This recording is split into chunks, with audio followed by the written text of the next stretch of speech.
treasures secrets, illusions paradises. The allure of the unknown captivates countless formidable individuals who flock towards it. In the midst of a post-apocalyptic world, Jiang Yi realizes for the first time the significance of power. A torrential downpour triggers a global frenzy of evolution. Those endowed with abilities can never coexist peacefully with ferocious beasts and zombies. To survive, one must resort to seizing and slaughter. The apocalypse has suddenly descended, with zombies lurking everywhere. Jiang Yi, who has yet to awaken any extraordinary powers, finds himself relegated to the status of cannon fodder, forsaken within the confines of his dormitory. Summoning every ounce of courage, he finally manages to slay a zombie, inadvertently triggering. Chapter 1. Desperation. Bang! Bang bang! The terrifying blows reverberate throughout the female dormitory, inciting a frenzy of howling from the zombies within. Jiang Yi, with a face pallid as death, presses himself against the dormitory door, straining with all his might against the vibrations emanating from the relentless pounding behind him. "You bastard! You bastard!" Jiang Yi cries out in fury, wrestling against the door, unable to fathom that a mere routine supply search would lead to such betrayal by his comrades. Moments ago, he still vividly recalls the instant he encountered a zombie, feeling the sudden impact on his back. Tumbling to the ground, Jiang Yi gazes in terror at the mocking sneer on the face of his comrade who, without a second thought, abandoned him to the zombies and vanished down the corridor. He casts a lifeless glance at his arm, now stained crimson with blood. Although he narrowly escaped being torn apart by several beautiful female zombies by retreating into an empty dormitory, the outcome of his arm being clawed by their dark nails, leaving 2 gaping wounds, remained unchanged. Stimulated by the scent of fresh blood, the zombies just beyond the door grow ever more agitated, relentlessly battering the already flimsy wooden barrier. Panic and blood loss drain Jiang Yi's strength, and in a final act of desperation, he manages to secure the door just before the zombies breach it, collapsing beside the door, bitterly observing the dark blood that slips through his fingertips. Cursed apocalypse, why has it come to this? Whether it is merely an illusion or not, Jiang Yi instinctively curls into himself, feeling a chill engulf him. The terrifying events trace back to 10 days prior, an utterly ordinary day filled with sunshine. Due to a late-night gaming session with his roommate, Jiang Yi missed a shopping date with his classmate girlfriend Jiang Yi, only to be jolted awake at noon by a drenched girlfriend who had come to retrieve him. It was then he learned that the typically clear skies of Longsheng had been unexpectedly engulfed by a sudden deluge. This rain arrived with startling abruptness later. He would hear from classmates and online reports that it seemed as if a colossal showerhead had been positioned above the entire planet, drenching the spinning earth in an unrelenting baptism. The rain's reach extended globally, even to the great deserts, enveloping all in its torrential embrace. Though the rain fell without warning, it did not cause much distress among the populace. After all, it passed swiftly, scarcely dampening the ground before moving on. At most, it provided an unexpected cold shower for those caught outdoors. Thus, the disgruntled Jiang Yi, incited by his girlfriend Jiang Yi, reluctantly acquiesced to several inequitable agreements to appease her ire. Initially, the incident seemed to fade into obscurity, merely providing a fresh topic for online discussions. However, to Jiang Yi's astonishment, the following day, Jiang Yi developed a fever. Not only Jiang Yi, but nearly 1/3 of the students at Long Province University were also afflicted with a high fever. As news spread across the internet, it became evident that this fever was not confined to their locality, but was, in fact, a global phenomenon. When Jiang Yi attempted to take Jiang Yi to the hospital, he discovered that the medical facilities were overwhelmed with feverish patients and could no longer admit any more. At this juncture, the might of the great nation was manifested. Directives for disease control were swiftly issued from the capital, mobilizing all medical resources to their fullest potential. Fortunately, the test results were not alarming. All patients suffering from the fever were merely victims of common influenza virus triggering an immune response. Aside from a few severely ill individuals, most influenza patients could recuperate at home with some antiviral medications, recovering within approximately 3 days. Strangely, all those infected with the flu were individuals who had been caught in the rain that day. Conversely, those like Jiang Yi, who had not come into contact with the rain, remained completely unaffected, even after close proximity to the infected. This revelation undoubtedly provided a sense of relief to the global populace. However, curiosity regarding the bizarre rain ensued alas. It had arrived and departed with such swiftness that little could be analyzed or understood about it. It was only known that the rainwater exhibited an exceptionally high acidity, classified as a once-in-a-century strong acid rain. Speculations proliferated online. Some posited that it was a strategic biochemical weapon deployed by a certain European nation, while others suggested it was an act of revenge by a terrorist organization. Some leaders of such organizations even publicly claimed responsibility for the incident. In China and several strongly religious nations, the rain was heralded as a divine warning to humanity, with some proclaiming it a harbinger of the apocalypse. Jiang Yi, however, remained largely indifferent to these events, dedicating himself to caring for Chun Jiaji day and night. Despite her fever, she appeared invigorated, while Jiang Yi himself grew increasingly gaunt and weary. Just as his girlfriend began to show signs of recovery, the world was suddenly rocked by reports of numerous severe influenza patients succumbing in hospitals. The onset of these fatalities was abrupt. Patients who had been stable moments before perished without warning, leaving doctors with no time to intervene. This was undeniably a catastrophic disaster. Preliminary statistics indicated that, on that day alone, the death toll in Long Province reached a staggering number in the millions. The unexpected turn of events rendered even the most powerful nations unable to obscure the truth, plunging the world into a state of acute panic. Virtually every industry faced a downturn, and the surviving populace resorted to frantically hoarding all available resources, leading to chaos and riots. While Jiang Yi was unaware of the situation in other countries, he was fortunate that China's response was swift and effective. Not only did they manage to soothe the public, but they also implemented various measures to regain control of the citizens' emotions. It is evident that this is merely the beginning. There was hardly a moment for the nation to catch its breath before horror struck once again, leaving even the mightiest forces utterly helpless. The zombie outbreak commenced. Nearly 1/10 of the global population, having succumbed to the flu, suddenly resurrected within less than 12 hours post-mortem, with their first instinct being to lunge at the living who were handling the corpses nearby. No one was afforded a moment to react, plunging the entire world into a terrifying apocalypse. Jiang Yi was undoubtedly fortunate his girlfriend's health had improved, and they had ventured to the cafeteria for a meal. Trapped there due to the zombie outbreak, they were spared from the initial wave of chaos. The cafeteria boasted an abundance of food supplies, and in the following days, survivors from the school gradually congregated there. At this juncture, the remaining survivors were astounded to discover that some among them had awakened extraordinary abilities. Indeed, the kind of formidable powers often depicted in dystopian narratives. In a cafeteria of merely 1,000 individuals, over 100 possessed these remarkable abilities. However, contrary to the fantastical notions of controlling the elements, most of the endowed individuals merely exhibited enhanced strength or remarkable speed. Only a select few possessed truly supernatural capabilities. What thrilled Jiang Yi was the revelation that his girlfriend, Chun Jiaji, had acquired hydrokinesis, enabling her to conjure fresh, clean water from thin air. This ability set her apart, granting Jiang Yi preferential treatment as her boyfriend. Reflecting on this, he bore the pain in his arm and retrieved a crystal the size of a quail egg from his inner pocket, his expression grave. This orb, pristine and transparent, had originated from a zombie's head. With the emergence of these gifted individuals, the clever university students speculated whether the brains of zombies might contain the coveted crystals described in novels that could be absorbed. Initially, a few daring souls broke open several corpses, only to be disheartened by the absence of such crystals, leading to dwindling hopes. However, just days prior, as a new group of survivors inadvertently attracted zombies to the cafeteria, a battle ensued. Amidst the chaos, Jiang Yi, lacking abilities, stumbled upon this crystal, which had fallen from the shattered head of a zombie. Not being foolish, he concealed it discreetly while no one was watching, even keeping it a secret from Chenjiaji, unaware that her boyfriend harbored a precious zombie core. Ignoring the violent collisions behind him, Jiang Yi scrutinized the core in his hand, his expression tense. As the number of survivors in the cafeteria swelled, the core was discovered and methods for its use were devised.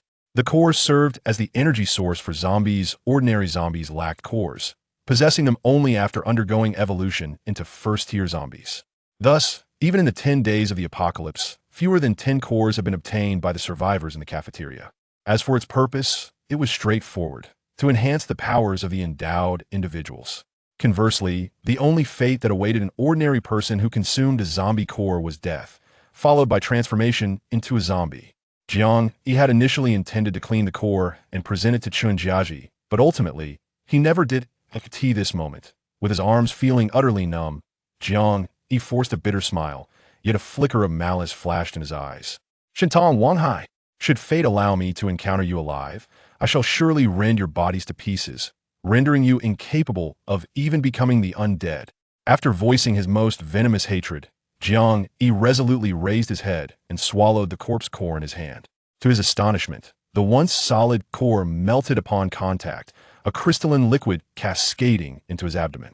An intense warmth surged through him, emanating from his core and flowing throughout his entire being. Just as he began to relish this newfound sensation, the warmth transformed into an overwhelming wave of heat. A tremendous energy erupted within him, causing his skin to feel as though it were being torn apart. Ah! Jiang Yi screamed, collapsing to the ground, writhing in agony. The pain on his skin was bearable, but the torment within, akin to a myriad of sharp blades slicing through his veins and sinews, was unbearable. Chapter 2. Rebirth. It hurts. I'm going to die from this pain. In that moment, Jiang Yi felt as though he could see the interior of his own body, the meridians connecting all his organs being shredded and then reconstituted by this terrifying energy. Jiang Yi did not wish for death, he was simply out of options. Over the past week, every individual who had been attacked by zombies and sustained injuries had met with the same fate, death and transformation into the undead. If he did not act, he would inevitably succumb to the same grim outcome. The only notion that surfaced in his mind was a theory proposed by a biology professor, who suggested that ordinary individuals could not consume corpse cores because the essence of ordinary people differed from that of the empowered. They had not been exposed to that acidic rain. Conversely, both empowered individuals and zombies shared a commonality in that they had. Might it be that this was the reason for their genetic similarities, perhaps even their identities? Thus, could it be possible for an ordinary person to first harbor the zombie virus within before consuming the corpse core, potentially eradicating the virus and even acquiring extraordinary abilities? Yet, this was merely a hypothesis, and the lack of precious corpse cores rendered any experimentation on its feasibility impossible. Nonetheless, the professor's counterintuitive theory had stirred quite a commotion, and just yesterday, during a foraging expedition, the biology professor tragically lost his life and never returned to the cafeteria. It was this very circumstance that compelled Jiang Yi, in a moment of desperation, to swallow the hidden corpse core without thoroughly contemplating the consequences. Even with his resolve to face the transformation, he had not anticipated the excruciating nature of the process. His anguished cries incited the zombies outside to frenzy further, causing the already fragile dormitory door to tremble. Jiang Yi could no longer concern himself with whether the zombies would break through the wooden barrier. His consciousness teetered between clarity and delirium. Particularly agonizing was his injured left arm, where 2 wounds felt as if they were branded with scalding iron. The pain was so intense that he wished he could simply tear his left arm from his body. As the agony reached its zenith, Jiang Yi's entire body was veined with anguish, the tumultuous flow of blood vividly visible beneath his skin. A desperate scream, fueled by every ounce of his strength, left him utterly drained. Yet, in the next moment, he laughed a chilling laughter that echoed through the sweat-soaked air. Overwhelmed by a sense of rebirth from the brink of death, he collapsed to the ground, laughing heartily. Haha, I did it. I'm alive. I haven't turned into a zombie. At that moment, Jiang Yi could sense a peculiar energy coursing through his newly revived body, replenishing the strength that had waned. Amidst the frenzied crashing of zombies outside, he struggled to his feet. It was not yet time to celebrate. If the external crisis remained unresolved, even achieving the status of a power wielder would not spare him from a gruesome fate at the hands of the undead. However, Jiang Yi felt an unusual calm, for after enduring the excruciating pain of evolution, he now possessed a clear recollection of his abilities and their applications. Is this what it means to be a power wielder? How extraordinary! Jiang Yi clenched his fists with newfound vigor. In that moment, he felt an unprecedented strength coursing through him. Though still somewhat fatigued, it was as if he had returned to a time when he was at his peak health. Yet, he understood that this was merely an illusion his body had not genuinely enhanced, and he was vastly different from the power wielders he had observed in the cafeteria. Furrowing his brow in confusion, he wondered, could they be concealing their abilities? Shaking his head, he found it hard to believe that others would withhold the truth. especially his girlfriend, who had no reason to hide anything from him. Thus, was his ability truly unique? With this thought in mind, Jiang Yi hesitantly pressed his left hand against the white wall before him. With a surge of intention, a 10-inch screen materialized on the wall, its image surprisingly vivid. Is it truly manifesting? Even with the knowledge of how to wield his newfound powers, Jiang Yi could not help but feel astonished by the sci-fi spectacle before him. The screen clearly displayed physique, 5 points, spirit, 8 points, strength, 4 points, speed, 5 points, defense, 3 points. Note, the highest standard for survivors is 10 points. He swallowed hard, fully aware that the 5 attributes listed pertained to him. Aside from a slightly elevated spirit, the rest were rather disappointing, and he acknowledged this fact. Despite his strikingly handsome appearance and a standard height of 180 centimeters, he felt inherently frail and powerless. Throughout his life, Jiang Yi had been the envy of others for his ability to eat without gaining weight. Yet, who could fathom that this handsome figure had never passed a single physical education exam during his academic journey? Annual sports events had always been of no concern to him. He had never bested children 5 or 6 years his junior in arm wrestling. His sole commendable trait was his intelligence, often referred to as the model child by neighbors.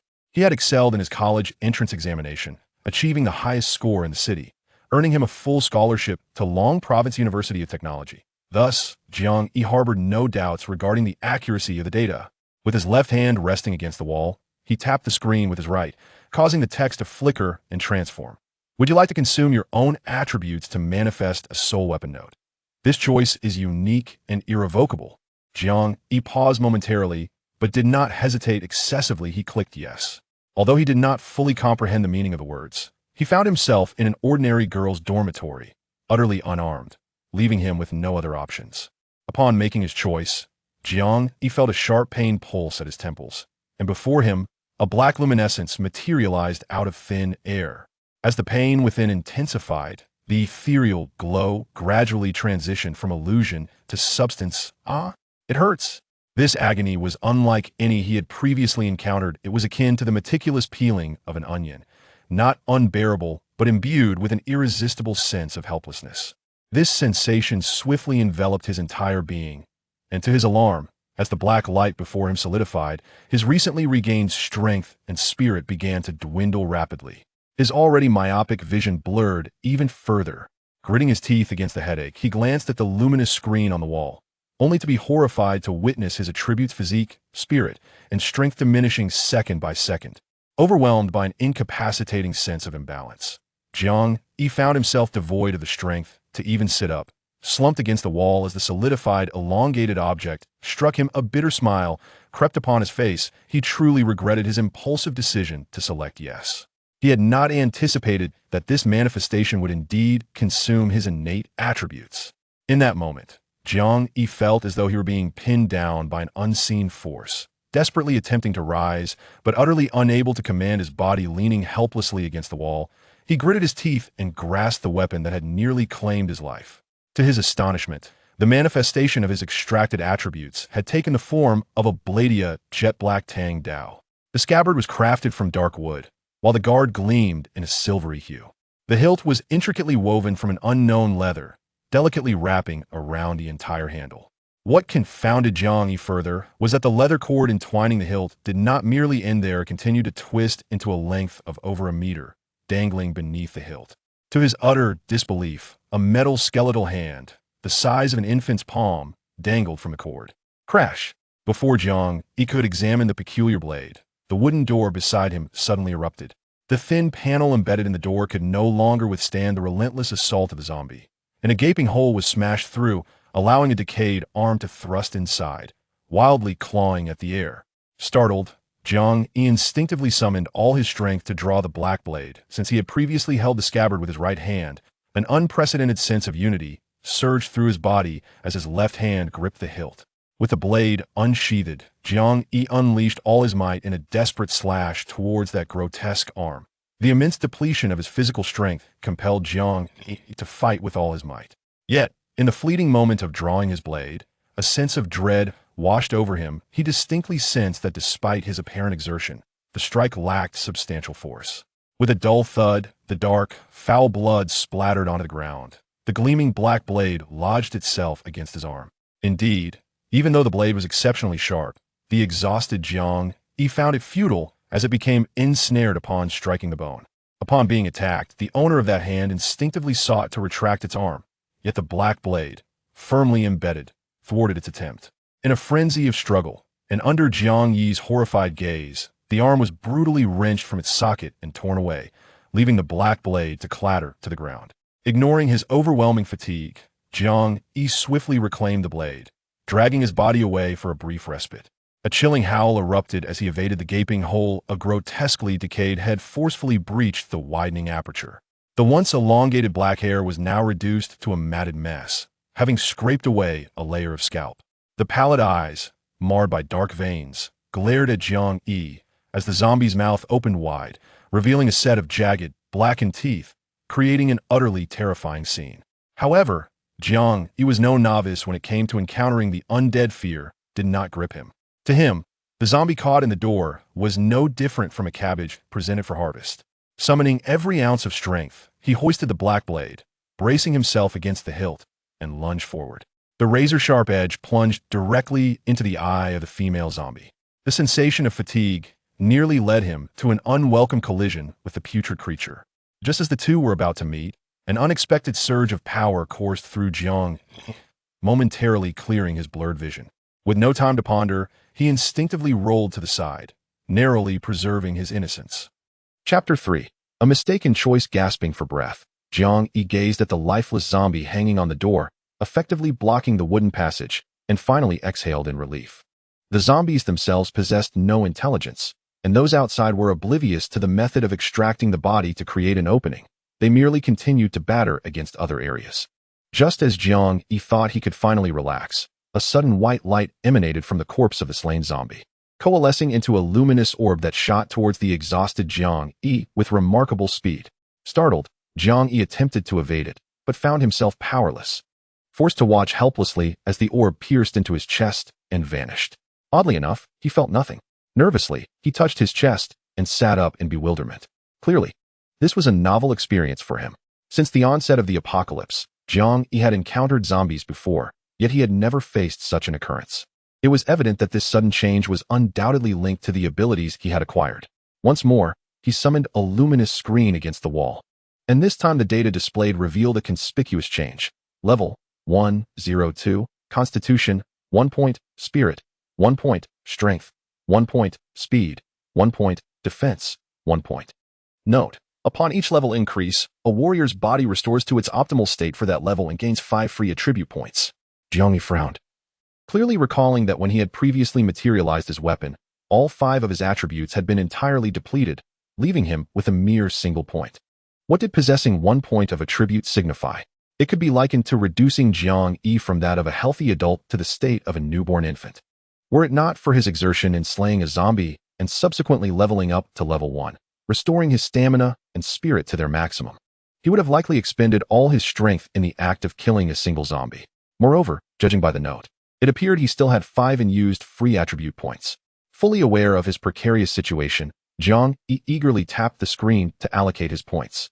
However, to his dismay, there was no alteration in his attributes. Instead, the screen shifted to reveal an extensive array of options. Please select your future allocation direction. Note: once this choice is confirmed, it cannot be altered. Warriors must choose wisely. A dizzying array of choices flashed before Jiang Yi. Yet he gritted his teeth and meticulously examined each one. Infinite Combat Upgrade System Attribute Allocation. Balanced Enhancement Warrior Class. Stability represents mediocrity. An excessively balanced development trajectory is destined to render you indistinguishable amidst the multitude of formidable warriors. Constitution Enhancement Warrior Class. Immortal and indestructible. A Constitution warrior possesses unparalleled recovery speed. However, supreme recuperative abilities come at the cost of the warrior's inherent combat prowess. Spirit Enhancement Warrior Class. Potent mental fortitude bestows you with abundant energy and formidable precision. Yet, the frailty of your physical form and melee capabilities represents a critical vulnerability. Strength Enhancement Warrior Class. Possessing immense strength renders you merely a brute. Lacking swiftness and resilience, you risk becoming a mere plaything for your enemies. Speed Enhancement Warrior Class. Unmatched speed indeed allows you to outlive others, but be wary of enemy strikes. Failure to avoid them will surely lead to your demise. Defense Enhancement Warrior Class. Excellent. With defense as formidable as a mountain, you may endure longer than anyone else.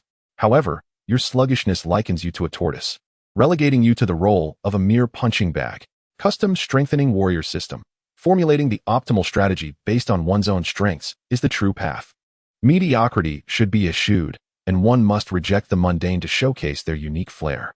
Jiang Yi was momentarily taken aback, indeed, as he had surmised.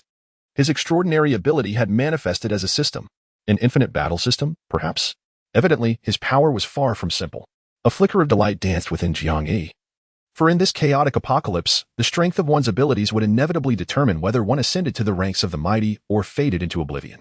There was no time for Jiang Yi to dwell on his thoughts, swiftly analyzing the potential growth paths.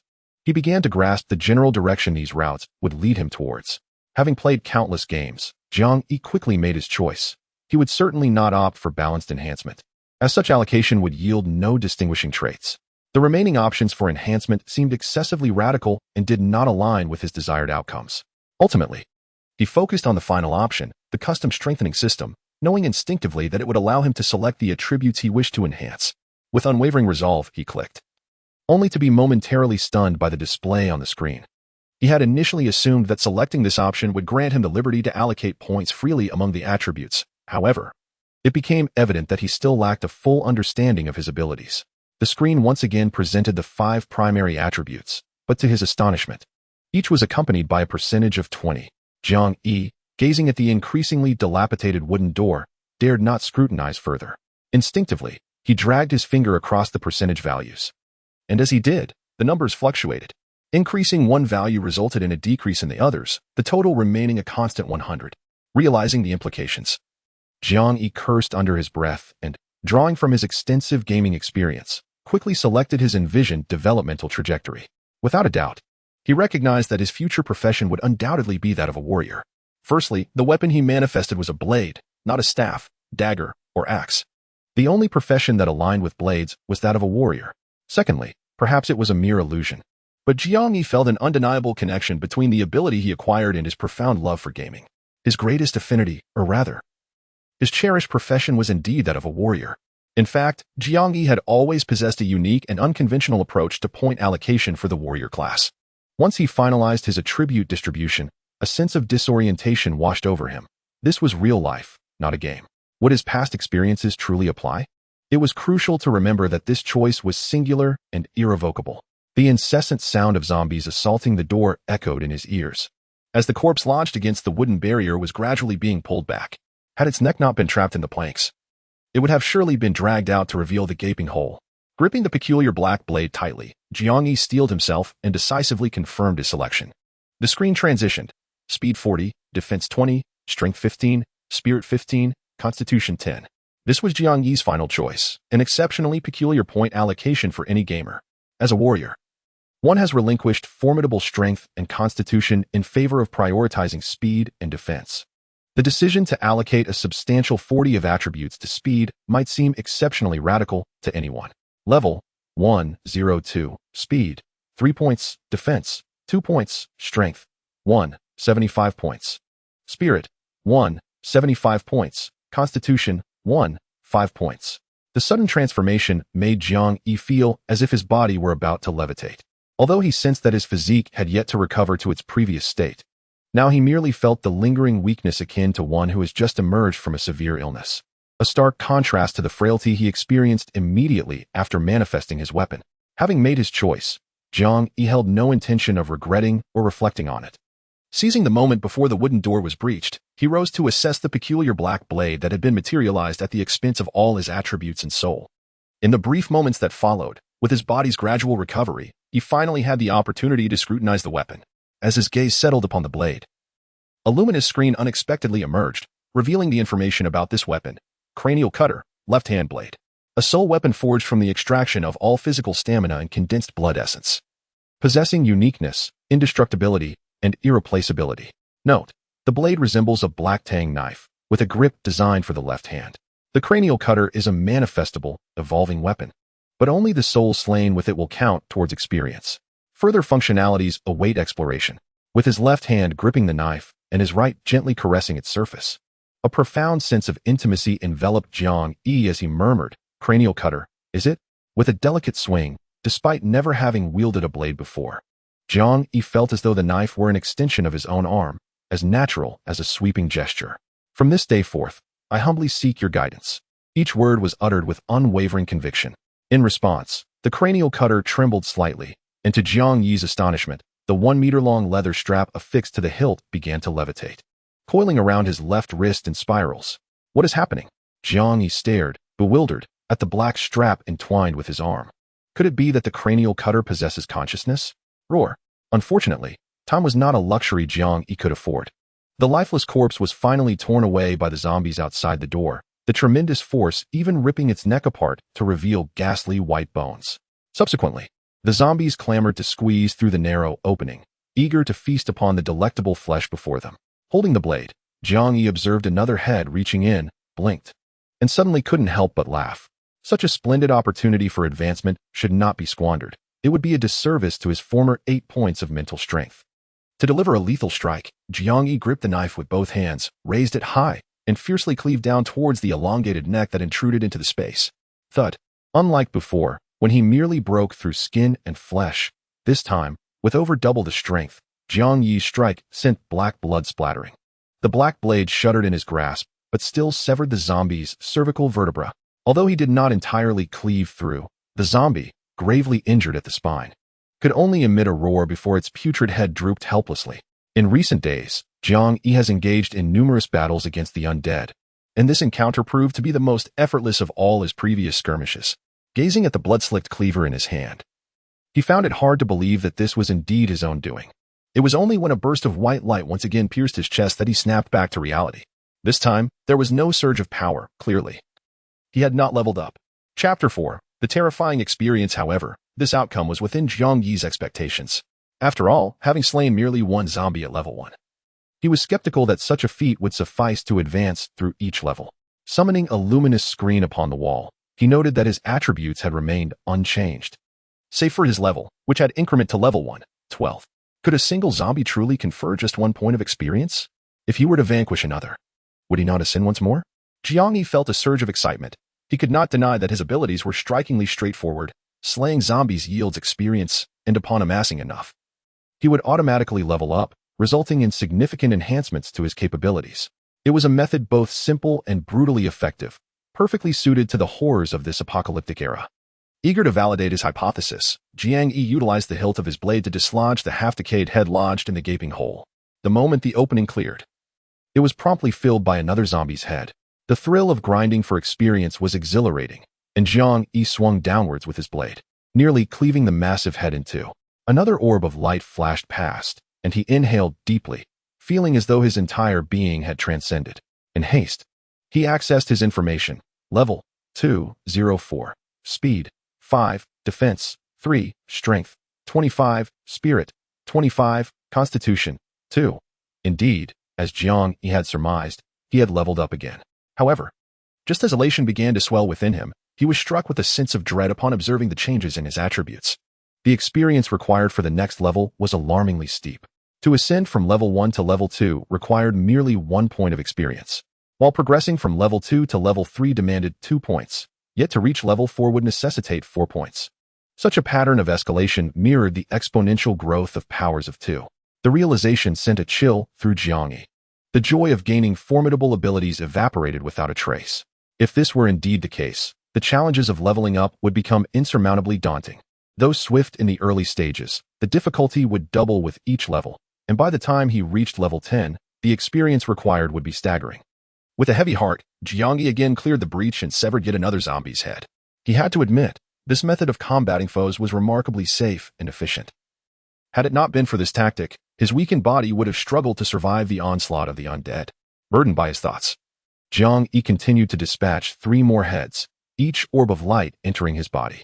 He waited in vain for the final experience-laden foe, only to realize that the battered wooden door outside had fallen silent. He had eradicated all the zombies lurking beyond. It was only then that Jiang Yi felt a wave of exhaustion wash over him, collapsing onto the ground as he relinquished his cleaver. His arms trembled as he weakly rubbed them, a bitter smile gracing his lips. Having ascended 2 levels, his attributes, save for his spirit, had barely returned to their former state. The restoration of his body bestowed upon Jiang Yi a semblance of safety, allowing him to temporarily set aside his anxieties regarding the escalating experiences. However, a sharp pang gripped his stomach. The acid reflux induced by hunger rendered him increasingly feeble. It seemed that ever since a multitude of empowered individuals had appeared in the cafeteria, the ordinary survivors found their food supplies dwindling. Even for someone like Jiang Yi, who actively sought out resources, it was a daily struggle to satiate his hunger. As he surveyed the room, Jiang Yi was taken aback. Wasn't this Chun Jiaji's dormitory? How had he managed to flee to her quarters amidst the zombie onslaught? With little time for contemplation, he began rummaging through the room in search of edible provisions. Even those endowed with abilities could succumb to hunger and weakness without sufficient sustenance. Although he seldom visited Chun Jiaji's dorm, he was aware of the hidden spots where she stashed snacks. As for Chun Jiaji's cabinet, it was of no use. She had always refrained from indulging in snacks, preferring to maintain her figure, with perhaps only a bit of fruit as a treat. After tending to her during her 3 days of illness, Jiang Yi knew well that her supply of edible items was nearly depleted. Thus, he made a beeline for another bed, Li Yuling's cabinet. Li Yuling, a cheerful and plump girl, was known for her love of snacks and Korean dramas, making her the perfect source for food. Indeed, Jiang Yi soon discovered a bag of bread, 2 bottles of mineral water, and a packet of chips in Li Yuling's cabinet, though the rest of her belongings had significantly diminished, indicating that someone had taken them. Whether it was Li Yuling herself or another individual remained a mystery. The food was scarce, and the bread had begun to mold and was inedible. Heartbroken, Jiang Yi discarded the bread and eagerly devoured the entire packet of chips with the mineral water, leaving not a crumb behind. To his surprise, the chips, which he usually overlooked, brought him a moment of happiness. Yet, this satisfaction was merely psychological. A single bottle of water and a bag of chips did little to alleviate his hunger. Jiang Yi understood that while those with abilities possessed various extraordinary powers, their consumption of food or energy was significantly greater. The amount of food that could satiate 2 ordinary survivors would only serve to mildly ease the hunger of one empowered individual. Having merely grazed his hunger, Jiang Yi approached Chun Jiaji's desk and began to search. How strange. Hadn't she claimed it was in the drawer? Where could it be? Jiang Yi meticulously examined every possible place, but failed to find the jade pendant necklace that Chun Jiaji had mentioned was left to her by her grandmother. He was certain that during the 3 days he had cared for her, he had never seen such a pendant. In fact, throughout their 3 years together, he had never laid eyes on it, despite her insistence that she always wore it close to her. It was somewhat amusing to reflect that although Jiang Yi and Chun Jiaji had been classmates and had started dating in their sophomore year of high school, their relationship had remained quite reserved. Even now, in their 2nd year of university, their intimacy was limited to hand-holding, with no further displays of closeness. It is not that Jiang Yi is incapable. Rather, during high school, in pursuit of college entrance examinations, he and Jia Zi, due to various circumstances, ultimately failed to reach that final step together. He yearns for it, yet reality often presents insurmountable barriers. Thus, Jiang Yi has never laid eyes on the jade pendant, a cherished heirloom bequeathed to Jia Zi by her grandmother. However, recognizing its significance, Jiang Yi set aside his reservations. Today, a small team is scheduled to visit the girls' dormitory in search of supplies, and upon Jia Zi's earnest plea, he, who had not intended to go out today, softened and requested to accompany them. Such a request was naturally met with approval. After all, although Jiang Yi is merely an ordinary survivor, he has vanquished zombies and possesses considerable psychological fortitude. Individuals like him are often welcomed by those with abilities, for even the empowered require capable allies when confronting hordes of the undead. Having searched in vain for the pendant, Jiang Yi slumped despondently into a chair. He was at a loss for how to convey the unfortunate news to Jia Zi. The thought of her weeping over the loss of her treasured heirloom filled him with an indescribable sorrow. Yet, he could not linger indefinitely. Night was approaching, and he had no desire to remain alone outside the cafeteria. He retrieved the backpack he had left here a few days prior, intending to gather some items for his girlfriend. In truth, there was little of significance, as Jia Zi came from a modest background and rarely indulged in frivolous purchases. Thus, he hastily packed her diary along with some jewelry and cosmetics. The ordinary black backpack was quite spacious, containing only a change of his clothes. However, as Jiang Yi reached inside, a sudden jolt of surprise coursed through him as he beheld his hand disappearing into the depths of the bag. To his astonishment, a luminous screen materialized above the backpack. Could this be a system backpack? Realizing this, Jiang Yi's excitement surged as he examined the small compartments on the screen. They were mostly empty, save for 2 items. The first was a water bottle, its lower right corner marked with the number 4. The second was a strikingly red and white piece of meat. How could he retrieve these items? As he pondered this, he felt a weight in his hand and hastily withdrew it, only to find a transparent glass water bottle had inexplicably appeared in his grasp. Yet, he was certain this item had not existed within his bag. As he pulled his hand back, the luminous screen vanished. In its place, a small display emerged on the water bottle, reading, "Heavenly spring water, extracted from the essence of a monster's body. 1 pound can quench thirst for an entire day. Prolonged consumption may slightly enhance mental acuity and recovery speed." Jiang Yi was taken aback and, eager to explore further, reached back into the backpack. Indeed, the luminous screen reappeared, though this time the number on the water bottle had decreased by 1. The meat, however, remained at 2. With a thought, he conjured forth a glistening piece of meat, and a wave of disbelief washed over him.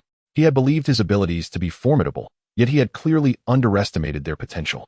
He had slain 6 zombies, and now, with 4 units of water and 2 pieces of meat in his possession, the connection was unmistakable. The luminous orb that had emerged from the corpses was indeed a reward for his efforts.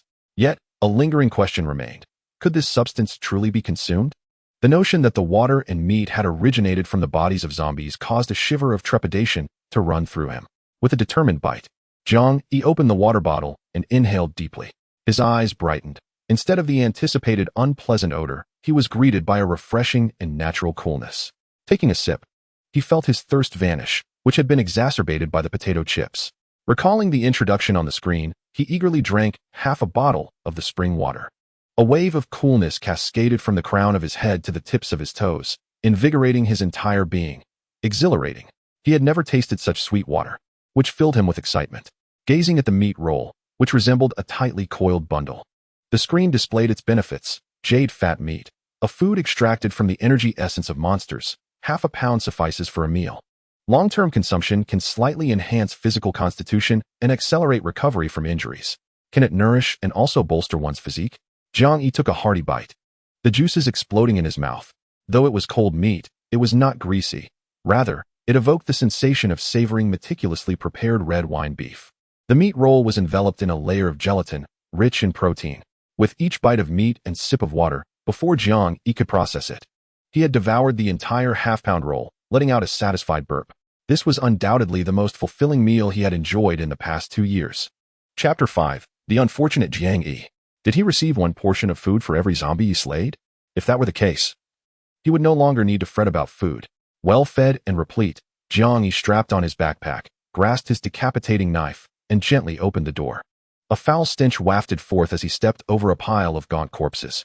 He was eager to return and tell Jiazi that he too had become an empowered individual, capable of providing her with a stable life, freeing her from the daily exhaustion of sourcing water. Jiang Yi held a fondness for Chen Jiazi, not merely for her looks, but for her reputation as a diligent student since their high school days. Though her academic performance was merely average, her cheerful and optimistic personality endeared her to many. In his second year, Jiang Yi, who had always been somewhat introverted, was taken aback when he received a confession from Chen Jiazi. To be honest, he felt a sense of disbelief. Although he was not unattractive, he had always been a background character at school, often referred to as the academic achiever of such and such class. To be confessed to was undeniably thrilling for Jiang Yi. After several encounters, they established a friendship, though they kept their feelings in check due to the pivotal stage of their lives. Despite Chen Jiazi's average grades, Jiang Yi took the initiative to tutor her, and miraculously, her performance improved significantly before the college entrance examination, allowing her to gain admission to Long Province University of Technology with exceptional results. Jiang Yi's own grades were sufficient for admission to prestigious universities, yet, not wanting to part ways, he gritted his teeth and applied to Long Province University of Technology as well. Thus, their relationship remained stable, and Jiang Yi had a premonition that if things continued this way, they would likely reach the stage of discussing marriage after graduation. Regrettably, everything has been ravaged by this damned apocalypse. Chen Jiaji's dormitory is situated on the 3rd floor. Jiang Yi, wielding a knife, cautiously edged along the wall towards the stairway. He was not so presumptuous as to believe that his extraordinary system capabilities would grant him unbridled freedom.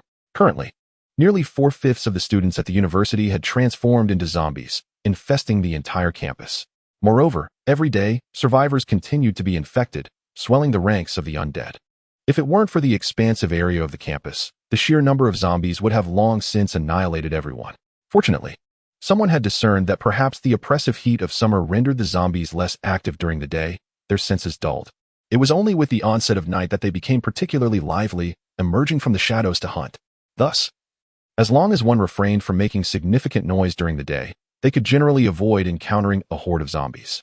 This explained why, despite the ruckus Jiang Yi had caused in the dormitory, he was confronted by merely 7 zombies. However, one must not be deceived into thinking that daylight equates to safety. The zombies merely shunned sunlight, not feared it. If a living human approached, they would not hesitate to brave the scorching sun for a meal. Jiang Yi, at only level 2, did not consider himself capable of confronting a throng of zombies. In fact, his low attributes made it quite challenging even to face a single zombie. He hoped fervently to avoid any encounters. As he stealthily descended the stairs, Jiang Yi felt a glimmer of joy at having not encountered a single zombie. Just as he was about to reach the dormitory's entrance, a shadow suddenly plummeted from above, crashing heavily onto the concrete just outside the door. Jiang Yi's heart sank as he beheld a young woman, her body naked and bloodied, sprawled on the ground. Her limbs contorted and her lifeless eyes staring vacantly into the distance. This was disastrous. Jiang Yi cursed under his breath and immediately turned to flee. Diving into the deserted guardroom. Outside, he could hear the frantic sounds of running and growling echoing from the dormitory. Peering cautiously from beneath the window ledge, his heart sank further. A fresh carcass had drawn the zombies lurking around the building, and a swarm had gathered at the dormitory entrance, frantically lunging towards the lifeless body. With just a glance, Jiang Yi discerned at least a dozen zombies congregating outside, ravenously feasting. Damn it, couldn't she have chosen a later time to die? Jiang Yi gritted his teeth in frustration. He had been so close to escaping the dormitory. He had never anticipated that there would be any survivors left in this building. Yet, upon reflection, it made sense. Females, being inherently more vulnerable, would find it safer to remain hidden in their dormitories during such chaotic times. However, the depletion of food and water, coupled with the terror of being isolated in a den of zombies, had driven many to psychological despair. Jiang Yi had grown somewhat accustomed to suicides like this one, having witnessed individuals driven mad by fear, running headlong into zombie hordes on several occasions. A tremendous roar jolted Jiang Yi from his frustration, compelling him to raise his gaze. To his astonishment, the once harmonious gathering of zombies outside had devolved into chaos. As a formidable figure barreled in, with a single swipe, it sent 2 corpses flying and, in an act of sheer brutality, lifted one of the zombies and tore it apart in a savage display, the foul blood and flesh splattering across its body, heightening its exhilaration. The surrounding ordinary zombies recoiled in terror. The colossal zombie, now satisfied, approached the fallen body and voraciously extracted the heart of a girl, devouring it greedily. Jiang Yi's eyes widened in shock as he discerned a flickering red light between the creature's brows. Alarm surged within him. It was an advanced zombie. He instinctively dropped to the ground, holding his breath. The mere presence of a horde of ordinary zombies had already plunged him into despair, and now, the appearance of an advanced zombie extinguished any flicker of resistance within him. This was a creature he knew all too well. The core he had secretly hidden was derived from a corpse identical to this one. That zombie had stormed into the cafeteria alongside a group of survivors, wreaking havoc among the unsuspecting, ordinary survivors. Fortunately, its immense strength had caused it to break through the floor, becoming trapped and ultimately vanquished by a coalition of ability users. Yet, the cost was steep, claiming the lives of 7 of them. In the aftermath, it was determined that this single zombie had caused nearly 40 casualties in the cafeteria alone. It was due to the overwhelming terror that no one dared to handle its body that Jiang Yi was designated to salvage the situation, thereby learning of its dreadful nature, which left him devoid of any thoughts of defiance. Although he had acquired extraordinary powers, they had not conferred upon him any significant enhancement from the outset. In fact, he felt weaker than before.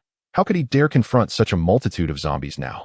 Cursing bitterly under his breath, Jiang Yi realized that he could not escape this predicament and could only wait for the horde outside to gradually disperse. Yet, in such a blood-soaked environment, their departure was far from imminent.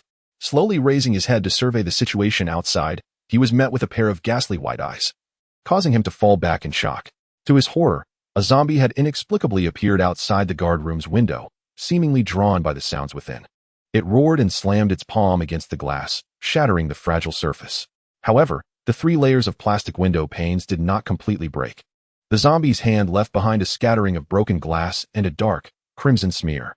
Jiang Yi's complexion paled as he hastily scrambled to his feet. intent on fleeing the guardroom. He could not remain on the first floor any longer, with such a commotion. It wouldn't be long before the zombies breached the main entrance, leaving him with no option but to wait for death. In the moment he rushed out of the guardroom, his eyes lit up as he seized a large set of spare keys hanging on the wall. The vanishing food heightened the urgency of the zombies outside, their relentless pounding on the window drawing in more of their kind. Hearing the roars from below and the sound of shattering glass, Jiang Yi dared not look back and sprinted up the stairs. Fortunately, the zombies are incapable of ascending stairs. As long as one reaches the upper levels, the peril of being encircled can be evaded. Having sprinted to the fourth floor, Jiang Yi's complexion had turned as pale as a sheet, his entire being exerted in the effort of catching his breath. His physical condition was alarmingly frail, rendering him even weaker than an ordinary person. Just as he contemplated taking a moment to recover, a feeble zombie suddenly lunged out from the corridor on the fourth floor.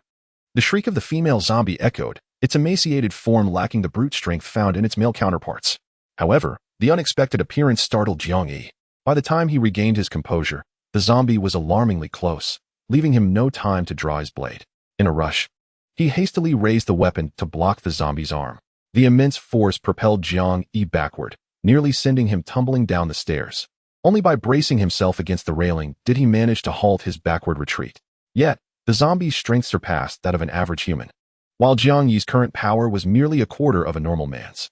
In this clash, Jiang Yi found himself leaning backward under the pressure.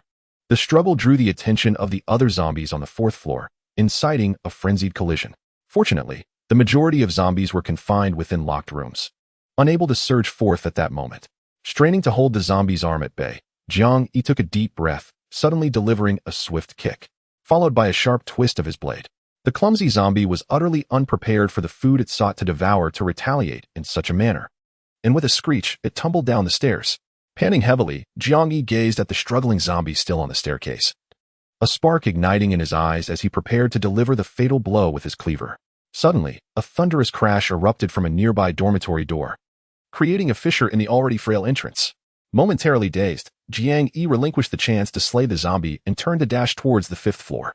Now alone, he dared not engage with the entire horde of zombies within the building. Chapter 6. Trapped in the dormitory building. The female dormitory of the university stands 6 stories tall, featuring 2 staircases for ascending and descending, yet only one main entrance for access. Though decades old, the building's sturdiness remains commendable. Upon reaching the 5th floor, Jiang Yi had no time to rest. A glance around left him momentarily stunned, for the corridor was strewn with numerous corpses, most of them appearing to be zombies. Who could have vanquished these undead? With little time for contemplation, the echo of roars from the 4th floor urged him to continue upward. As he scrambled up the final step to the 6th floor, he longed to collapse onto the ground and never rise again. Nevertheless, the vigilance forged in the apocalypse prevented him from surrendering to fatigue. Gripping his black blade, he cautiously surveyed the top floor of the female dormitory. The layout of the dormitory was typical. Upon ascending the stairs, a broad corridor unfolded before him, lined with tightly shut doors on either side. Were it not for the body sprawled on the ground nearby and the blood splattered across the walls, Jiang Yi could almost have convinced himself he had returned to 10 days prior to the onset of the apocalypse. Treading lightly into the corridor, he endeavored to make no sound. The zombies confined within the rooms remained eerily silent when not lured by noise or the promise of sustenance. Thus, as long as Jiang Yi does not make any significant noise, even facing an advanced zombie behind a door, he will not attract its attention. Approaching the lifeless body, Jiang Yi scrutinized it closely. This zombie had met its demise from a powerful blow to the head. Moreover, the extent of the cranial damage suggested that the assailant had even manipulated its head post-mortem. His expression darkened. The blood upon the ground had yet to congeal, indicating that the creature had been slain not long ago. The female dormitory had been besieged by zombies, rendering the chances of survival nearly non-existent. Today, only he and those 2 scoundrels had ventured here. Thus it was evident that this zombie had undoubtedly been dispatched by Shintong and Wang Hai. With a face as grim as a winter's night, Jiang Yi rose, his eyes cold and menacing. He could not fathom why Shintong and Wang Hai, both endowed with abilities, would turn against him.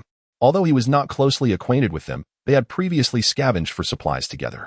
Among the myriad of abilities, theirs were unremarkable, barely qualifying them as capable individuals. Shintong's power was strength, his might 2 to 3 times that of an ordinary person. He could effortlessly wield a metal table from the cafeteria as a weapon. Meanwhile, Wang Hai possessed defensive capabilities. His skin resembled treated leather, capable of withstanding a kitchen knife's cut, leaving only a faint mark that vanished upon a mere swipe. If such abilities were all they possessed, they would rank among the lower tier of the nearly 100 capable individuals in the cafeteria. Yet these two were sycophants of Gao Wei. Prior to the apocalypse, they had flattered Gao Wei excessively, and on the same day, the three had been caught in the rain. As a result, they had gained mutations of strength and defense.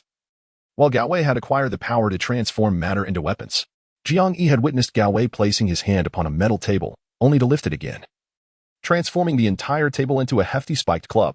This ability undeniably elevated his status within the cafeteria, allowing him priority access to the finest supplies, and naturally, Shintong and Wang Hai standing rows alongside his, basking in the glory of Gao Wei's power. Few among the capable dared to oppose them. Yet, Jiang Yi could not comprehend how this involved him. He had no significant conflicts of interest with the trio. Why would they conspire against him from behind? Tightening his grip on the skull-cleaving knife, Jiang Yi sneered. Regardless of their motives, since they dared to strike at him, he would not hesitate to reciprocate. He would undoubtedly return to the cafeteria, and he would not let these three escape unscathed. Armed with the skull-cleaving knife, he held Gao Wei's abilities in contempt. He would not continue to fawn over him like other capable individuals. Surveying his surroundings, he pondered whether those two remained in the dormitory, curious about their expressions upon encountering what should have been his lifeless form. A true gentleman does not let grievances go unavenged, should they cross paths here. Jiang Yi would not hesitate to send them to the depths of despair. However, he did not allow his anger to cloud his judgment, given his current strength. Facing either of them would be a considerable disadvantage, especially since Shintong and Wang Hai were inseparable, even sharing their meals and lodging in the cafeteria. If he desired vengeance, the most crucial task at hand was to enhance his own power. Jiang Yi, possessing a temperament that is not easily swayed by anger, suppressed the murderous intent within him. Quietly, he made his way to the far end of the dormitory and, using a key, unlocked the storage room. The dust was so thick that it nearly provoked a cough, yet he stifled it resolutely. Inside the storage room lay an accumulation of bed frames, discarded items from past graduates, and confiscated contraband electronics. A cursory glance revealed nothing of value. Overwhelmed by the disorder, he collapsed onto a heap of worn-out mattresses, finally allowing his weary mind to rest. The sensation of utter exhaustion soon overcame him, leading him into a deep slumber. He awoke only as the sun dipped below the horizon, feeling disoriented as he surveyed his surroundings. It was the menacing sight of a cleaver that assured him he was not merely dreaming. Not only had he survived, but he had also acquired a formidable, limitless combat upgrade system. Placing his left hand upon the ground, a shimmering display flickered to life, and after a brief examination of his information, he retrieved a portion of jade fat meat and a bottle of heavenly spring water from his bag to address his dinner needs. Through a day of exploration, Jiang Yi grew increasingly familiar with his newfound abilities. Firstly, he discovered that summoning the light screen could not occur spontaneously. It required him to place his hand on flat surfaces such as walls or the ground. Secondly, by grasping certain objects, he could also summon the light screen, although it would then display information pertinent to that item. This aspect bore resemblance to an identification technique. However, he could only identify objects related to his abilities, such as the cleaver, heavenly spring water, and jade fat meat. Finally, while he possessed something akin to a spatial backpack, its limitations were considerable. This space could only accommodate items generated by his abilities. Ordinary objects, no matter how compact, could not be stored within. Furthermore, his spatial area could not be activated without a medium, like a backpack, to contain the items. This was intriguing, albeit cumbersome. Yet it undeniably served as a safeguard for Jiang Yi's capabilities. Having clarified his abilities, Jiang Yi took hold of the spare keys to the dormitory and began to formulate a plan. Outside, zombies had gathered, and with his current strength, attempting to break through would be akin to dreaming. He could only wait for them to disperse. However, Jiang Yi was not inclined to simply bide his time. With his present abilities, he was weaker than an ordinary person, and even a desperate escape would lead to certain death. Rather than wait idly, he decided to seize the opportunity to gain experience. He couldn't help but chuckle softly, considering himself fortunate.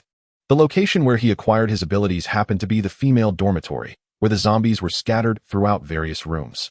What could be a better locale for monster hunting? Moreover, Chun Jiaji was waiting for him in the cafeteria. His absence would surely cause her worry and fear. Jiang Yi understood her abilities well. While her water-based powers appeared more miraculous than those that enhanced strength or speed, she could only slowly manifest clear water from her hands and lacked any combat prowess. Her physical capabilities were only marginally improved compared to her state before the apocalypse. The two of them managed to live a week in the cafeteria in relative peace. All thanks to Jiang Yi's determination to eliminate zombies at the onset of the apocalypse, which deterred others from bullying them. The thought of leaving and potentially exposing Jiaji to harassment made Jiang Yi restless. He stowed the half-finished water bottle in his backpack and, wielding his knife, stepped out of the storage room. Although anxiety gnawed at him, Jiang Yi refrained from recklessly seeking out zombies for confrontation. The girls' dormitory operated on a 4-person room system, so each room likely housed no more than 4 zombies. Aware of his current limitations, Jiang Yi felt confident against a single zombie. Yet the prospect of facing 2 was nearly insurmountable. Thus, before he could grow stronger, he resolved to bide his time. In comparison to the preciousness of life, this was not a matter of shame. Outside room 620, the dormitory closest to the storage area, Jiang Yi cautiously pressed against the door, waiting in silence for any sign of movement before attempting to turn the handle. His movements were deliberate and slow, a necessity given the age of the building. The wooden doors had long since aged and rusted. The creak of the door could echo throughout the corridor. After what felt like an eternity of hesitation, he finally managed to open the door just a crack, quickly slipping inside. With his knife held defensively in front of him, he scanned the room warily.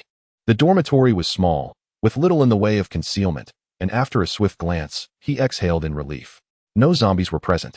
Jiang Yi began to search for useful items, noting that the room had been thoroughly ransacked, with nearly all food items missing. He paid little mind, as it was unlikely he would face a food shortage in the future. Soon, he gathered all useful belongings into a pile: a diesel lighter, a roll of tape, 2 power banks, a rechargeable desk lamp, and a set of unopened bed sheets. Stuffing these items into his backpack, he exited the room, retrieved a marker he had found, and marked a large check on the door before proceeding to room 619 across the hall. Without needing to listen intently, Jiang Yi could hear scraping and crashing sounds from within.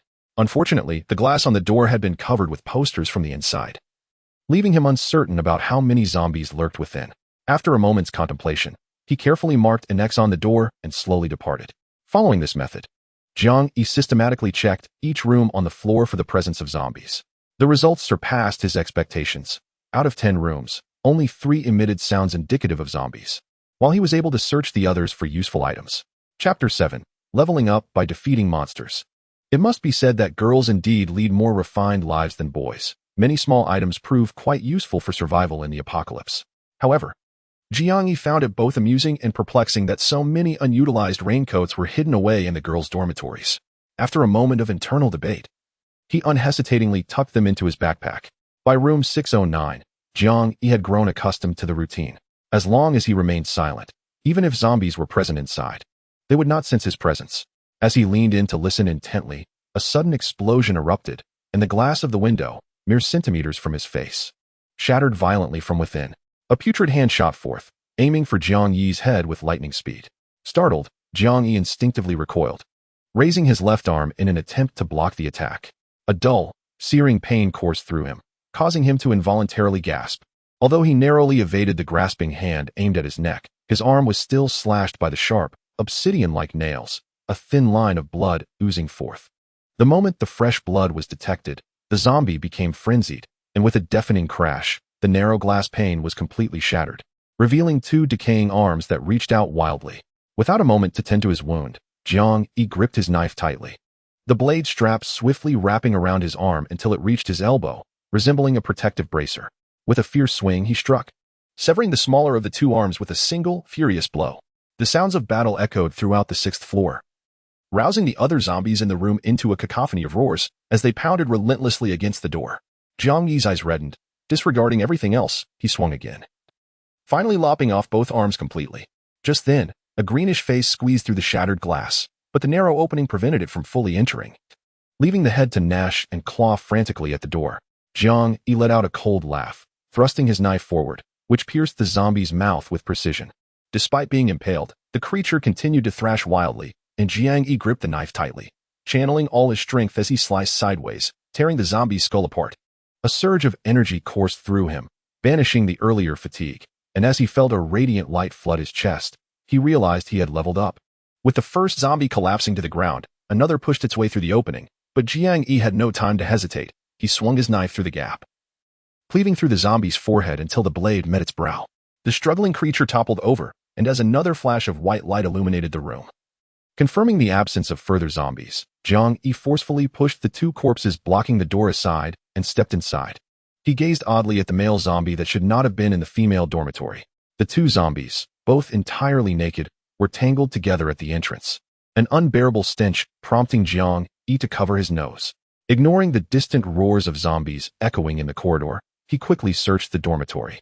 And his heart soared at the sight of several neatly hung male garments in a metal wardrobe. His own clothes had not been changed in over 10 days, tattered and stained with both zombie blood and his own. Without hesitation, he ripped off the makeshift short-sleeve shirt he had purchased from a street vendor, intent on donning the evidently valuable branded sportswear from the wardrobe. However, upon noticing the 3 bleeding wounds on his left arm, he paused momentarily. Coincidentally, I had previously stumbled upon a small first aid kit. After carefully cleansing the bloodstains from my body with 2 bottles of water, I opened the kit to apply a hemostatic spray for external wounds. The piercing pain elicited a sharp intake of breath from Jiang Yi, causing cold sweat to bead upon his brow. Nevertheless, he managed to tend to his injury with a rudimentary treatment. Jiang Yi harbored no fear of succumbing to the zombie infection once more. In the cafeteria, numerous individuals had encountered zombies daily. Yet none of the empowered beings had been reinfected, aside from ordinary people. There was only one exception. On that fateful day when 7 empowered beings were scratched by an advanced zombie, 3 had initially survived, only to suddenly succumb to zombification hours later. It was then that everyone realized the ordinary zombie virus posed no threat to empowered individuals, while the advanced variant still held the potential to infect them anew. Scholars speculated that only through further advancement could empowered beings hope to resist this level of viral contagion. Throughout his life, Jiang Yi had not excelled in physical prowess, yet he possessed an innate attention to detail and an exceptional ability to observe his surroundings. He could promptly discern the level and strength of every zombie he dispatched, a skill that had enabled him to survive an entire week despite his inferior abilities. The first aid kit lacked bandages, so he tore a strip from a clean bedsheet to wrap around his arm, before donning a newly acquired tracksuit, which was somewhat oversized. However, the soft fabric of the branded sportswear allowed for unrestricted movement, regardless of the size. After a few jumps to test it, he was relieved to find that the male zombie's shoe size was only slightly larger than his own, making it a suitable fit.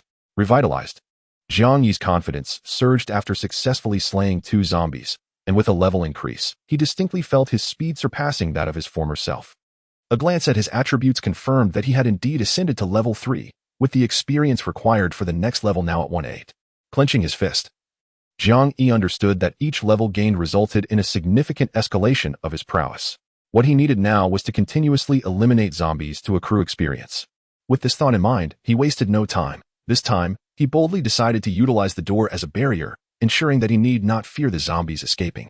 Rather than testing them one by one, he opted to employ the same method as before, turning back to room 619. With a cranial knife in his left hand and the scabbard in his right, he struck down with the scabbard, shattering the glass of the door. The zombie within lunged at him, its arm sliced by the shattered glass, yet it showed no sign of reaction, frantically clawing at the exit. With a swift downward stroke of the black blade, Jiang Yi struck its head, instantly garnering a bit of experience. This convenient method of monster farming brought him great delight. And soon everything became straightforward. The entire 6th floor transformed into Jiang Yi's personal hunting ground. 1 zombie, then 2. Once he had thoroughly scoured the last room, 601, the night had completely enveloped the surroundings. Yet, the bounty from the entire floor was far less than Jiang Yi had anticipated. Having barely ascended to another level, Jiang Yi cast a glance at his attributes, letting out a resigned sigh. At the dawn of the apocalypse, panic induced by disease had deterred many students from remaining in school, resulting in merely a handful of zombies, no more than a dozen, on the 6th floor. It had been 10 days. The zombies, driven by hunger, had nearly all vacated their rooms in search of prey. Despite his dissatisfaction with his achievements, Jiang Yi decided against further efforts. Checking the time on his wrist, he noted it was nearing 8 p.m. The darkened corridor, bereft of power, rendered venturing out to hunt zombies a perilous endeavor. He casually selected a clean dormitory devoid of corpses, switched on a small desk lamp, and began to organize his findings. He had amassed a considerable collection of supplies, predominantly portable chargers and miscellaneous items, with fewer than 10 bottles of water and scant edible provisions. These items barely filled his backpack to half its capacity. Nonetheless, Jiang Yi remained unhurried. This was merely 1 floor, with 5 more awaiting his exploration.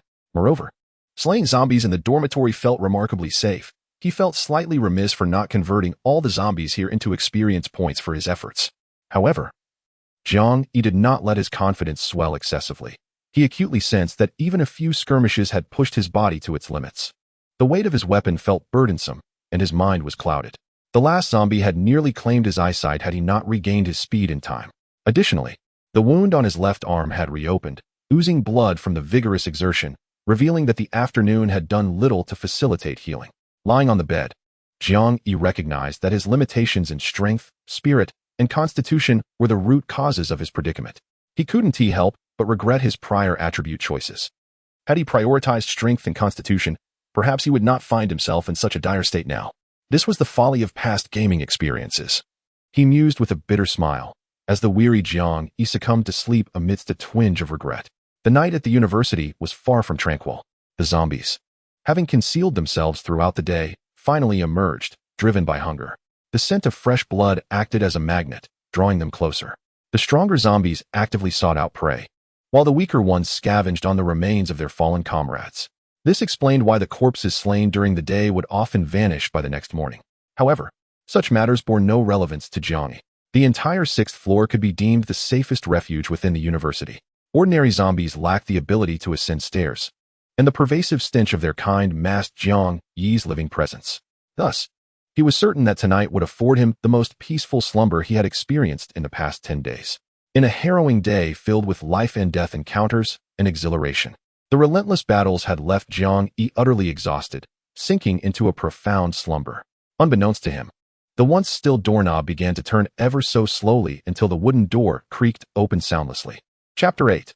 Ambushed. The newfound sense of security that came with his abilities allowed the weary Jiang Yi to slumber deeply for the first time amidst the apocalypse.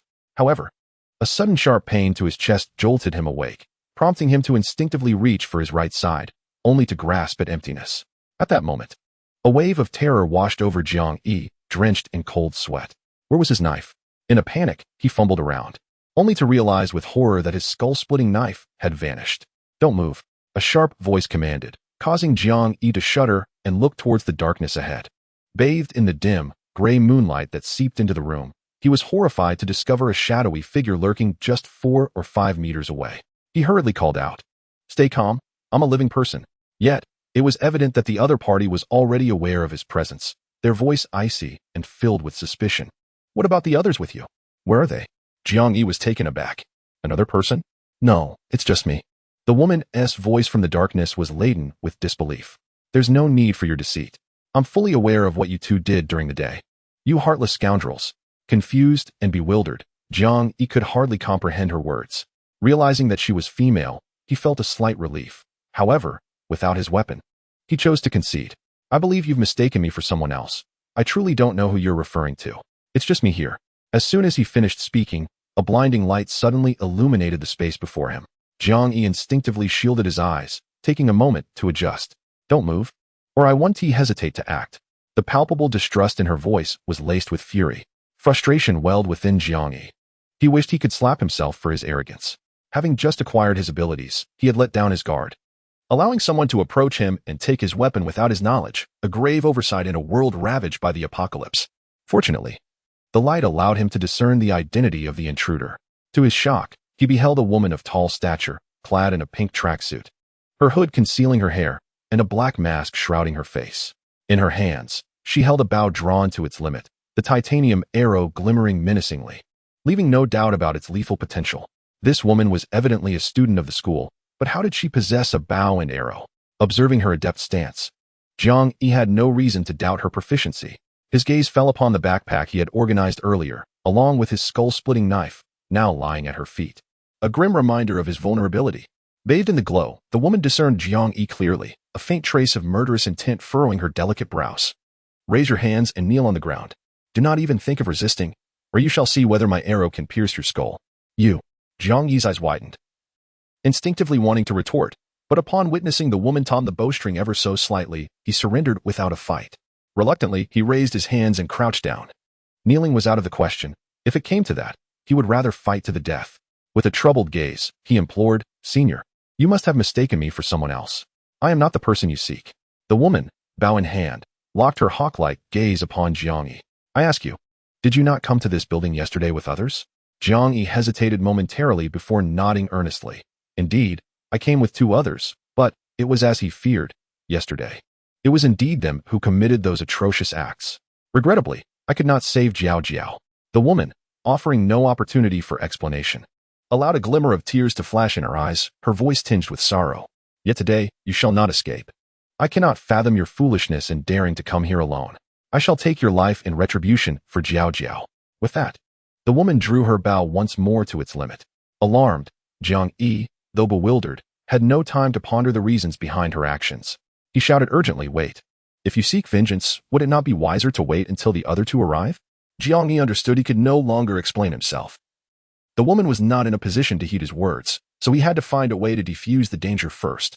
The woman paused, then shouted sharply. How could I possibly return here once I leave? Do not attempt to deceive me. Jiang Yi shouted back. They will return. At first light, they will be back. Otherwise, I would not remain here. We agreed to meet at dawn to clear out the entire dormitory. Truly? Jiang Yi strove to calm the woman's agitated emotions. Recounting the situation at the cafeteria while weaving in a few fabrications, crafting an identity for himself as a mere lackey left behind to guard supplies. If the woman had taken the time to scrutinize his words, she would have uncovered numerous inconsistencies. However, her heightened emotional state and the unknown events of the previous day allowed her to believe a portion of Jiang Yi's half-truths. Yet, she could not suppress a cold laugh. If that is the case, I shall kill you now, and when they arrive tomorrow, I shall dispose of them as well. Jiang Yi hesitated. We agreed upon this. I will watch from the window tomorrow. If I do not appear, they surely will not enter. Upon hearing this, Guohanyue's expression hardened. You are deceiving me. If you are truly one of their companions, how could they not come looking for you if you do not show up? Feigning a troubled smile, Jiang Yi replied, Senior, why do you still believe this? If we were truly friends, would they allow me to remain here in this building teeming with zombies? To them, I am but cannon fodder. In the cafeteria, ordinary individuals like us do not deserve to befriend those with abilities. As his words fell, Jiang Yi himself was taken aback, as a flicker of doubt from his past resurfaced within him. Upon hearing this, Guohanyue fell into a moment of silence before speaking. Are you truly not connected to that incident from yesterday? Jiang Yi offered a wry smile, cradling his head in his hands. Sister, I am utterly perplexed by what you are referring to. As you observed, I was not with those 2 individuals at all. Once we entered the dormitory, we parted ways. Guohanyue furrowed her brow slightly, scrutinizing Jiang Yi's expression, which did not betray any signs of deceit. She exhaled softly, her tense body relaxing just a fraction. Clearly, the matter of murder posed a significant challenge for her as well. In that case, we shall wait until dawn to see if they arrive, she declared, and do not entertain thoughts of escape. I trust your speed will not surpass that of my arrow. Jiang Yi, feeling apprehensive, nodded hastily. All right, senior sister, I shall not go anywhere but remain right here. Despite his words, his mind raced with thoughts on how to extricate himself from this perilous woman. It was evident that his statements contained several glaring inconsistencies. If she truly awaited the break of day, those 2 scoundrels would likely not return, and his fabrications would collapse under scrutiny. Thus, the seemingly honest Jiang Yi's mind was operating at full capacity. His current speed was a remarkable 9, having reached the zenith of human capability. If he were to launch a surprise attack while she was distracted, he would have a substantial chance of success. However, her weapon was in her possession. Without a weapon of his own, he questioned whether he could subdue her immediately. Indeed, reclaiming the weapon was imperative. Formulating a strategy, Jiang Yi discreetly assessed the woman, who still aimed her arrow at him. He noted that she resided alone in the dormitory, her demeanor and vitality rivaling, if not surpassing, those of the well-guarded girls in the cafeteria. He pondered whether she had been here all along or, like him, had recently arrived. Just as he was observing her, an awkward sound suddenly echoed through the room. Jiang Yi was taken aback, while Guohanyue's face flushed beneath her mask, cursing herself for her stomach's growl, which had been so loud. Jiang Yi quickly reacted, wearing an exceptionally amiable smile. Senior sister, are you hungry? I have plenty of food in my bag. Please, do not hesitate. Guohanyue shot him a glance. Spare me your chatter. At present, you are my captive, and those provisions are now my spoils. Jiang Yi felt an overwhelming urge to curse her for her shamelessness, as those items were the fruits of his labor. Internally, he grumbled, while outwardly maintaining a cheerful demeanor. Of course, they are all yours, senior sister. Please enjoy. It was evident that Guohanyue felt a twinge of embarrassment. Yet having not consumed water for 2 days, the prospect of food from his bag became increasingly tempting. After contemplating, she observed the slender Jiang Yi. Thinking to herself that he likely posed no threat, she slowly lowered her bow, keeping her gaze fixed on him, and began to crouch down to retrieve her backpack. Now was the moment. Jiang Yi's eyes sparkled with determination as the moment she lowered her weapon and reached for the zipper of her backpack arrived. He lunged forward like a swift little leopard. At that instant, Jiang Yi's speed was remarkable, covering the 4-meter distance in the blink of an eye. Rushing towards the black dagger beside the backpack, a sharp wind accompanied by Guohan Yue's delicate reprimand filled the air. "I knew you would be so benevolent." Oh no. Sensing the sound of something slicing through the air above him, Jiang Yi instinctively abandoned his attempt to seize the weapon, retracting his outstretched left hand with lightning speed. However, to his astonishment, Guohan Yue's attack exceeded his expectations. Despite exerting all his speed, he could not evade her vengeful strike. Chapter 9. Ambush and Peril. The solid metal compound bow struck heavily against Jiang Yi's arm. The excruciating pain, akin to having his hand crushed by a vehicle, compelled him to let out a pain scream. Looking down at his left hand, he was horrified to see it visibly swollen. A deep purple bulge oozing with dark red bruises. Before he could comprehend what had transpired, Guohan Yue had already swiftly risen, knocking an arrow with her bow. The ebony compound longbow drawn taut once more. Whoosh! The sound of an arrow slicing through the air sent Jiang Yi into a panic. He never expected this woman would dare to shoot. Ignoring the agony in his left hand, he hastily rolled to the side, narrowly evading the terrifying arrow. The projectile whizzed past his hair, striking the ground with a force that created a small hole in the unyielding granite floor. However, the ricochet of a tiny stone grazed Jiang Yi's cheek, causing a sharp sting as liquid trickled down his face. At this moment, Jiang Yi could think of nothing else but to curse. "Are you insane? Crazy woman." Having vented his frustration, he turned and fled. Sprinting out of the room towards the staircase, Guohan Yue, enraged, loosed another arrow in pursuit, yet Jiang Yi had already rounded the corner, leaving the furious titanium-tipped arrowhead to vent its fury upon the solid wood doorframe. "You can't escape." Guohan Yue's reflexes were exceptionally swift. The moment she released the arrow, she was in hot pursuit. Surprised that her shots had missed Jiang Yi, a flicker of hesitation crossed her eyes. However, recalling her deception, she had no time to ponder and chased after him without hesitation. As an accomplished archer, Guohan Yue possessed remarkable vision and was intimately familiar with the terrain, allowing her to track Jiang Yi's movements even in the darkness. Hearing the sounds of pursuit behind him, Jiang Yi could hardly contain his frustration. If only he had his knife in hand, he would not allow this petite woman to bully him. But at present, all he could do was think about it.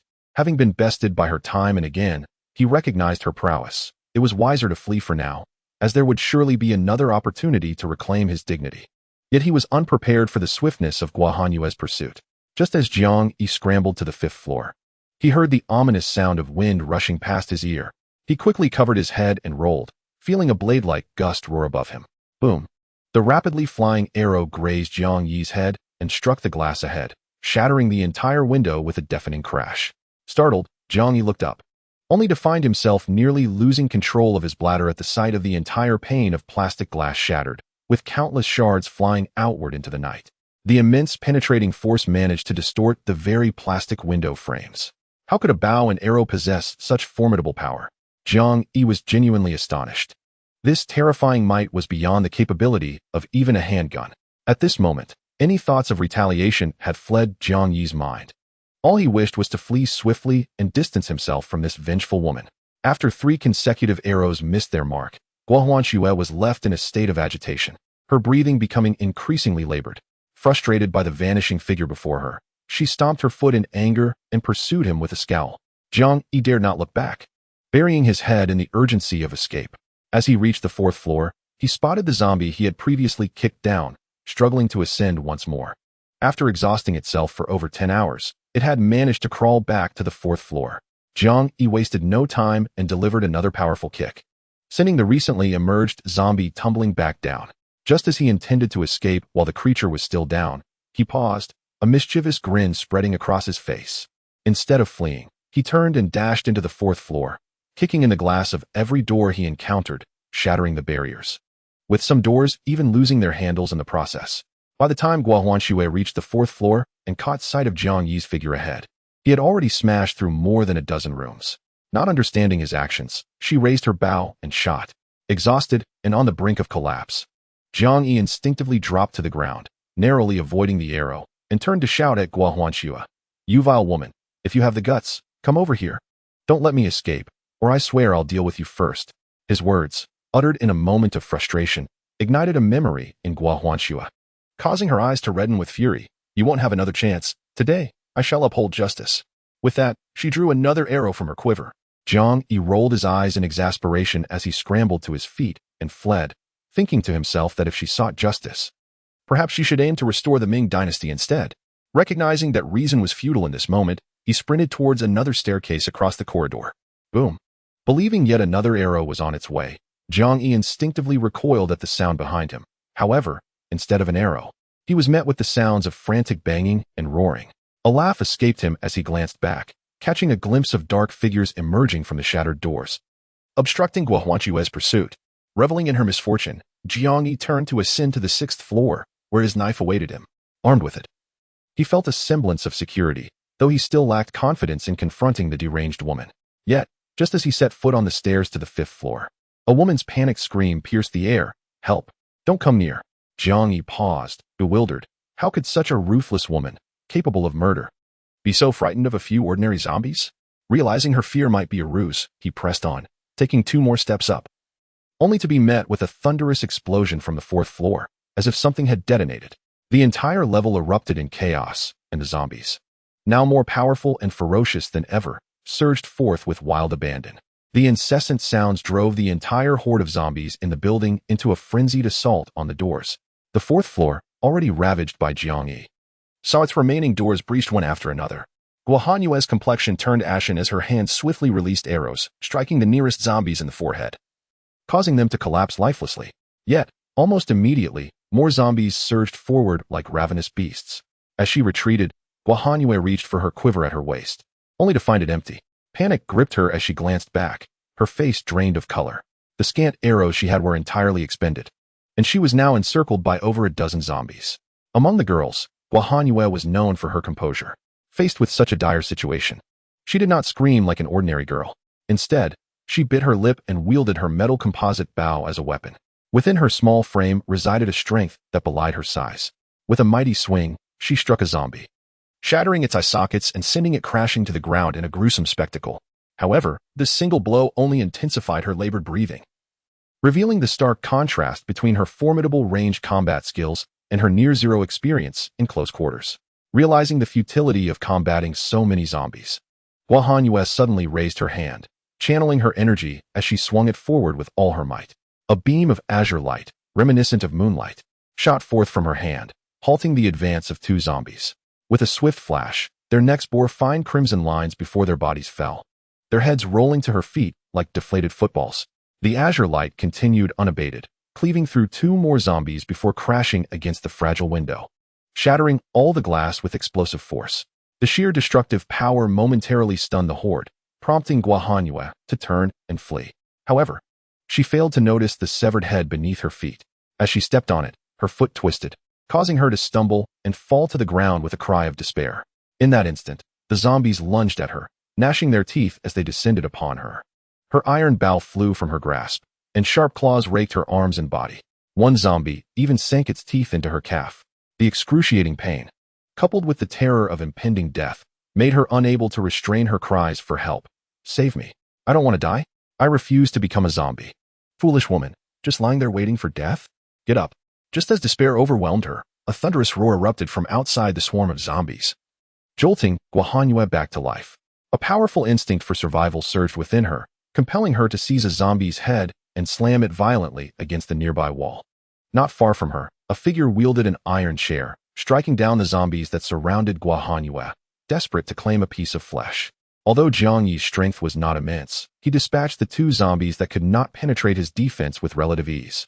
Upon witnessing Guahuanxue's resurgence in resistance, he breathed a sigh of relief, using the chair to block the advancing zombies. Yet he was gradually pushed back by their overwhelming force.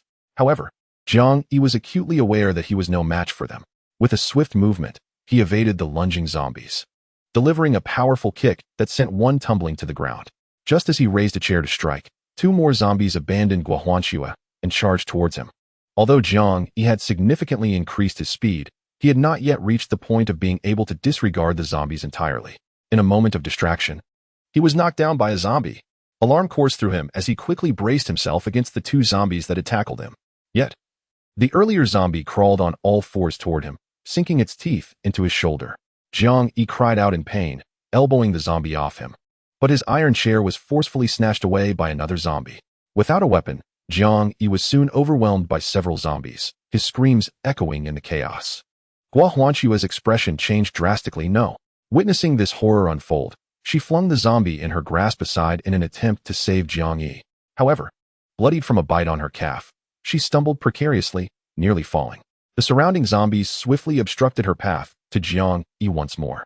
Chapter 10. The life-saving decapitating knife. Guo Huanxue laughed bitterly, desperately fending off the relentless assault of the zombies. She never imagined that the very person she had pursued would meet such a tragic fate while trying to save her. In that moment, her heart was entangled with remorse. Perhaps it was fate.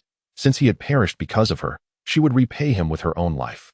With numerous wounds marring her body, Guo Huanxue gradually relinquished her struggle, watching helplessly as the zombie's sharp fangs descended upon her, her heart heavy with despair as she closed her eyes. Boom! A deafening explosion echoed as a zombie's head was sent flying, landing directly in Guo Huanxue's hands.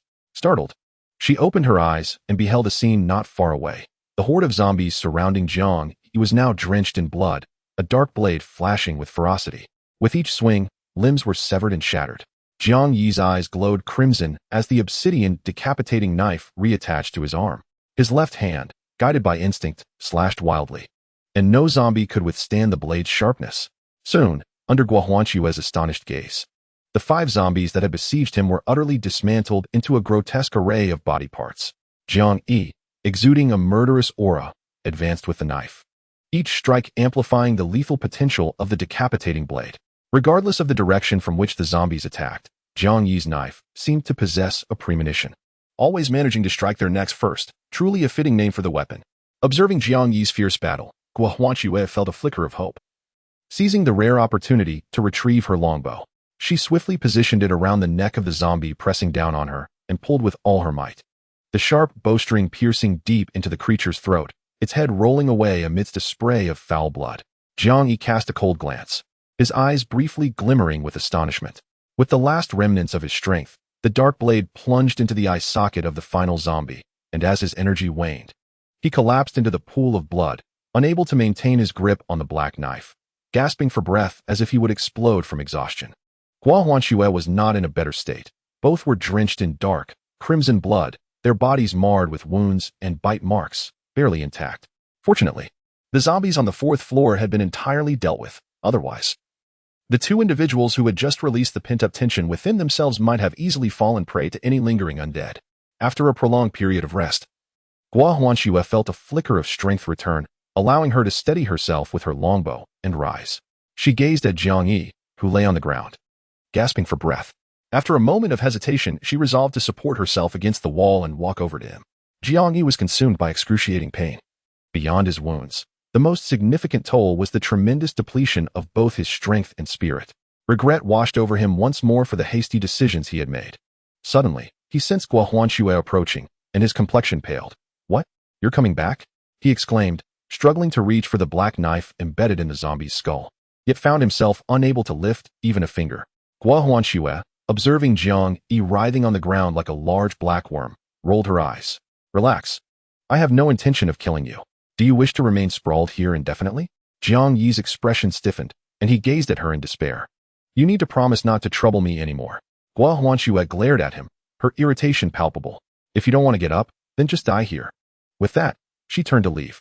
Jiang Yi, in a panic, shouted, "No, I certainly don't want to lie here among a pile of stinking corpses. Please, show some mercy and lend me a hand." Hearing his almost desperate pleas, Guo Huanxue, despite her rising anger, begrudgingly turned and extended her hand. Jiang Yi hesitated for a moment, but quickly grasped her hand. In that instant, both were momentarily taken aback. Their dirty hands, though feeble, seemed to become each other's support. This sensation was one neither Guo Huanxue nor Jiang Yi had ever experienced before. Fortunately, this feeling was fleeting. As they stumbled together, Jiang Yi drew the cleaver from the skull, casting a peculiar glance at its blade but saying nothing, allowing Guo Huanxue to assist him up to the 5th floor. The door to room 508 was slightly ajar, and the two entered with ease. Guo Huanxue tossed Jiang Yi onto one bed before collapsing onto the opposite one. Both were breathless and exchanged glances, and for reasons unknown, they simultaneously erupted into laughter. Gua Huanchue's laughter held a hint of desolation, while Jiang Yi felt a sense of relief akin to surviving a catastrophe. Before long, Jiang Yi, despite his numerous injuries, rose to his feet. Gritting his teeth as he began to remove his athletic wear, Gua Huanchue's lifeless eyes shifted towards him. "What are you doing?" she inquired. "I'm tending to my wounds and stopping the bleeding," Jiang Yi replied, carefully separating the fabric from his injuries. "If I keep losing blood like this, I want to die at the hands of a zombie. I'll bleed out instead." Gua Huanchue let out a bitter laugh. "It's futile. Don't waste your energy. If you get bitten or scratched by a zombie, you'll turn within a few hours. What good is treatment?" Suddenly, a thought struck her, and she looked at Jiang Yi with fervor. "Promise me that when the time comes, if one of us turns, the other will put them out of their misery." "I refuse to become a zombie." As she spoke, tears streamed down her cheeks, soaking her face. Jiang Yi blinked, then turned to face the despair etched on Gua Huanchue's features. "Do you not realize? Is the ordinary zombie virus ineffective against us, the empowered ones?" Gua Huanchue, in a state of utter despair, suddenly lifted her head in surprise upon hearing Jiang Yi's words. "What did you say? Are you implying that we cannot die?" Jiang Yi, somewhat struggling to appreciate Gua Huanchue's disheveled appearance that obscured her features, nodded and continued to remove his clothing. "Indeed, we may not know for certain, but I am certain that I will not perish." "Is this the ability you speak of?" A gentle breeze accompanied Gua Huanchue's words, sweeping softly through the dormitory. Jiang Yi looked up in astonishment, only to see a faint azure light spiraling around her outstretched fingers. His heart raced as he exclaimed, "You are an extraordinary being?" In truth, Jiang Yi had suspected Gua Huanchue's potential as a power wielder ever since she had attacked him with the formidable force of her bow and arrow. However, he had thought it to be some ability enhancing the power of her arrows, given her dismal close combat skills. Yet, witnessing a power that bore a striking resemblance to Chun Jiazi's abilities left him utterly astounded. It is noteworthy that among the nearly 1,000 survivors in the cafeteria, only his girlfriend exhibited such fantastical abilities that transcended the bounds of science. Gua Huanchue nodded, her energy dissipating helplessly from her fingers. "I am uncertain. A week ago, after recovering from a fever, I discovered I could summon a gust of wind. However, this power is quite feeble, and I rarely find it useful. Will I truly not die?" In comparison to discussing her abilities, Gua Huanchue was far more concerned about her own survival. Jiang Yi gazed at her with a hint of envy, yet he cautioned, "While you won't transform into a zombie, if you do not staunch the bleeding, succumbing to blood loss will not be a pleasant fate." Upon hearing this, Gua Huanchue, momentarily setting aside her excitement about not becoming a zombie, shrieked softly, "Then we need to stop the bleeding quickly. But I have no medicine here. What should I do?" Observing her flustered state, Jiang Yi couldn't help but chuckle, finding it difficult to reconcile this version of her with the one that had previously pursued him with hostility. "All right, I have medicine. Just take off your clothes, and I will fetch it," he said, grabbing a knife and stepping outside, entirely ignoring Gua Huanchue's anticipatory gaze. The zombies on the 5th floor had clearly been dealt with, and the 6th floor was similarly cleared, allowing Jiang Yi to return to his previous room in less than a minute. His eyes immediately fell upon the arrow embedded in the doorframe, and he swallowed hard, inwardly cursing Gua Huanchue for her ruthless strike. Having lost quite a bit of blood, Jiang Yi retrieved several bottles of water from his backpack, disregarding wastefulness as he drenched himself, using a bedsheet to gradually wipe away the bloodstains. After repeating this process a couple of times, he finally located the first aid kit and began spraying medicine on his wounds. At that moment, Jiang Yi's body was marred by injuries, the most severe being a gash on his shoulder, while other areas bore scratches from zombie claws. However, ignoring the terrifying nature of the zombie virus, these wounds were not fatal to an ordinary person, as the medicine coated his wounds like a layer of gel. There was no need for bandaging. Seizing the moment before the medicine dried, Jiang Yi ravenously consumed a portion of jade fat meat. This delicacy possessed certain healing properties, and perhaps it provided a psychological boost, for after eating, Jiang Yi felt as though his wounds were not as painful as before. Packing his belongings into the backpack, Jiang Yi paused for a moment as he gazed at the sword sheath on the ground. Tentatively, he reached out with his right hand to grasp at the sheath, and an extraordinary event unfolded. The sheath suddenly quivered, and then seemed to vanish into thin air, only to reappear in Jiang Yi's grasp. Despite having a premonition in his heart, Jiang Yi was still taken aback. The skull-cutting knife truly could materialize at his beckoning. It was worth noting that previously, in a dire moment when he almost fell prey to a horde of zombies while attempting to rescue Gua Huanchue, he had merely wished for the knife's presence, and, astonishingly, The black blade had manifested in his left hand. Fortuitously, this had occurred. Otherwise, the outcome for both Jiang Yi and Guo Huanjue would have been dire. Suppressing the urge to burst into laughter, Jiang Yi finally understood the meaning behind the knife's prior description of being indestructible and irretrievable. This blade was nothing short of an apocalyptic artifact. In comparison, the weapons crafted by Gao Wei were utterly inferior. Elated, Jiang Yi returned to the 5th floor with his possessions, entering the dormitory with a small lamp powered by its own battery. He found Guo Huanjue nestled under a blanket on her bed, a pile of her previously worn tattered clothes strewn about on the floor. Upon seeing Jiang Yi return, Guo Huanjue exhaled in relief, but her cheeks flushed with embarrassment, for beneath the blanket, she was nearly naked. Chapter 11. Team mode. Still lost in the joy of his newfound abilities, Jiang Yi did not pay much attention to Guo Huanjue's expression. Casually, he placed 3 bottles of water and a hemostatic spray onto the bed. First, clean yourself with the water, then apply the medicine. Guo Huanjue did not move, merely staring at Jiang Yi with a dry gaze. Puzzled, Jiang Yi looked up. What are you staring at me for? A sly grin crept onto his face as he leered. Could it be that you want me to assist you? Guo Huanjue's face paled, and she promptly scowled. Get out. Noticing her rising anger, Jiang Yi took 2 steps back, feigning innocence. If you don't want my help, that's fine. No need to be angry. I'll just leave then. Observing the unhesitating figure of Guo Huanjue as she exited, a flicker of complexity crossed her eyes. Jiang Yi waited for over an hour, and just as dawn began to break outside, Guo Huanjue finally emerged from her room, donning a clean school uniform. Jiang Yi yawned. You really took your time. I'm the sick one here. How could you be so heartless as to make me wait outside? Guo Huanjue shot him a disdainful glance. Don't push your luck. Although you saved me, that doesn't mean I'll let you off the hook. I haven't yet addressed what happened yesterday. Jiang Yi, sprawled on the bed, was momentarily taken aback and looked at her. What exactly transpired yesterday that made you want to kill me? A flash of rage crossed Guo Huanjue's eyes as she glared at Jiang Yi. Still pretending to be clueless? If not for you tormenting Jiao for over 2 hours, how could she have possibly felt compelled to jump off the building and end her life? The mere thought of Jiao's prolonged cries of anguish sent Guo Huanjue into a fury, wishing she could eliminate the scoundrel before her on the spot. Wait, are you saying she jumped off the building? Is she the woman from yesterday? Jiang Yi abruptly sat up, his expression one of shock as he stared at Guo Huanjue. Guo Huanjue sneered with cold amusement. Oh, not pretending to be innocent anymore? Have you finally remembered? You are nothing but vile creatures, worse than beasts. Jiao trusted you so deeply, yet you betrayed her in the end.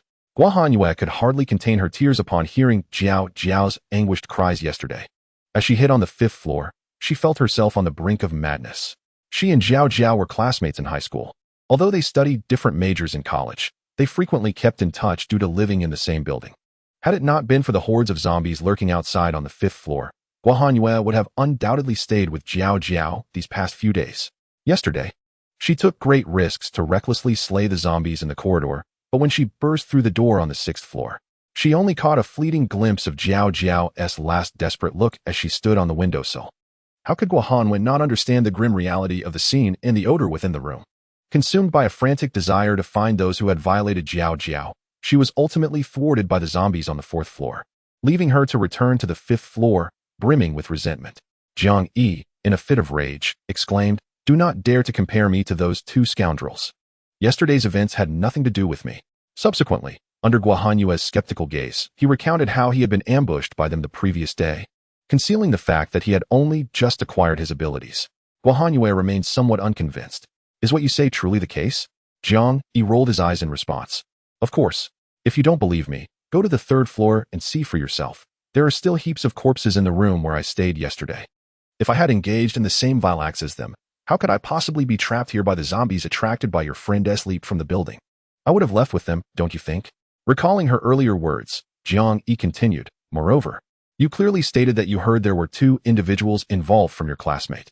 So, with the 3 of us together, where was I at that moment? Guo Huanjue, not foolish, pieced together the timeline logically, realizing that Jiang Yi was indeed correct. They had first been ambushed, leading to Jiao's subsequent violation by those 2 beasts. Thus, she had wrongfully accused Jiang Yi of wrongdoing. Furthermore, it was hard for her to believe that someone who risked their life to rescue her in her moment of peril could engage in such despicable acts. As these thoughts crossed her mind, Guo Huanjue felt a twinge of embarrassment, yet she stubbornly retorted, then why didn't you speak the truth from the outset? Instead of spinning a web of lies, Jiang Yi, exasperated, pointed at the compound bough beside him and protested, "Sister, you were pointing that bough at my head like a lunatic. If I hadn't found a way to calm you down, I would have met an unjust fate."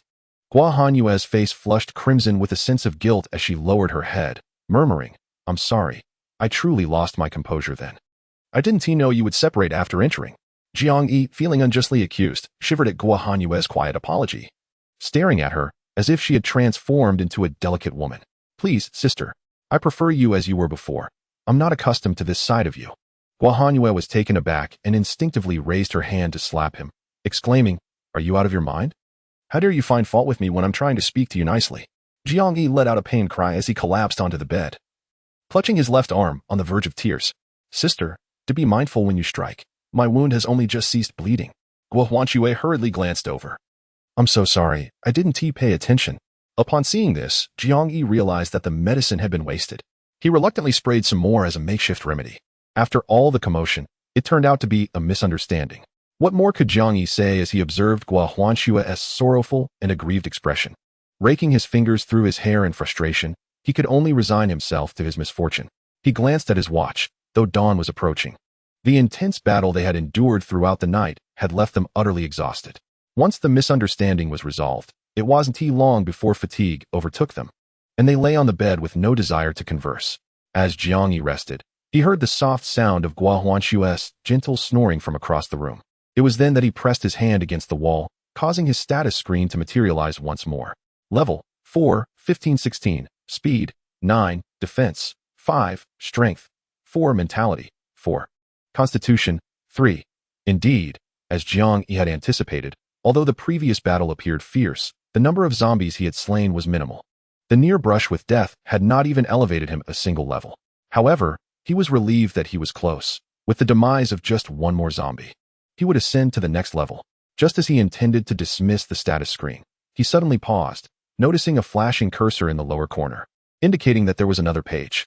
Curiously, he clicked on it, and the text on the screen instantly transformed. To his astonishment, Jiang Yi found himself utterly dumbfounded. Team mode successfully activated. Under this mode, you will receive corresponding experience points for the monsters slain by your team members. The amount of experience gained is determined by the trust value of the team member towards the captain. The higher the trust value, the greater the share of experience the captain receives. Additionally, team members can also obtain the same upgrading capabilities in this state. Note: experience gained from the team mode can only enhance strength within the current level and does not possess the power to break through. After examining the text multiple times, Jiang Yi, panting heavily, nearly toppled off the bed in excitement. He never expected that saving Gua Huanxue would yield such a significant reward. The team mode, while perhaps not of great consequence to others, held profound significance for Jiang Yi at this moment. This meant that the more teammates he had by his side, the greater the amount of experience he would accumulate, which would greatly aid his future leveling up. However, he recalled that Gua Huanxue had slain more zombies than he had during the previous encounter, yet that experience hadn't been credited to him. Why was that? Jiang Yi furrowed his brow, ultimately directing his gaze toward the trust value displayed on the screen. Clicking on it revealed an explanation. Gua Huanxue, trust value 28 grants an experience share of 14. Note: trust value will fluctuate based on the closeness of your relationship with the team member. Please strive to maintain the relationship. Jiang Yi stuck out his tongue, realizing that Gua Huanxue still did not fully trust him. He pondered how he ended up in a team with her. Was it because they had fought together? Or perhaps their misunderstandings had been resolved, triggering the team formation? Unfortunately, the system did not clarify this, leaving Jiang Yi perplexed until he drifted into a confused slumber.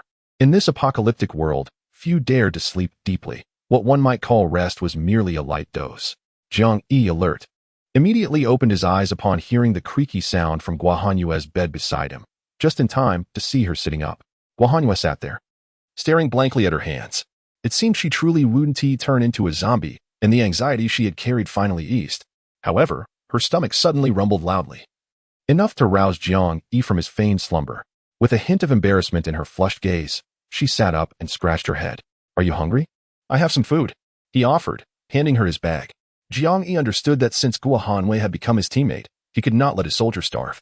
Fortunately, having scavenged a fair amount of snacks earlier, he had more than enough to share, adhering to the principle of not wasting resources. Chapter 12. Enticing Gua Huanyue stared at the bag he had given her, suddenly snapping to attention as she shook her head. "No, I can't eat your food. Food is too precious now." I can find some on my own. It was evident that Guohanyue, unlike many survivors who had endured 10 days of apocalypse, still clung to her principles despite the dire circumstances. Seeing her refusal to accept his offer troubled Jiang Yi. Clearly, Guohanyue was unaware that she was now considered his teammate. Perhaps it was for the best, as it allowed him to conceal his abilities. Yet receiving such benefits from her, without her knowledge, felt unjust. After a moment of thought, he insisted, placing the food from the bag in front of her.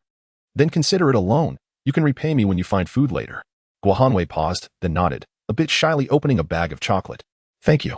Seeing her accept his suggestion brought a smile to Jiang Yi's face. It's no trouble. We are teammates now, and helping each other is only natural. However, Guohanyue's eating motion faltered. Teammates? I meant comrades. Since we fought together yesterday, we are comrades. Jiang Yi nearly let slip the truth, but quickly found a reason. After contemplating, Guohanyue seemed to accept this explanation. Jiang Yi sighed in relief. He certainly did not want her to discover how inexplicably she had come to be his. As he watched her eat elegantly yet hastily, he offered her a bottle of mineral water. Guohanyue, what are your plans moving forward? Swallowing the food in her mouth and sipping some water, Guohanyue wore a troubled expression. I want to return to the capital, but I can't get in touch with my father, and I don't even know how they are doing. Jiang Yi's eyes lit up. Your family is from the capital? The capital is quite far from Long Province. If that's the case, it seems that Guohanyue will not be able to leave Long Province anytime soon. Perhaps this presents an opportunity for me to keep her by my side as my assistant. Yes, my father works in the capital, and my mother is with him. So I need to find a way to get there, Guohanyue stated resolutely, clearly having contemplated this decision for a long time. Jiang Yi pretended to ponder and said, but the capital is quite distant from here. Given the current circumstances, there might not be any means of transportation available to reach the capital. How do you plan to go? Guohanyue shook her head with a bitter smile, clearly aware of the difficulty of this decision. The capital is nearly 1,000 miles from Long Province, and even taking the high-speed train usually takes several hours, not to mention the chaos of the current apocalyptic world. Noticing her hesitation, Jiang Yi seized the moment with a smile. Moreover, since you're willing to go to the capital for your uncle and aunt, how can you be so sure that they wouldn't come to Long Province for you? Guohanyue, upon hearing Jiang Yi's analysis, momentarily forgot about her meal and anxiously looked up. That's impossible. The capital is the capital. My parents are safer there. How could they possibly come here? Jiang Yi shook his head. Because you are here. Wherever a child is, a parent's heart will follow. The thought of her parents traveling from the distant capital to Long Province made Guohanyue's heart ache. The crucial matter was that she currently had no idea how her parents had chosen to act, nor what she should do. What should I do? Guohanyue instinctively looked to Jiang Yi for guidance. Jiang Yi cleared his throat and continued with his persuasive strategy. The most important thing now is to find a way to establish contact with the outside world or gather information about the capital from others before deciding whether to leave or stay. Guohanyue nodded, clearly in agreement with Jiang Yi's suggestion. Seeing her emotions stabilize, Jiang Yi proposed, how about this? We first settle down at school, then find a way to gather news from outside. Give your uncle and aunt some time. If they truly return, they will surely come to the school to find you. If they do not arrive, after some time, I believe Long Province will have countermeasures in place, and many people may want to head to the capital. At that point, we can go together. Upon hearing Jiang Yi's words, Guohanyue's eyes brightened. Yes, Jiang Yi was right. Rather than blindly rushing about, it was better to stay in school. This way, if her parents did come, they would be able to find her quickly, even if they did not arrive. She could find a way to reach the capital later. With a decision made, Guohanyue's emotions quickly calmed, and she looked gratefully at Jiang Yi. Thank you, Jiang Yi. If it weren't for you, I might have acted impulsively and left the school for the capital. Jiang Yi waved his hand. It's nothing. Since you wish to stay at school, why don't we do so together? Guohanyue paused, suddenly feeling a bit wary. What do you mean by that? Jiang Yi was perplexed by Guohanyue's sudden change of demeanor, yet he spoke up. Both you and I are endowed with abilities. Had we not supported each other yesterday, neither of us would have survived. In isolation, who could guarantee their longevity? Do you not wish to have formidable companions by your side? It was only then that Guohanyue realized she had misinterpreted Jiang Yi's intentions. This was the essence of his words. Feeling a tad embarrassed, she lowered her gaze and replied, you are indeed correct, but can we truly manage with just the two of us? Seeing Guohanyue readily acquiesce to his proposition brought a glimmer of hope to Jiang Yi's eyes. It appeared he possessed a knack for negotiation. Little did he know. Guohanyue's willingness to join him stemmed from two reasons. First, Jiang Yi had rescued her the previous day, and second, she found herself with little choice but to accept, as venturing alone was not a viable option. Thus, It was only logical to embrace the company of a fellow combatant rather than refuse a partnership. Once Jiang Yi grasped Guo Huanchue's mindset, he exhaled in relief, eager to ascertain whether their trust levels had shifted. However, he restrained his excitement and began discussing their next course of action with her. Since Guo Huanchue had resolved to accompany Jiang Yi for the time being, she did not overthink it. Upon learning of Jiang Yi's intention to clear out the entire dormitory, she readily consented. At that moment, Jiang Yi discovered a significant flaw in Guo Huanchue's wind-based abilities. Her energy was exceedingly feeble, allowing her to unleash a powerful wind blade only 3 times. Impossible! How can such a formidable individual possess such a weak ability? Jiang Yi felt a pang of disappointment. His own powers were already rather unremarkable, and now he found Guo Huanchue's abilities equally disheartening. What could 3 wind blades accomplish? Slaying 3 zombies? If her energy consumption were excessive, Guo Huanchue would become weak. This was something Jiang Yi had already learned from Chun Jiazi, even without her verbal confirmation. Actually, my abilities are not so feeble, Guo Huanchue protested, unwilling to be underestimated by Jiang Yi. She picked up her longbow. Jiang Yi's gaze fell upon it. Recalling the terrifying power of her archery from the previous day, and his eyes sparkled with realization. You remind me, how did you come to possess a bow? Moreover, it seems your arrows hold extraordinary strength. He vividly remembered the astonishing arrow that had shattered a window. As Guo Huanchue spoke of her expertise, her demeanor brightened. And with a toss of her hair, she proudly declared, I'm the president of our archery club. What's so strange about being skilled in archery? Jiang Yi, captivated by her confidence, felt a surge of admiration. Club presidents, regardless of their domain, were undoubtedly prominent figures in any university. Regrettably, he had never taken much interest in such activities and thus had no prior impression of Guo Huanchue. You are truly impressive, he exclaimed sincerely, which further exhilarated Guo Huanchue. You don't know, but I discovered yesterday that my wind abilities can enhance my arrows, allowing them to fly faster and strike harder. Jiang Yi smiled, realizing that his earlier suspicions had been confirmed. Otherwise, the sheer power of her arrows would have been inexplicable. One should not underestimate this ability, as it undoubtedly endowed Guo Huanchue with a formidable survival capacity in the early stages of her powers, which appeared rather feeble. How else could a fledgling supernatural being endure the protracted 10 days unscathed? The first task after forming their team was to clear the 5th floor. At this moment, the 5th floor had been thoroughly cleansed by Guo Huanchue, yet the corridor, littered with corpses, was hardly a suitable environment for human habitation. Thus, the 2 donned rubber gloves and disposed of the decomposing bodies into a dormitory room, securing the door behind them, which brought them a sense of relief. Guo Huanchue's complexion paled slightly. Although she was brave enough to confront zombies, it did not imply that this blossoming young lady was willing to handle corpses. Nevertheless, the task of moving the bodies allowed her to recover her arrows. After all, no matter how skilled she was with a bow, without arrows, her prowess would be in vain. The used arrows were significantly damaged, compelling Jiang Yi to assist Guo Huanchue in selecting and replacing the retrieved arrows. As a result, Jiang Yi felt as though the morning had yielded little progress. With a hint of dissatisfaction, Guo Huanchue stubbornly directed Jiang Yi to search for supplies on the 5th floor. Being a female dormitory, there were not many items of use to Jiang Yi, yet for Guo Huanchue, the potential treasures were abundant. Had it not been for Jiang Yi's firm refusal, Guo Huanchue might have attempted to cart away all the valuable items from the entire dormitory. Collecting supplies evidently brought joy. And soon, the 2 had thoroughly swept the 4th and 5th floors, reaping a bountiful harvest. Only at this point did Jiang Yi insist on moving on to raid the 3rd floor, despite Guo Huanchue's lingering desire to continue. Jiang Yi wielded a cleaver while Guo Huanchue gripped her longbow, with a quiver of arrows slung at her waist. Donning a black mask, and with her long hair neatly tied up, her demeanor transformed into one of sharp intensity. Jiang Yi nodded approvingly. Indeed, she was the teammate he had chosen, and her aura was incomparable to those girls who still required protection in this post-apocalyptic world. Standing on the 3rd floor, Jiang Yi unsheathed his black knife and quietly instructed Guo Huanchue. Remember, minimize the use of your powers. Your task is to guard my back, nothing else. Despite having become teammates, Guo Huanchue's involvement in the battle would be more of a hindrance than a help, considering he was in dire need of experience. Chapter 13. The Mystery of the System. Guo Huanchue nodded, her expression concealed beneath the mask, but her steadfast gaze shone through her dark eyes.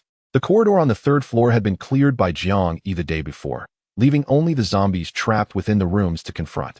Following their previous method, Jiang Yi smashed the glass of the door with his knife, and the zombies inside immediately lunged at him with frenzied hands.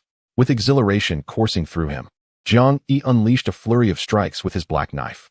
As a surge of intense energy enveloped his body, the fatigue he had felt earlier seemed to vanish entirely. Jiang Yi realized he had leveled up once more. Even without looking at the screen, he could roughly gauge the changes in his attributes. With the second thrust of his knife, he distinctly noticed an increase in his striking speed. The power surged more evidently, and with a swift stroke, the obsidian blade cleaved a zombie's head cleanly in two. Exhilarated, Jiang Yi laughed heartily as he ascended to level 5. At that moment, his state surpassed even that of his pre-awakening self. The feeling of rebirth coursed through his body, prompting him to almost cry out in joy. Yet, mindful of Guohanyue behind him, he managed to restrain his excitement. He hurriedly stepped toward the next room, his eyes glowing with a cerulean light. These were all experience points. Heaven knows how much experience his power consumed. Jiang Yi moved with remarkable speed, while Guohanyue remained astonished by his seemingly simple and safe method of dispatching zombies. In a moment of distraction, she found him already standing outside the door of the next dormitory. "Wait for me," she called, hastily pursuing him, only to witness Jiang Yi concluding yet another battle. Staring blankly at his industrious figure in the hallway, she felt a flicker of shock. How had his speed seemingly increased? If his speed at 9 o'clock appeared subtle, then by 11 o'clock, he had surpassed the velocity of an ordinary person, rendering him remarkably extraordinary. "Be careful." Suddenly, Guohanyue saw the door Jiang Yi was about to breach burst open, and 2 zombies charged out. Startled, she instinctively reached for her waist, knocking an arrow. But when she released it, she was taken aback to find her intended target already decapitated by Jiang Yi's blade. Jiang Yi withdrew the black knife from the zombie across from him when a sudden gust of wind from behind startled him.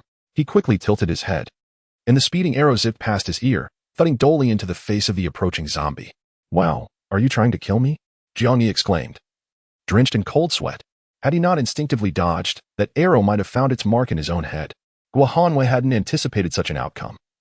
She had just been boasting about her accuracy, only to be swiftly humbled. Feeling a flush of embarrassment, she stammered, "I was trying to save you." Who knew you would strike so swiftly now? Only then did she realize that Jiang Yi's combat prowess was markedly superior to that of the previous day. Perhaps it was merely an illusion? Tilting her head, she regarded Jiang Yi's busy silhouette with newfound curiosity. The zombies on the 3rd floor were not numerous.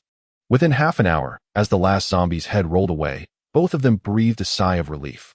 Jiang Yi shook his slightly sore arms. Despite reaching level 5, he sensed that he was still not vastly different from an ordinary person. This was to be expected, as his attributes had yet to exceed the realm of the mundane. Guohanyue felt a twinge of helplessness as she realized she was merely a sidekick, aside from the errant arrow she had loosed. She had not had a single opportunity to contribute to the battle. In the 11 days since the apocalypse began, she found herself entertaining a ridiculous hope that there might be more zombies to confront. With the battle concluded, it was time to reap the rewards. The two showed no restraint, each claiming a side and fervently searching. Beyond the essential provisions, Jiang Yi collected various necessities for Qinjiaji, including unworn undergarments and even items for women's monthly cycles. However, the two individuals soon realized that the truly useful items in the girls' dormitory were rather scarce, intensifying Jiang Yi's desire to leave the dormitory and return to the cafeteria. Unfortunately, standing by the window on the 5th floor, they could clearly see the horde of zombies gathered outside the entrance. Although the zombies had dispersed somewhat after a day, it was still insufficient to instill confidence in either of them to break free. With a sigh, it seemed they would have to wait another day. As darkness enveloped the surroundings, the thought of continuing to battle for experience faded away. Jiang Yi glanced at the food they had gathered that day and, after a brief consultation with Guohanyue, he took a table and skillfully split it into wooden slats using a black knife. He then fashioned a makeshift stove using the iron bed frame commonly found in the dormitory, igniting it into a fire. Guohanyue found Jiang Yi's suggestion quite novel. She promptly cleaned a dusty frying pan with bottled water and placed it over the burgeoning flames, which fit perfectly. They hurriedly poured in fresh water, tore open several packets of instant noodles, and Jiang Yi chopped up 2 sausages. Before long, a large pot of aromatic noodles had them both salivating. Guohanyue, who rarely indulged in instant noodles, was astonished by how delightful they could be. The rich broth simmered with the golden noodles, and the sausages, boiled in the water, exuded an enticing aroma. Before the noodles were fully cooked, both were already eagerly vying to fill their bowls. For a moment, neither thought to speak. They buried their heads in their bowls, slurping noodles incessantly, the dormitory resonating only with the crackling of wood and the tempting sounds of their chewing. 20 minutes later, Jiang Yi lay comfortably sprawled on the bed, accepting a cup of fragrant instant coffee from Guohuanxue and taking a satisfying sip. Refreshing. Guohuanxue, holding her cup, appeared somewhat lost in thought. Just a day ago, she had been hiding here without even a sip of water. Who would have imagined that merely a day later, she could enjoy warm food and even have the leisure to brew a cup of coffee afterward?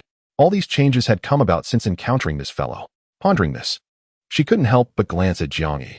Noticing her gaze, Jiang Yi, relishing his post-meal coffee, smiled and asked, "What's wrong? Do I have noodles on my face?" He playfully rubbed his hand across his face. Guohuanxue shot him a disapproving look. "Can't you feel a bit of urgency? This is the apocalypse we're in." Jiang Yi shrugged innocently. "I have felt urgency. For the past 10 days, I haven't relaxed at all. After enjoying such a hearty meal, can't I afford a moment of reprieve? If your nerves are too tightly wound, they're bound to snap." As he spoke, he gestured dramatically with his fingers. Guohuanxue hesitated for a moment. "Could you tell me what the situation is like outside?" The thought of the world descending into chaos sent a chill down her spine. Jiang Yi paused, his expression settling into a more subdued demeanor. "What can I say? In the apocalypse, some perish while others flee. I've been fortunate. I stayed in the cafeteria from the very beginning. Although I was initially surrounded by zombies, I was soon rescued by others who arrived at the cafeteria. When I departed yesterday, there should have still been over 1,000 people there. I wonder how long the food will last."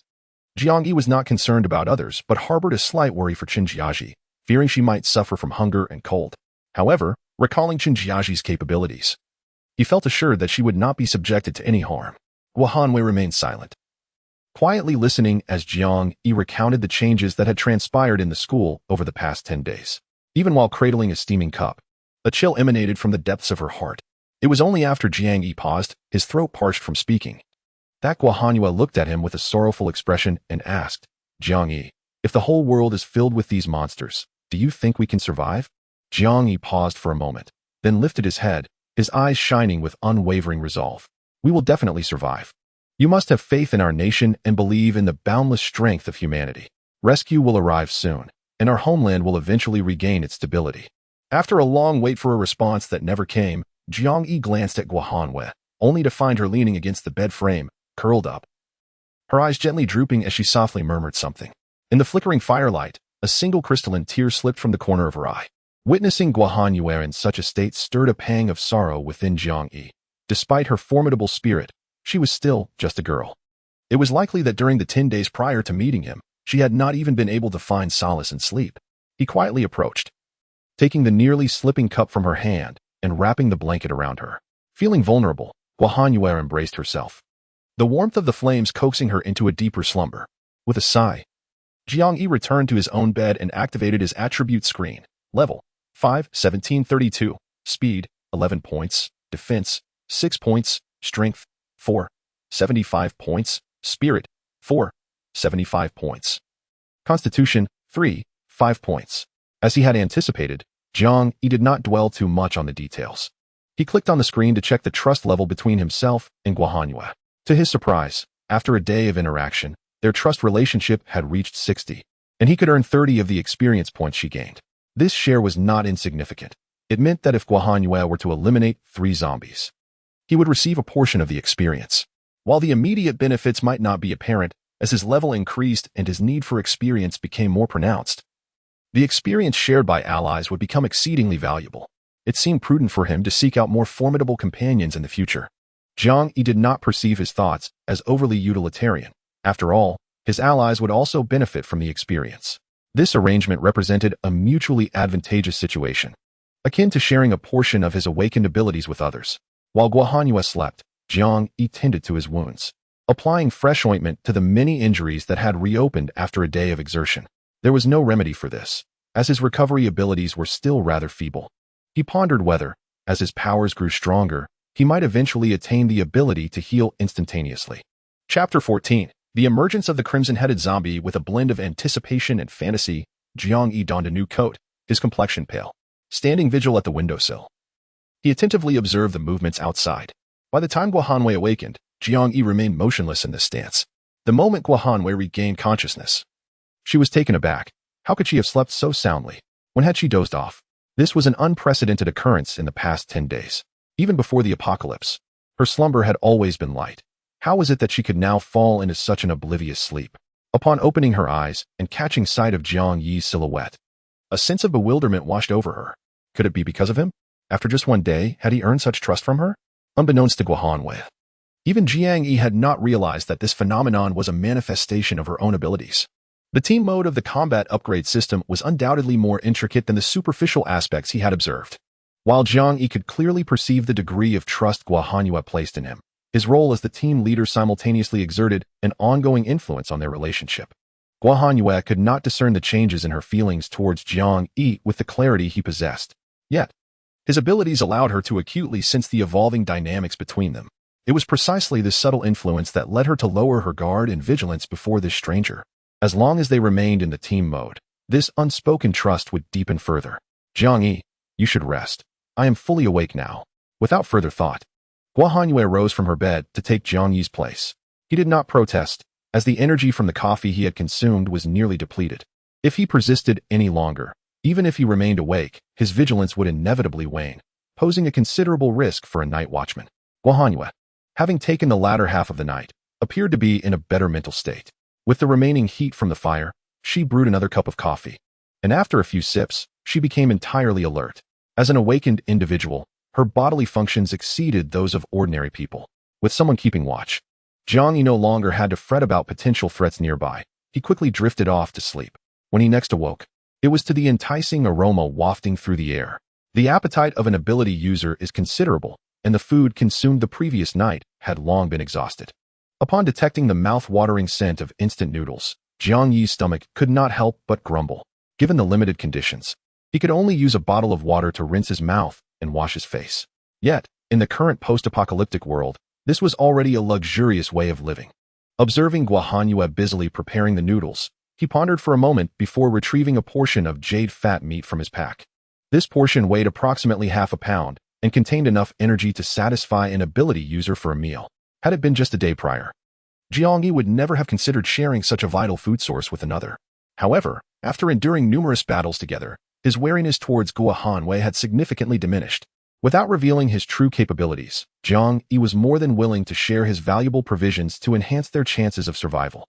Using a fruit knife, he sliced the jade fat meat into small pieces and, under Guohanwei's astonished gaze, added them to the pot. The already fragrant broth became even more aromatic as the meat simmered within. The two of them could not help but swallow simultaneously, exchanging glances that soon erupted into laughter. The instant noodles, enhanced with jade fat meat, evidently transformed into something extraordinary. It was not merely the flavor. Jiang Yi could distinctly feel a warm surge enveloping his entire stomach, while the minor wounds on his body began to radiate a slight heat. Unfortunately, his physical constitution rendered it challenging for him to leverage the healing properties contained within the jade fat meat to mend his injuries. In stark contrast, Guohanwei seemed to have unknowingly healed most of her wounds, a world apart from Jiang Yi's condition. As he gazed at the radiant Guohanwei, a pang of bitterness surged within him. Both had awakened their abilities, so why was there such a vast chasm between them? Even at his current level of 5, he was no match for Guohanwei in any aspect. Even his most cherished speed was merely marginally superior to that of Guohanwei, who was bolstered by wind abilities. In a moment of disbelief, Jiang Yi challenged Guohanwei to an arm wrestling match, only to be effortlessly crushed by the girl. He couldn't even fully draw her ever-present longbow. Coupled with her extraordinary powers, Jiang Yi felt like an utter failure in comparison. However, Jiang Yi was aware of his own strengths. Although he felt disheartened, he was not so devastated as to lose all motivation. Just wait. Once he reached level 20, he would surely turn the tide and completely outshine Guohanwei. With a silent determination, he immersed himself in his meal, as if devouring his frustrations. After finishing, he hardly took a moment to tidy up before dragging Guohanwei upstairs. Guohanwei was left perplexed by his sudden urgency to scour the place. Little did she know, Jiang Yi was not in pursuit of supplies, but rather the experience points gained from slaying zombies. His eagerness to grow rapidly was palpable. He at least wanted to surpass Guohanwei once. In his fervor, he failed to notice that, unlike the zombies on other floors, those on the second floor were eerily quiet. It was only when Jiang Yi smashed against the glass that they erupted into a furious attack. Behind him, Guohanwei, bow in hand, observed the peculiar corridor with growing confusion. Was it merely her imagination? Jiang Yi was particularly motivated. With each level gained, his physical capabilities surged immensely, rendering the zombies as easy to dispatch as cutting through vegetables. The left-handed cleaver in his grasp glimmered with a bloodthirsty black light, and with a sweeping motion, an unsightly zombie's head soared through the air. Casting a glance at his experience points, Jiang Yi was thrilled to discover he had reached 31 out of 32. Just one more zombie kill, and he would ascend to the next level. Wasn't he all his toil and struggle for this very moment? With this thought, he surged eagerly towards the next dormitory. It appeared devoid of zombies. Despite the commotion he had made, there was no sound within, leading to a sense of disappointment. Spotting Guohuanxue a short distance away, he called out, "Why are you still lingering? Did you eat too much? Are you unable to move?" In response to Jiang Yi's playful teasing, Guohuanxue surprisingly refrained from retorting. Instead, her forehead glistened with cold sweat, and every hair on her body stood on end. With her left hand tightly gripping the longbow, her right instinctively reached for her waist. What was happening? Why did my heart race so uncontrollably? It felt as though something terrifying lurked ahead. Guohuanxue could only sense her heart pounding furiously, her face pale as a blank sheet of paper. Jiang Yi, who had been teasing her, casually struck the nearby glass with the hilt of his knife. In that fleeting moment, Guohuanxue screamed, "Get down!" Jiang Yi was momentarily stunned, still processing what was unfolding, when darkness suddenly enveloped his vision. The wooden door, nearly struck by his blow, exploded open, crashing against him with tremendous force. Jiang Yi hadn't even lifted his knife before he was forcefully propelled backward by the flying door, slamming heavily against the cement wall. Struggling, he managed to raise his arm to shield himself from the weight of the door pressing down on him. A fierce roar erupted as a shadow leaped from the shattered dormitory door. Though not particularly tall, its corpulent form landed heavily on the splintered door panel. Jiang Yi, barely managing to prop himself up, found himself once again pinned beneath the door, unable to resist. Blood foamed from his mouth as he let out a cry of despair. The immense pressure forced him to writhe in agony, while the shadow, drawn to the living flesh beneath it, swiftly extended its sharp claws, piercing the door panel in pursuit of Jiang Yi. At that moment, realization struck Jiang Yi with terror. Sensing the door being penetrated, his instincts kicked in, and he slid into the narrow gap between the door and the wall. The shadow's dark claws tore through the door, and upon discovering its prey escaping, it roared in fury, ripping the door panel to shreds. Just as Jiang Yi rolled away from the attack, he felt a sharp pain in his ankle, collapsing to the ground as a fragment of the broken door frame fell upon him. Cursing his misfortune, he grit his teeth against the pain and crawled forward desperately. Heavy footsteps echoed behind him, the stench of decay palpable even without looking back. He had been overly confident, foolishly believing that newfound abilities would render him invulnerable. Yet, before he could even exit the female dormitory, he was struck hard. In that moment, Jiang Yi felt an immense relief that he had prioritized enhancing his speed. His extraordinary velocity allowed him to narrowly escape the impending attack. A claw from the rotund shadow grasped his collar, but as it pulled, it loosened its grip, only managing to tear away a tattered coat. At that instant, every pore on Jiang Yi's body seemed to explode with adrenaline. For the first time, he was so close to death that his reflexes sharpened to their utmost. Feeling the tightening grip behind him, he slipped out of his coat like a fish escaping a net. The assailant, clearly unprepared for this turn of events, finally granted him a brief respite as it continued tearing at the fabric. When Jiang Yi lifted his gaze, he finally discerned the true nature of the creature that had attacked him. The sight left his heart momentarily frozen. A female zombie, weighing over 200 pounds, stood between him and Guohuanxue, frantically shredding his coat into tatters. The anticipated delicacy of blood food was nowhere to be found, inciting her to stamp her foot in fury, shattering the sole remaining wooden frame beneath her. This was dire. It was an evolved zombie. Jiang Yi paid no heed to the creature's size. His gaze was fixated on the gleaming forehead of the female zombie, where a blood-red crystal was embedded in her brow. Sunlight hit it, radiating a brilliance akin to that of a precious gem. Yet, Jiang Yi felt no inclination to appreciate its beauty. All he desired was to sprout 2 more legs and flee as far away as possible without a backward glance. This was not merely a zombie. It was a nightmare. Chapter 15. Retreat in the face of danger. Just days prior, a similar zombie had invaded the cafeteria, resulting in the abrupt demise of 7 ability wielders. It was also that very zombie-esque core that had granted him his current powers. Jiang Yi, are you all right? Guohuanxue had never encountered an evolved zombie before, but that did not impede her from sensing the bone-chilling fear at the very sight of it. Earlier, when Jiang Yi had been attacked, she had lacked the courage to retaliate. The terrifying aura of the zombie was suffocating, yet it showed no hesitation, ignoring Guohuanxue behind it as it roared and charged straight at Jiang Yi.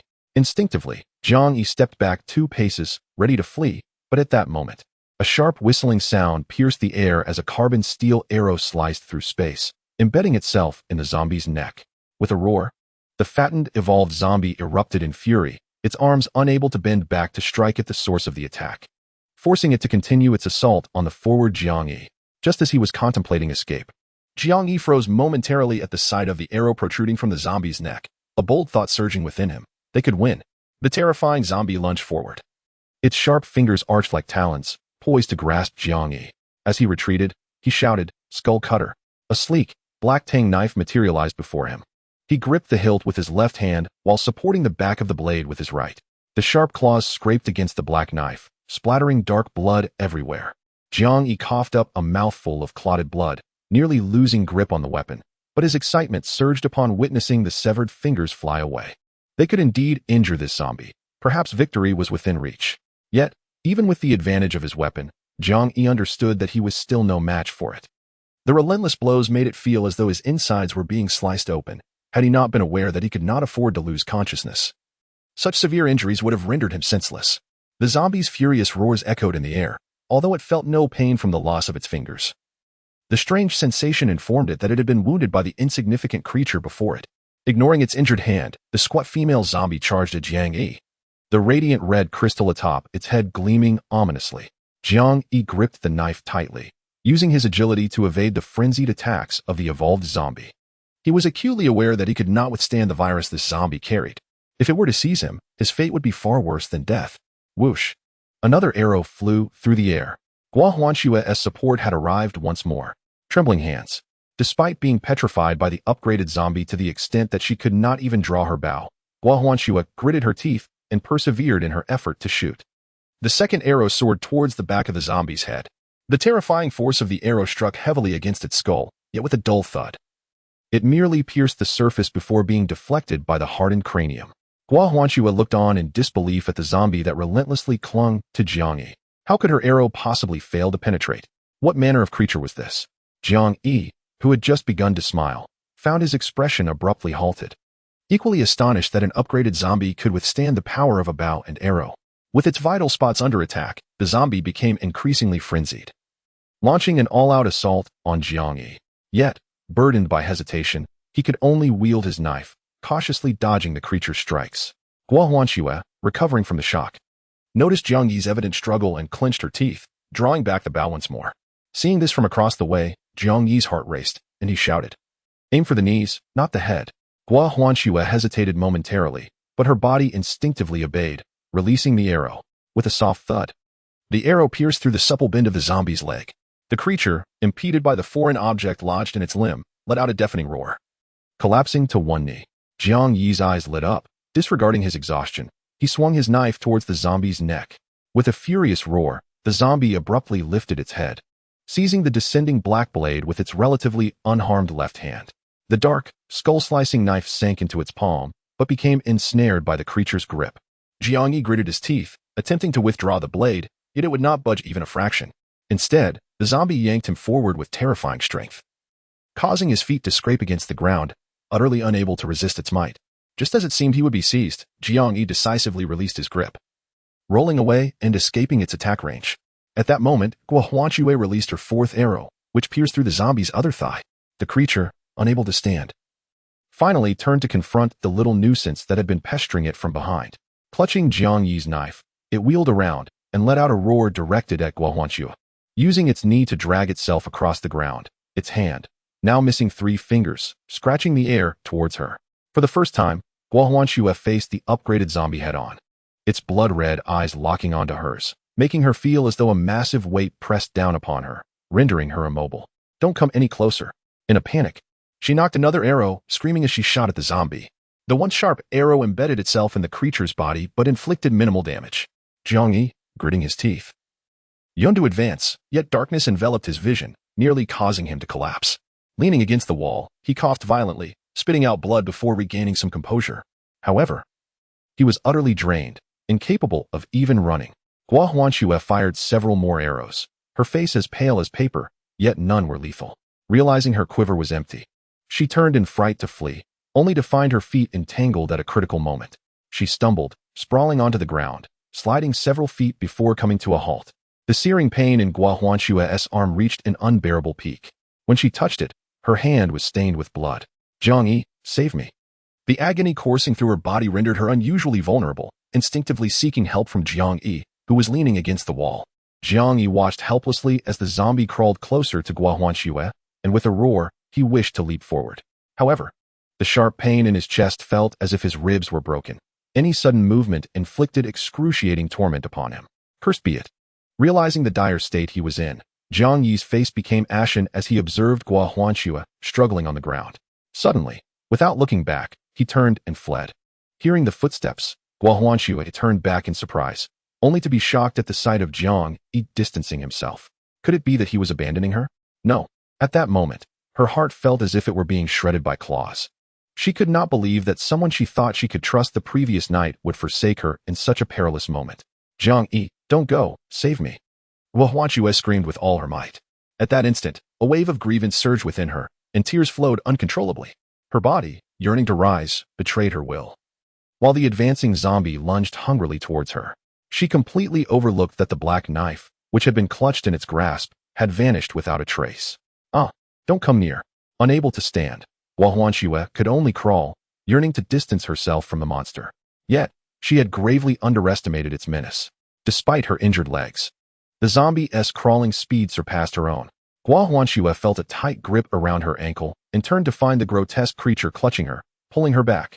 As if aware of its imminent feast, the advancing zombie lifted its gaze to meet hers and broke into a chilling grin.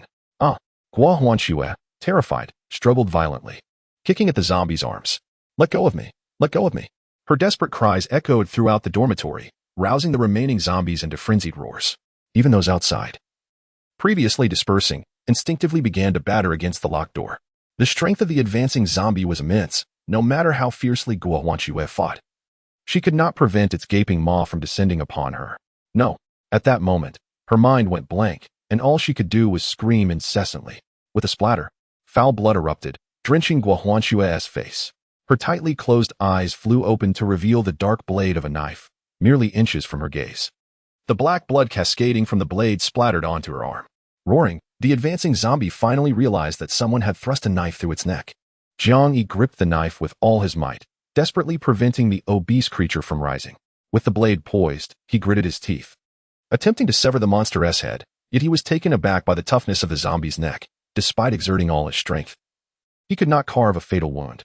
Meanwhile, the zombie's frenzied struggles hinted at the possibility of breaking free from the blade's grasp. Gua Huanshue gazed in astonishment at Jiang Yi, who had departed and then returned, momentarily forgetting to flee, straining every muscle to restrain the zombie. Jiang Yi was infuriated to see Gua Huanshue staring blankly, and he bellowed, "Why are you just standing there? Hurry and run." Startled, Gua Huanshue trembled slightly, hastily wiped her eyes, and gritted her teeth as she endured the pain in her ankle, crawling towards the exit. As the delectable morsel slipped away, the terrifying female zombie thrashed with wild abandon. Jiang Yi, grappling with its neck, found his entire body swaying perilously with its frantic movements, nearly being flung aside on several occasions. Despite exerting himself once more, he could not sever its neck. He realized he could not kill it alone and glanced desperately at Gua Huanshue, who sat at a distance. A sudden idea struck him. He yanked a long arrow embedded in the zombie's back and hurled it towards Gua Huanshue, exclaiming, "Help me!" Just as Gua Huanshue's fear had begun to subside, she saw the pitch-black arrow land at her feet and looked up at Jiang Yi, who was locked in a struggle with the advancing zombie. The memory of him abandoning her to save himself ignited a fierce resistance within her towards his command. "You deserve to be bitten." Chapter 16. Misunderstanding. The dark thought flashed through her mind, startling Gua Huanshue. A shiver ran down her spine. How could she think such a thing? Had she become like those heartless individuals, devoid of even the most basic conscience? "What are you still doing sitting there? Come help me." Jiang Yi, oblivious to the dark thoughts that had crossed his trusted teammate's mind in those fleeting seconds, was completely at the mercy of the zombie's overwhelming strength. He could only rely on his agility to evade capture. Upon hearing Jiang Yi's furious shout, Gua Huanshue finally snapped back to reality. She could not let him die, for if he fell, she would be the next target.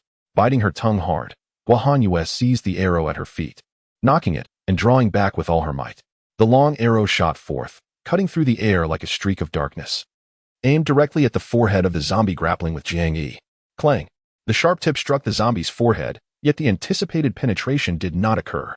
The skin and bone of the advanced zombie were far more resilient than those of a regular zombie.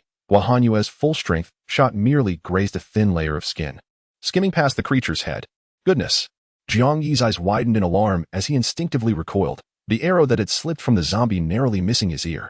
Both he and Guahanue were taken aback by this turn of events.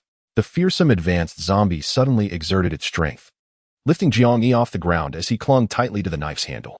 With a furious roar, he pressed down with all his might, forcing the zombie back to the ground. Jiang Yi, his eyes ablaze, loosed another arrow at the creature's neck, commanding, "Use your abilities, shoot it down." Jiang Yi could hardly fathom that Guahanue's combat awareness was so feeble. At such a critical moment, she had yet to utilize her powers. Curse be it. If this continued, he would truly lose control. Once the upgraded zombie breaks free, both of them are doomed. Guahanue frantically caught the arrow thrown by Jiang Yi, hesitating as she looked at the severely worn arrowhead.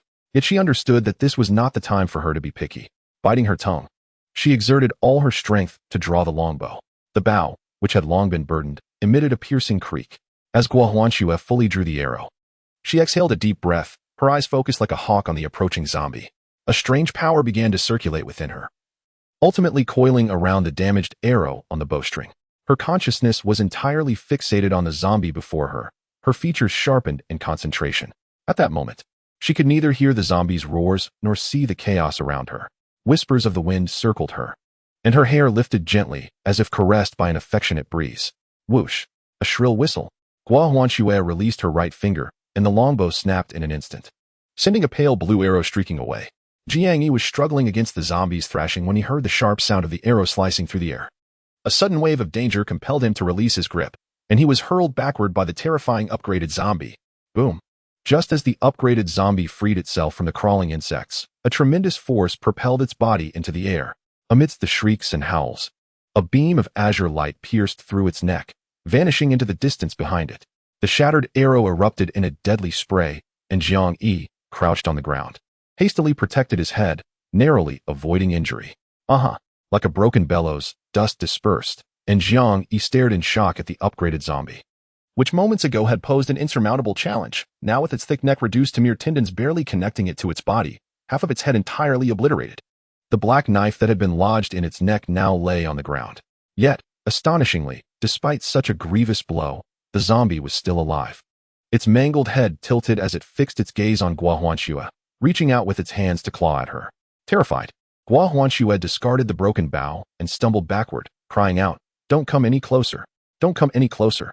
Jiang Yi, witnessing the severely wounded zombie, gritted his teeth and grasped the cleaver, forcing himself to stand, with the knife in hand. His bloodshot eyes zeroed in on its neck as he roared and swung down with all his might. This time, the sharp black knife did not disappoint him. It cleanly severed the zombie's head, which was as large as a watermelon, sending it crashing against the wall before rolling heavily to the ground. The headless body then toppled over.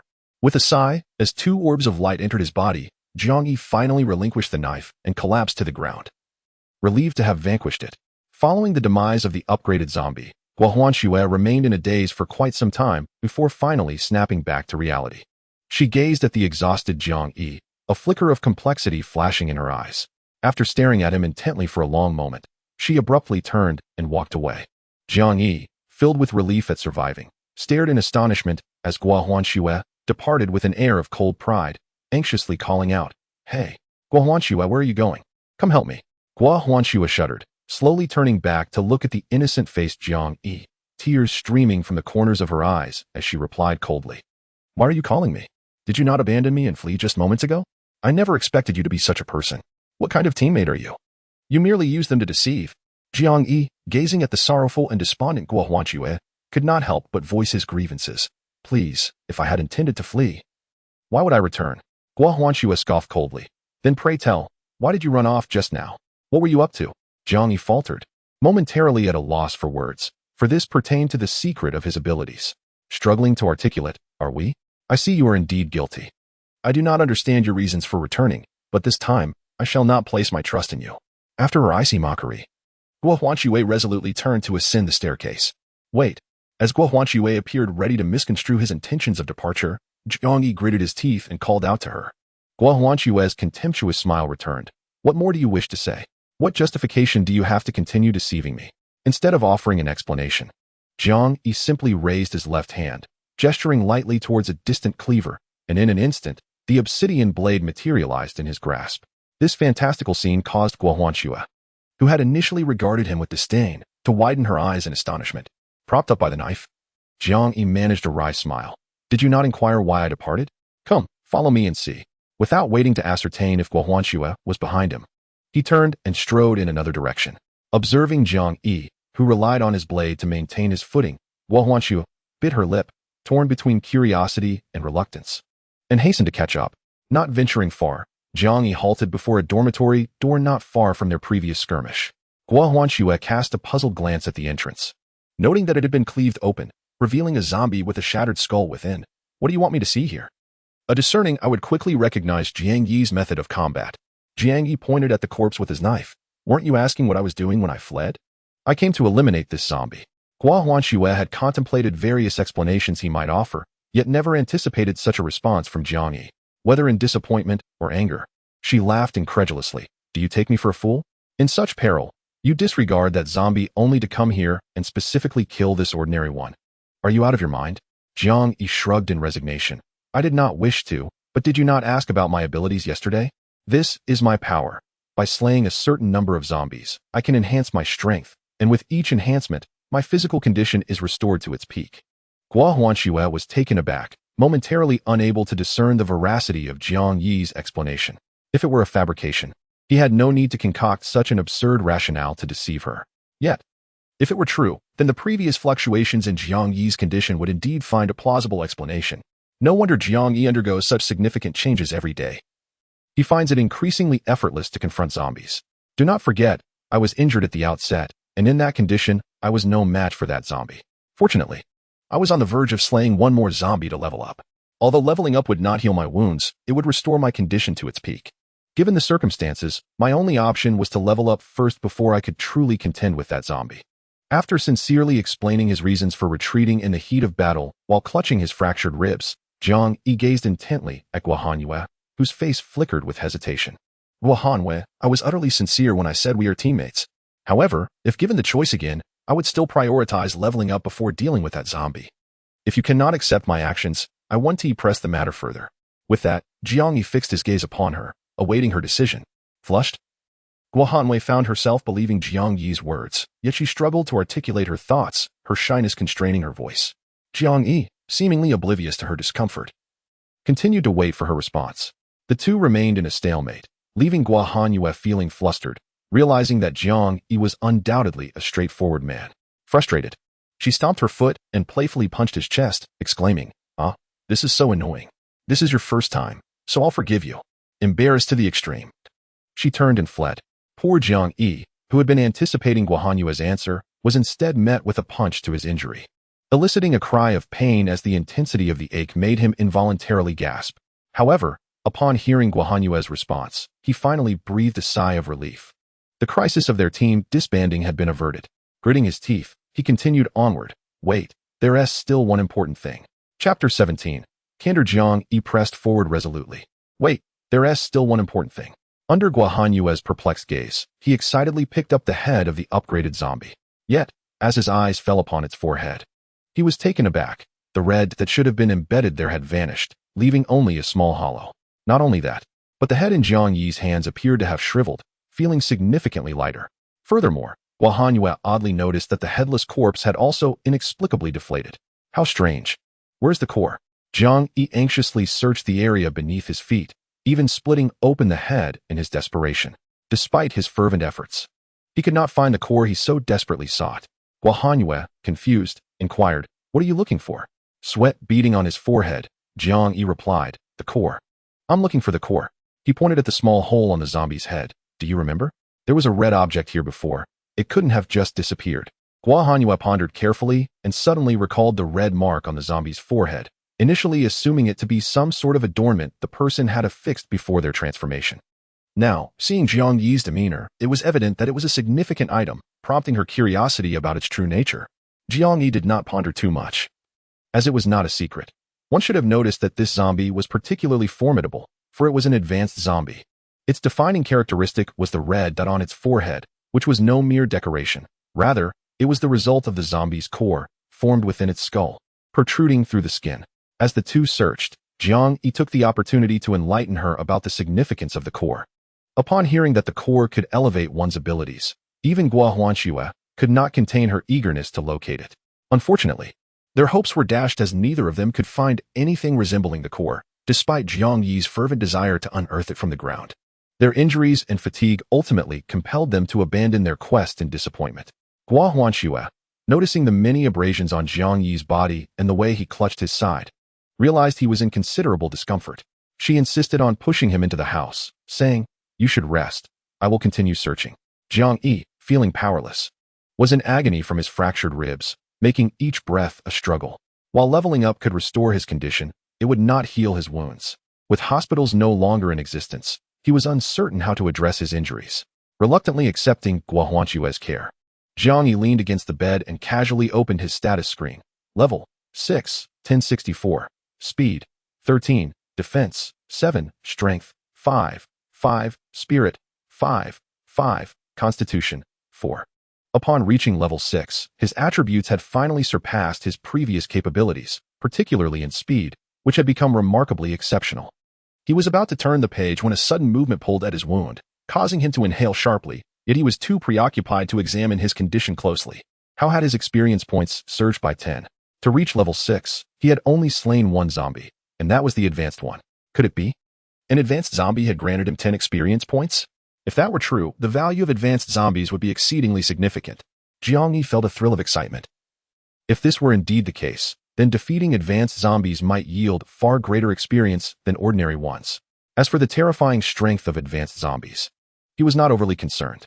Just a couple of days prior, he would have stood no chance against one. But now he and Guo Huanxue had managed to defeat a complete advanced zombie, signifying that he had indeed grown stronger. If he continued to strengthen himself, it would not be long before he could independently slay an advanced zombie without issue. At that point, advanced zombies would merely be walking experience bags in his eyes. The prospect of abundant experience alleviated the pressure Jiang Yi felt regarding the daunting future. After flipping a page, he discovered that his trust level with Guo Huanxue had astonishingly reached 70. Satisfied, he tucked away the screen with a gentle smile, realizing that revealing a bit of his secrets benefited the trust between teammates.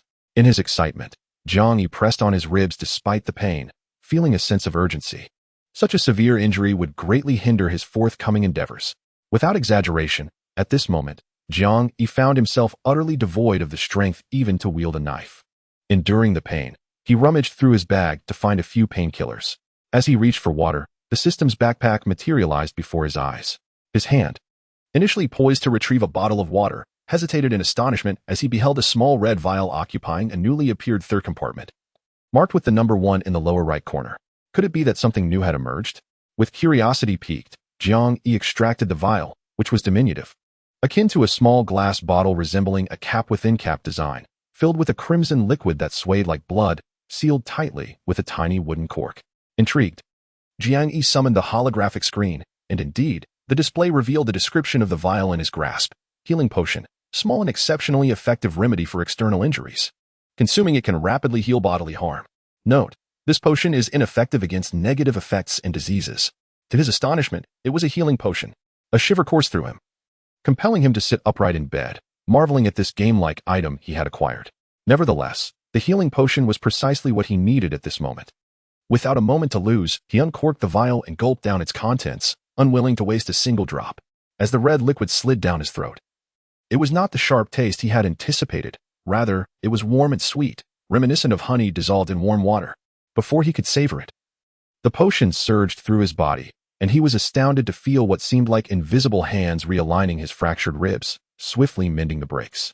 In less than 2 minutes, 3 fractured ribs had astonishingly returned to their original state, while the swelling on his skin receded rapidly. Jiang Yi watched in disbelief as the minor abrasions on his limbs vanished completely. 5 or 6 minutes later, apart from a few deeper wounds, he appeared almost indistinguishable from his uninjured self. Even though some injuries remained hidden beneath his clothing, they had completely scabbed over, and aside from a faint prickling pain, they posed no hindrance to his movements. Incredulous, Jiang Yi stood and leaped vigorously, realizing his body had indeed returned to its former glory. elated with his newfound vitality. He clutched the small vial tightly, nearly bursting into laughter at the thought of such a miraculous remedy ensuring he would no longer need to fear injury. Suddenly, Jiang Yi noticed an oddly familiar texture to the vial in his hand. Upon closer inspection, he discerned that it was not glass but bore a striking resemblance to a corpse core. Aside from the difference in color, the texture of the vial was remarkably similar to that of a corpse core. Jiang Yi's expression faltered as he recalled the missing corpse core. Could it be that his ability was at play here? The more he pondered, the more plausible it seemed. Otherwise, how could he explain the emergence of the healing potion? Exchanging a corpse core for a vial of healing potion did not strike Jiang Yi as an unworthy trait. What truly unsettled him was the prospect that the advanced zombies he might slay in the future could have their cores directly transformed into potions by his ability. If that were indeed the case, how would he ever acquire corpse cores for his cultivation? Regrettably, there are no zombies to validate my conjecture at present. Jiang Yi, I have searched countless times and have yet to locate the corpse nucleus. As I simmered in frustration, Guo Huanxue unexpectedly pushed open the door and entered. Jiang Yi quickly stuffed his hands into his pockets, and the empty vial mysteriously returned to the confines of the system space. Exhaling deeply, knowing that finding the corpse nucleus was utterly impossible, Jiang Yi shook his head in resignation. It seems I shall not recover it. Guo Huanxue, witnessing Jiang Yi, who had previously been unable to stand, now seemingly unbothered and upright, was taken aback. How did you manage to stand? Jiang Yi rolled his eyes. Because I took the potion. Guo Huanxue shook her head in disbelief. Impossible. What kind of medicine is that effective? Jiang Yi sighed, recognizing that his transformation was indeed challenging to explain rationally. Guo Huanxue was his comrade, and they would be together for an extended period.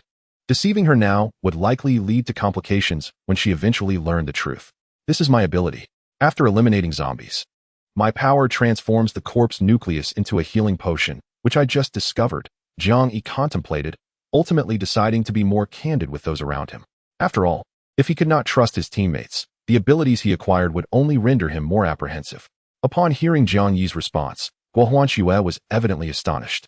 After witnessing him produce a bottle of pristine water from his seemingly empty pocket, she stammered, Jiang Yi, you don't happen to possess a game system, do you? Chapter 18. Guo Huanxue's special training. Jiang Yi, exasperated, rubbed his forehead. It shouldn't be that. I am quite certain this is my ability. Not some system from a time travel or reincarnation novel. However, I cannot articulate it precisely. To be honest, my abilities are akin to yours, and I am still exploring them. Guo Huanxue took a sip of the heavenly spring water, her eyes sparkling. Oh my, this is exquisite. Your ability is truly remarkable. I envy you for having such a useful power. Jiang Yi smirked. I envy your abilities as well. Do you realize that this power nearly led to my demise? He then recounted the harrowing experience of being rendered powerless when he first obtained his abilities. Guo Huanxue chuckled, simultaneously amused and sympathetic, feeling fortunate compared to Jiang Yi. After all, her wind-based powers had been sufficient for her protection from the outset, and their emergence had not diminished her physical prowess. Rather, it had enhanced it significantly. In contrast, Jiang Yi's abilities might have made it perilous for anyone, especially in the initial stages. One could only imagine the dangers Jiang Yi faced upon awakening. Having navigated their earlier misunderstandings and exchanged insights regarding their powers, a deeper trust began to blossom between the two. Jiang Yi's abilities were formidable, yet they came with numerous restrictions and uncharted pitfalls that could potentially lead to his undoing. Contemplating this, Guo Huanxue confidently patted her chest. Rest assured, with me around, you will never find yourself in such predicaments again. Jiang Yi's gaze swept over her exuberant confidence, and he couldn't help but scoff. You? Enough already. Just now, I nearly found myself in dire straits because of you. Guo Huanxue paused, momentarily at a loss, as Jiang Yi sighed in exasperation. Have you not realized that your wind-based abilities are indeed formidable, yet your combat awareness is woefully lacking? I have narrowly escaped your misguided attacks numerous times, and even now, you refrain from utilizing your powers when you are well aware that the evolved zombies are impervious to ordinary arrows. I truly cannot fathom how you managed to ascend to the position of leader of the archery society. Upon hearing Jiang Yi's lamentations, Guo Huanxue felt her cheeks flush with embarrassment. Indeed, her previous performance had been utterly dismal. If only she possessed half of Jiang Yi's courage and combat instinct. With her extraordinary abilities, she would certainly have prevented that zombie from approaching her.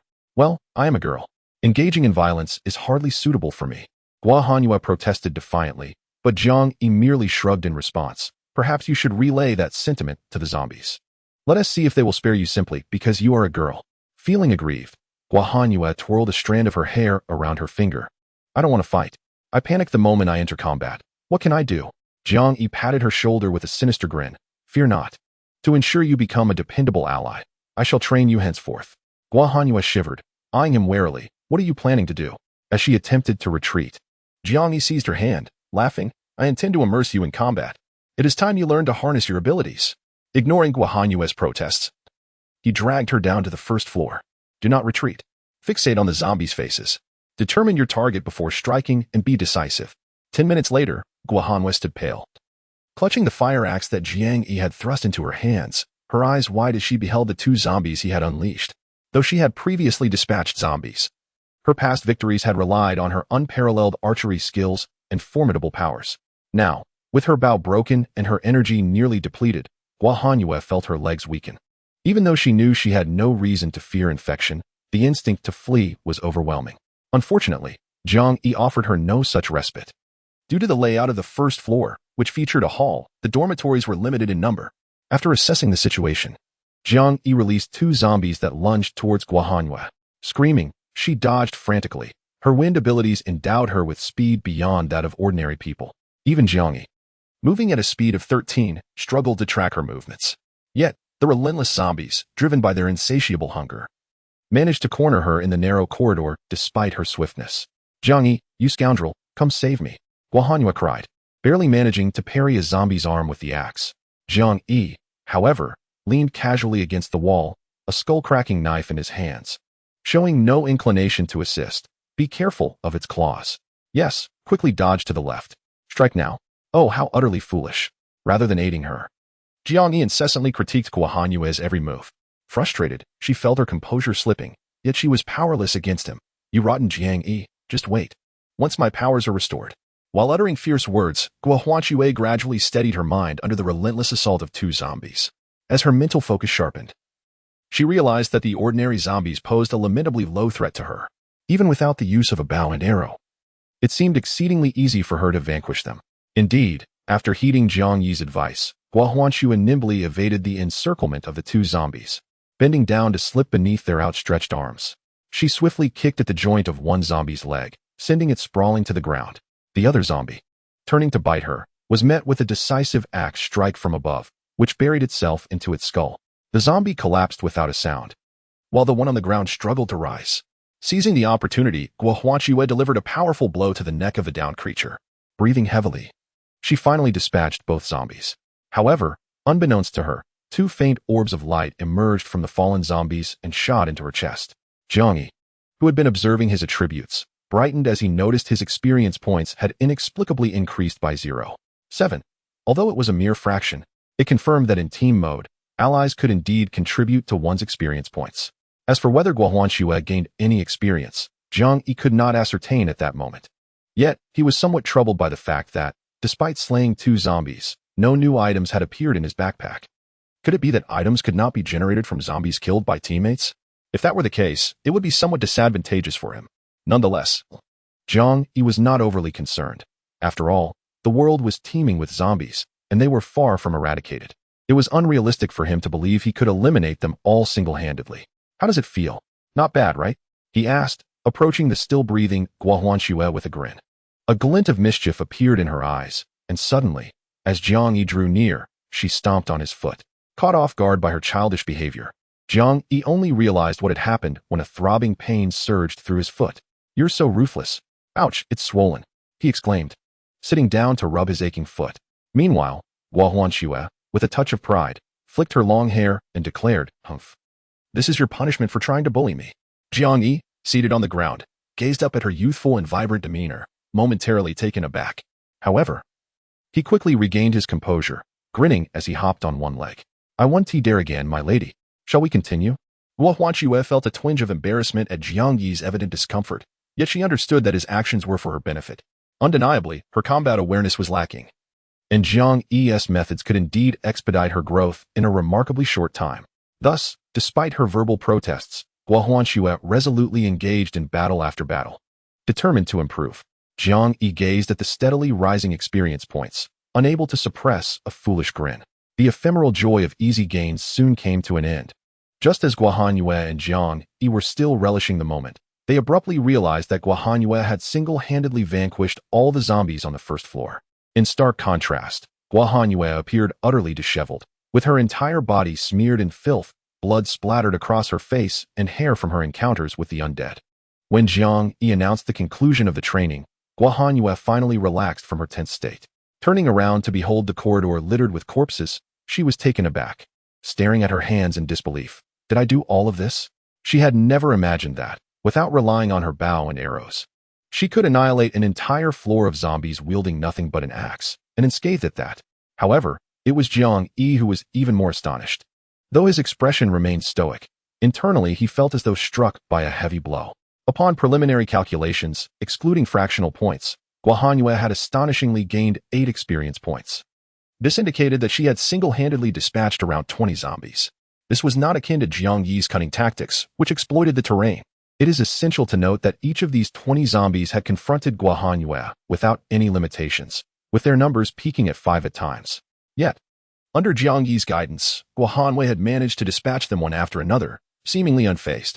While her demeanor was calm, her heart raced in disbelief. What a joke. A girl's combat prowess surpassed his own by such a margin. Despite Jiang Yi's current swiftness, he fell significantly short in overall performance when compared to Guohanyue. Let us not forget, her strength did not lie in close combat. His advantages paled in comparison to her disadvantages. What man could remain composed in such a situation? Aware of her accomplishments, Guohanyue appeared quite exhilarated, skipping about while scavenging for supplies. In contrast, Jiang Yi seemed somewhat dispirited, watching her lively figure and muttering to himself. Chapter 19. The Crisis of Love. How much loot could possibly be found in the entire dormitory building? Staring at the bags that filled an entire room, Jiang Yi was genuinely astonished. Indeed, men lacked the meticulousness of women. Guohanyue always managed to uncover valuable items, even in rooms he had already searched. They had collected enough food to sustain 2 people for half a month, hundreds of athletic garments, over 200 power banks of uncertain charge, and a myriad of inconspicuous, yet useful small appliances scattered throughout. This was merely a fraction of their bounty.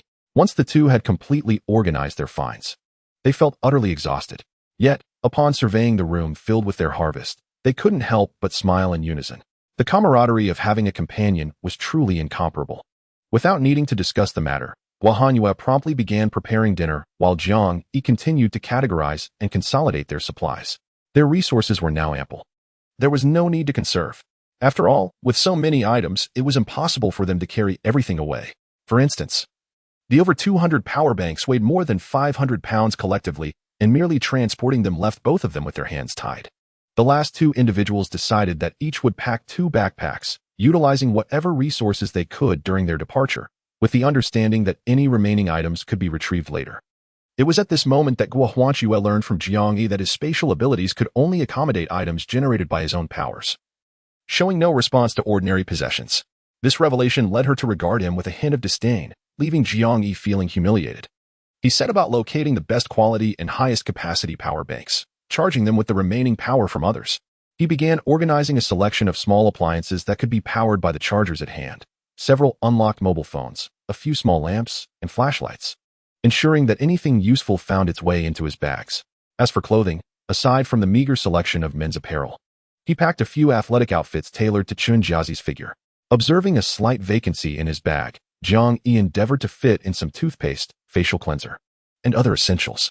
He carefully tucked a bottle of exquisite perfume into a clothing pocket, imagining the expression on Chun Jiazi's face upon receiving his thoughtful gift, which made him chuckle to himself. Guohanyue, holding a cup of instant noodles, inadvertently collided with Jiang Yi, who was lost in thought. Hey, you look foolishly happy. What are you thinking about? Jiang Yi coughed discreetly to mask his amusement. Nothing. Let's eat. Guohanyue tilted her head in confusion but did not pursue the matter further. After silently relishing a sumptuous dinner, they each enjoyed a cup of steaming coffee. Guohanyue hesitated, glancing at Jiang Yi, who noticed and set his cup down. What's the matter? With a hint of anxiety, she asked, Are we about to leave? Jiang Yi nodded. Yes, as you know. We have thoroughly searched this area, and remaining here serves no purpose. Once the zombies disperse outside, we will depart. Suddenly recalling something, he inquired. Do you not wish to leave? You must understand that we are in the midst of an apocalypse. Relying solely on yourself will not suffice for survival. The presence of others increases our strength and safety. Gua Huanxue quickly shook her head. Of course not. I have long to leave this place. If we go, could you first accompany me to a location? Jiang Yi was taken aback. Where do you wish to go? Lowering her gaze and biting her lip, she replied. I want to visit the archery dojo. There are some items of great importance to me that I must retrieve. Jiang Yi paused, then laughed unexpectedly. Is that all? Sure. If we can leave tomorrow, we will head to the archery dojo first. Surprise flickered in Gua Huanxue's eyes. Really? Jiang Yi affirmed. Absolutely. Speaking of which, I have been at school for quite some time and have never visited the archery dojo. There must be an abundance of weapons there, right? Gua Huanxue nodded confidently. Certainly. Not to mention, our archery team alone possesses over 20 powerful bows. Jiang Yi's eyes brightened. In the apocalypse, aside from sustenance, what is of utmost importance? Weapons. A reliable weapon can be a lifesaver in critical moments. Although Jiang Yi had acquired extraordinary abilities, without a cleaver, no matter how miraculous his powers, he would merely become a delectable meal for the zombies. Upon contemplating this, Jiang Yi promptly made a decision. Their next destination would be the gymnasium of the university. After receiving a reassuring response, Gua Huanxue felt at ease and proceeded to freshen up. Although the tap water was deemed undrinkable, as an empowered individual, she found no issue in using it for a cold shower. Previously hesitant, she now felt less anxious after learning that she was immune to ordinary zombie toxins.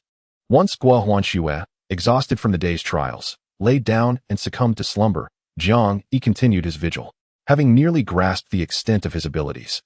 He leaned against the window, illuminated by the moonlight, observing the stillness of the campus, where the heads of the undead occasionally stirred. Distant echoes of zombie growls and the final screams of survivors wafted through the air. He wondered about the state of the cafeteria and if Jiang Yi was able to secure a sufficient meal. Did any zombies manage to breach its defenses? Rubbing his head in annoyance, Jiang Yi felt an increasing urgency to return to the cafeteria. Sensing something amiss within himself, he forced his mind to quell its wanderings and reached into his backpack for a bottle of water, only to encounter a hard object. Upon retrieving it, he discovered it was Jie's diary. Momentarily taken aback, he intended to return it, but perhaps due to his longing for Jiang Yi, he inexplicably opened the diary, hoping to reminisce about the girl awaiting his return. June 25th. My decision has proven to be correct. The tutoring from that guy has yielded remarkable results, and I have been accepted into Long Province University of Technology. I am quite satisfied with this outcome. Perhaps it is time to conclude this chapter. June 28th, today. He astonishingly informed me that he too has applied to Long Province University of Technology. I find myself at a loss for words. Oh dear. How can he be so foolish? With his grades, he could undoubtedly gain admission to a superior university. What a simpleton. August 15th. To my surprise, having him accompany me to university has been exceedingly effortless. He resolves troublesome matters on my behalf, and my dormitory mates are envious of me. November 12th. How unexpected. I never imagined that the university would offer such abundant resources. Had I known, I would not have revealed my relationship status yesterday. He didn't even suggest helping me with online shopping, while others readily offered their assistance. January 18th. He actually wishes to meet my parents. How is that even possible? I have no desire to bring him home. It seems I can no longer delay this. After the new year, I must end this relationship. May 20th, today. I lost my temper with him. How dare he stand me up and cause me to be drenched in the rain? If he hadn't promised to buy me the newly released cosmetics, I would have made him regret it. However, it appears I can gain nothing further from him. He even has the audacity to propose marriage. Once I receive my gift, I shall end this sooner rather than later. By the way, the senior that Meili introduced to me is exceptionally handsome. I heard he comes from a wealthy family that owns a mine. I shall conclude my entry here. My head feels a bit dizzy. Am I catching a cold? With a stoic expression, Jiang Yi turned the pages of the diary, gripping it so tightly that his fingers turned pale. After turning the last page, he calmly tucked the diary away, awakened Gua Huanxue to take over his shift, and immediately laid down on the bed, wrapping himself in the quilt and drifting off to sleep. Observing Jiang Yi, who had enveloped himself like a large silkworm, Gua Huanxue couldn't help but yawn. Perhaps it was merely her imagination, but it seemed as though the air around her had grown colder the moment he had roused her. Beneath the quilt, Jiang Yi squeezed his eyes shut with great effort, yet tears continued to spill from the corners of his eyes. The sensation of having his heart torn asunder was profoundly distressing, and he pressed down hard on his chest. He had once thought that the expressions of despair portrayed in television dramas were overly exaggerated. Now he realized they were genuine. The ache in his heart was truly unbearable. Jiang Yi felt as if his heart had shattered into countless fragments, and every time he attempted to piece them back together, the joyful memories he shared with her were crushed by the dark revelations within the diary. Jiang Yi. Gua Huanxue glanced at the clock and could no longer resist walking over to nudge the motionless Jiang Yi, who lay still since he had reclined. Jiang Yi did not respond, leaving Gua Huanxue momentarily stunned.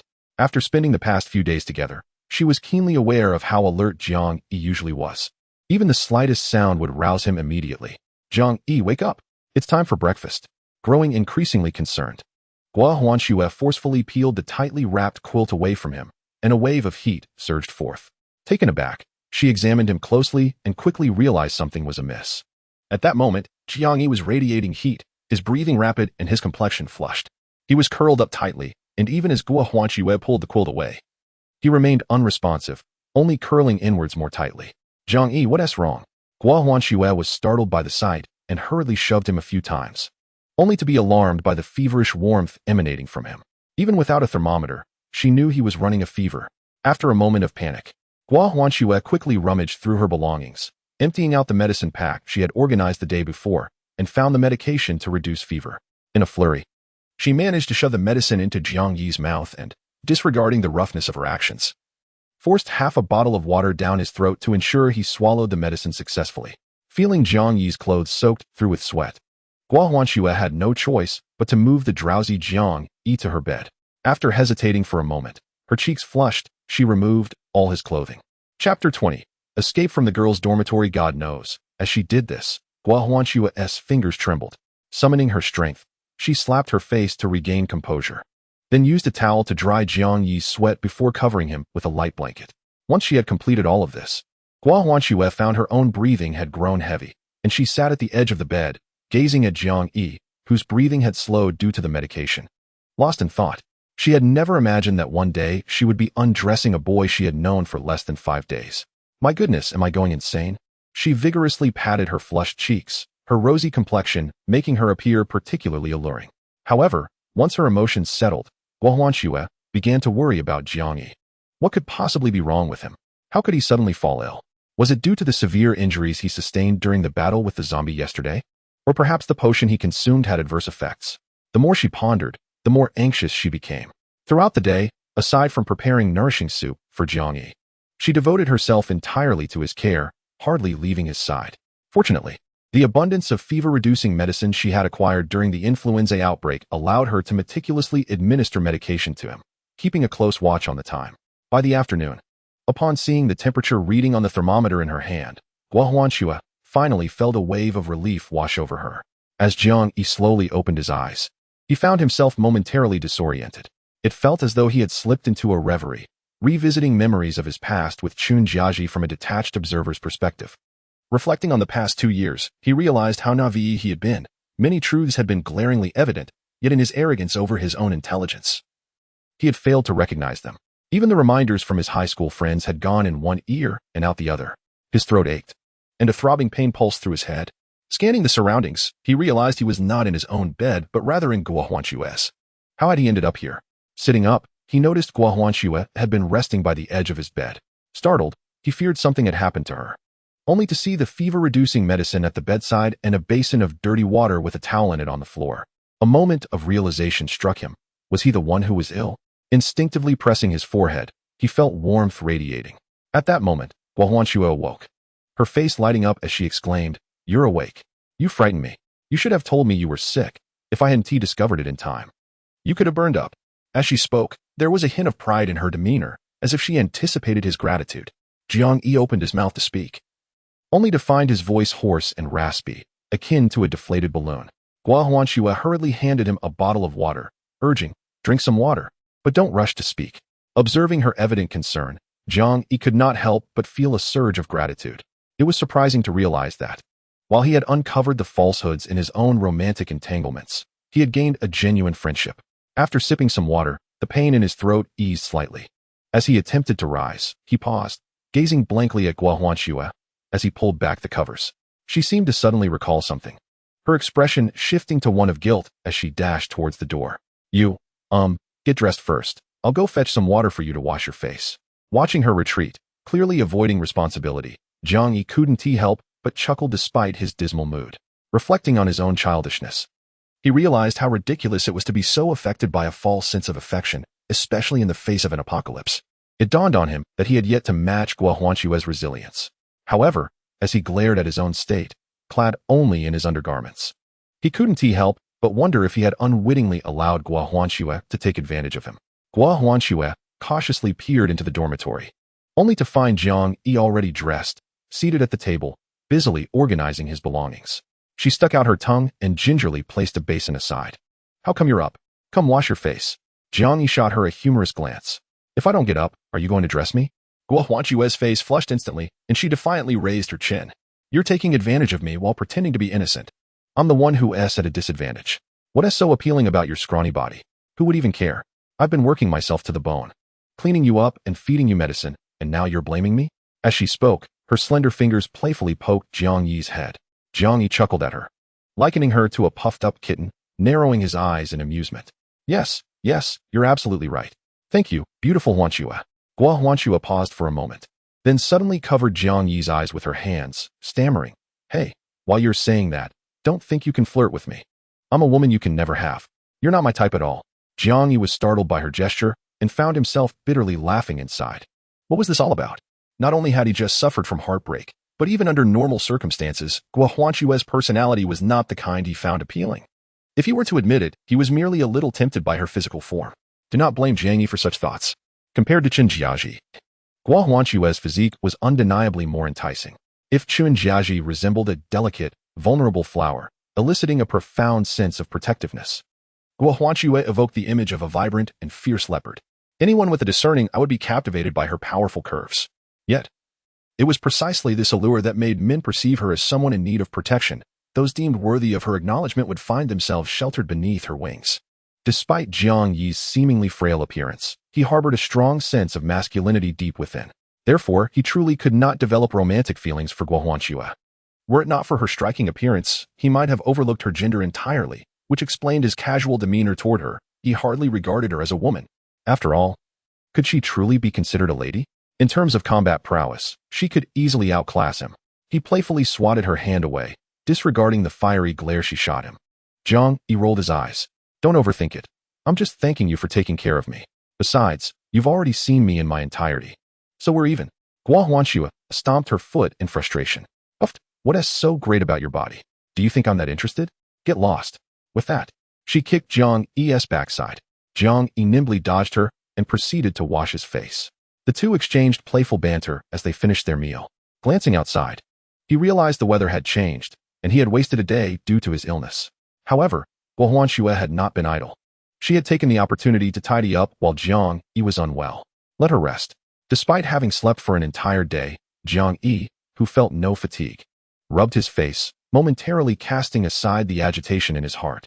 After taking another dose of medicine, he meticulously packed away the items that could not be moved and concealed them beneath the bed. He resumed his vigil. Outside the dormitory, the majority of the zombies had dispersed, leaving behind only a scattered few that posed little obstacle to the two of them. It seemed that once dawn broke, it would be time to depart. Even after a full day of sleep, the medication induced a sense of drowsiness in Jiang Yi during the latter half of the night. After exchanging places with Guo Huanchue, he managed to catch a brief nap. Guo Huanchue occasionally cast glances his way, concerned that his illness might relapse. Fortunately, the night passed without incident, and before dawn, Jiang Yi felt rejuvenated. One cannot deny that the physique of an ability user is indeed distinct from that of an ordinary person. Even though Jiang Yi's current constitution was merely half that of a normal individual, his recovery rate was markedly accelerated. After consuming a bit of food, the two each shouldered a backpack and carried another. Guo Huanchue, casting a reluctant glance back at her dormitory, gently closed the door. This time, she might never return. However, she was not one to dwell on the past, and swiftly dismissed her lingering sentiments, instead feeling a surge of enthusiasm. With her left hand gripping a bag and her right hand wielding an axe, she donned a slightly form-fitting leather jacket paired with blue jeans adorned with sparkling studs, depicting a phoenix totem. Her long hair was twisted into a bun, secured with two pencils, giving her an untamed appearance. In contrast, Jiang Yi wore ordinary athletic attire, his backpack significantly larger than Guo Huanchue's. If not for the distinctly unusual black blade in his right hand, he might have been mistaken for Guo Huanchue's loyal companion. Standing in the lobby on the first floor, Guo Huanchue looked oddly at Jiang Yi as he casually discarded the scabbard of his knife onto the ground. Jiang Yi glanced at her. "Are you ready?" Guo Huanchue, brimming with eagerness, replied, "Don't worry, I've memorized everything." Jiang Yi nodded, then removed the wooden stake lodged in the door and pushed open the long-sealed entrance. Roar! A few zombies lurking outside turned their attention to Jiang Yi upon hearing the noise, letting out a thunderous roar as they charged toward them. The mobility of the zombies was quite limited. Even the ordinary ones, with their stiff limbs, could only match the pace of a brisk walk. With fewer than 10 of them, they posed no threat to Jiang Yi and Guohanyue, both of whom were ability users. Without waiting for them to surround him, Jiang Yi dashed out of the door, delivering a powerful kick that sent one zombie sprawling backward, crashing into another, causing them to tumble into a heap. The remaining zombies hesitated, caught off guard, before a flash of a dark tang knife sliced through the air, severing a rotting neck cleanly. The head did not even have the chance to drop before the body collapsed to the ground. Guohanyue, having just smashed a zombie's neck and splattered with foul blood, looked enviously at the knife in Jiang Yi's hand, realizing it was indeed a remarkable weapon. Unbeknownst to him, someone had designs on his skull-slicing blade, with clear roles defined. Within 3 minutes, the two had dispatched all the zombies, their bodies scattered. As the two exchanged glances, a shared smile brightened their faces. The camaraderie in their battle felt exhilarating. Chapter 21, Malice from Humanity.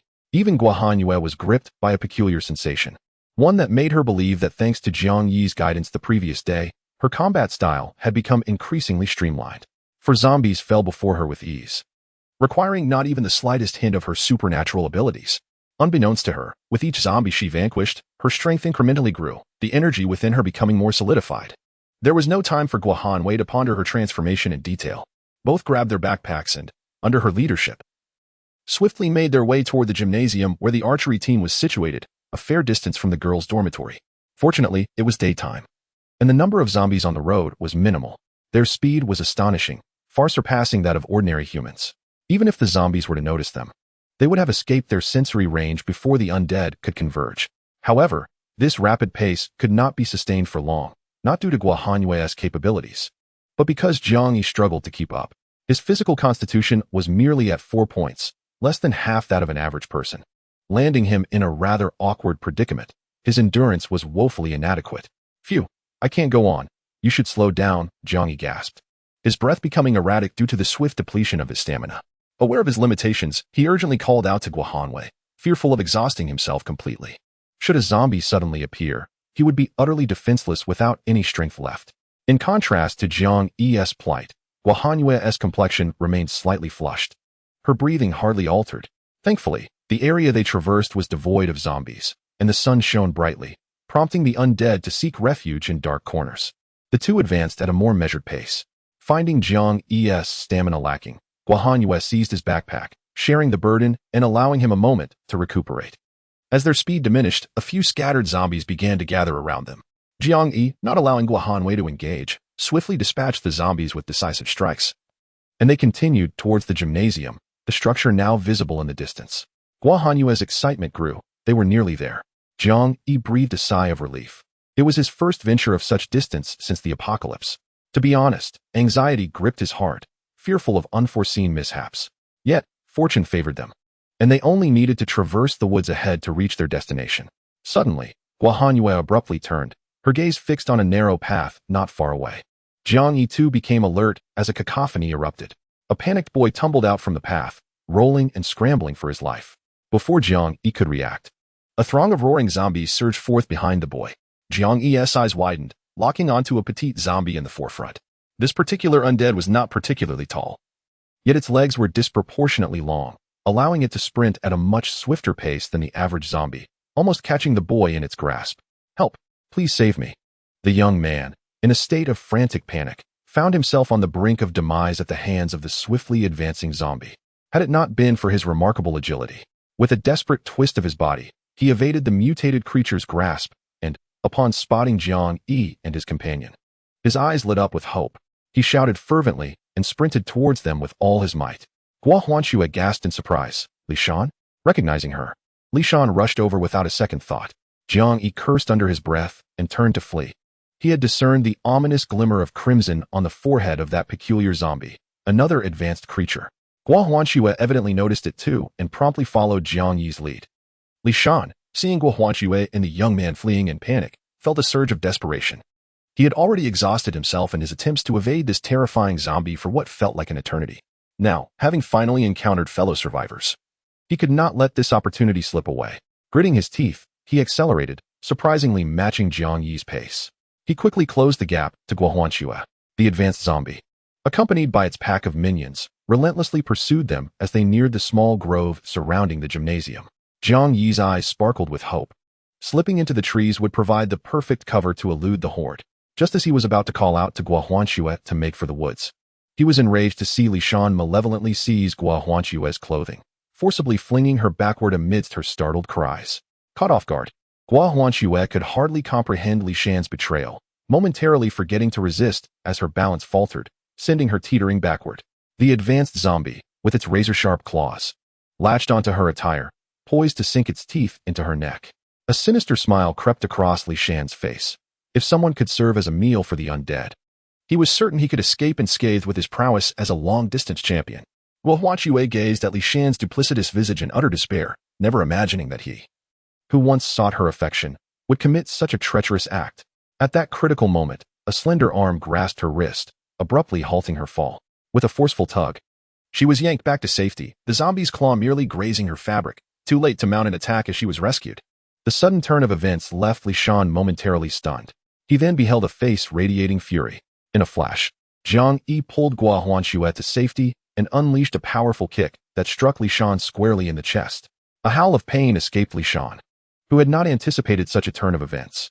As he staggered back, feeling a sharp ache in his chest, he collided with an unseen obstacle that broke his fall. Before he could even register his relief, a searing pain shot through his back, as though a drill had pierced his very being. With great difficulty, he turned to see a gaping maw, which tore through his throat, blood gushing forth. The gruesome scene provoked all the zombies. As they mercilessly pinned Li Shan to the ground, tearing into him, his desperate screams echoed, yet he found no opportunity to rise again. They devoured the fresh meat voraciously. The advanced zombie, however, did not continue to feast on Li Shan. Instead, its gaze shifted to the other two potential meals before it. Guohuanxue was momentarily stunned by the series of events, while Jiang Yi displayed a fierce demeanor, showing no trace of fear towards Li Shan's lifeless body. Although he had only acquired his powers a few days prior, he firmly believed that in this apocalyptic world, taking a human life was far simpler than slaying a zombie.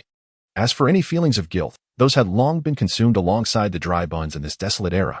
Guohuanxue stood dazed for a moment. But Jiang Yi nudged her. "Leave the ordinary zombies to you. I'll hold off this one." With that, he unsheathed his dark blade and bravely charged forward. Provoked, the advanced zombie roared, blood and foam spewing from its mouth. Jiang Yi aimed a decisive strike at its head, but his blow missed due to the creature's bizarre twisting. Momentarily stunned, he had no time to ponder. He launched into a frenzied assault against the zombie. Guohuanxue quickly regained her composure. While Jiang Yi's earlier actions had initially unsettled her, thoughts of Li Shan's previous deeds overshadowed any resentment she might have felt. The suffocating emotions within her urged for release, and the horde of zombies surrounding her became the perfect outlet for her frustrations. In a flash, her crimson fire axe brutally shattered a zombie's skull. Jiang Yi's strikes were swift. Yet the opposing zombie moved with an extraordinary speed that rendered it seemingly unfazed by his lethal blade, instead overshadowing Jiang Yi's own agility. A realization struck him. Unlike the other advanced zombies he had encountered, this one was remarkably swift, even surpassing his own speed. It effortlessly dodged his attacks, leaving him narrowly escaping injury multiple times. With a powerful swing, he knocked aside its arm, panting heavily, his muscles aching. Yet, his eyes sparkled with clarity. He discerned that although this zombie was fast, its strength paled in comparison to that of the previous ones, being only slightly larger than himself. If he could counter its speed, he believed he could hold it off with his abilities. A fleeting thought crossed his mind as he glanced at Guohuanxue, who was fiercely battling the ordinary zombies. Assured of her safety, he struck the advanced zombie away, flashed at a cunning smile, and turned to flee. Frustrated by its failure to capture its prey, the zombie, driven by a simplistic instinct, roared and pursued him without a second thought. Meanwhile, Guohuanxue, while engaged in combat, kept a vigilant eye on Jiang Yi. Each time he nearly faced injury, her heart raced with concern, fueling her axe strikes with even greater intensity as she yearned to rush to his aid. Upon noticing Jiang Yi's subtle gesture, he dashed into the forest. This time, Guohuanxue felt no sense of betrayal as before. Instead, she watched with mounting urgency as the advanced zombie followed Jiang Yi into the woods.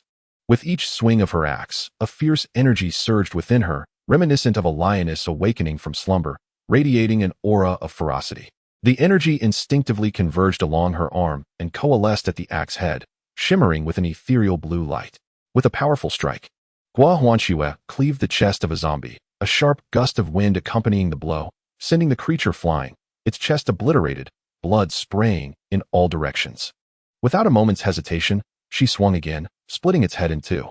Several more zombies loomed before her, but Gua Huanxue continued her relentless assault, dispatching over 10 with remarkable ease, her exhaustion barely registering. Driven by desperation, she wielded her axe with frenzied vigor.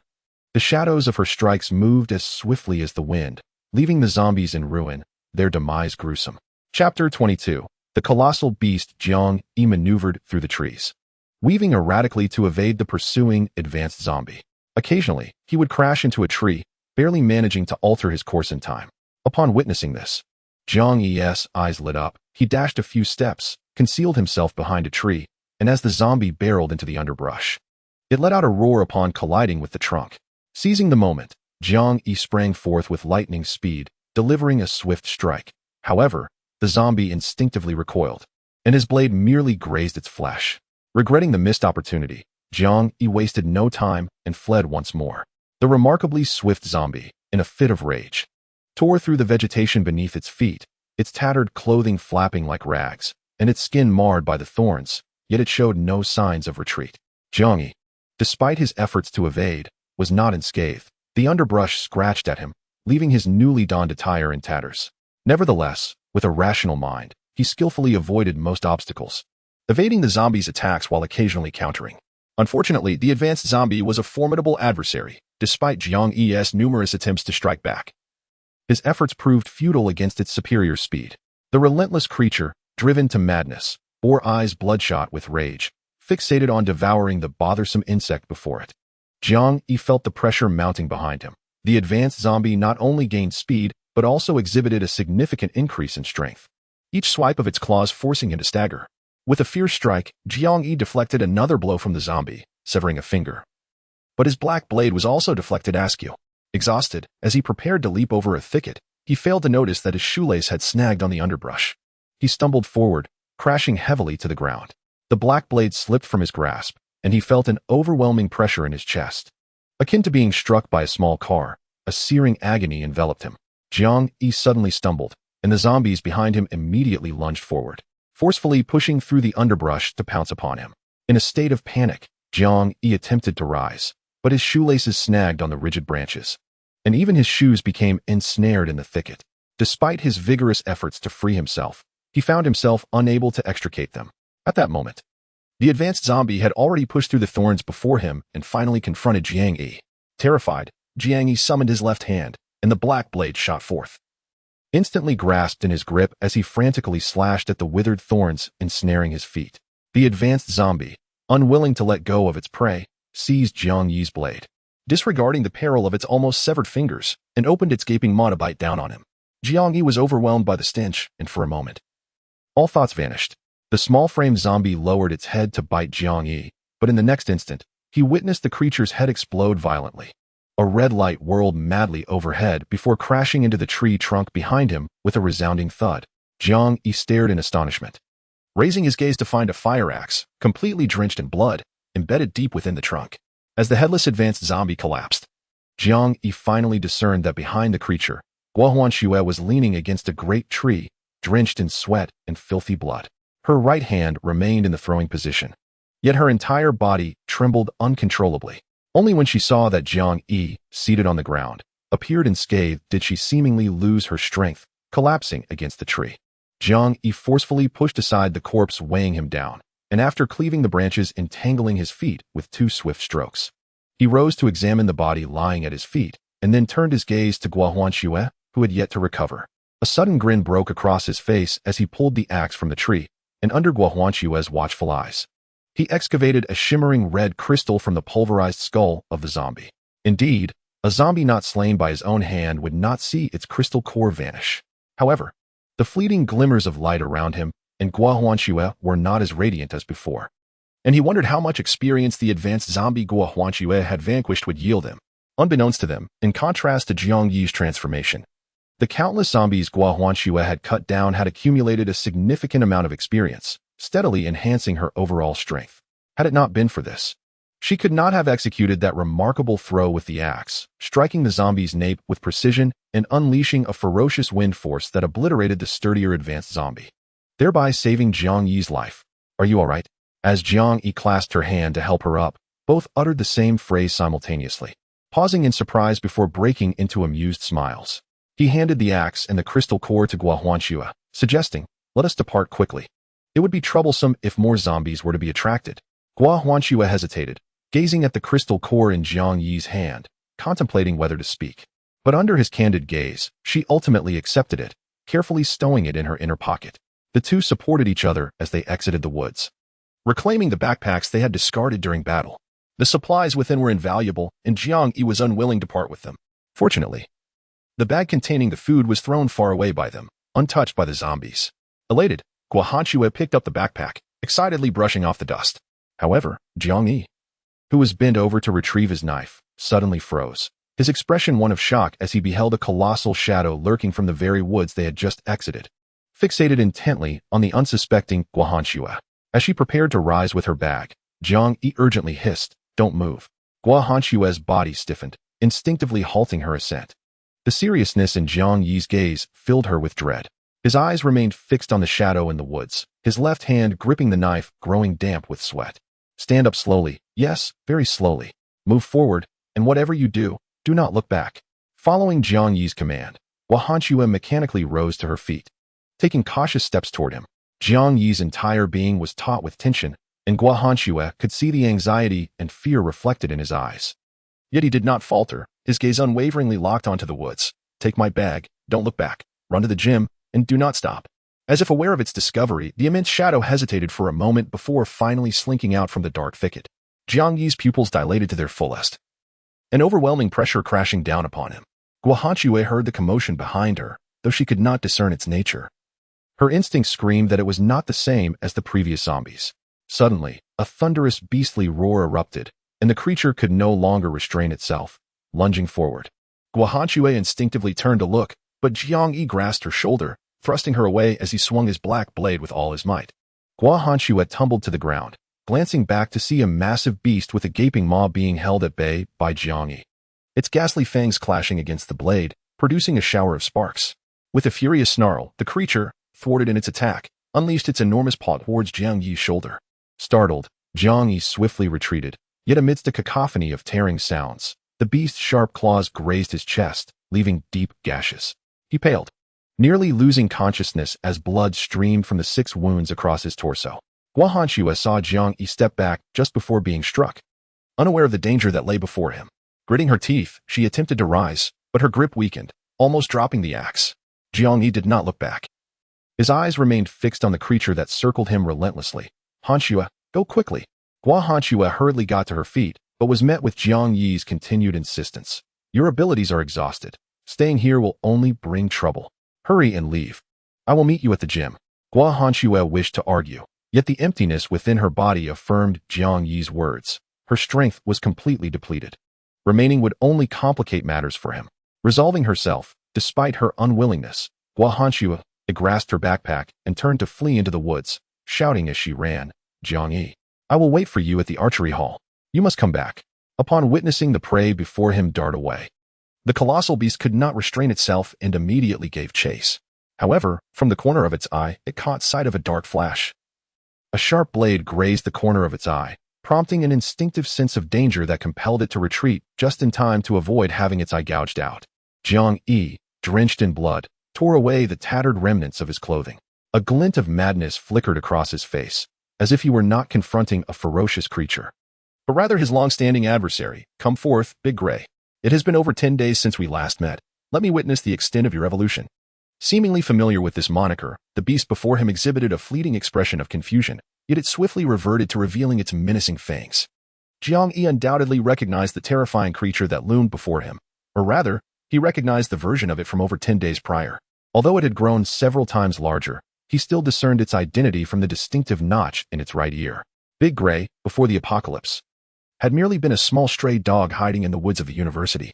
Their initial encounter had not been amicable. Exhausted and famished from being bitten by other strays, it had attacked Jiang Yi while he was passing by with takeout.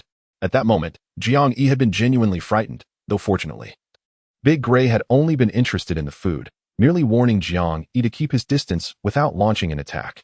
However, the takeout worth several dozen yuan was subsequently fed to the dog, igniting Jiang Yi's fury to the point that he wished to eliminate the creature. Yet, upon observing the missing piece of its right ear and the yearning for life reflected in its eyes, he ultimately refrained from reporting it to the school, even bestowing upon it the name Big Gray due to its unique gray fur. Chapter 23. The will to fight to the death. Little did he expect that the Big Gray he had long forgotten would transform into such a formidable and ferocious being after the apocalypse. Jiang Yi made no attempt to appeal to Big Gray's emotions, for even before the world fell into chaos, Big Gray had shown no signs of affection towards any human, attacking anyone who dared approach it with unbridled ferocity. Jiang Yi was not surprised by Big Gray's transformation. He had already heard whispers in the cafeteria days prior, noting that not only humans had undergone evolution in the aftermath of the apocalypse, but many animals had as well.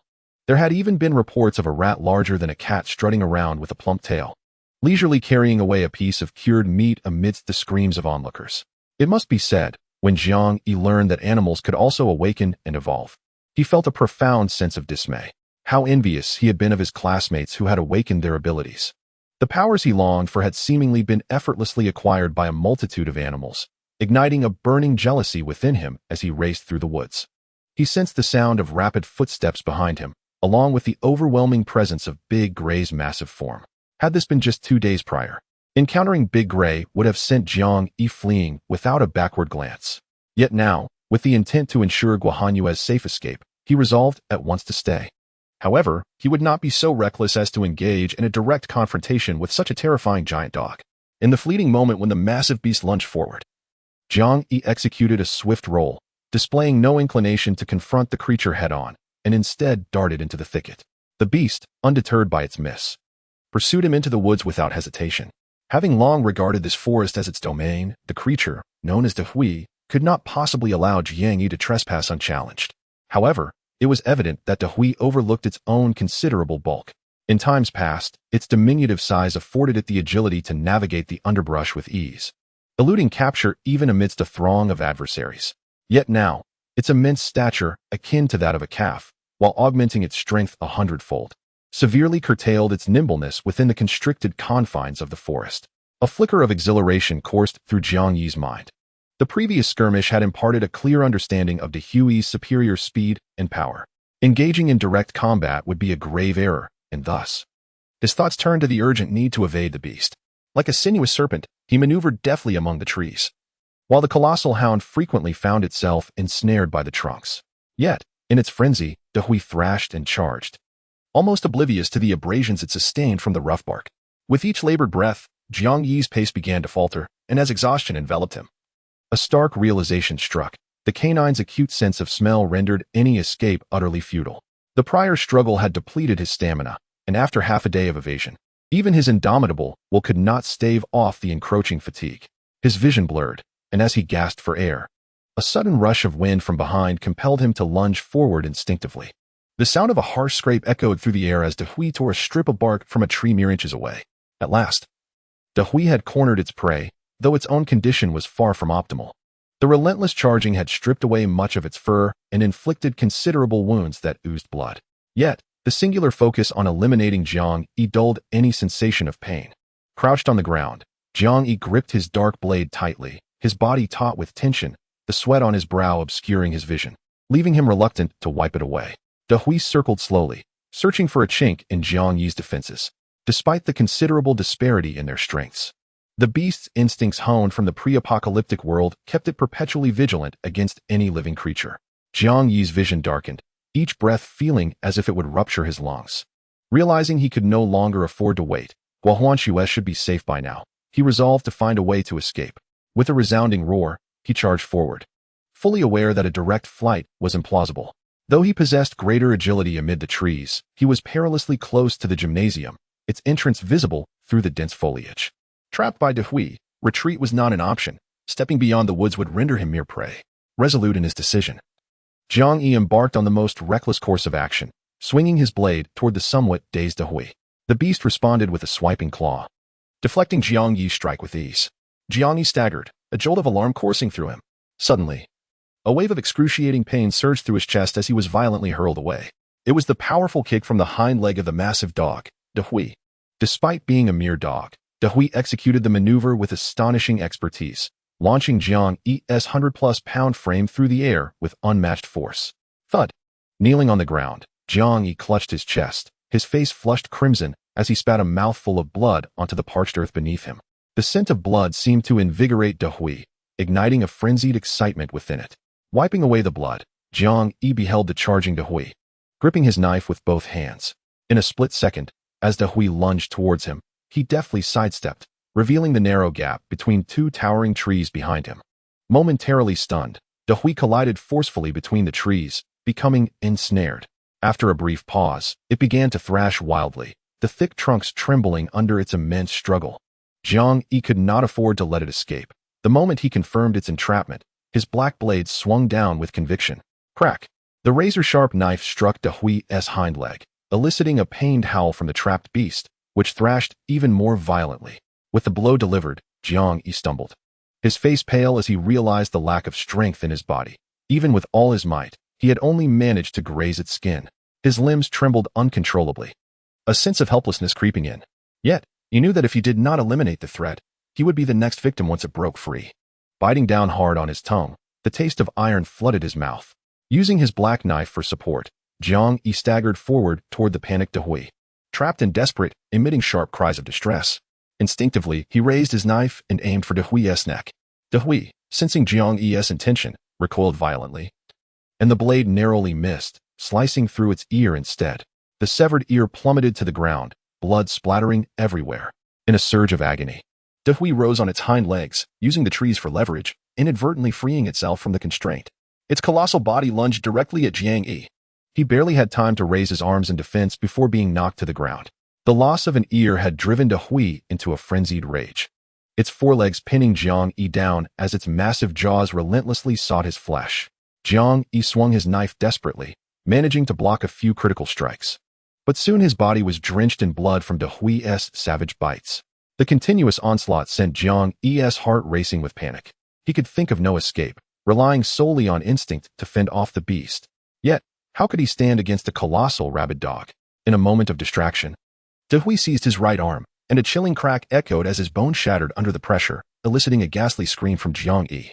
In sheer terror, he clutched Dahui's head, determined not to let it shake him off, for he knew that if it did, his right hand would surely be torn asunder. In this peculiar moment, amidst the chaotic forest, a colossal gray hound surged forward relentlessly, its powerful form colliding with the surroundings. A frail human arm was caught in its jaws, yet the opposing legs clutched fiercely around its neck, preventing it from exerting its strength.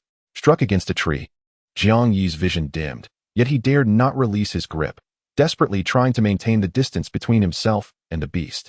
However, Jiang Yi had overestimated his own capabilities. His pitiful strength of 5 was no match for the post-ascension might of the great hound. With a mere vigorous shake of its head, Jiang Yi felt his legs slipping away from its neck. Was this truly the end? As his strength waned, the wounds on his right hand, torn and bleeding from the hound's grip, became increasingly excruciating. Though he wished to persevere, he realized he was utterly powerless to retaliate. Just as he contemplated releasing his hold, his peripheral vision caught sight of the hound's eyes, dangerously close. Suddenly, a maniacal grin spread across his face, blood staining his teeth. "Greyhound, what are you staring at?" With a question akin to an old acquaintance, Jiang Yi summoned the last vestiges of his strength and thrust his left hand into the hound's massive eye socket. As a jet of blood erupted, amidst the hound's furious roars, Jiang Yi yanked out its right eye. The hound, taken aback by Jiang Yi's desperate counterattack, howled in rage, flinging Jiang Yi aside. Grasping the hound's eyeball, he smashed it against a tree, collapsing to the ground, blood pouring from his mouth, teetering on the brink of unconsciousness and death. Sensing the anomaly of its right eye, the hound was consumed by fury. The loss of vision was a devastating blow to the beast. In a frenzied rush, it charged at Jiang Yi, its gaping maw aimed at his head. Unaware of how close he was to death, Jiang Yi remained oblivious to his peril. A cold, furious voice rang out, "Die, dog, you seek death." At the sound of this fierce reprimand, the once dominant hound hesitated, instinctively retracting one ear. A flicker of wariness crossed its solitary eye, but recalling the pain Jiang Yi had inflicted, it was overcome with rage. Disregarding the sudden voice and lunging at Jiang Yi again. Just then, a figure of modest stature emerged from the thicket, and even from a distance. The sight of the shadow caused the hound to instinctively retreat a couple of steps, its tail tucked between its legs. Upon the figure halting beside Jiang Yi and confirming his survival, it turned its gaze toward the hound. Leave.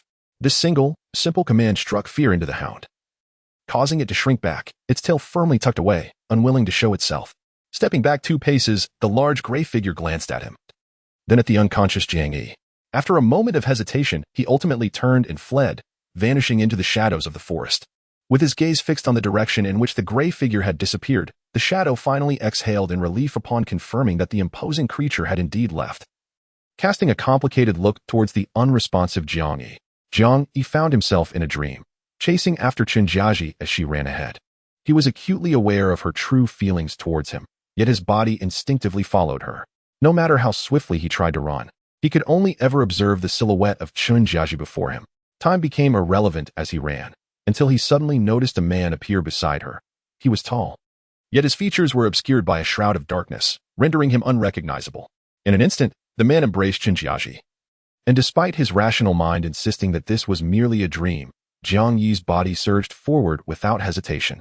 Alas, he had barely taken 2 steps when he felt the ground give way beneath him, as if a colossal black void had opened its maw to swallow him whole. A wave of terrifying weightlessness jolted Jiang Yi awake, only to be met with excruciating pain radiating from his entire body, compelling him to groan uncontrollably. The agony brought him to full consciousness. As he opened his eyes, he found himself in a cramped room, scarcely larger than a solitary bed and a metal wardrobe. Lying on the narrow bed, he was overwhelmed by pain. The wound inflicted by the large gray creature was deep enough to expose bone, particularly on his right hand. Even though it was bandaged, he could still feel a piercing pain emanating from within. Movement was a challenge, leaving Jiang Yi to scan his surroundings with his eyes, desperately attempting to distract himself from the overwhelming pain.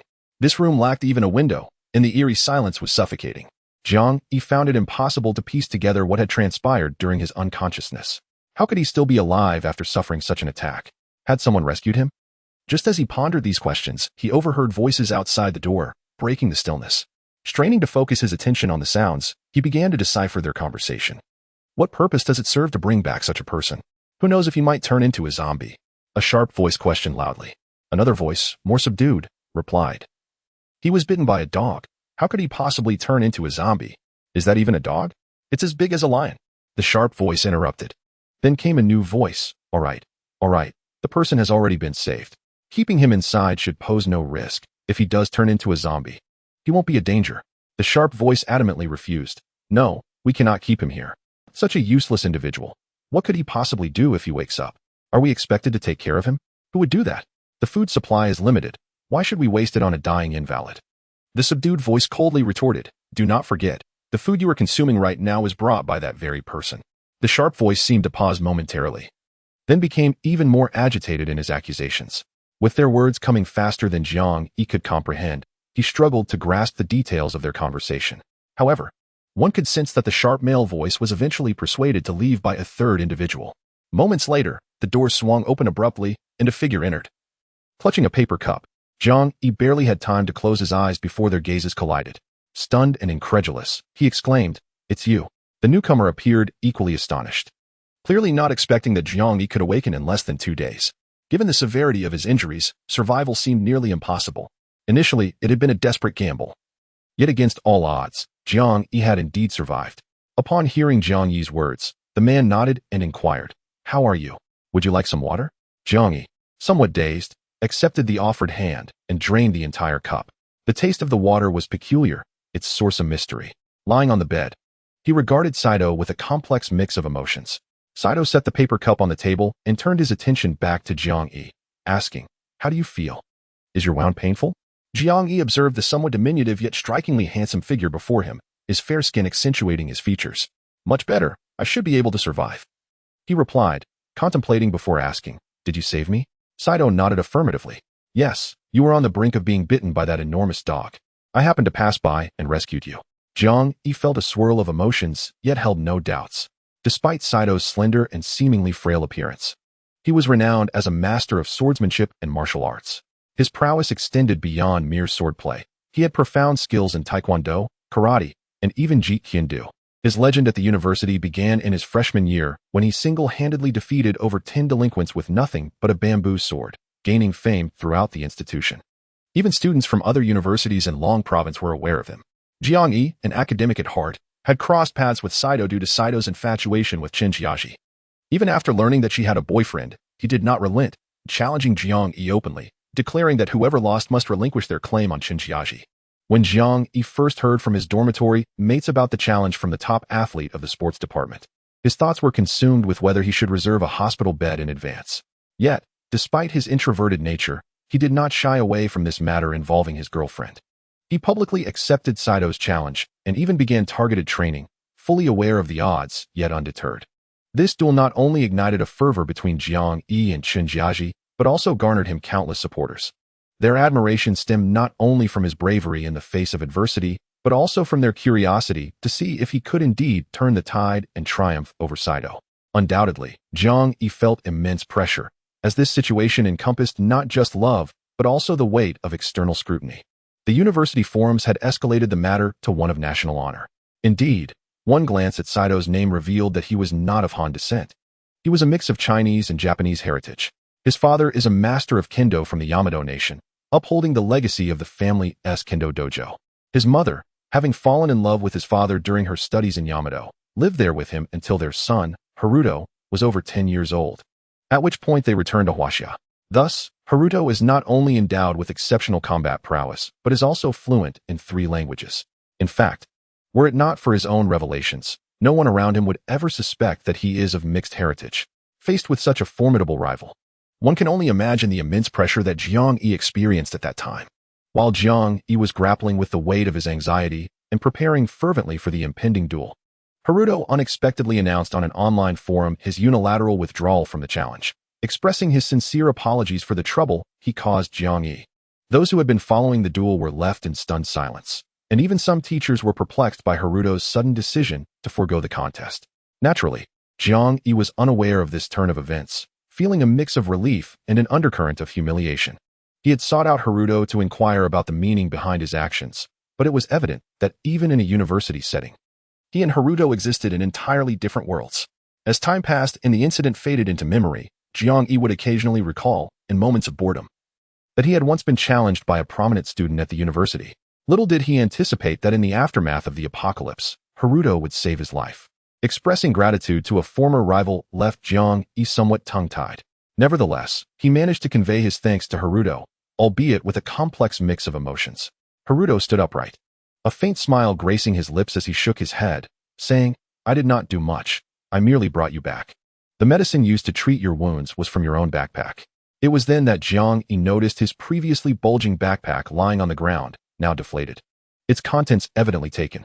As if sensing Jiang Yi's thoughts, Haruto's fair face briefly revealed a hint of discomfort. I distributed your food among the classmates." Jiang Yi shook his head. He was not foolish. From the earlier conversation outside, he had surmised that Haruto had likely offered his food to ensure that Jiang Yi stayed. Given Haruto's serious and meticulous nature, he would certainly not appropriate another's supplies without permission, though he felt a pang of regret. Jiang Yi felt mostly gratitude towards Haruto.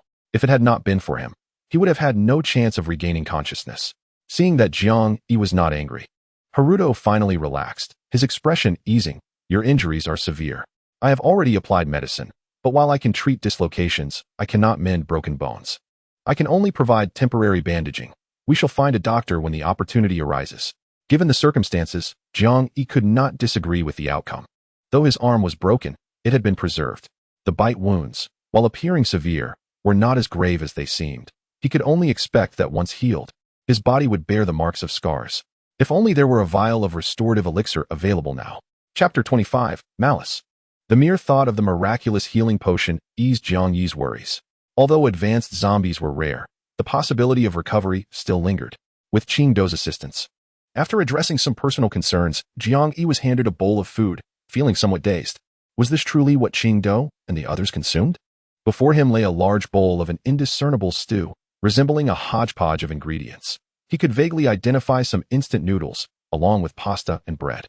The taste was peculiar, and despite knowing the scarcity of resources, Jiang Yi found it difficult to eat. Reluctant to refuse in front of Qingdao, who occasionally glanced at the bowl, he decided to set it aside, saying, "Let it sit for a while. I will eat shortly." Qingdao swallowed hard. Food was indeed scarce here, and there were no substantial supermarkets nearby. Despite his relentless search for supplies outdoors, he could not escape the cycle of hunger. The spirit of swordsmanship compelled him to divert his gaze from the hodgepodge and focus entirely on Jiang Yi, who was leaning against the wall under the covers. "Qingdao, where exactly is this place? I've been here for several days now." Without hesitation, Qingdao replied.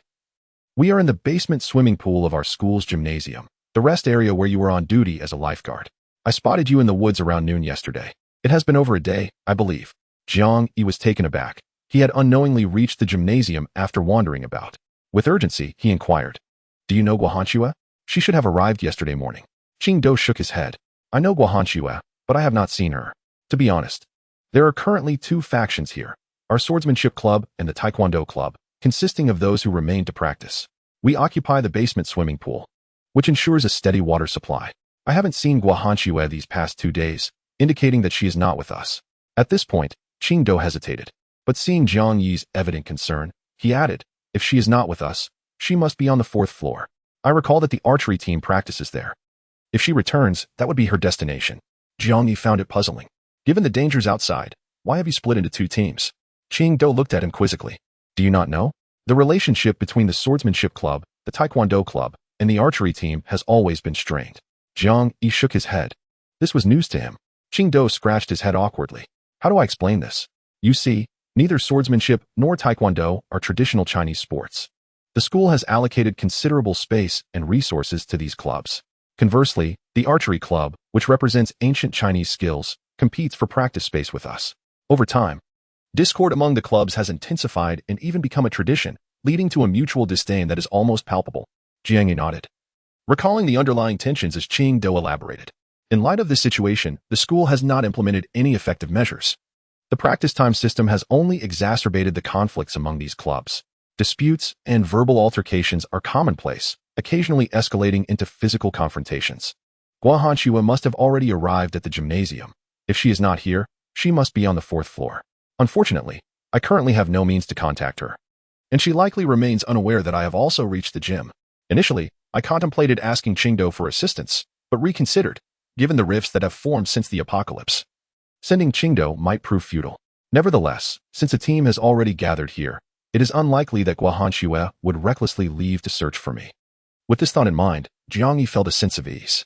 After concocting an excuse to send Qingdao away, he finally retrieved a piece of jade fat meat. As he savored the tender, aromatic meat, Jiang Yi did not even glance at the cold, unsightly stew beside him. Why should he deprive himself when he had better options? Soon, the pure energy from the jade fat meat began to cleanse his body, and Jiang Yi's eyes sparkled with a glimmer of hope. It was indeed effective. However, the healing effects were disappointingly minimal, merely preventing the infection of his wounds. With a sigh of relief yet a hint of frustration, Jiang Yi pondered how he could expedite his recovery. Such severe injuries could not be remedied solely by the scant healing energy contained within the jade fat meat.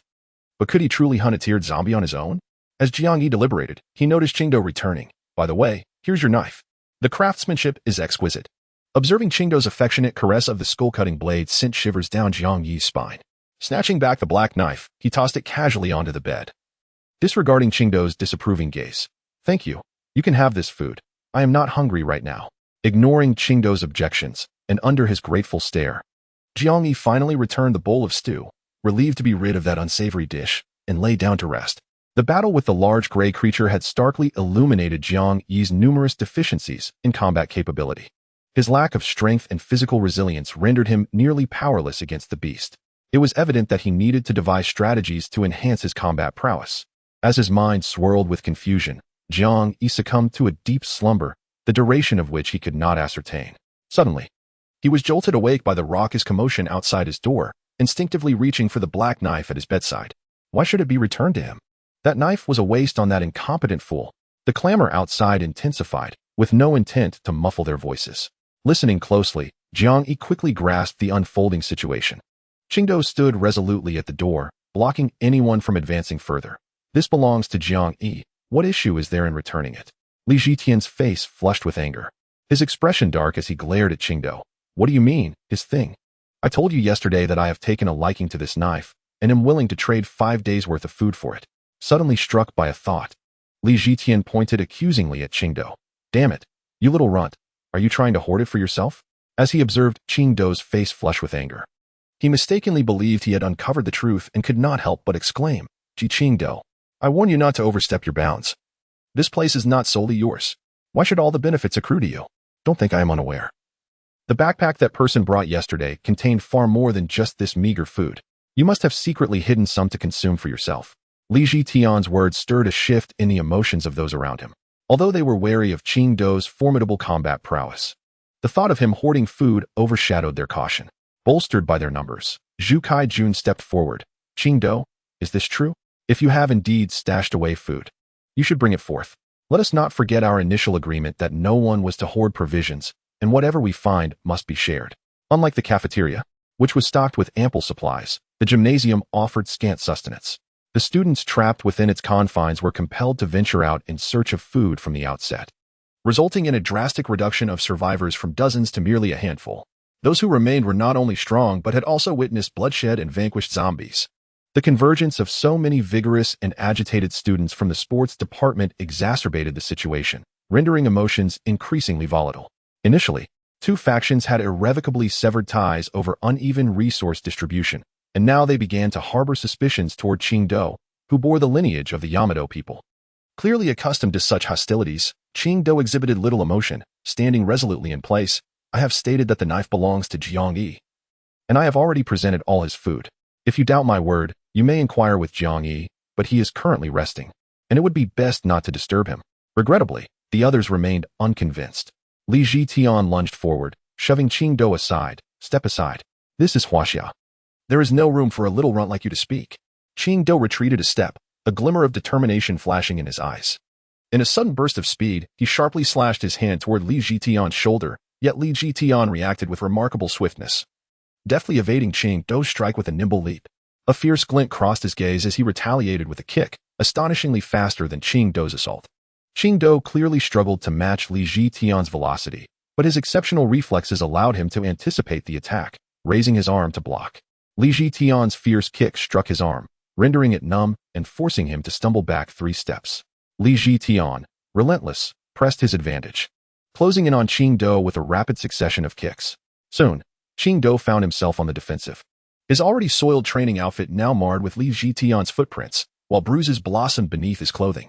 However, Qingdao remained silent, striving to protect his vital points. When evasion proved futile, he absorbed the blows with other parts of his body to buy himself precious moments to breathe. As neither side gained the upper hand, Li Zhitian's relentless assault began to wane. Just as he struggled to maintain his momentum, Qingdao's eyes ignited with fierce combat spirit. Seizing Li Zhitian's ankle, he soared into the air and delivered a powerful kick to Li Zhitian's chest.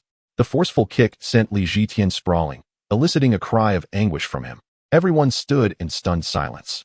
Although they were aware of Qingdao's prowess, none could have anticipated that Li Zhitian would succumb to the very taekwondo he had practiced. It dawned on them that Qingdao was indeed highly skilled in taekwondo, and the power of that kick was hardly inferior to Li Zhitian's 2 decades of training. As others helped him to his feet, Li Zhitian clutched his chest, his expression one of extreme discomfort. Perceiving the gazes of his friends upon him, he suddenly roared, shaking off their support, and swiftly snatched a baseball bat from one of them, charging towards Qingdao with unbridled fury, aiming a strike at his head. Chapter 26. Swordsman Yuma Qingdao retreated a step, raising his left hand and adopting a half-crouched defensive stance. Yet, after a sharp crack resonated, he emitted a muffled groan and staggered backward, his left forearm twisted at an unnatural angle, having been struck hard enough to break his arm. Pale and clutching his injured limb, he exited the fray, his eyes betraying a flicker of panic. For a swordsman, the arms are of utmost importance. Even the left hand significantly impacts the force and precision of 1's strikes. He had not anticipated that Li Zhitian would attack with such lethal intent. Had his left hand not been in the way, that blow would have surely shattered his skull. Li Zhitian, brandishing the bat, swaggered toward the injured Qingdao, taunting him. What's wrong? Our grand swordsman has faltered? Can't even wield a sword anymore? I've been wanting to teach you a lesson for quite some time. Did you truly believe yourself to be the foremost swordsman? Such a fool. With his head held high, Li Zhitian had long been pricked with jealousy ever since Qingdao was hailed as the top athlete in their department. The collapse of societal order in this apocalyptic world had finally given him the opportunity to unleash his disdain for Qingdou's actions. To his surprise, the others merely stood by, either spectating or aligning themselves behind Li Jitian. Those involved in competitive sports often possess a fierce desire to excel, and since Qingdou's enrollment, he had consistently overshadowed his peers, particularly due to his mixed heritage. How could they accept being overshadowed by someone they perceived as inferior? Qingdou, drenched in cold sweat from the pain, gazed at his companions, who were all struggling to survive in this dire world. He had hoped that his relentless efforts would alter their perceptions of him, yet it appeared he had been woefully naive. From a young age, he had keenly sensed the disparity in how his peers regarded him. Some approached him out of curiosity, while others sought to gain from his presence. However, the majority regarded him with suspicion, as if he were a thief, maintaining their distance. Qingdou loathed this sentiment. Despite his tireless efforts to earn their approval, exerting himself to achieve excellence, he only seemed to invite greater animosity. Li Jitian looked at Qingdou with disdain, the glimmer of sorrow in his eyes piercing Qingdou's heart. His sharp voice cut through the air. You should never have come to Huaxia. Return to your island nation. But who knows, perhaps it has already been overrun by zombies. Haha. Li Jitian turned around, laughing heartily with his classmates, as if he had foreseen the extinction of the Yamato nation. Qingdou's eyes blazed with fury. Silence. You shall not insult my people. Your people? Did you not take your mother's surname? Li Jitian retorted. How is it that you call upon the name of Huaxia while deep down you believe you carry the blood of Yamato? You wretched mongrel. Spit. The insults hurled by Li Jitian were laden with contempt, causing not only Qingdou to seethe with rage, but also prompting those around to feel that Li Jitian had crossed a line. The earlier smiles faded from their faces, and the timid among them shrank back into the crowd. You, Li Jitian, have insulted my nation, and I demand a duel. The normally decorous Qingdou, taught to uphold etiquette since childhood, found his face flushed and his eyes bloodshot as he dropped the hand that had been covering his left side. Staring sternly at the dazed Li Jitian. What did you say? Qingdou reiterated solemnly. Li Jitian, you have insulted my second nationality. I, Yuma Qingdou, formally challenge you. Li Jitian's eyes darted, and he suddenly burst into laughter, pointing his baseball bat at Qingdou. Very well, I accept your challenge. But should you perish, do not blame me. In the past, had Qingdou been armed with a blade, Li Jitian would not have dared to face him. Yet now, Qingdou stood unarmed, with a broken left hand. More crucially, Li Jitian was no longer the same as in the pre-apocalyptic days. After enduring rain and fleeing the apocalypse, he had astonishingly discovered his speed had dramatically increased, capable of sprinting 100 meters in less than 6 seconds. This was why he felt emboldened to provoke Qingdou, and even believed he could kill him. Qingdou's expression was grave, the pain in his left hand making it arduous for him to stand before the onlookers. Even though he knew he was no match for Li Jitian, he, who regarded both Huaxia and Yamato as his ancestral homelands, would not permit anyone to insult them. As the battle loomed, the spectators observed the tense standoff between Li Jitian and Qingdou, with some of Li Jitian's close associates audibly placing bets, while the majority merely watched, remaining neutral. In this setting, there were no leaders, yet it was clear that both the formidable Qingdou and Li Jitian were seen as the de facto heads. Their contrasting personalities often led to disagreements. Li Jitian had long since grown impatient to eliminate Qingdou entirely, striving for absolute control over the underground layer. Today presented itself as the perfect opportunity. Just as the tension escalated and the air crackled with anticipation, a languid voice unexpectedly broke the atmosphere.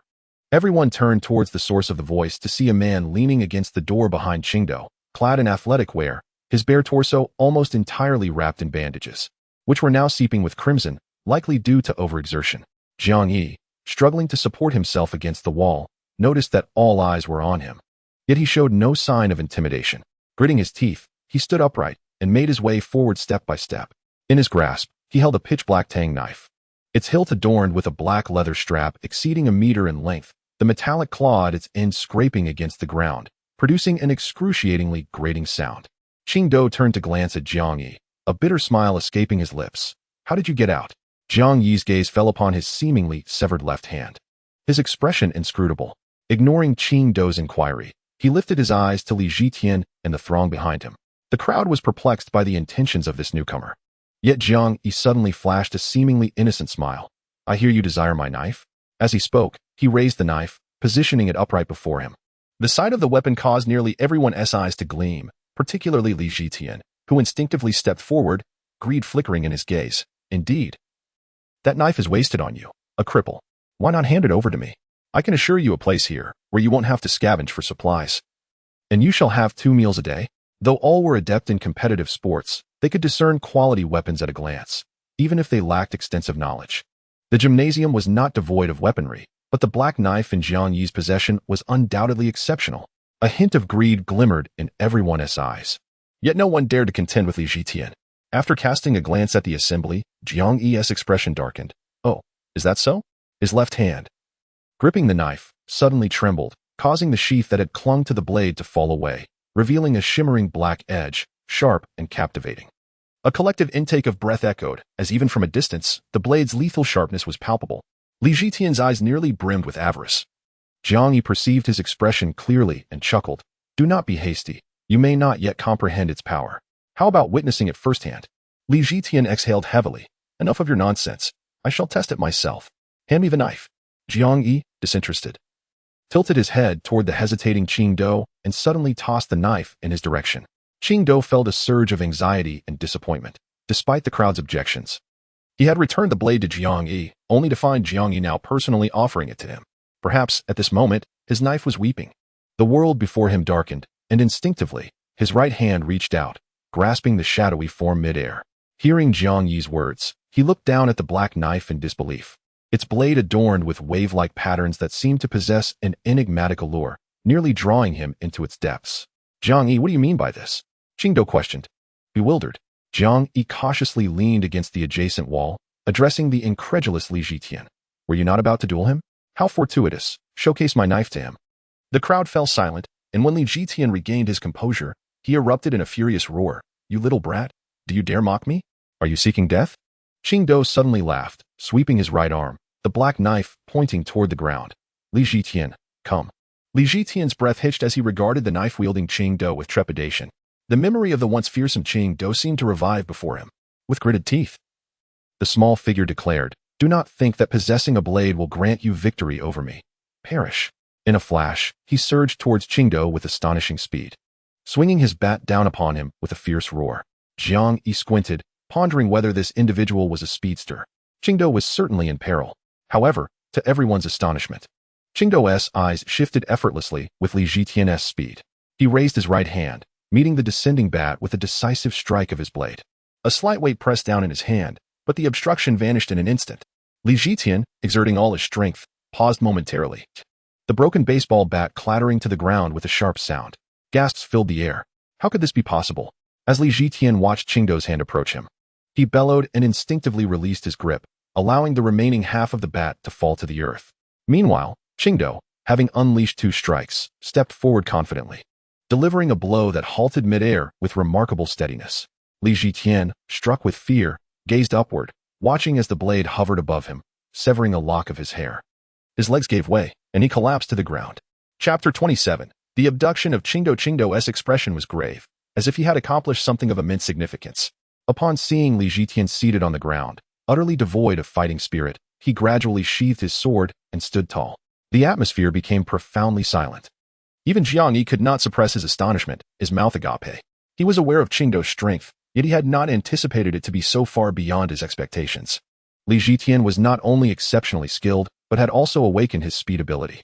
The combination of these traits made him potentially more formidable than Guohanxue. Yet, this very opponent could not withstand even 3 of Qingdao's strikes, succumbing outright. Heavens! Just how powerful is this Qingdao? Everyone emerged from their shock, gazing at Qingdao with a flicker of fear and regret in their eyes. Zhu Kaijun, standing amidst the crowd, displayed a myriad of emotions on his face. Deep discontent mingled with a hint of satisfaction. However, this was not the moment for such thoughts. Qingdao's prowess had surpassed his expectations, necessitating a shift in plans. With this in mind, Zhu Kaijun cleared his throat and took a few steps forward. Qingdao, it was Jitian's fault earlier. Everyone has been under immense pressure lately, and his temper has been rather poor. He lost control for a moment. I apologize on his behalf. Let this matter be forgotten. Let us all strive together and await rescue. Zhu Caijuan's words aimed to pacify Qingdao, who regarded him in silence, yet his intelligent eyes conveyed a glimmer of clarity, leaving Zhu Caijuan's carefully crafted excuses lodged in his throat. Jiang Yi observed the unfolding scene, a smirk forming at the corners of his mouth. He had not anticipated that such a modest gymnasium could harbor such hidden talents, with merely a dozen individuals creating a drama akin to palace intrigue. However, he had no intention of entangling himself further with these characters.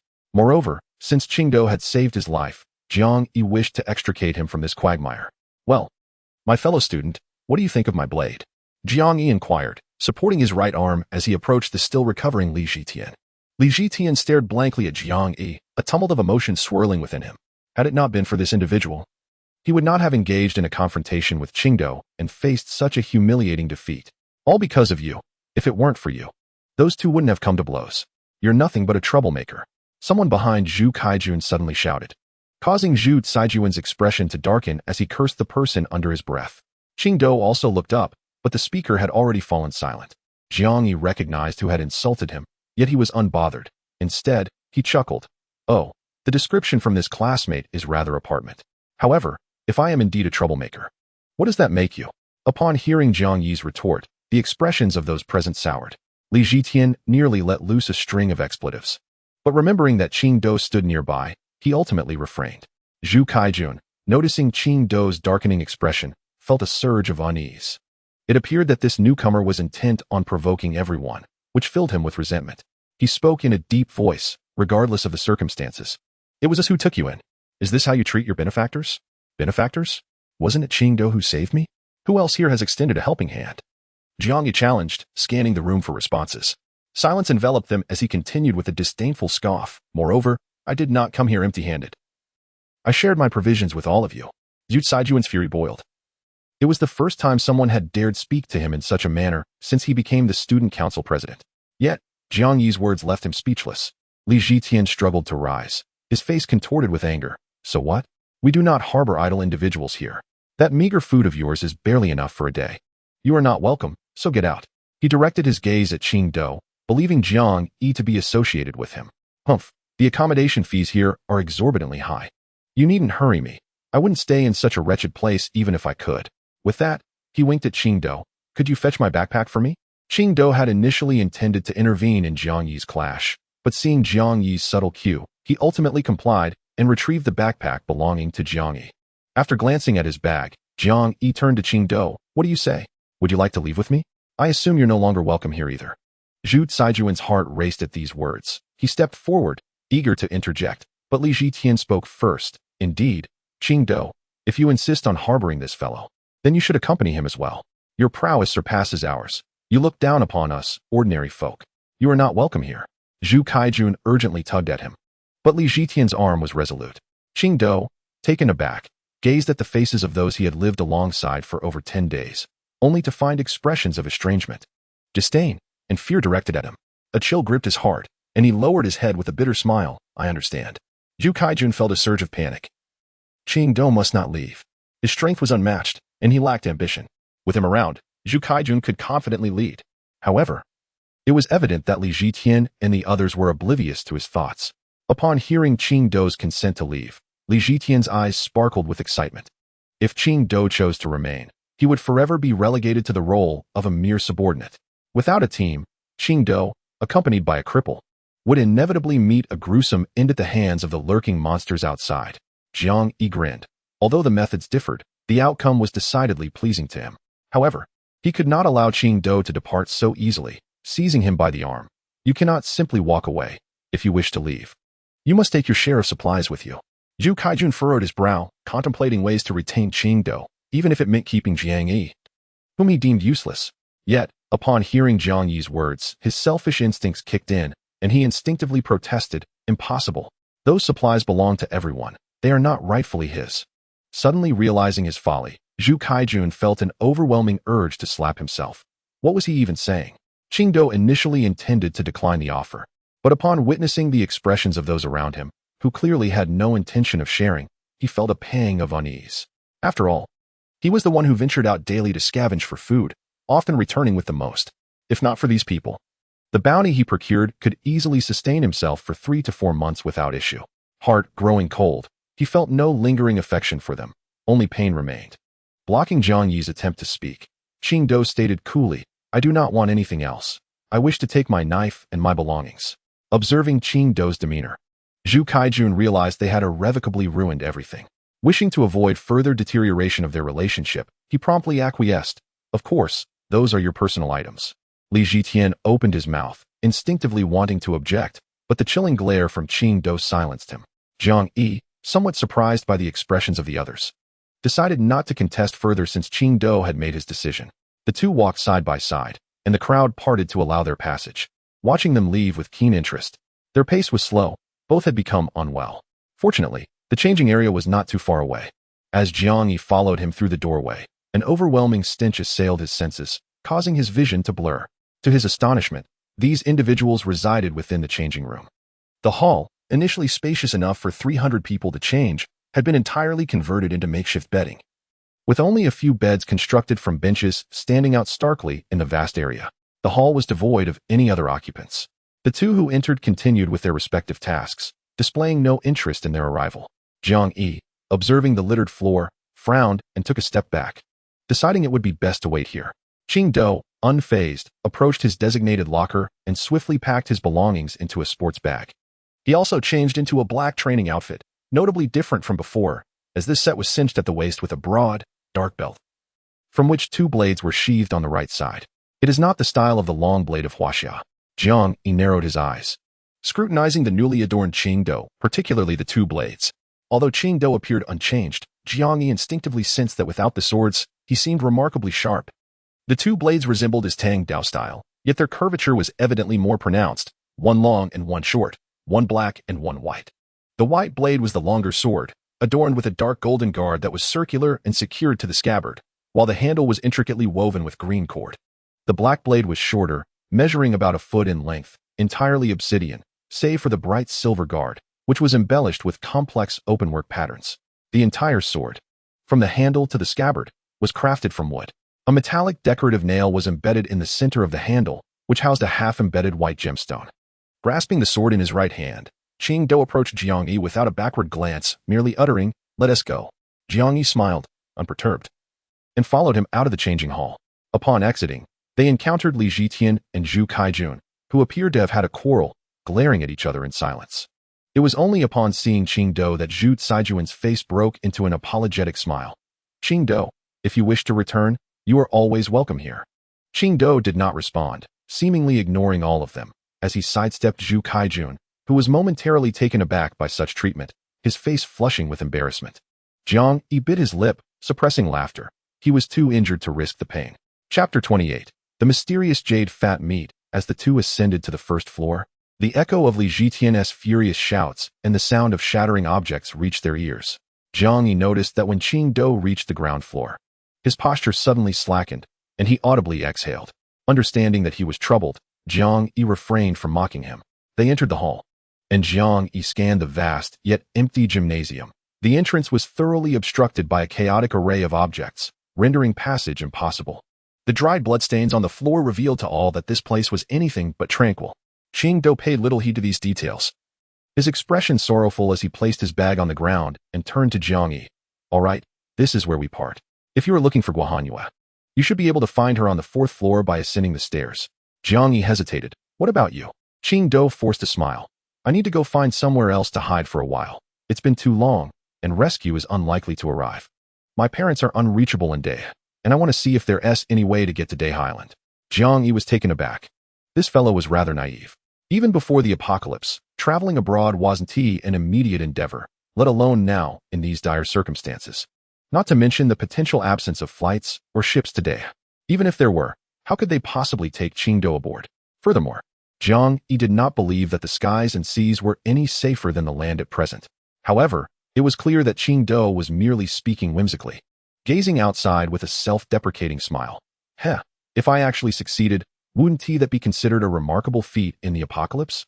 Jiang Yi felt an overwhelming urge to knock some sense into him.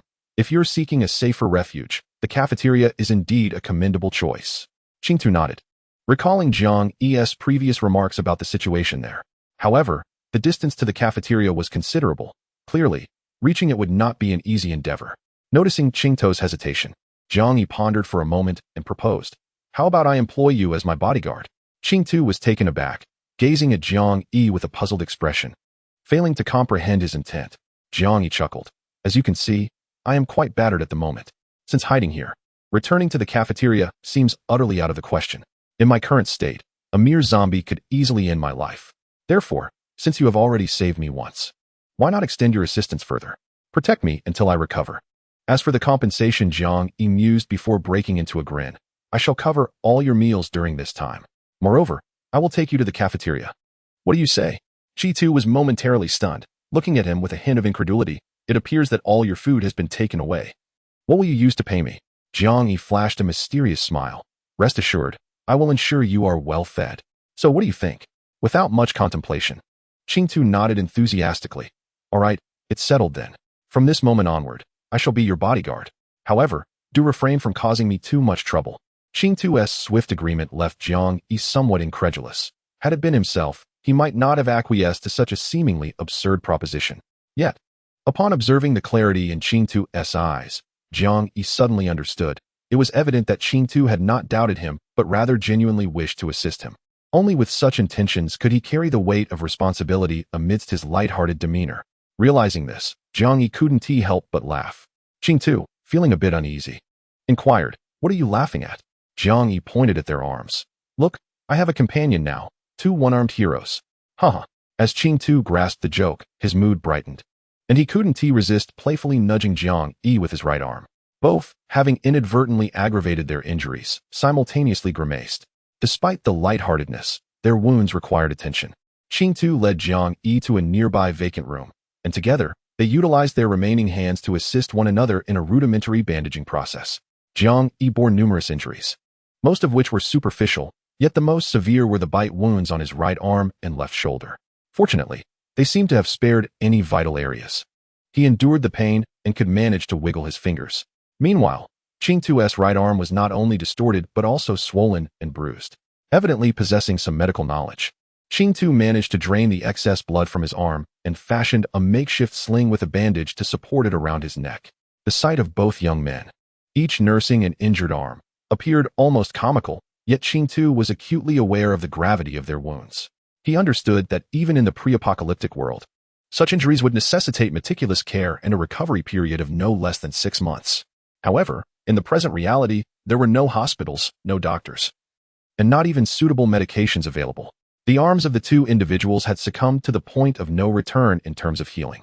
Upon hearing Chi-Tu's assessment, Jiang Yi couldn't help but furrow his brow. This indeed posed a significant dilemma, as the difficulty of hunting elevated zombies would now escalate. Chi-Tu, mistakenly believing that Jiang Yi was merely startled by his words, offered gentle reassurances. Little did he know, Jiang Yi was preoccupied with the dilemma of which of the healing potions should be administered first. After tending to their injuries, Chi-Tu was taken aback when Jiang Yi unexpectedly produced 2 coils of succulent sausage from his bag.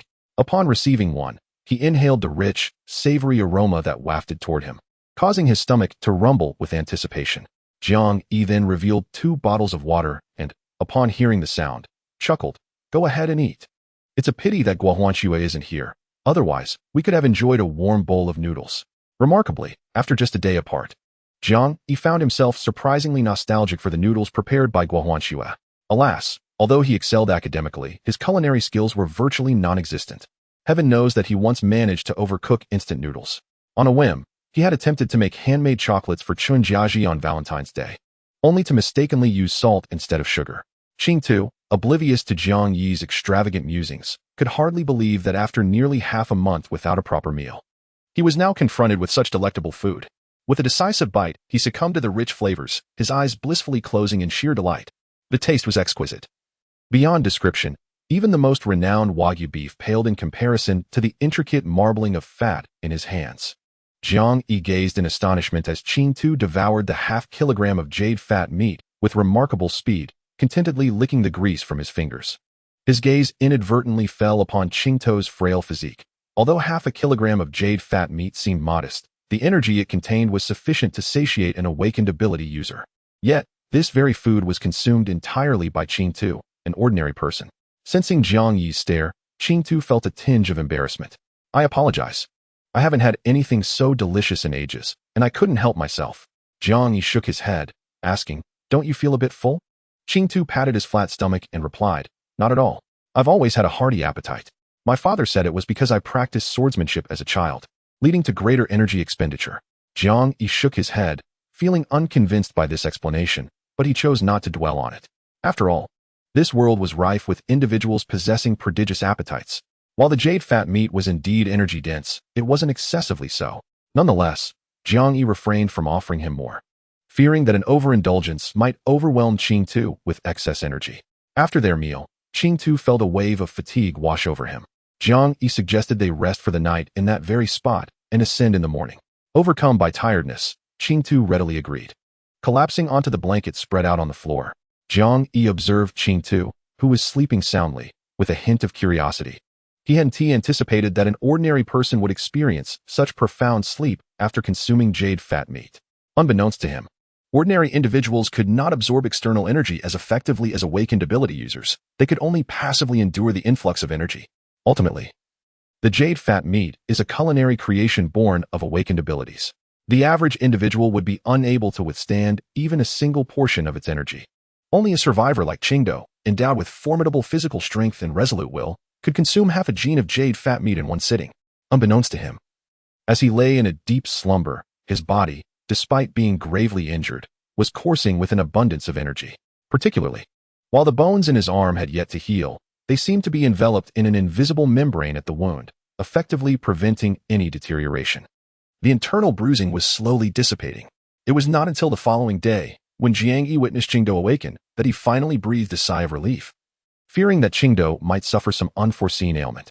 As a swordsman, Qingdou had an intimate understanding of his own body. The peculiar movement of his arm, rather than exacerbating his condition, had indeed become significantly easier compared to the previous day. Jiang Yi glared at him with a hint of resentment. "It seems you are the bodyguard, yet I was the one who kept watch over you all night?" Qingdou, momentarily distracted by confusion, lowered his head in embarrassment. "I am truly sorry. I must have been exceedingly fatigued to sleep so soundly." Jiang Yi waved his hand dismissively. "No worries, don't take it to heart." However, Qingdou felt a pang of guilt for having accepted Jiang Yi's remuneration without fulfilling his duty, something that his inherently self-disciplined nature found intolerable. Despite Jiang Yi's reassurances, Qingdou, in an act of self-punishment, resolved not to eat for the entire day as a reminder of his negligence. Rolling his eyes, Jiang Yi surrendered to the situation. After all, what was the point of arguing with someone so earnest? In Chapter 29, the clamor, amidst Qingdou's occasional glances in his direction, Jiang Yi indulged in another serving of jade fat meat, savoring the rich, braised flavor. Once satiated, he set off towards the fourth floor, accompanied by the rumbling of his stomach. Qingdou's right hand rested upon the white blade at his waist, his sharp energy restrained, contrasting starkly with Jiang Yi's left-hand black blade. As they ascended the stairs, both men felt the pull of their injuries with every step, a reminder of their vulnerabilities.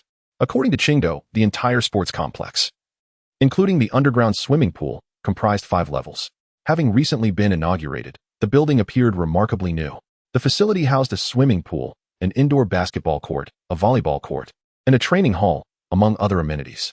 Furthermore, 2 floors were allocated to various clubs for training and practice, including the Taekwondo Club, Kendo Club, and archery team. Due to conflicts among the clubs, some international competitions were placed on the 2nd floor, while domestic Chinese martial arts clubs occupied the 4th floor. Given the mutual disdain among the groups, Qingdou was naturally aware of Guo Hanxue, the president of the Chinese archery club. However, as he was a year junior to Jiang Yi and the others, despite his superior skills, he lacked the standing to represent the Kendo Club. Whereas Guo Hanxue had already assumed the presidency by her sophomore year, she was a well-known figure within the university's competitive clubs.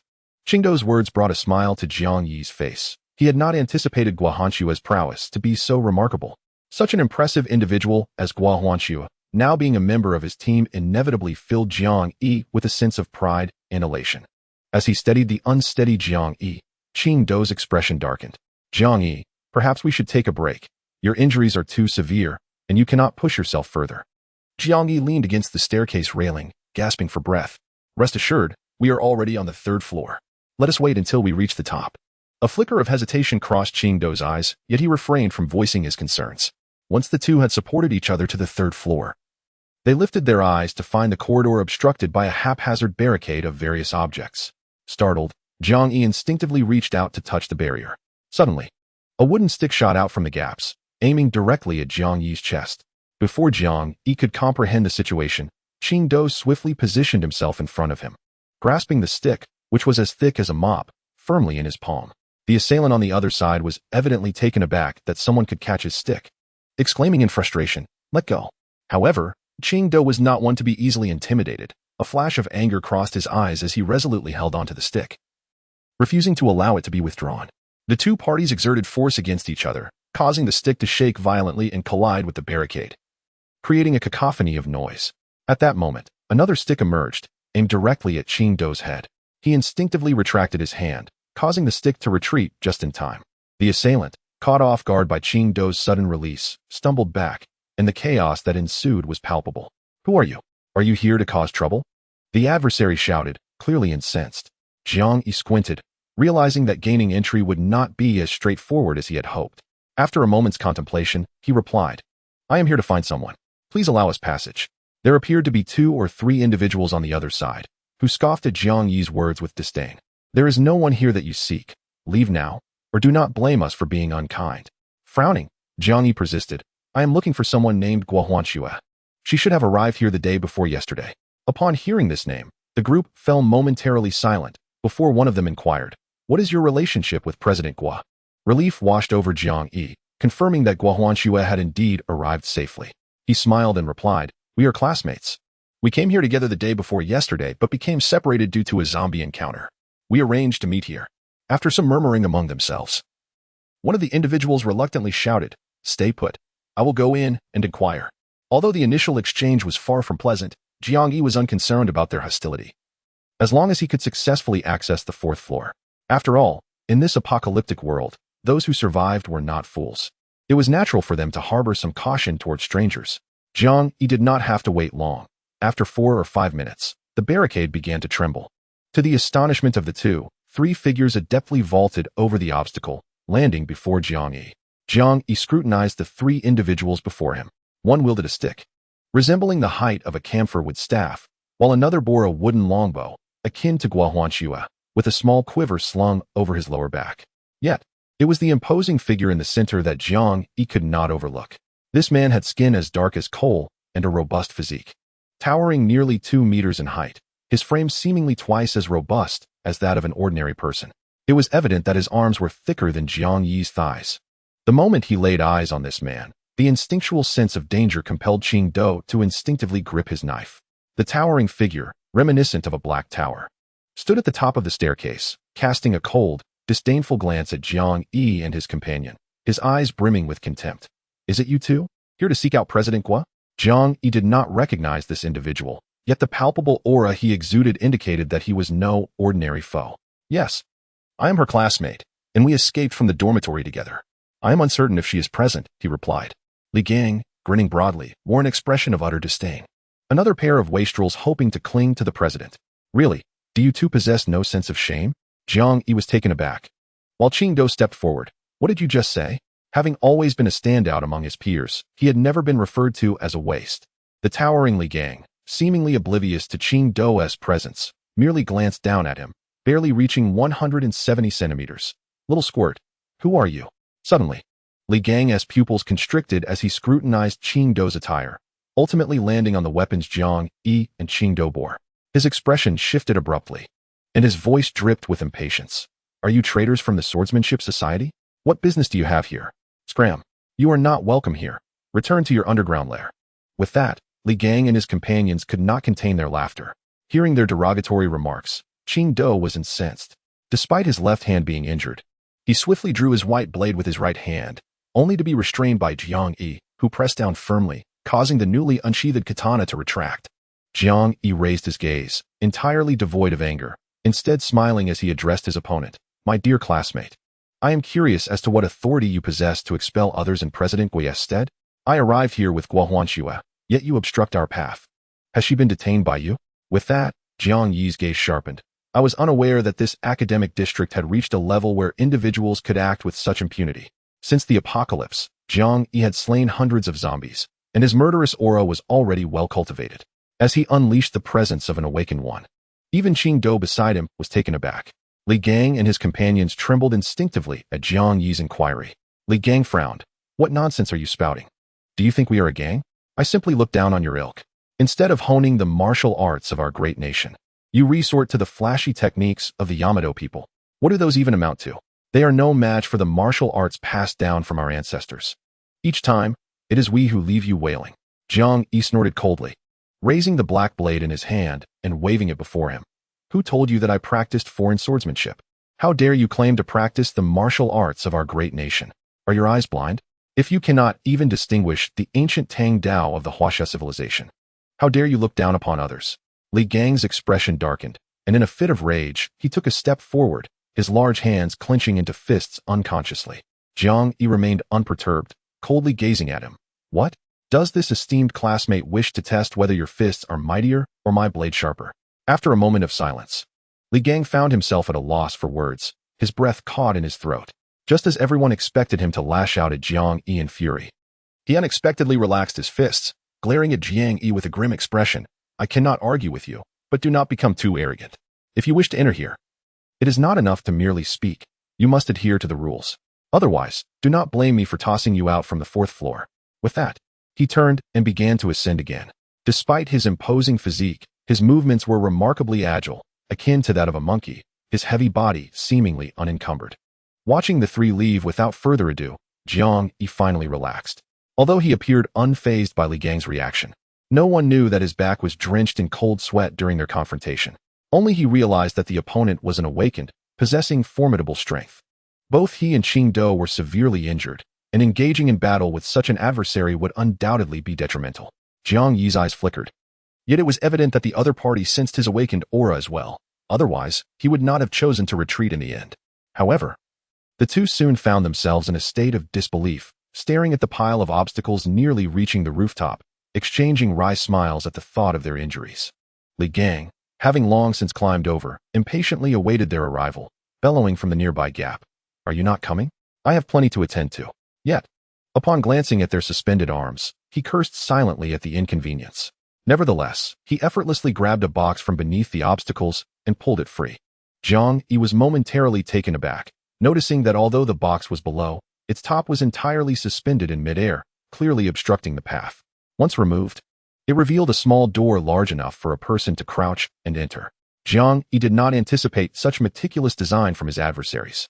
After following Qing Do through the opening, Li Gang, with a displeased expression, replaced the heavy box to seal the entrance, then clapped his hands. Truly useless. You spoke so grandly, yet it turns out you are merely two invalids. Let me inform you, we have neither medicine nor doctors here. Furthermore, regardless of how you acquired your injuries, you must go into isolation. If you become infected and turn into zombies, do not blame me for not burying you. With that, he disregarded Jiang Yi and Qing Do's feelings and strode upstairs. Chapter 30. The true Qinjiaji, although they ostensibly occupied only the 4th floor, they had already secured control over the 3rd floor. Thus, Jiang Yi did not meet Guohanyuer immediately, but was instead taken to the 3rd floor by Li Gang, who called out to a female student organizing items. Hanya, take these two and find them a room, lock them up, and let them out tomorrow. Ignoring the expression of the busy female student, he dashed upstairs. Jiang Yi frowned, contemplating whether to call out to Li Gang. Was isolation truly necessary? Wouldn't it waste an entire day?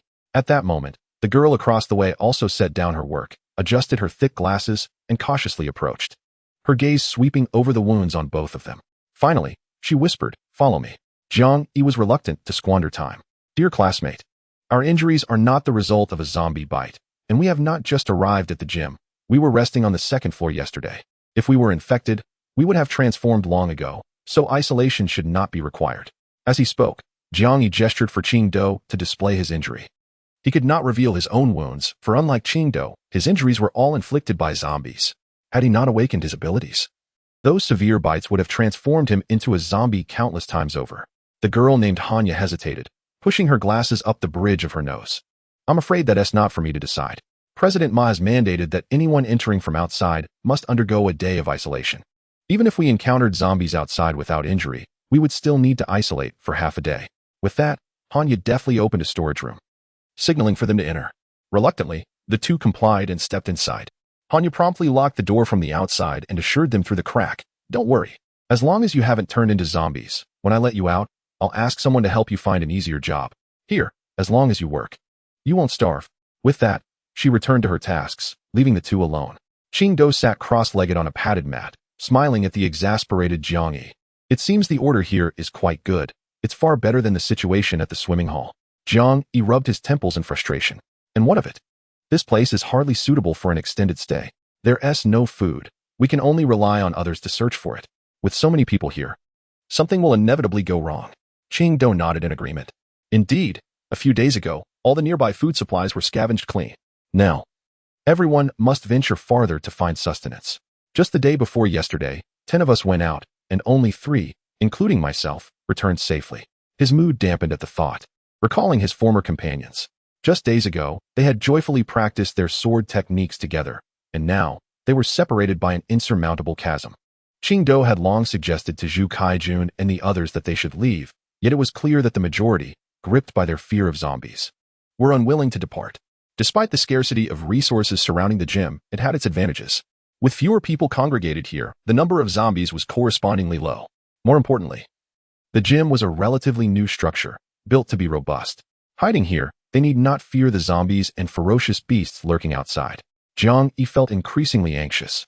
Confined within the dimly lit, narrow room, his restlessness grew, while Qingdao remained eerily quiet, kneeling serenely on the floor, his blade resting across his legs, embodying a meditative state. If not for the occasional growl emanating from his stomach, Jiang Yi might have been deceived by Qingdao's seemingly composed demeanor. Observing Qingdao, who appeared to be deeply engaged in meditation, Jiang Yi rolled his eyes inwardly. Having interacted with Qingdao, he realized that the legendary figure from the university was far from aloof and was quite similar to ordinary people. He had previously imagined Qingdao to be utterly unreachable.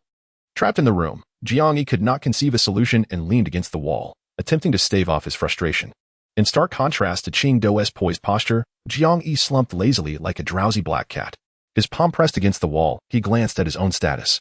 There had not been significant changes in his attributes or level. Level 6. Level 6, 4964. Speed 13. Defense 7. Strength 5. 5. Spirit 5. 5. Constitution 4. Despite being separated from Guohanyue for quite some time, he was still in a party status. Was Tea Party mode supposed to require members to be together for it to function? Yet, his experience had not increased, suggesting that either she had not fought while apart or he could not gain her experience due to their separation. Frustrated, he scratched his head, realizing there were too many aspects of his abilities that required validation. The entire system template seemed overly simplistic. A glance at Guohanyue's trust level revealed a staggering 90. Had he done something to evoke her admiration? Furrowing his brow, he made a peculiar discovery. Qingdao was absent from his teammate menu. He had spent 2 to 3 days with Qingdao. If party mode were to activate only upon reaching a certain level of trust, that argument fell short. As his rapport with Qingdao had been considerably harmonious compared to his interactions with Guohanyue. Despite this, the party mode with Qingdao had not been activated. This was maddening. With his left hand raking through his hair in a frenzy, under Qingdao's bemused gaze, Jiang Yi abruptly stood up. His abilities were still too feeble. This was a crucial time for rapid advancement, and he could not afford to waste time in such a predicament. No, he had to see Guohanyue as soon as possible. A plan began to form in his mind. If he truly could not locate her, he would even consider leaving directly. After all, he had far too many unanswered questions and a vendetta to settle. With that thought, Jiang Yi strode to the door and knocked forcefully. Soon, a hesitant voice from outside, belonging to Hanya, inquired, What is it? Jiang Yi pressed his ear to the door and replied softly, Han, could you please open the door? I truly have an urgent matter and must get out immediately. Hanya's troubled voice came from the other side. I can't. I have no say in this. If I let you out, I will be punished. I'm sorry. Jiang Yi frowned. He would rather deal with a brash character like Li Gang than engage with someone as timid as Hanya. After much pleading, Hanya steadfastly refused to open the door. In the end, with a parched throat, Jiang Yi reluctantly proposed, Could I trouble you for a favor? I can offer you food in exchange. Although Hanya had consistently turned him down, her ears perked up at the mention of food. In this post-apocalyptic world, they were not lacking sustenance, yet it was evident that, as a girl who dared not fight, she had never truly eaten her fill. Unable to resist the allure of Jiang Yi's offer, she hesitated and finally inquired, What do you need? Jiang Yi's eyes sparkled with hope as he thought to himself, This is my opportunity. He seized the moment and asked, Han, do you know Guohanyue, the president of the archery club? Hanya responded promptly, her voice lightening slightly. Yes, I do. I am also part of the archery club. Jiang Yi's heart leaped with joy. Could you please find her? Just tell her that Jiang Yi is here. Hanya paused, evidently taken aback by the notion that Jiang Yi was acquainted with her president. It was well known that their president was typically curt with boys and seldom engaged with them. She felt a bit torn regarding Jiang Yi's request. I know the president returned a couple of days ago, but I can't see her right now. I'm not permitted to go upstairs. Jiang Yi frowned, growing anxious. I will offer you 3 meals in return, and all you need to do is call her name upstairs. It's not the feudal era. Even if you are not allowed, the worst that could happen is receiving a reprimand. Hanya, clearly a timid girl, remained apprehensive despite Jiang Yi's increased offer. It was only after he promised her 2 bottles of clean mineral water that the perpetually hungry Hanya finally resolved. All right, but you must keep your word, otherwise, I will not let you off lightly. Jiang Yi found her playful threat amusing, yet he was relieved she agreed. Now, they had to wait. Qing Do regarded Jiang Yi with a curious expression before asking, "Do you care for President Guohuanxue? Is she your girlfriend?" Jiang Yi was momentarily taken aback. Unsure how Qing Do had drawn such a conclusion, he quickly denied, "Impossible. How could I possibly like that fierce woman?" Qing Do pondered for a moment. Then a probing look crossed his face. "Are you still with Qinjiaji?" Jiang Yi glanced at Qing Do. Had he been asked this question earlier, he would have proudly affirmed their deep bond.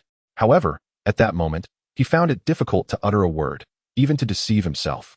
Seeing Jiang Yi's conflicted expression, Qing Do mistakenly believed that he and Qinjiaji had broken up, and he sighed in relief.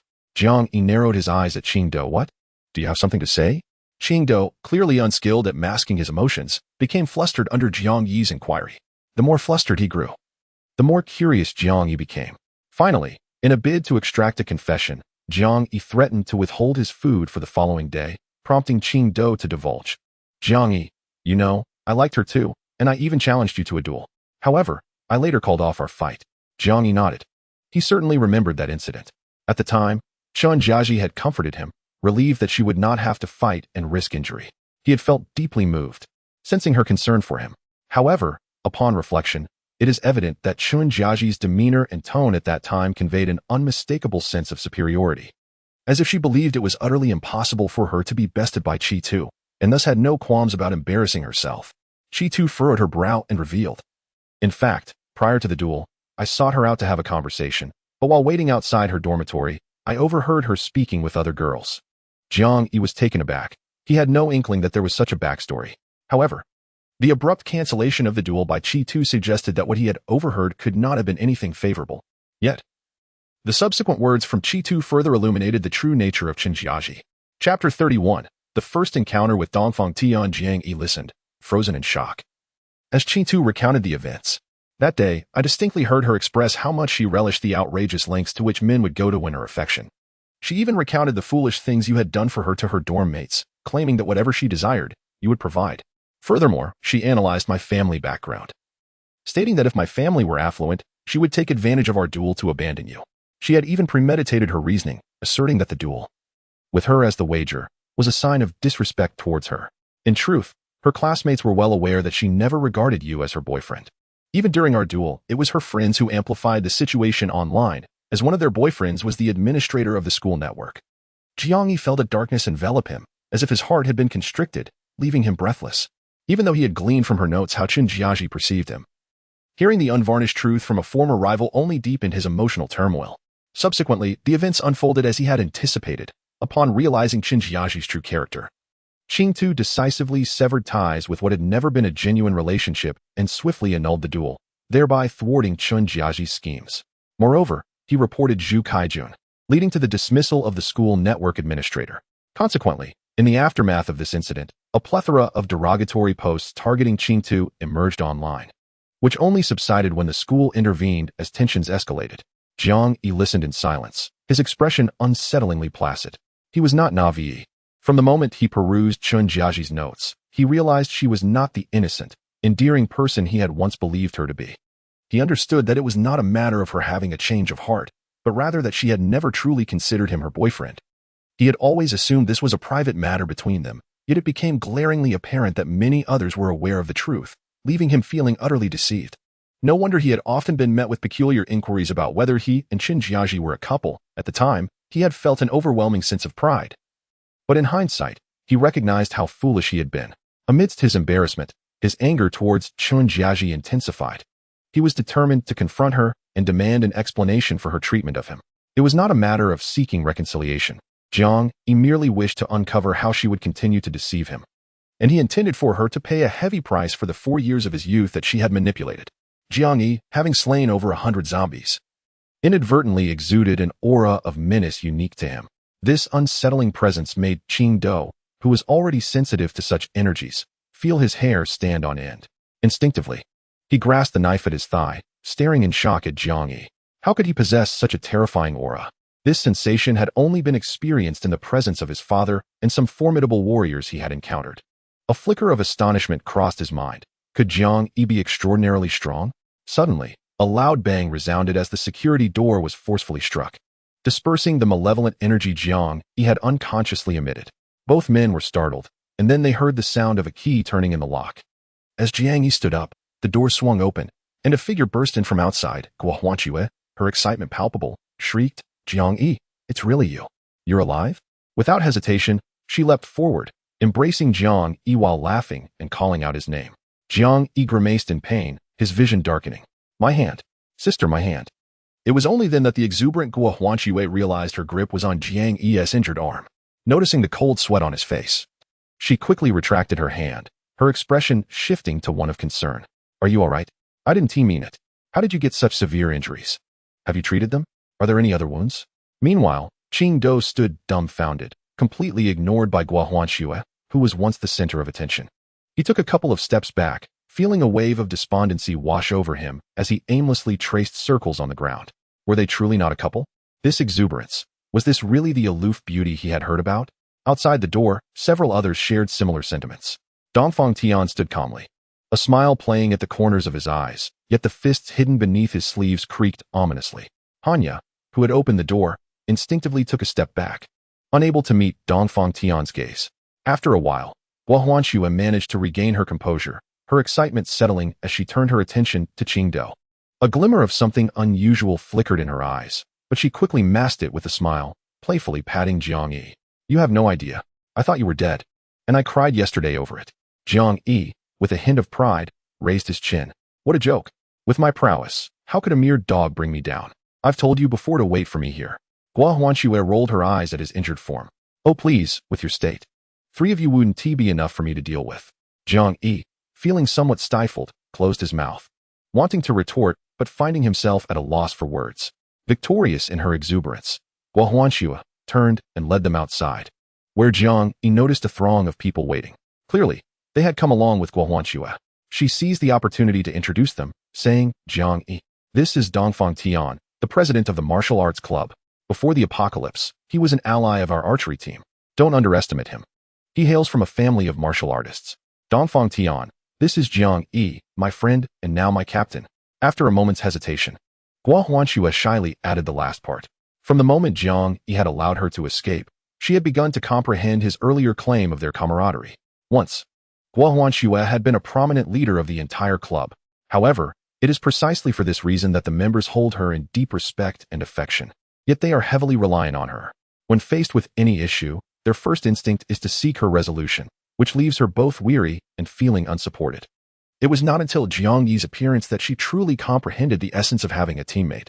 Jiang Yi smirked, realizing that his previous impulsive actions had ultimately proven to be immensely worthwhile. To gain the acknowledgement of such a formidable individual as Guohuanque filled him with elation. Dongfang Tian furrowed his brow. No one understood Guohuanque's prowess better than he did. Yet, it was astonishing that the usually aloof Guohuanque would exhibit such closeness to someone so seemingly weak. Especially moments ago, her almost instinctive excitement sparked a profound sense of crisis within Dongfang Tian. Everyone in the 2 major factions was aware of his infatuation with Guohuanque for over a year. Having confessed to her once only to be rejected, the ever-ambitious Dongfang Tian felt disheartened yet increasingly determined to win her over. Throughout the past year, Guohuanque and her organization had been sheltered beneath his protective wing. He was gradually encroaching upon her affections, and indeed, he was nearing success. Guohuanque would only smile when conversing with him, which led Dongfang Tian to believe he held a unique place in her heart. A few days prior, her sudden return exhilarated him. However, contrary to his expectations, she appeared less than pristine. Even after enduring the harsh realities of the apocalypse for half a month, Guohuanque emerged with an aura that surpassed her previous self. Despite her disheveled appearance, Learning that she, like him, had awakened her abilities only heightened Dongfang Tian's excitement. He felt as though fate was conspiring to unite them. Yet, he soon realized that while Guo Huanxue had returned, her thoughts seemed elsewhere. She even refused to retake command of the archery team, which he had urged her to do. Having already taken control of the gymnasium, he was pleased to see Guo Huanxue's discernment. In this apocalyptic era, women ought to be more compliant. However, Jiang Yi's emergence shattered Dongfang Tian's fantasies completely. In that moment, Dongfang Tian suddenly recognized that he was merely an ordinary friend in Guo Huanxue's eyes. Only this individual could illuminate her countenance with joy. Clenching his fist, a flash of resentment crossed his mind as he scrutinized Jiang Yi. He must not be allowed to remain. While Dongfang Tian assessed Jiang Yi, the latter was also evaluating him. This man, akin to Qingdou, was indeed a figure of considerable renown. However, in comparison to Qingdou, Dongfang Tian excelled in every aspect. His noble lineage and character were commendable, and he had nearly assumed the position of student council president, only to later decline in favor of focusing on his organization. It is worth noting that at that time, the school had shown overwhelming support for him, and his appointment was practically assured. Dongfang Tian was not particularly tall, even slightly shorter than Jiang Yi. Yet, his physique was remarkably well-proportioned, with his t-shirt accentuating his muscular build. His robust arms clearly indicated his commitment to regular training. As he stood behind, Haruto felt a flicker of tension as he gazed intently at Dongfang Tian. When he first joined the Swordsmanship Society, Haruto had represented them in a challenge against Dongfang Tian. But that encounter ended in a crushing defeat for him, leading him to question his commitment to the art of the sword. However, through a heartfelt conversation with his father over the phone, he managed to emerge from the shadows that loomed over him. It was then that he realized that his battle with Dongfang Tian could have been concluded swiftly, yet Dongfang Tian allowed him to endure for a grueling hour, during which every minute felt like a heavy blow to his spirit. Every technique he attempted was effortlessly countered, and Dongfang Tian, who refrained from launching any attacks, ultimately wore him down. Dongfang Tian did not merely defeat Haruto physically, he vanquished Haruto's spirit. Thus, Haruto harbored a profound wariness towards Dongfang Tian, particularly after the apocalypse. The actions of Dongfang Tian intensified Haruto's aversion to him each time they crossed paths. In the midst of Haruto's inner turmoil, Dongfang Tian and Jiang Yi exchanged glances. With a warm smile, Dongfang Tian approached and extended his right hand to him, saying, "I have often heard Huanxue speak of you. It is a pleasure to finally meet you." His hand paused momentarily before he glanced at Jiang Yi and retracted it with a smile, adding, "I almost forgot. You cannot shake hands." Chapter 32. Invitation and intent to kill. Dongfang Tian hesitated for a moment, observing Jiang Yi's smile as he slightly withdrew his hand. "I had forgotten that you are unable to shake hands now." Guo Huanxue furrowed her brow. Although Dongfang Tian's tone was casual, she instinctively sensed something amiss. Jiang Yi, however, appeared oblivious to any tension, beaming as he exclaimed, "Senior Dongfang, I have long admired your reputation. This is my first time seeing you in person. Truly, you are a dragon among men. Seeing is believing." Dongfang Tian looked at Jiang Yi's smiling face, lowering his eyelids with a smile of his own, and replied, "You jest. Jiang Yi, I am merely an ordinary student. I apologize for any discomfort you may have experienced these past few days. Rest assured, for the sake of Huanxue, I will take good care of you." After speaking, his gaze shifted to Haruto, his smile widening. "Classmate Ji, it is a pleasure to see you again. Our last encounter was quite enlightening for me. I was concerned you might encounter unforeseen circumstances, but it is delightful to see you have returned. So, are you planning to leave again? Why not join my team? With your strength, I could have you lead a squad. What do you think?"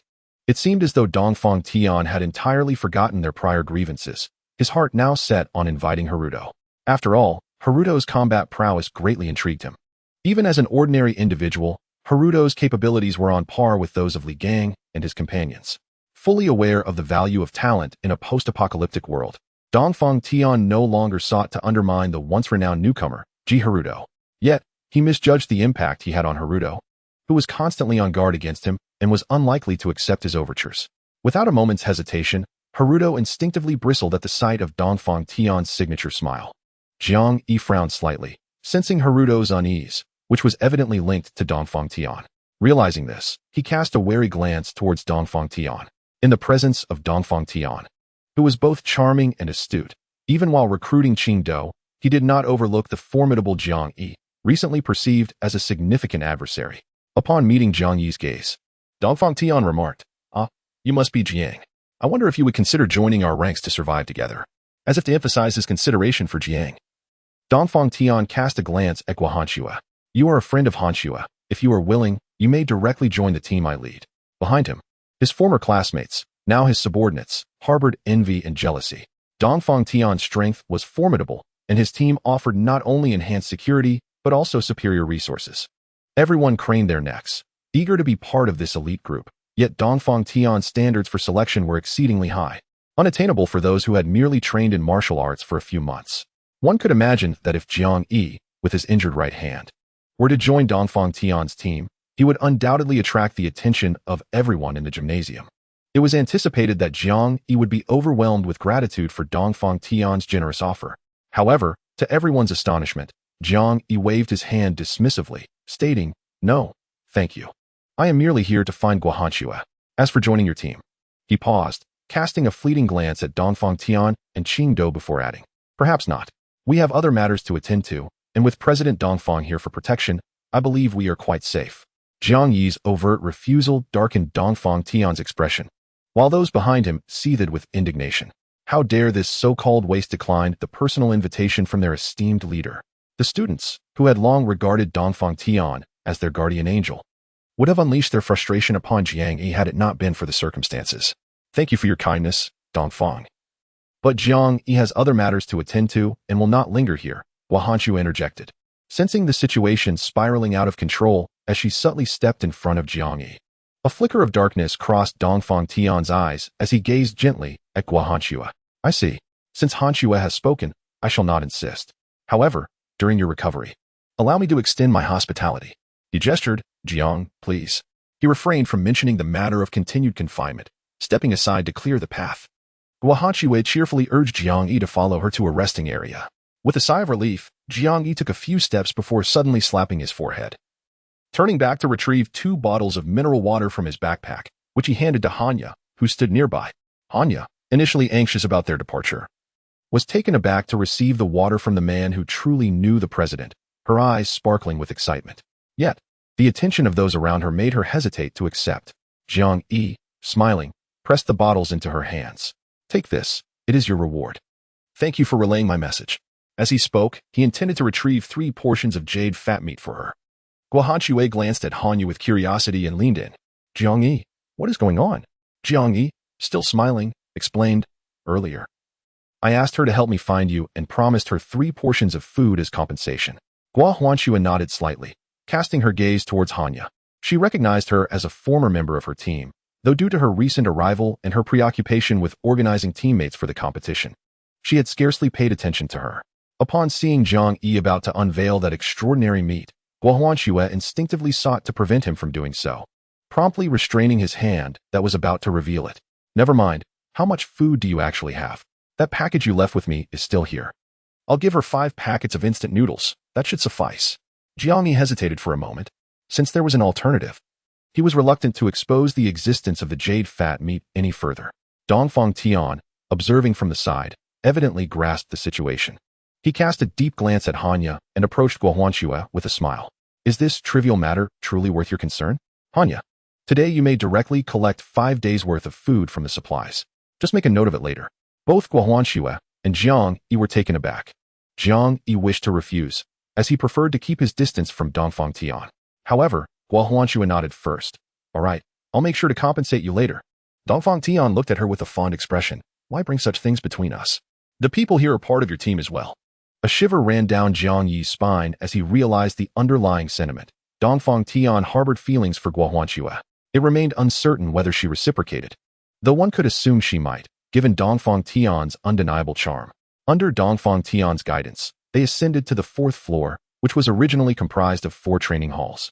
In the aftermath of the apocalypse, Dongfang Tian had made full use of these spaces, transforming them into the primary resting area for survivors. With no beds available, everyone resorted to using the foam mats from training as makeshift bedding. Though blankets were scarce, the summer nights proved to be bearable. The training ground that once belonged to the martial arts club had been repurposed by Dongfang Tian into a private domain for himself and his trusted associates.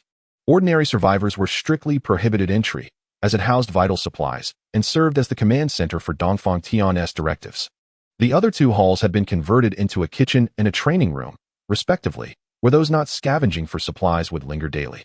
As Dongfang Tian elaborated on the fourth floor's arrangements to Jiang Yi and Qing Do, he paid particular attention to the latter, clearly intent on recruiting him. Unfortunately, since ascending to the fourth floor, Qing Do had remained silent, merely following Jiang Yi with his injured left hand, embodying the role of a competent bodyguard. Not only Dongfang Tian, but even Guo Huanxue found it surprising that Qing Do would closely trail Jiang Yi. Jiang Yi surveyed the fourth floor, but did not pay much heed to Dongfang Tian's meticulous planning. After all, no matter how well Dongfang Tian organized it, he overlooked a crucial issue. The manpower was exceedingly insufficient. Counting every last individual, Jiang Yi noted there were scarcely 30 people, and with those possibly out on scavenging missions. The maximum size of their group was merely 50, hardly warranting Dongfang Tian's extensive efforts. Without reinforcements, even the mightiest team would be but a fleeting moment, unworthy of significant attention. Guo Huanxue observed Jiang Yi's nonchalant demeanor with a hint of amusement. She discovered that ever since she acknowledged Jiang Yi, she could always find countless amusing and intriguing things in his every little action. It seemed that Jiang Yi was truly becoming a source of annoyance for Dongfang Tian, prompting Guo Huanxue to timely interrupt the spirited Dongfang Tian. Enough, Dongfang Tian. Jiang Yi is still injured. Let them rest. Dongfang Tian appeared to finally register her words. Casting an apologetic glance at Guo Huanxue before addressing Qing Do, it was my oversight. I shall arrange a place for the two of you to rest and procure some medicine. Guo Huanxue shook her head. No need to trouble yourself. Let Jiang Yi rest with me. I still have matters to discuss with him. Without waiting for Dongfang Tian to object, she snatched Jiang Yi's bag and led him toward the sleeping area he had arranged for her. Dongfang Tian squinted at Guo Huanxue as she walked away, a broad smile gracing his face as he exchanged words with the nearby Jiang Yi. His fists clenched tightly, thanks to Dongfang Tian's goodwill. Guo Huanxue's resting area was evidently far superior to that of ordinary survivors. Initially, Dongfang Tian intended for her to stay in the martial arts venue he occupied, but Guo Huanxue had declined. Consequently, he circled off a private corner in the large rest area, enclosing it with cabinets to create a separate space. In this post-apocalyptic world, who would still be particular about such things? Jiang Yi nodded in satisfaction at the resting spot before wearily sitting down on a mattress beside Qing Do. After holding back her words for quite some time, Guo Huanxue finally seized the opportunity to speak. Jiang Yi, how on earth did you escape? Why didn't you come sooner? I've been waiting for you for almost 3 days. Jiang Yi forced a smile. All right. With so many questions, how am I supposed to respond? Once he had calmed her down, Jiang Yi briefly recounted the events of the past few days. The madness of the battles made Guo Huanxue's heart race, while the actions of Zhu Kaijun and Li Zhitian filled her with indignation. Upon learning about Qing Do's protection of Jiang Yi, she also offered her thanks with a smile. Qing Do, however, appeared somewhat flustered in the face of Guo Huanxue's gratitude, his cheeks reddening. It's nothing. Jiang Yi is so strong that he didn't need my help. Moreover, I was compensated for my assistance. So there's no need for your thanks. Chapter 33. The failed experiment. Jiang Yi hurriedly interrupted the two-'s exchange of pleasantries, turning to Guo Huanxue. Huanxue, where is that corpse core of yours? I need to use it. Guo Huanxue's expression stiffened as she looked at Jiang Yi in confusion. You've been gone for so long, and I wanted to enhance my strength, so I used it. What's the matter? A pang of worry struck Jiang Yi, and a hint of urgency flashed across his face. Yet, since it had already been used, he could only let out a resigned sigh. I wanted to see if I could use your corpse core to heal our injuries, but given the circumstances, it's inconvenient to leave. Guo Huanxue evidently realized something, her expression turning anxious. What should we do? Perhaps I could ask Dongfang Tian? He might have some leftover corpse cores. Jiang Yi gently stopped her, shaking his head. Forget it. We'll find another way to deal with our situation. Qing Do, slightly puzzled by their conversation, began to understand that there might be a way to treat their injuries. The thought thrilled him, as the idea of losing the use of his left hand was utterly unacceptable to him. Some, anxious and probing, inquired, is the corpse core you mentioned something extracted from a zombie's forehead? The two, troubled, momentarily paused and turned their gaze towards Outing. Guo Huanxue, with a hint of excitement, exclaimed, yes, it's the kind of zombie with a red dot in the center of its brow. Have you seen it? Outing nodded, and under the astonished stares of the two, pulled a fiery red stone from his training uniform. Ah, this is it. Guo Huanxue shouted enthusiastically. Jiang Yi rolled his eyes, equally excited as he took the corpse core, still warm from Outing's body, and expressed disbelief. Did you really kill this? How is that possible?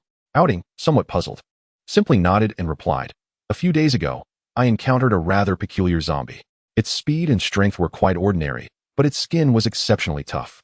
I had to strike 3 times to sever its neck. This thing rolled out from that small hole in its brow. I didn't know its purpose, so I kept it. Seeing Outing's unsatisfied expression, Jiang Yi and Guo Huanxue exchanged silent glances, understanding each other's thoughts without words.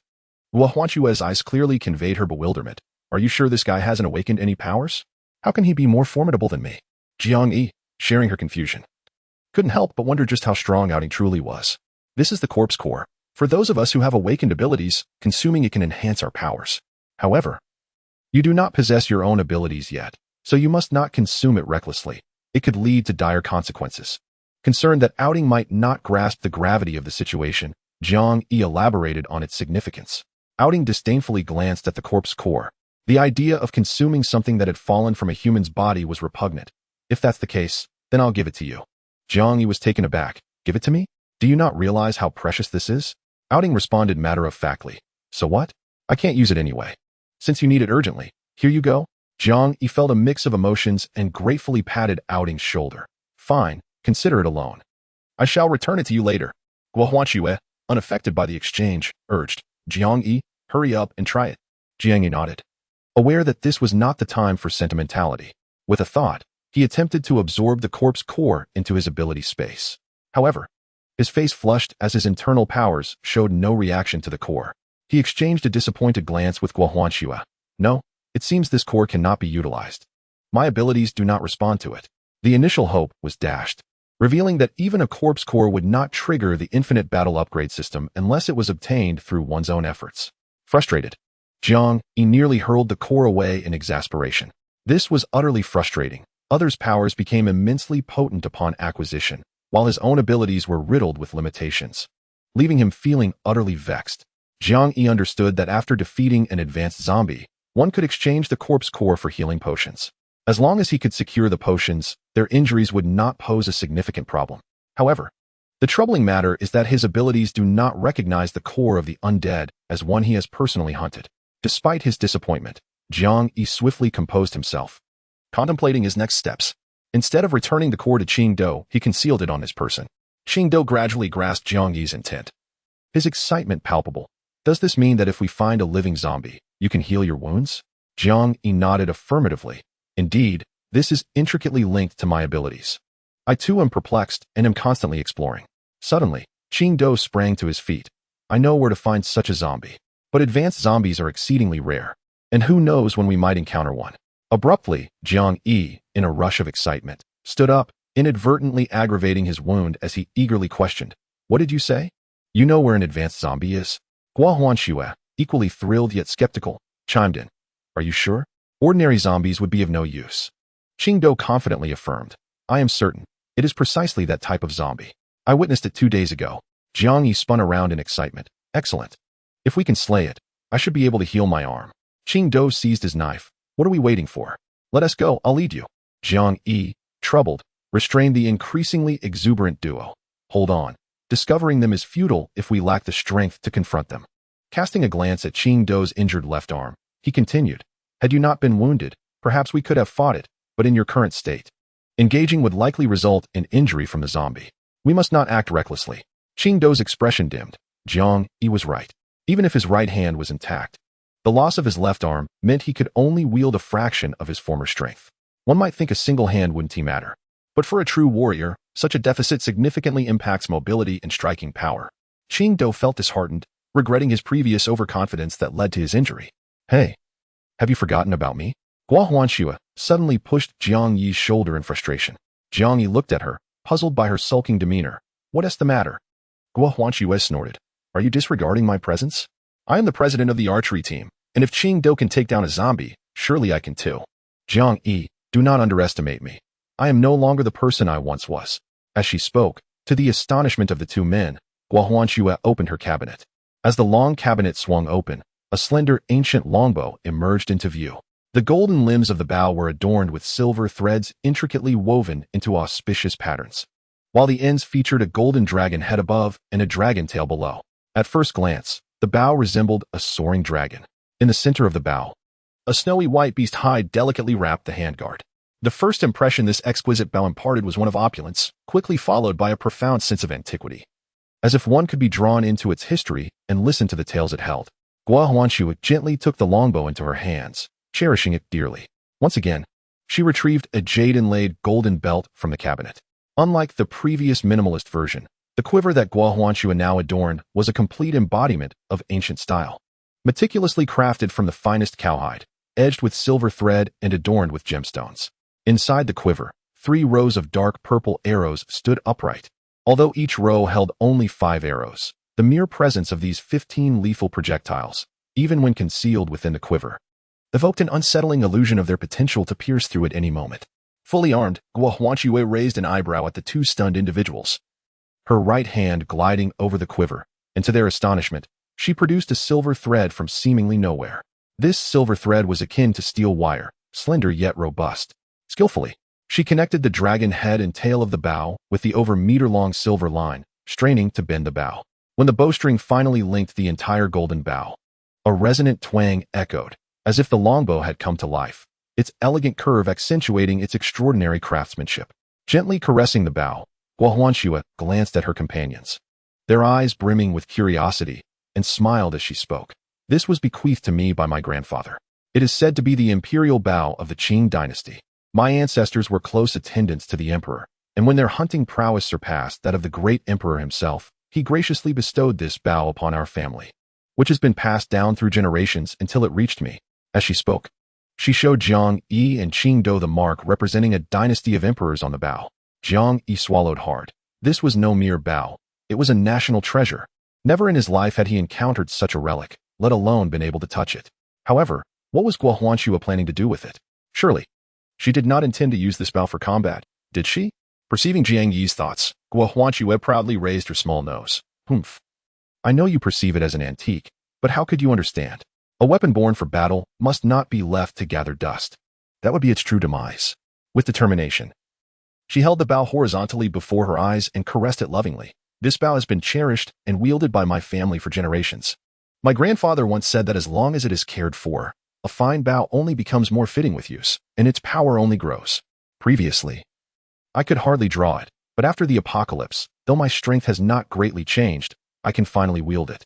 Guo Huanxue's unwavering confidence resonated with Qing Do, who similarly valued his ancestral blade. Indeed, such treasures must be utilized. As weapons, their true significance is realized through combat. Her conviction stirred Jiang Yi. Rather than languish in despair, it would be more prudent to venture forth. After all, zombies would not simply appear on their own.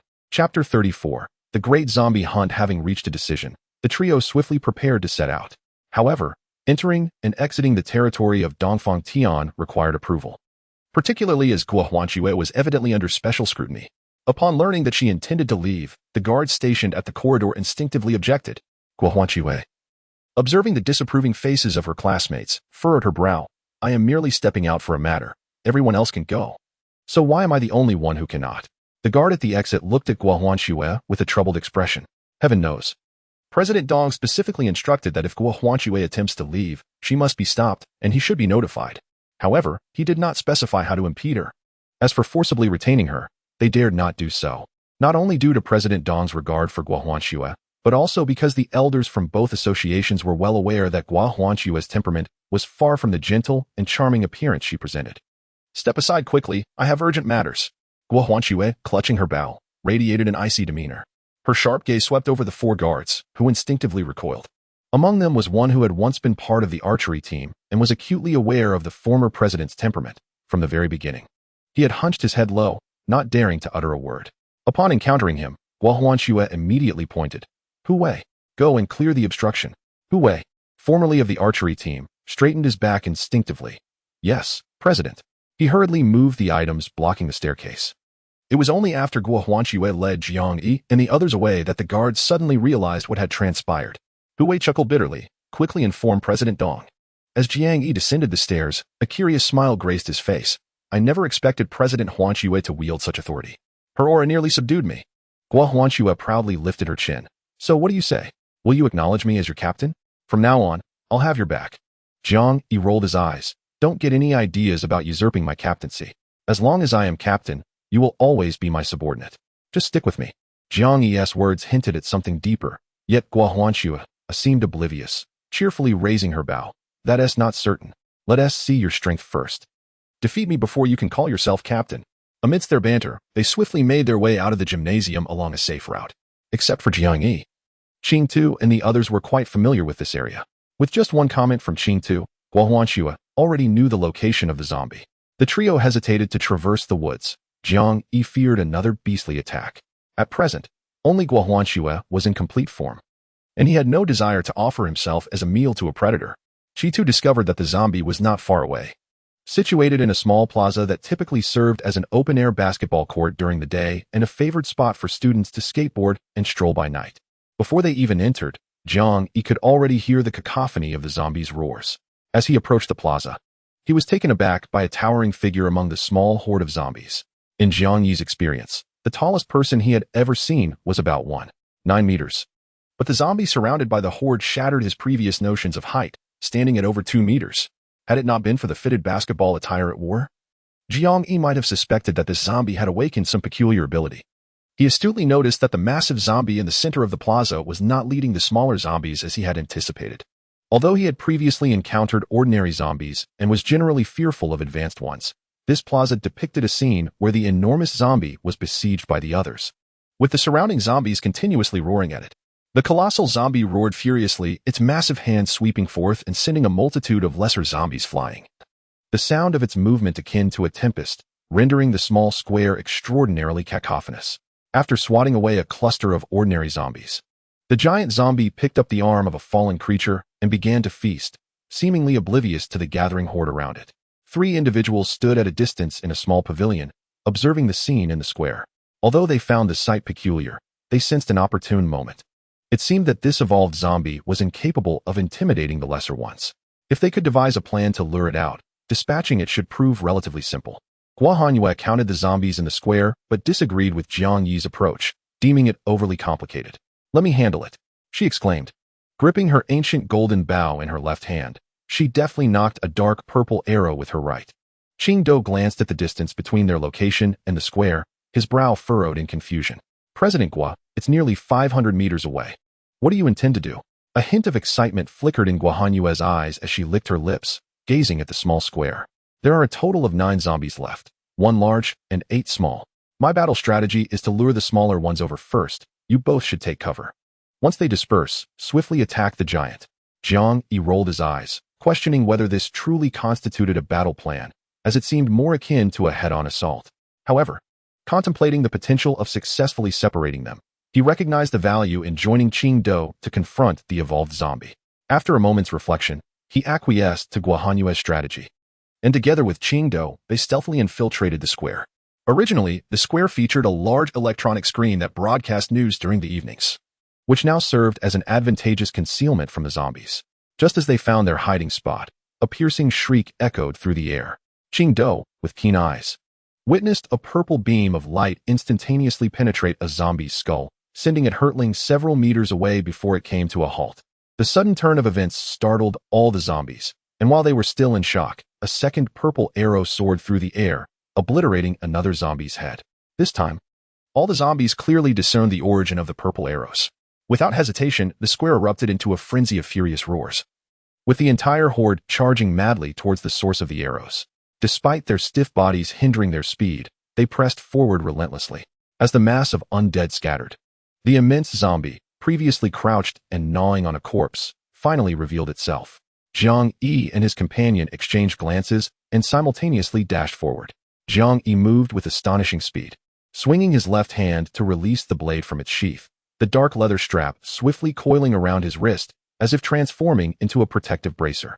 The sudden appearance of Jiang Yi caught the zombie's attention, and his eyes gleamed as he brought down his sword with ferocity. Die, he bellowed.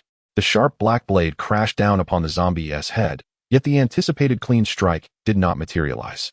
Jiang Yi felt a jolt as the blade veered off course, merely grazing the zombie's brow and leaving a trail of disheveled hair in its wake. Infuriated by the loss of its hair and eyebrow, the zombie, with a hand still lodged in its mouth, let out a furious roar and raised its palm to grasp at Jiang Yi.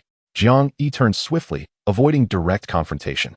Qing Tu, slightly delayed, rushed forward, gripping the white blade at his waist, drawing it with a fierce upward thrust.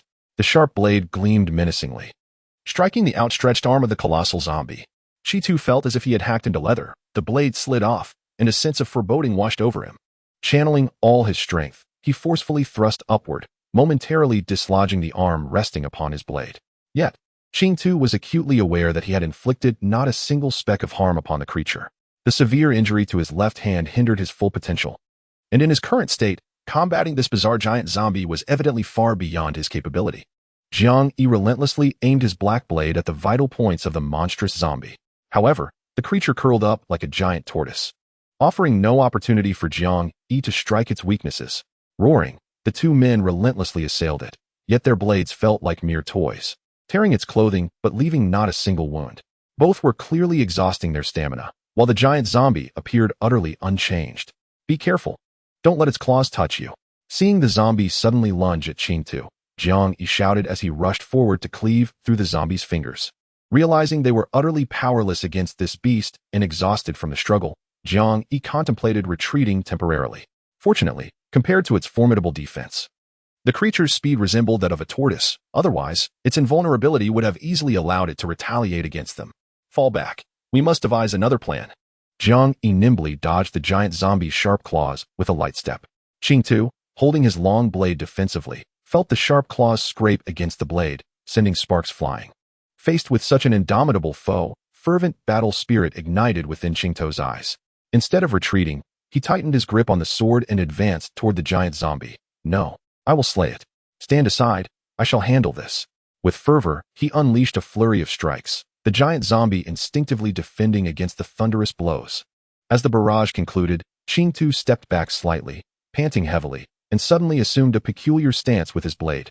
Blade kill, 1,000 flashes.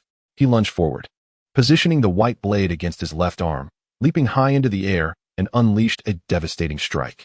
Jiang Yi's eyes widened. So swift. The sudden burst of speed transformed Qi too's attack into a dazzling silver arc, resembling a radiant galaxy, sweeping across the lengthy neck of the giant zombie. With a howl, the speed propelled the razor-sharp blade, and finally, under Qi too's full force, the zombie's neck erupted with dark blood. The two men shouted in exhilaration, "We did it!" In the next moment, Jiang Yi's pupils constricted. "Qi too, be cautious." Instinctively, Qi too dodged, raising his long blade, only to be violently hurled away. Jiang Yi quickly unleashed his full speed, intercepting the colossal zombie with his body. His left hand wielded the black blade, striking fiercely, sparks igniting as the sharp claws of the zombie clashed against the blade, emitting a chilling, grating sound. The zombie's strength was incredibly formidable, forcing Jiang Yi to stagger backward under its relentless pressure. Jiang Yi struggled against the advancing zombie, while anxiously glancing back at the thrown Qi too. "Are you all right? Did you sustain any injuries?" Qi too, fighting to rise, felt tears fall onto his left hand. The searing pain made cold sweat trickle down from the corners of his eyes. "I'm fine, it didn't scratch me." Jiang Yi finally breathed a sigh of relief. If either of them had truly been harmed by this creature, it would have spelled disaster. Regret washed over Jiang Yi for his earlier recklessness. Yet there was no turning back now. His mind was solely occupied with devising a means of escape from this monstrous being. Both Qi too and Jiang Yi fought while injured, grappling with the immense pressure posed by the colossal zombie. The strain was particularly heavy on Jiang Yi. Although his speed allowed him to evade its attacks, his strength was insufficient to inflict significant damage upon it. After several exchanges, they discerned that the zombie's skin was terrifyingly tough and its strength far surpassed that of ordinary zombies. Yet its speed was its glaring weakness. It moved as if encased in solid bronze, each step resembling that of a creaky machine, slow and cumbersome. Thankfully, this allowed the two injured individuals to persist against the creature for an extended period. As Qi too's condition deteriorated, Jiang Yi felt his own body nearing collapse. He could no longer afford to worry about Qi too. Each collision with the massive zombie sent vibrations through his limbs, causing them to tingle painfully. Qi too's vision blurred, and in a moment of distraction, he nearly fell victim to the zombie's claws. At a critical moment, Jiang Yi urgently shoved him aside. A sense of dread washed over him. It seemed there was no way out. If they continued to linger, not only would they fail to vanquish the creature, but they might also fall prey to it. Realizing this, Jiang Yi struck the zombie back with a fierce blow and grabbed Qi too, urging him to flee. The enormous zombie paused for a moment, bewildered that its prey dared to escape. and let out a furious roar as the wound on its neck inexplicably began to heal under the tension of its skin and muscles. It lumbered after them. Although its speed was not remarkable, its towering form allowed it to cover double the distance of an ordinary person with each stride. If Jiang Yi were alone, he could easily evade capture, but with the disoriented Qingdao in tow, escaping the relentless zombie was an impossibility. Cursing under his breath, Jiang Yi forced himself to drag Qingdao along as they fled. Dazed, Qingdao raised his head and met Jiang Yi's resolute gaze. Despite the evident panic, the hand gripping his arm remained steadfast, never loosening. Having never experienced such concern since entering university, Qingdao felt a warmth in his heart. Struggling, he broke free from Jiang Yi's grip. No longer running, he slowly sheathed his knife back at his waist under Jiang Yi's bewildered stare, methodically unwrapping the bandages from his left hand. Jiang Yi grasped his hand. Qingdao, what are you doing? We need to run. Yet Qingdao continued his actions, biting his tongue and squeezing his left hand repeatedly. Indeed, every movement sent waves of excruciating pain coursing through his fractured bones. Nevertheless, he still managed to draw the dark short blade from his right waist and transferred it to his left hand. Qingdao took a deep breath, and in the moment he closed his eyes, it felt as though all his suffering had vanished, transporting him back to the memories of yore when his father imparted the art of swordsmanship to him. Qingdao, remember, this technique can only be employed when you have resolved to face death. Once unleashed, there is no turning back. You must advance relentlessly. He pressed firmly on the still bewildered head of Qingdao, his towering figure radiating a hint of concern. His father wished for him never to resort to this move.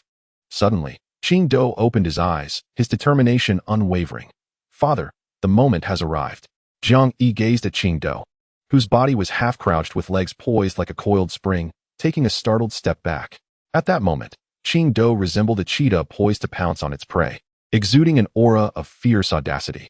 The enormous zombie finally surged into view before them, and Jiang Yi hurriedly raised his blade, but in the blink of an eye, Qingdao shot forward, skimming the ground. It was no illusion. Qingdao was indeed sprinting at an astonishingly low angle. Jiang Yi had never witnessed such a stance, which gave the impression that Qingdao was gliding just above the earth. With a roar, the colossal zombie lifted its hand, preparing to strike violently at him. But Qingdao's body suddenly swayed, and he leaped, astonishingly surpassing the zombie's height. From this elevated position, the black blade sang as it was drawn. Grasping the short knife in a reverse grip, Qingdao's expression turned ferocious as he showed no intent to evade the sharp claws aimed at him, instead thrusting the black blade directly towards the zombie's temple. Damn it! Jiang Yi realized that Qingdao's move was a desperate gamble for his life. Entirely abandoning any notion of defense, consumed by the singular desire to eliminate his foe. Understanding Qingdao's intent, Jiang Yi cursed loudly and rushed forward to intervene. But it was evident he was too late. The confrontation between man and monster was beyond interruption. Whoosh! Jiang Yi's eyes widened as a flash of violet light cut through the air from behind him, instantly surpassing him, an arrow piercing the massive zombie's descending hand. Boom! A tremendous shockwave erupted, unleashing a ferocious gust akin to an explosion, directly detonating between Qingdao and the towering zombie. Qingdao was thrust aside, and Jiang Yi hurriedly caught him midair. Blood mist rained down as the massive zombie bellowed in rage, its entire right arm obliterated by the preceding blast. A quivering purple arrow remained embedded in the ground. What were you doing? You nearly killed it. Guohuanxue approached, her face a mask of fury as she gripped her golden bow. Observing the disheveled duo, she scoffed. I thought you would have finished this by now. Jiang Yi forced a wry smile, feeling the sting of her disdain. He reached for another arrow, knocking it onto the bowstring as Guohuanxue shot him an exasperated glare. Honestly, if I hadn't come, would you have just stood by and let him kill the zombie? I didn't come along just for fun. Don't forget our objective. Both men were momentarily taken aback, their faces flushing simultaneously. They had indeed forgotten. This zombie was meant to be slain by Jiang Yi alone. However, just moments ago, Qingdao had come perilously close to vanquishing the zombie on 2 occasions. Guohuanxue, evidently perceiving the implications in their expressions, cast a weary glare at the pair, admonishing them with a sharp warning. Get out of the way, or I shall obliterate you. The longbow gradually drew back, her arms swelling slightly from the exertion, the veins in her neck standing out as she summoned her full strength. At that moment, a formidable gust of wind visibly spiraled around the arrowhead. As Guohuanxue pulled the bowstring further, the intensity of the wind surged. Jiang Yi, taken aback by the sight of the arrow, instinctively scooped up Qingdao and fled. A jest, indeed, mere days prior. Gua Hanxue had used this very technique to shatter an entire window. In the short span of a few days, her prowess had evidently escalated tremendously. The impending arrow sent chills down Jiang Yi's spine, raising every hair on his body, as an urgent alarm rang in his mind. This arrow was dreadfully formidable. With a swift release of the bowstring, Gua Hanxue's hair danced in the wind, the golden bow resonating with an enchanting melody as a flash of violet light erupted. In the fleeting moment of her release, the arrow pierced through the massive zombie's midsection. The violent energy of the wind enveloped the creature, shrouding the area in a crimson mist. Jiang Yi shielded his face, the debris stirred by the gale stinging his skin fiercely. In stark contrast to his preparedness, Qingdao remained frozen on the ground, unable to tear his gaze away, bewildered. Was this truly the same adversary that had compelled him to wield the deadly blade? The sheer power of Gua Hanxue's arrow was astonishing. Qingdao felt as though his spirit had been shattered, compared to the torment inflicted by Dongfang Tian. Gua Hanxue's arrow was overwhelmingly dominant, extinguishing any thought of resistance. Before them, the once towering zombie had completely vanished, leaving behind only a pool of blood and two dismembered, indistinguishable remains. The advanced zombie, its torso obliterated, thrashed in its own gore, roaring in fury. But aside from a single trembling hand, only its colossal head remained to make a final struggle. As Jiang Yi and Qingdao were simultaneously struck by awe, they turned to Gua Hanxue. Was this the true might of a supernatural being? Jiang Yi felt a wave of shame wash over him. As a power wielder himself, he pondered his own inadequacies. Gua Hanxue, drenched in sweat, let her arms fall limply, her entire being appearing as if washed clean. Clearly having expended every ounce of her abilities for that one arrow, although she had seemed to scorn the two earlier. Gua Hanxue understood that neither Qingdao nor Jiang Yi were truly incompetent. The only explanation for her decisive action was the formidable nature of the monster, compelling her to put all her faith in that spectacular shot. Noticing the two staring at her in stunned silence, Gua Hanxue stood tall, her chest thrust out with pride. Rest assured, I made sure to aim for its head. As Jiang Yi remained motionless, she shouted in exasperation, "What are you waiting for? Go and finish it off." Awakened from his stupor, Jiang Yi scrambled to his feet, his left hand gesturing as the long-forgotten cleaver returned to his grasp. Tears welling in his eyes, Gua Hanxue was truly fearsome. The protagonist asserts his leadership, declaring that the immobile zombies are merely flesh and blood targets. Jiang Yi thrusts his sharp blade directly into the eye of a zombie with enormous red pupils. With all his strength, he drives the knife in, resolutely gripping it to deny the frantic, thrashing zombie any chance of escape. It is only after two large luminous orbs rise from the zombie and enter his own body that Jiang Yi, exhausted, collapses onto the ground. Chapter 36. The marvelous healing potion Gua Hanxue observes as the once resilient skin of the deceased zombie begins to slacken, the corpse core on its forehead quietly vanishing. Realizing that Jiang Yi has succeeded, she looks at him with anticipation. Jiang Yi, eager to confirm his suspicions, forces his aching left hand into his pocket. In the next moment, a spatial pocket reveals itself, and Jiang Yi's eyes widen with delight at the sight of a bottle of crimson liquid, standing out vividly in the space. As Jiang Yi retrieves the bottle from his pocket, Gua Hanxue exclaims with excitement, "Yes, we did it." Qingdao, somewhat perplexed, cannot fathom why Jiang Yi pulling out a bottle of liquid could elicit such joy from Gua Hanxue. "Drink it quickly, before you look like you're about to die," she urges, albeit with a hint of disdain. Yet, Jiang Yi does not immediately comply. Instead, he inspects the bottle before extending it toward Qingdao, taken aback. Qingdao is confused by Jiang Yi's gesture, while Gua Hanxue's expression shifts dramatically. Jiang Yi, shaking his head, Jiang Yi explains, "Qingdao is still an ordinary person, albeit stronger than I am. His injuries hinder his abilities, and that poses a grave danger. We must ensure his recovery first, so that should we encounter zombies again, our victory may come more easily." Gua Hanxue hesitates, recognizing the validity of Jiang Yi's reasoning. From a holistic perspective, Qingdao's recovery is indeed of greater significance than Jiang Yi's. Nevertheless, her instinct is to prioritize Jiang Yi's healing. Unaware of the underlying tension, Qingdao inquires, "What does this mean?" Jiang Yi smiles and reassures him, "If you consume this, your injuries will heal swiftly." Qingdao's eyes brighten with hope. "Really? How is that possible?" Gua Hanxue glares at him in frustration. "What are you thinking? This is the apocalypse. Don't cling to pre-apocalyptic notions, or you will meet a dire fate. With superhumans among us, is it so strange to encounter other extraordinary phenomena?" Seeing Gua Hanxue's fervor, Qingdao instinctively shrinks back, his mind filled with her astonishing prowess. However, upon learning of the potion's miraculous properties, he resolutely declines. I won't drink it. You should, Jiang Yi. Jiang Yi attempts to persuade him, but Qingdou interjects.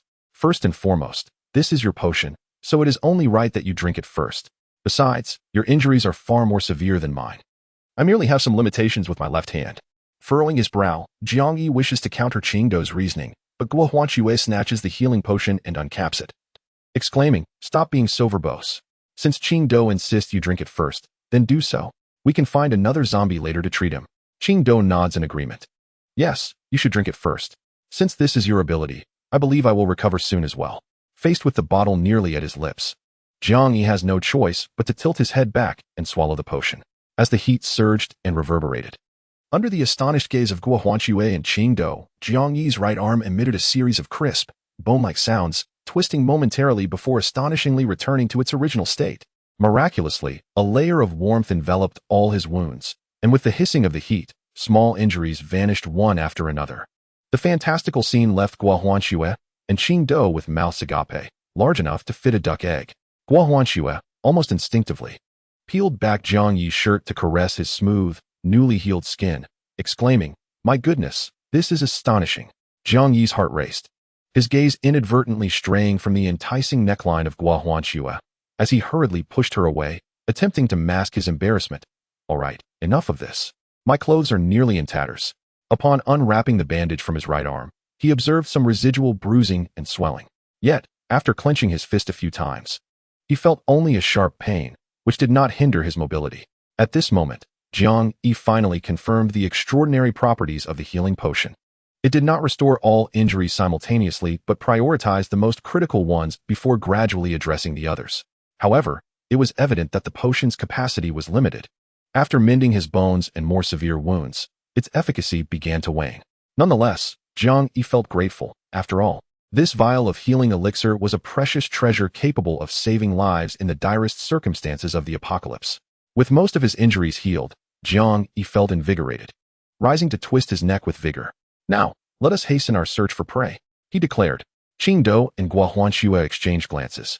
Captivated by the confidence radiating from Jiang Yi, they swiftly tidied the battlefield, primarily retrieving Guo Huanxue's arrows. She mentioned that these 15 arrows were crafted by artisans at her father's behest, based on historical records. Despite being imbued with her wind elemental abilities, they showed no signs of damage. For Guo Huanxue, they were vital weapons. Once they finished their task, the trio departed, unaware that shortly after their exit, a small group of survivors cautiously approached the site, armed with various weapons, gazing in disbelief at the chaotic square. The leader of the group displayed a complex expression before turning away, stating, "Inform the president of the eastern faction that we found no one. Only a field strewn with the corpses of zombies." It seemed that Jiang Yi and his companions had exhausted their luck, despite encountering scattered zombies. They did not encounter a single advanced zombie. Even though Qingdou had yet to engage in combat, his stamina had dwindled to its limits. Guo Huanxue could barely keep pace with Jiang Yi, struggling to draw her bow. Jiang Yi swiftly dispatched 2 decaying zombies with ease. A small horde of over a dozen zombies was single-handedly eliminated by Jiang Yi. The acquisition of Tianquan water and jade fatty meat significantly increased, and Jiang Yi even leveled up to level 7. His speed surpassed all limits, reaching 15 points, allowing him to maneuver in battle with the grace of an adult toying with an infant, effortlessly severing their heads with a mere flick of his wrist. It was at this moment that Qingdou understood that Jiang Yi's strength lay not only in his audacity, but also in his extraordinary speed. His combat habits could be described as utterly disastrous. Even though his speed now surpasses his own, he remains confident that he could slay Jiang Yi within 3 strikes. Jiang Yi evidently finds it quite effortless to deal with those weaker than himself, yet when confronted with the previously advanced zombies, he could only engage in a passive defense and reckless attacks. As he sheathed his sword, a frown appeared on his face. The vicinity contained only these ordinary zombies. With no sign of the advanced ones, it seemed they needed to venture further. Just as he was about to inform the other 2, he turned to find Guo Huanxue and Qingdou looking utterly fatigued. Jiang Yi paused, a twinge of guilt washing over him. Having fully recovered his stamina after leveling up, he had forgotten that they did not possess such an ability. With this thought weighing on him, he approached the 2 and said, "Let us call it a day. This area does not appear to harbor any advanced zombies, and you both look weary. Let us return and rest well for a day." and tomorrow we shall search farther afield." The two naturally did not refuse. Jiang Yi supported Qingdou and turned to Guohanyue, saying, "Please hand me your bow. It will lighten your load." After a moment's consideration, Guohanyue complied without protest, passing the bow to him. However, as Jiang Yi grasped the longbow, he nearly toppled over from its weight. Struggling to lift it, he exclaimed, "Good heavens, how can this be so heavy?" Estimating its weight, Jiang Yi surmised that this ancient golden longbow must weigh at least 30 pounds. It was difficult to fathom how Guohanyue managed to wield it in battle. He internally mused, "What a remarkable woman of strength." With one arm supporting Qingdou and the other hoisting the longbow, the trio made their way back. They had not walked far when they spotted a group of individuals approaching them briskly. The three halted, observing their approach, and with her keen eyesight. Guohanyue recognized the leader as Dongfang Tian, which brought her a sense of relief. "Dongfang Tian, what brings you here?" Dongfang Tian stood before her with a serious expression, his eyes scanning from her hair to her toes, ensuring that Guohanyue appeared merely fatigued and unharmed before he relaxed somewhat. "The guards at the gate informed me that you had left with them. I was concerned for your safety, so I came to find you. Are you all right?" His concern was palpable as he reached for her arms. Guohanyue nonchalantly evaded his grasp, retorting, "What could possibly happen? I am not a little girl who has never encountered zombies before. I was merely honing my skills by slaying a few." Upon hearing her words, the onlookers behind Dongfang Tian displayed excitement and exhilaration. Indeed, the leader Guohanyue remained so composed even when facing terrifying zombies. Dongfang Tian's eyes sparkled with satisfaction. She was undoubtedly the woman he had chosen, exuding a distinct aura.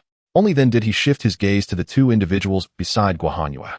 His attention immediately fell upon the bow in Jiang Yi's hands, and he halted abruptly. This was Hanyue's bow. She never allowed anyone else to touch it. Then, Dongfang Tian astutely observed that Jiang Yi was wielding the bow with his injured right hand, raising an eyebrow. "Has Jiang Yi's hand healed?" After a brief pause, his voice remained calm, yet carried a hint of sharpness. "Or did Jiang Yi never sustain an injury to begin with? It was in vain that I had someone prepare the medicinal treatment." Both Guohanyue and Qingdou furrowed their brows, directing their gaze towards Dongfang Tian. However, Jiang Yi raised his right hand, which held a longbow, and chuckled, "Ah, it's merely a consequence of my abilities. There is no need for President Dongfang to concern himself." Dongfang Tian was momentarily taken aback, casting a peculiar glance at Jiang Yi. After years of martial arts training, he could not be mistaken. Jiang Yi's strength was indeed feeble, even inferior to the average members of his team. After all, the least capable of his recruits had trained for over 2 years, possessing exceptional physical prowess, more than capable of dealing with 3 or 4 ordinary students. Yet, he was astonished to discover that the person he had presumed to be merely a pretty face relying on Guohanyue was, in fact, also a capable individual. What could his ability be? Healing at such a rapid pace, could it be related to treatment? With calculations in mind, Dongfang Tian concealed his thoughts and simply nodded, "That's good. Hanyue, it is getting late. We should return." Guohanyue, equally exhausted, nodded in agreement, and the group began their journey back. On the way, Jiang Yi observed with a grimace as the others efficiently dealt with the encroaching zombies. These experiences were invaluable. Upon their return to the gymnasium, Jiang Yi suddenly halted, squinting towards a nearby window, where a familiar face briefly flashed by. Zhu Kaijun, hiding beside the window, felt a pang of regret. He had not anticipated that the two who had left the group, Qingdou and the others, were faring better than he had imagined, having instead joined Dongfang Tian's faction on the 4th floor. Damn it, had he known, he would never have let them leave alive. A flicker of malice crossed Zhu Caijuan's eyes. It seemed Dongfang Tian was his nemesis. Ever since the election for student council president began, Zhu Kaijun had been relentlessly crushed by him. Even when he ultimately paid 100,000 yuan to force Dongfang Tian to withdraw from the election, whispers still reached him, suggesting that his ascension to the student council presidency was solely a result of Dongfang Tian's exit. Guohanyue turned back to see Jiang Yi lost in thought, urging, "Jiang Yi, hurry up and move. What are you staring at?" Jiang Yi shook his head, dismissing the matter. As the group ascended to the 4th floor, they found the atmosphere more crowded and boisterous. Li Gang was bellowing at his subordinates, "Quickly, confine the injured. If they turn into zombies, eliminate them immediately." One boy, blood streaming from his arm, panicked upon hearing Li Gang's roar and abruptly shoved aside his classmate, fleeing in terror. Li Gang's face twisted with fury as he shouted, "What are you waiting for? Capture him." The crowd immediately pursued the boy, all aware of the horrifying consequences that could arise from a zombie outbreak.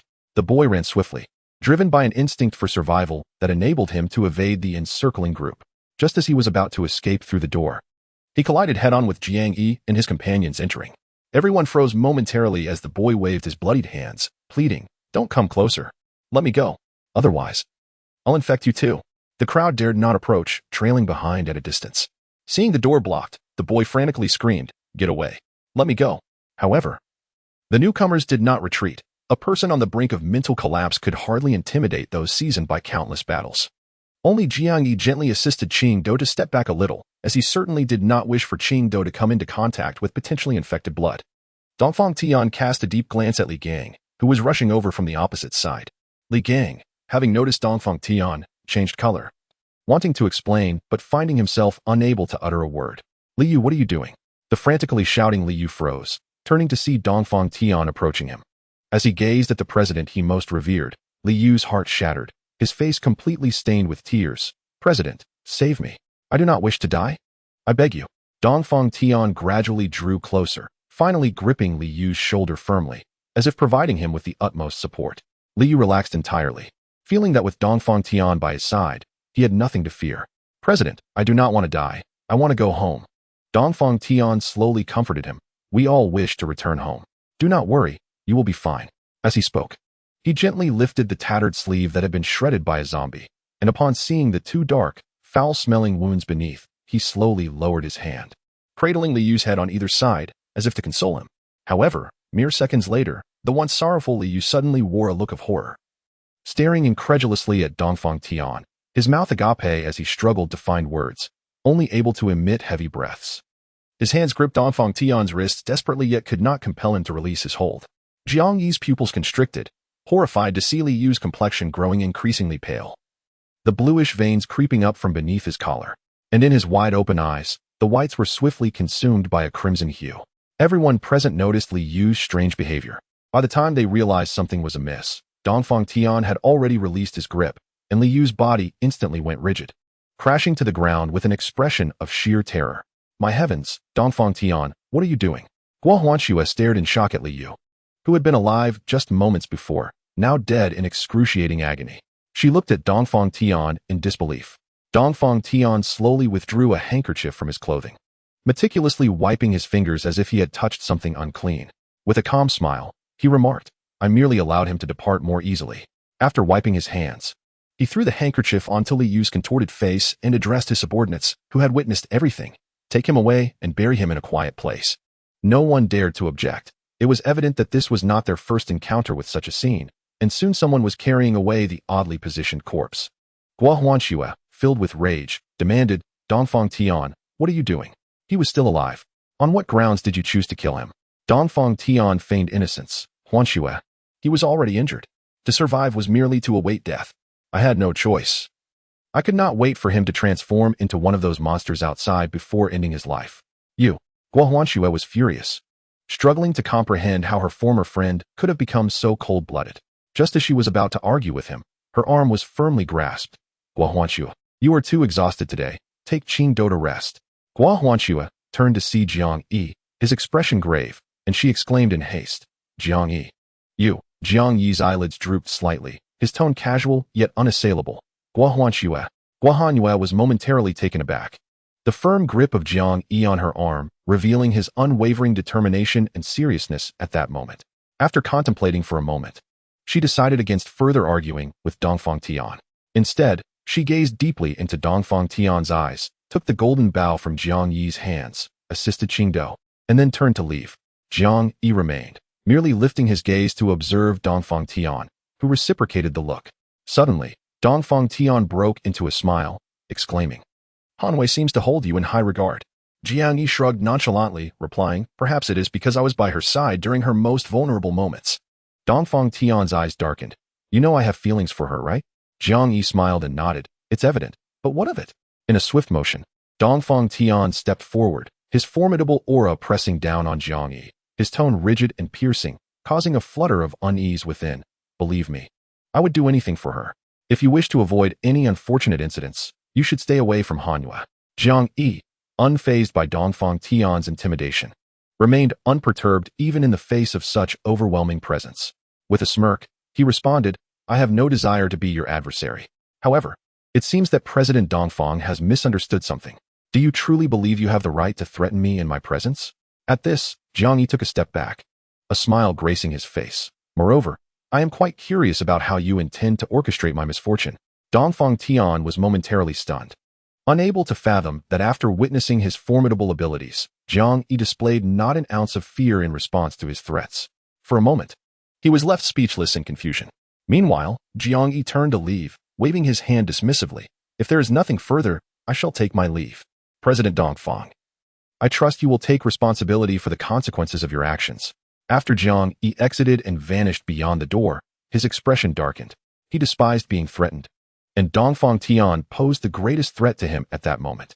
However, Jiang Yi was not the type to cower in the face of danger. He did not harbor excessive worries, for he had already analyzed Dongfang Tian's abilities.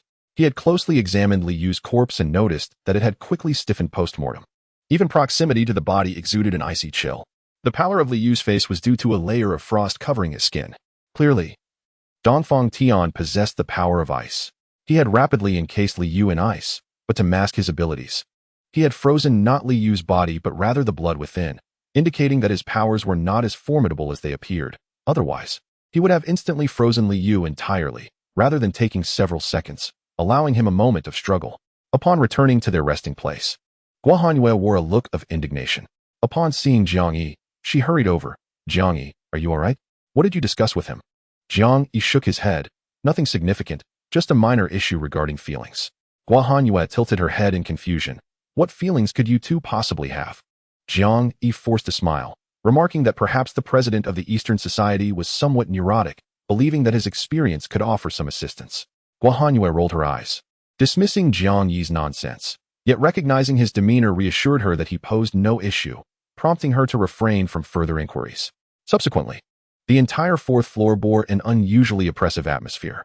The anguished cries of students returning from injuries echoed from the third floor, their agonized wails reverberating throughout the gymnasium, causing the timid to huddle in corners, covering their ears in fear. Jiang Yi, accustomed to such scenes from daily life in the cafeteria, remained unfazed. Upon his return, he had already discerned that the injured, due to the prolonged duration, began to exhibit signs of decay. At this juncture, even the consumption of corpse cores would be futile for awakening. Vocalizing such thoughts would only instill hope, only to plunge others back into despair.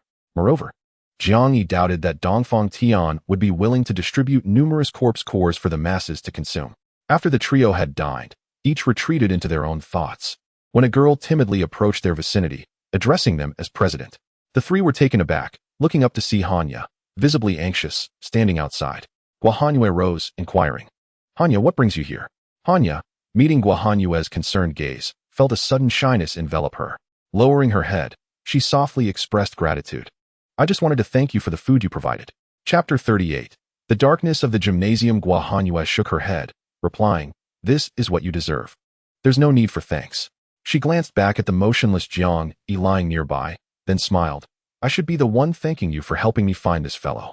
After a moment's thought, Guo Hanyue added quietly, Hanya, if you need anything, feel free to let me know. I will do my utmost to accommodate you. Hanya quickly shook her head, raising her gaze with a smile. No, I am quite content now. You need not worry, President. Guo Hanyue nodded, feeling a pang of guilt as she gazed at the demure Hanya. I am truly sorry for not being by your side when you needed me most. Hanya, with urgency, replied, it's not your fault, President. I understand you did not wish to be away. After a brief hesitation, she tentatively asked, President, where are you heading next? Please don't misunderstand. I am merely curious. Seeing Hanya's unease, Guo Hanyue seemed to grasp something, her tone turning somber. I know.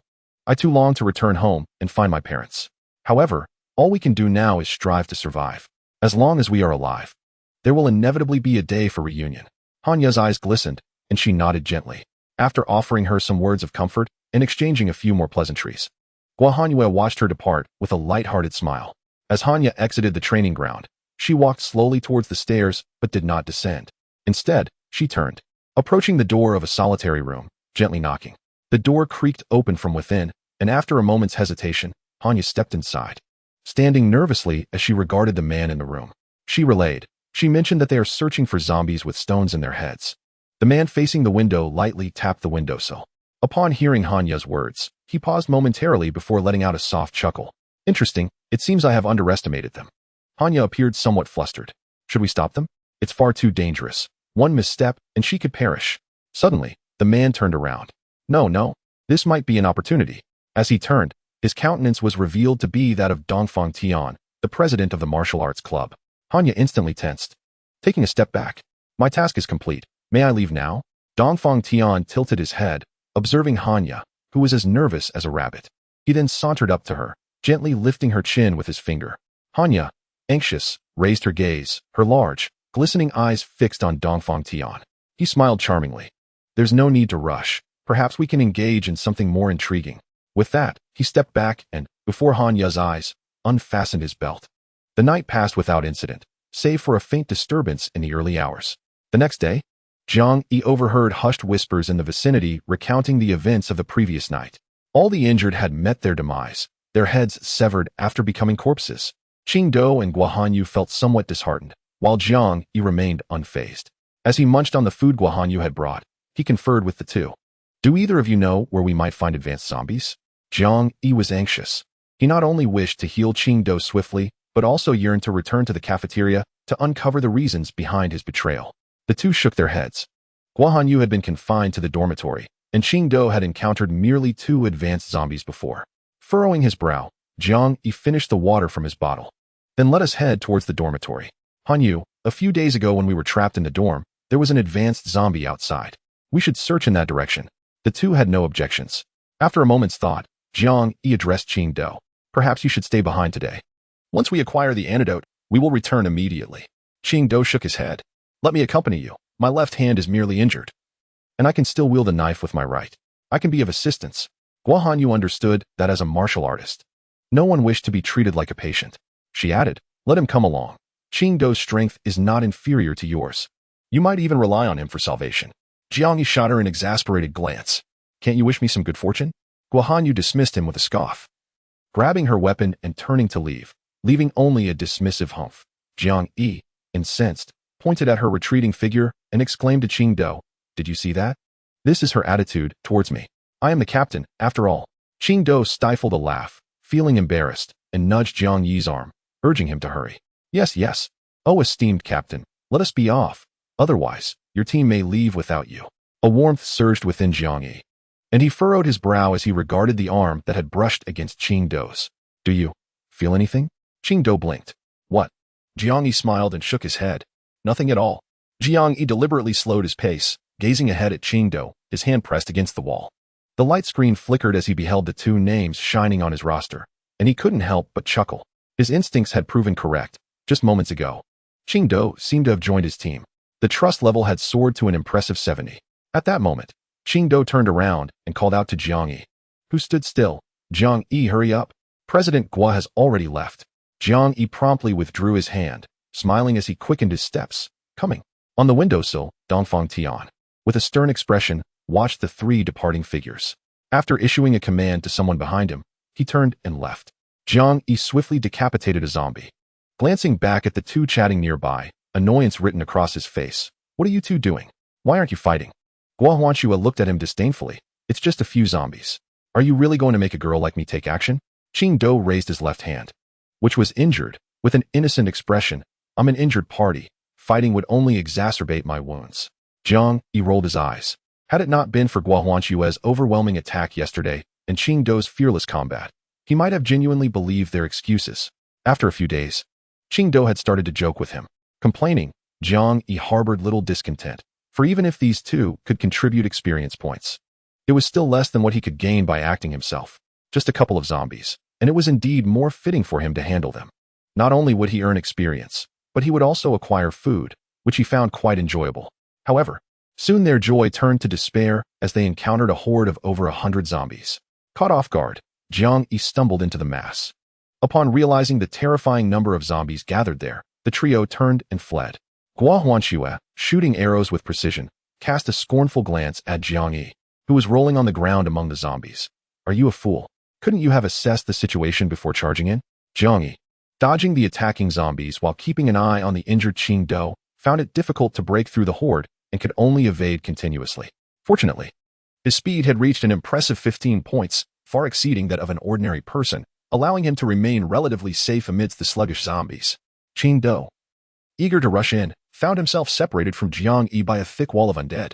Growing increasingly desperate, he wielded his knife like the Grim Reaper's scythe, piercing through each zombie's skull with every strike. Remembering Jiang Yi's warning, he resolutely refused to let any zombie harm him. Hearing Guo Huanquo's scolding, Jiang Yi managed a wry smile. Heroine, help. We're going to die? With that, he swung his black blade, cleanly decapitating 2 zombies. While attacking, Qing Do scanned the surroundings and finally spotted an old, abandoned Western-style house not far away. He quickly shouted, "Run to that house. Let's take shelter for a moment." The 2 others also noticed the house, their expression shifting as hesitation flickered in their eyes. Yet, the sounds of battle were drawing more zombies towards them, and Jiang Yi was beginning to struggle to hold his ground. Guo Huanque understood that waiting was no longer an option. With her right hand drawing the bow, the power of the wind surged forth, and a piercing sound echoed as a ferocious wind arrow sliced through the horde of zombies, leaving none unscathed in its wake. Jiang Yi, under immense pressure, decapitated a zombie that had been impaled by a long arrow before seizing Guo Huanque's projectile and dashing frantically away as the zombie swarm struggled to regroup. Upon witnessing Jiang Yi's safe escape, Qing Do and the others hesitated no longer and rushed toward the villa. Before them stood a house reminiscent of the architecture from the 1960s, a 2-story structure whose windows had long since succumbed to decay. The peeling walls exposed gray bricks, now entwined with climbing ivy, while the desolate garden accentuated the somber atmosphere of the place. A mere glance at this setting evoked a profound sense of melancholy. Both Jiang Yi and Guo Huanque hesitated, for this location was notoriously infamous. It was the very prototype of the haunted villa from the top 10 ghost stories of the university. This villa had existed long before the university's establishment, and over the years, countless tales had emerged from it, each more terrifying than the last, haunting the dreams of the timid. However, the horde of zombies behind them showed no signs of hesitation. Upon sensing their prey fleeing, they surged toward the villa in a frenzy. With no other choice, the 2 gritted their teeth and followed Qing Do, bursting through the villa's door. Inside, Jiang Yi swiftly shut the wooden door and secured it, while Guo Huanque pushed a solid wooden table against it for additional reinforcement. Yet, their safety was far from guaranteed. The villa's entrance was flanked by windows, and the glass was long gone. The frenzied zombies, unable to breach the door, attempted to climb through the windows instead. Fortunately, the windows were set high, and while the zombies managed to hoist their upper bodies onto the sills, their lower halves remained unable to follow suit. The 3 exchanged glances, their eyes lighting up with determination as they surged forward, each displaying their unique abilities to harvest the zombies outside with fervor. Chapter 39. The frenzied battle. Guo Huanque abandoned her bow and, wielding a white blade thrown by Qing Do, cleaved off half the head of a zombie with a single stroke. The battle unfolded overwhelmingly in their favor, with sturdy brick walls as barriers. Even if a zombie occasionally managed to breach their defenses, it was swiftly dispatched with a thrust to the forehead. It was undeniable that Jiang Yi, Guo Huanque, and Qing Do possessed strength far superior to the survivors still struggling to endure elsewhere. Ordinary zombies posed no threat unless they amassed in such numbers as to impede their movement. Jiang Yi dispatched one zombie after another, counting aloud as his heart swelled with joy at this rare opportunity to harvest experience. The prospect of leveling up was exhilarating, and he was already halfway to level 7. The tide of zombies outside showed no signs of dwindling, if not for his waning stamina. The experience-hungry Jiang Yi would have relished the chance to continue this relentless slaughter indefinitely. Simultaneously, Qing Do and Guo Huanque were unknowingly growing stronger bit by bit. With each zombie they vanquished, a dim orb of light entered their bodies. Though they remained unaware of their progress, Jiang Yi observed with clarity, knowing that these experiences would allow them to steadily enhance their abilities without relying on zombie cores. Especially for Haruto, an ordinary person, despite his exceptional swordsmanship, the limitations of his physicality had previously hindered his progress. However, after successfully teaming up with Jiang Yi, these invaluable experiences would significantly enhance his physical abilities, until he reached the pinnacle of what an ordinary person could achieve. With a mechanical precision, Haruto dispatched the zombies at hand, only sighing with relief when no more undead emerged from the window he was guarding. His right hand, still gripping the sword, trembled involuntarily. Observing the other 2 engaged in combat, he was about to rush to their aid when a sudden crash echoed from the second floor above. Startled, Haruto straightened up. "Did you hear that?" Jiang Yi, with a thrill of excitement, licked his lips, calculating that he was on the verge of leveling up to level 8. Guo Huanque, having dispatched the last zombie, turned to Haruto, inquiring, "What is it?" Haruto, gripping his sword tightly with a hint of anxiety, replied, "It seems there's a noise from upstairs."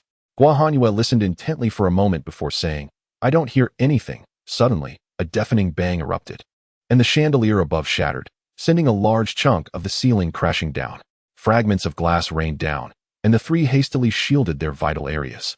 But aside from Jiang Yi, both were left with various cuts. A massive gray head emerged through the breach above, a grotesque creature that, upon spotting fresh prey below, excitedly forced its way out of the hole in the ceiling. As it struggled, the opening widened further. This zombie was particularly bizarre. Its head bore a closer resemblance to that of a skinned rabbit than a human. Its outstretched arms twisted into grotesque forelimbs, with sharp claws effortlessly digging into the surrounding masonry. Caught in a struggle with a zombie nearby, Jiang Yi, noticing Guahanyu on the ground, disregarded her injuries and shouted, "Guahanyu, attack it quickly!" She shook off the debris from above, grasped the large bough beside her, and lay on the ground, aiming an arrow at the monstrous being overhead. With a fierce cry, a sharp purple arrow shot towards the creature's forehead. Yet, astonishingly, the monster displayed remarkable speed, evading the lethal shot by tilting its body. Although it missed, the wind generated by the arrow unleashed a violent gust, wreaking havoc in all directions. Dark blood sprayed from the creature's shoulder. Even a mere graze from Guahanwei's shot severed one of its ears and half of its shoulder. The monster let out a frenzied roar, revealing its jagged teeth. As it eyed its injured prey preparing another shot, it suddenly opened its mouth wide, and a thick, muscular tongue shot forth like a spear towards Guahanwei's chest. Haruto, ever vigilant, sprang forward at that moment, his sword flashing as it struck the blood-red tongue.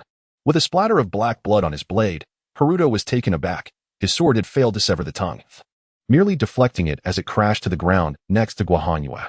She, unable to focus on her arrow, swiftly dodged, as the ground behind her was shattered by the creature's attack. The sudden upheaval left the three in a state of shock. What manner of creature was this? As Jiang Yi dealt with the small zombie at hand, he glanced up to see a crimson crystal glaringly embedded in the monster's head. With a misstrike, the creature's agile tongue swiftly retracted. Meanwhile, it had already excavated half of its body from the ground. Suppressing her rising terror, Guahanyu drew her bow. But the monster lunged from its lair before she could release her arrow. Her shot veered downward, but the creature pounced, shattering her bow with a single swipe. Guahanyu let out a startled cry. Her wrist twisted painfully as she waved her left hand, sending a slicing wind blade that severed the monster's raised arm. The creature, severely wounded, tumbled back in disarray, casting a frightened glance at Guahanyu, clearly terrified of the wind blade that could inflict harm upon it. Qingdou immediately positioned himself in front of Guahanyu, anxiously inquiring, "Are you all right?" Guahanyu furrowed her brow. Her wrist had indeed been injured when her bow was struck away. However, in the grand scheme of survival, this injury felt trivial. Cradling her wrist, she rose. "I'm fine, but you must be cautious. I can no longer draw my bow." She then shouted towards Jiang Yi, who was desperately blocking the window against the encroaching zombies. "Jiang Yi, hurry. We can't hold out much longer." A wave of dread washed over Jiang Yi, prompting him to accelerate his efforts. He yearned to assist them immediately, but recognized that their combined strength was already stretched thin against a single monster. Allowing the ordinary zombies outside to intrude would only worsen their dire situation. Scanning the remaining zombies, Jiang Yi bit down and shouted, "Hold on. I'll come as soon as I finish here." Guahanyu forced a smile, well aware that Jiang Yi was indeed unable to rush to their aid at present. She and Qingdou kept a vigilant watch on the creature, which was now fully revealed, becoming increasingly horrifying. Had it not been for the absence of a tail, one might mistake it for a massive dog, flayed alive. Its blood-red eyes fixated on Guahanyu, radiating an intense hatred. Qingdou, wielding a short blade before Guahanyu, felt the pressure as well. Despite its missing arm, the monster's wound appeared to be healing, and something within seemed poised to break free. Exchanging a glance with Guahanyu, they both recognized the shock. The creature was regenerating. Not good. Qingdou shrieked, disregarding Jiang Yi's repeated warnings. He lunged forward, his black blade aimed directly at the creature's head. The monster, seemingly terrified of sharp objects, raised its hand to defend against the incoming attack, only for the blade to pierce through its paw. Yet, in the next breath, Qingdou sensed a terrifying force emanating from the creature. As it roared in pain, the monster, wielding the black blade, swung its arm with ferocious strength, sending Qingdou hurtling through the air. Amid Guahanyue's horrified exclamations, he crashed against the wall before collapsing to the ground. At that moment, Qingdou's black blade was still embedded in the creature's body. The monster lowered its head into surprisingly Its long tongue adeptly coiled around the hilt, yanking the black blade free. Subsequently, the wounds on its arms began to heal at an astonishing rate, and a small arm sprouted from the previous severed stump. The creature flung the black blade off its tongue and lunged fiercely at Guahanyu. Guahanyu swiftly seized the katana from the ground and rolled away, narrowly evading the monster's attack. With a swift motion, she turned and slashed at the creature's cheek. The monster let out a horrific scream, leaning back in desperation. What could have been a decapitating strike merely grazed its mouth. Such an injury, however, allowed it to recover rapidly. Guahanyu, not intending to finish it off with a single blow, quickly approached Qingtu, lifting his head. "Qingtu, wake up! How are you?" Responding to her urgent call, Qingtu finally regained consciousness, abruptly spitting out blood, feeling somewhat relieved. "I'm fine." Upon seeing him awake, Guahanyu relaxed her grip and returned the blade to him. "You are no match for it. Stay safe." Qingtu offered a bitter smile, glancing at the rapidly regenerating monster. Indeed, was he truly so inferior compared to Guahanyu and the others? Guahanyu drew forth 2 purple arrows as weapons, channeling the meager energy within her into the arrows. "Jiang Yi, if you don't hurry up, be prepared to collect our corpses." Unable to contain her frustration at Jiang Yi's delay, she shouted at him. "I can't help it. You've attracted numerous zombies outside." Jiang Yi replied, his forehead beaded with cold sweat. The relentless swinging of his arms caused excruciating pain, but with the zombies still lurking, he could not abandon his post to rescue anyone. Hearing Jiang Yi's response, Guahanyu cursed under her breath, and with a swift flick of her left hand, she launched an arrow infused with her powers. Although its strength paled in comparison to that of a bow, the creature instinctively dodged to the sides. Guahanyu, having anticipated this, quickly released the second arrow. With a sharp whoosh, the piercing sound of the arrow slicing through the air resonated, and a brilliant purple light shot straight into the monster's body. Chapter 40. The revival potion. Guahanyu glanced back at Jiang Yi, still lagging behind, and couldn't help but shout at him. "Stop urging me. You've lured numerous monsters outside." Jiang Yi, equally anxious, felt cold sweat trickling down his forehead. The continuous chopping motion had left his arms in agony, yet if the zombies were not eradicated, he could not assist anyone. Receiving no response from Jiang Yi, Guahanyu cursed softly. Without a bow, she gripped the arrow tightly, and with a powerful flick of her left hand, she sent forth an arrow charged with wind-based abilities, while its power was but a fraction of that of a bow. The creature still instinctively sought to evade, and Guahanyu had already anticipated this, her eyes gleaming as she released another arrow. The sharp sound of the arrow slicing through the air was deafening, and then a purple beam of light shot straight into the monster's body. A howl erupted from the creature. A formidable monster was struck by an arrow, erupting a cloud of blood mist from the wound. However, that was all. The creature's immense regenerative capabilities swiftly suppressed the explosive injuries. Yet this time, its recovery seemed markedly slower. Moreover, Guahanyu's arrow remained lodged in its side, causing its movements to falter slightly. Upon witnessing the creature's evident deceleration, Qingdu's eyes sparkled with hope. Ignoring the excruciating aches throughout his body, he rolled twice on the ground and lunged at the monster's hind leg with a fierce determination. The blade of his white knife sliced through flesh as if it were mere leather. With gritted teeth, Qingdu exerted all his strength, and amidst the monster's furious roar, he severed a significant portion of its hind leg. The exposed white bone snapped at the joint, causing the creature's leg to buckle, making it kneel to the ground. Enraged by the pain inflicted, the monster turned its head, baring its fangs, and unleashed a terrifying blood tongue aimed directly at Qingdu's head. As Qingdu's pupils dilated in horror, he found himself paralyzed by pain and unable to evade the impending threat. No. Panic surged within him as he confronted the specter of death, when suddenly, his ankle tightened, and he was yanked backward. Guahanyu had forcefully pulled him away. Gripping the black knife she had retrieved and charged forward, plunging the blade into the blood tongue that lay on the ground.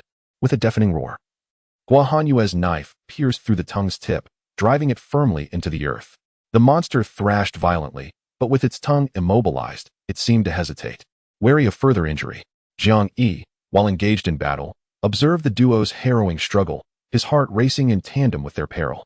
Just then, a zombie took advantage of his distraction, clambering through the window to seize Jiang Yi's arm with a vicious bite. Furrowing his brow, Jiang Yi disregarded his wounds and wrapped his right arm around the zombie's neck, while his left hand brandished the black knife, which swiftly carved through the creature's flesh, sending dark blood gushing forth. Suddenly, Jiang Yi felt a buoyant lightness wash over him, as if the very dust beneath his feet had been blown away. A surge of newfound strength coursed through his veins, illuminating his vision. The slow-moving zombies ahead fell victim to his black knife, their skulls cleaved effortlessly. Empowered, Jiang Yi felt rejuvenated. The exhaustion from prolonged combat vanished in an instant, and the aches in his hands dissipated. Level 8, 256, Speed 17, Defense 9, Strength 7, Spirit 7, Constitution 5. Even though it wasn't his first upgrade, Jiang Yi reveled in the exquisite sensation of his power surging instantly. With the black knife deftly entwined in his left hand, he struck down the last zombie, cleaving it open at the forehead. Having achieved a significant blow, Guohanyue raised her head in triumph upon seeing the monster's tongue nailed to the ground. Yet, her exhilaration was short-lived as the creature crashed into her chest with ferocity. The sheer force of the impact sent Guohanyue sprawling backward, breathless and clutching her chest. The monster, in a frenzy, swiped at the black knife, dislodging it from the ground with ease. It flicked its tongue, casting the knife aside, and with a guttural roar, the bloodied tongue, twisting like a venomous serpent, lunged towards Guohanyue. Guohanyue's complexion was ashen, her strength waning as she struggled to evade the impending danger. Qingdou, intent on assisting, found himself powerless, merely a helpless observer as the elongated tongue lunged menacingly towards Guohanyue. With a resounding hum, the black blade sliced through the air. 3 melodic notes echoed before the tongue was severed into 4 distinct segments. The creature, as if mortally wounded, thrashed wildly within the confines of the room.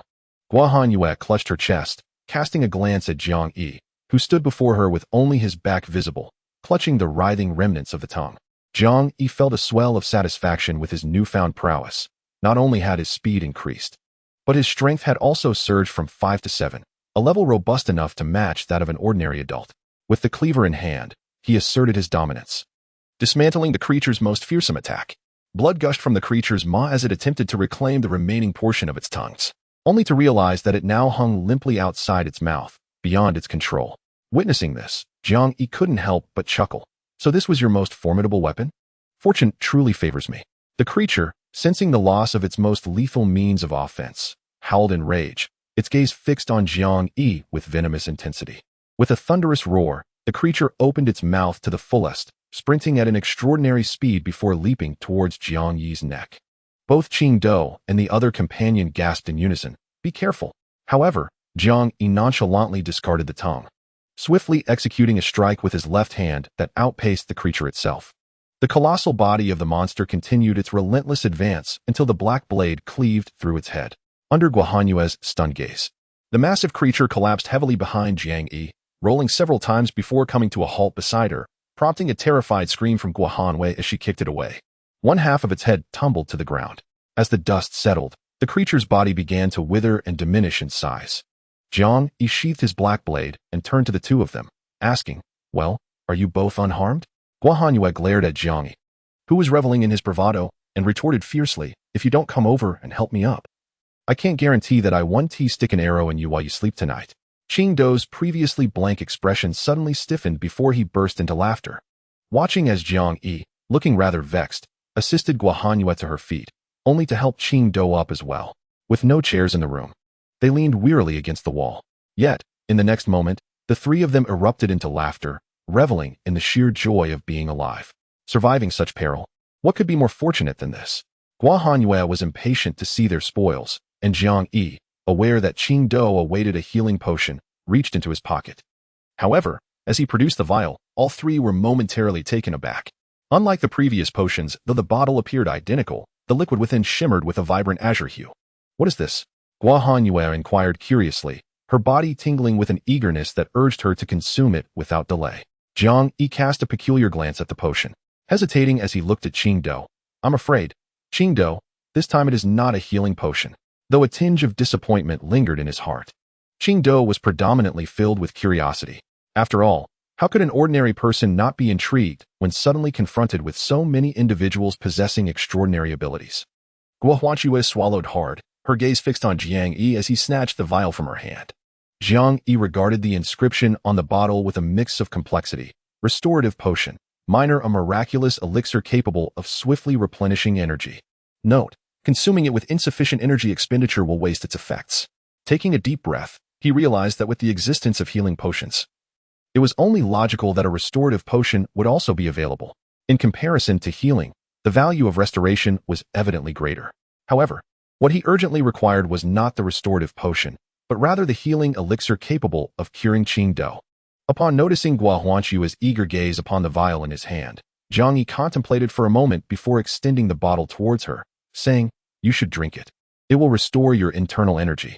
Gua Huanchua swallowed hard, not refusing, and, casting a glance at the two of them, promptly uncorked the vial and gulped it down. As she forcefully swallowed the last drop of the blue potion, her skin rapidly regained its moisture. A luminous glow enveloped her eyes, and powerful energy ignited within her abdomen. She couldn't help but gaze at her increasingly robust hands, a sensation she had never experienced before, feeling utterly marvelous.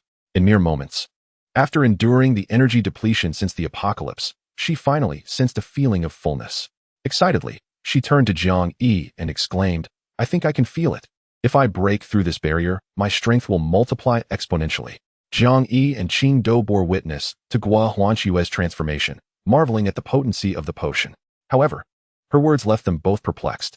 With a furrowed brow, Jiang Yi approached her, asking, "Gua Huanchua, what do you mean? What barrier?" Gua Huanchua shook her head, responding, I don't know. I just have this feeling that my strength has reached its zenith, and now I am the strongest. But to become even stronger, I must break this barrier, though I have no idea how to do so." Jiang Yi pondered, his gaze inadvertently drifting towards Gua Huanchua's hands. Qingdao, standing nearby, seemed to grasp the implication. "Wait a moment. Are you suggesting that the abilities you have awakened can become even more powerful? That is simply incredible." If previously he felt a degree of admiration for those with formidable abilities, he now found himself engulfed in jealousy. They had just acquired their powers, which were only slightly superior to his own, but if their abilities could further enhance, he would truly be unable to keep pace with them. Jiang Yi hesitated. "That seems to be the case. My abilities have also been steadily improving, yet I can sense a significant difference between Gua Huanchua and myself. If she truly breaks through, the magnitude of her enhancement would be terrifying." Chapter 41. The Fear of the Zombie Willow Tree. Qingdao contemplated the recent acquisition of abilities by Jiang Yi and Gua Huanchua, realizing that their prowess exceeded his own by a mere margin. However, if their abilities were to continue to enhance, he would find it increasingly difficult to keep pace with them. Jiang Yi hesitated, acknowledging, "Indeed, my abilities are also gradually advancing. Yet, I can sense a significant disparity between Gua Huanchua and myself. If she were to truly break through, the magnitude of her enhancement would be formidable." It must be noted that Jiang Yi discerned the truth. Irrespective of the formidable nature of one's abilities, they would invariably evolve alongside the user's growth. Once they reached a certain pinnacle, stagnation would ensue, only surmountable through a breakthrough that would amplify their strength. This notion starkly contrasted with Jiang Yi's own leveling system. However, it was undeniable that his system was far more intricate than he had initially perceived. Gua Huanchua was exhilarated, her body brimming with energy, invigorating her spirit. The prospect of further enhancement thrilled her. Yet, as Jiang Yi glanced at the lifeless corpse on the ground, he couldn't help but smile wryly. "What do you think? If human abilities can progress, might zombies also ascend and grow even more powerful?" Both paused, contemplating this chilling possibility. The current advanced zombies were already formidable adversaries. If they too could strengthen, what hope would humanity have for survival? Dismissing the thought, Jiang Yi reminded himself that Huanchua was merely sensing a threshold. Without knowledge of how to transcend it, what could be achieved? In an effort to alleviate the somber mood, Jiang Yi interrupted their reverie. Qingdao seemed momentarily lost, while Gua Huanchua appeared uncertain, grappling with the inexplicable nature of their situation. She instinctively rubbed her arm, exclaiming, "Do you all feel how cold it is here?" As she spoke, she vigorously rubbed her arms for warmth. Upon hearing her words, Jiang Yi shuddered. This chill was not merely physical. It penetrated to the core of their beings. It dawned on them where they truly were. Gua Huanchua's complexion paled, her earlier fierceness dissipating. "Surely, there can't be ghosts here. We must leave, quickly." The trio hastened from the mansion, leaving a scene of carnage behind, the dark blood pooling and undulating ominously. As Jiang Yi exited the mansion, a reflex compelled him to glance back at the house. "Hurry up, Jiang Yi," Qingdao urged. Jiang Yi hesitated for a moment before hastily following. Coming, unbeknownst to him, as he turned away, a frail figure stood silently at a broken window on the second floor, gazing at the departing trio, an orange-red crystal shimmering on its forehead. Having left the mansion, a somewhat overly spirited Gua Huanchua suggested they continue their hunt for zombies. Jiang Yi was curious to witness the extent of her newfound strength, and both he and Qingdao acquiesced to her proposal. As they sprinted toward the female dormitory, Their presence had already stirred the zombies on the road. Hardly had they taken a few steps before several zombies converged ahead, the stench of decay wafting toward them. Jiang Yi gestured forward to Guohanyue, dutifully positioning himself and Qingdou behind her. Guohanyue had long been eager to showcase her prowess. Upon sighting a multitude of zombies ahead, she unexpectedly tossed her bow to Jiang Yi. Flustered, he caught it, wincing as the impact jarred his arm. Angrily glancing at Guohanyue, he was met with the sight of her retrieving a purple arrow from the quiver at her back.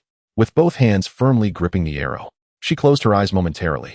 3 seconds later, she suddenly opened them, her hands a blur as 7 purple arrows were loosed in rapid succession, penetrating the zombies before her and sending them crashing down in droves. Jiang Yi's eyes widened in disbelief, and the expression of Qingdou mirrored his astonishment. He rushed closer, only to witness each zombie's forehead pierced by a long arrow. In sheer amazement, he turned back to see Guohanyue standing proudly with her hands on her hips, seemingly satisfied with her performance. "Don't look at me like that. After consuming your potion, I felt an unprecedented surge of energy within me.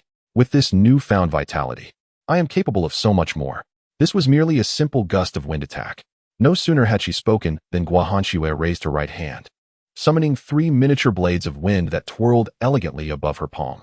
These blades, delicate yet seemingly sentient, danced in the air. With a triumphant flick of her finger, she sent the 3 wind blades soaring forward. Jiang Yi hastily followed their trajectory, witnessing their astonishing speed as they expanded several times their size mid-flight, swiftly severing 3 zombie heads from their bodies. The trio gasped in astonishment, even Guohanyue herself surprised by the success of her whimsical maneuver. However, she was acutely aware that this attack had drained nearly 20% of her energy. Yet, she still felt invigorated, as if the potion within her was replenishing her expended strength at an accelerated pace.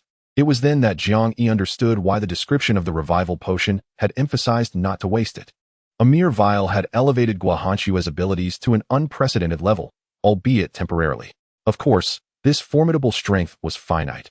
Once the potion's energy was depleted, Guohanchue would no longer possess such fervent vigor. As they continued their path, Guohanchue, like a queen, led the way back to the girls' dormitory, leaving a trail of vanquished zombies in her wake. Jiang Yi glanced around, noting that the gathered zombies were merely ordinary ones. The advanced zombie they had previously encountered was conspicuously absent, with her arrows swiftly piercing through the approaching undead. Guohanchue felt a sense of disappointment upon realizing that the formidable opponent she sought was nowhere to be found. "It seems this endeavor was in vain. Let us return," she declared. After circling the female dormitory, Jiang Yi found no trace of the zombie and had no choice but to consult with his companions. Although a hint of disappointment lingered, they all understood that the number of evolved zombies was scarce, with more individuals discovering the remarkable utility of corpse cores. It felt as if there was a surplus of hunters and a dearth of prey. With no bounty to show for their efforts, the trio prepared to depart. Just as they were about to leave, Guohanyue suddenly turned around, her eyes fixed intently on the concrete path behind them. "Did you hear that sound?" she inquired. Jiang Yi and Qingdou exchanged puzzled glances, replying, "We didn't hear anything." "What did you discover?" Aware that Guohanyue was the strongest among them, Jiang Yi refrained from assuming he could comprehend everything. Guohanyue surveyed the surroundings with vigilance. "I'm not sure, but it seems like I heard a roar not too far away." Jiang Yi furrowed his brow. "Do you want to check it out?" Guohanyue shrugged nonchalantly. "We came out for hunting, after all. If we've found prey, we ought to investigate." Qingdou's eyes sparked with a glimmer of battle intent. "Indeed, Jiang Yi, not only do I need healing potions, but Guohanyue also requires an opponent to adapt to her strength." After contemplating for a few seconds, Jiang Yi drew his weapon. "In that case, let us proceed." Once Guohanyue sensed something amiss, Jiang Yi soon felt an unusual aura permeating the atmosphere. This essence was familiar to him from evolved zombies, yet never had he encountered it in such a dense and oppressive form. Clearly, a zombie radiating such an aura was far from ordinary. Even the skinless zombies in the mansion could not compare to the formidable creature they were about to confront. The trio stowed away their levity, gripping their weapons tightly for reassurance. Guohanyue quietly readied her bow, prepared to unleash devastating force at any moment. Navigating through the verdant surroundings outside the dormitory, the foliage, once a source of shade, had flourished extraordinarily in the aftermath of the apocalypse, blocking out the sky and sunlight above. The cold, damp sensation unsettled Jiang Yi, and as they ventured closer, they could hear the furious roars. The trees erupted with explosive sounds, and the ground trembled beneath them. A look of astonishment flickered in their eyes, Could they truly overcome such a force? As they approached the source of the thunderous noise, their tension escalated. In the face of an unknown, formidable enemy, Qing Do maintained the best composure. Noticing Guohan Yue and Jiang Yi's evident hesitation, he bravely stepped forward to scout ahead. Finally, after circumventing a massive pine tree, an unbelievable scene unfolded before their eyes amidst the cacophony. A remarkably robust zombie was furiously assaulting the trunk of a willow tree in the clearing. If that were all, it wouldn't have shocked them too much. However, what left Jiang Yi astounded was that this willow had grown several times larger than before. To their horror, it bore on its branches the decapitated heads of over 100 zombies, all impaled and suspended high, resembling a grotesque, yet stunning floral display from afar. Yet the black blood continuously dripping from the corpses rendered this macabre beauty utterly repulsive. As the dark blood fell to the ground, the earth subtly trembled. Tiny tendrils writhing like a mass of serpents, incessantly intertwining and swaying. The fresh blood that pooled around the roots of the tree was swiftly absorbed. However, this ancient tree was not merely a passive target for the zombie onslaught.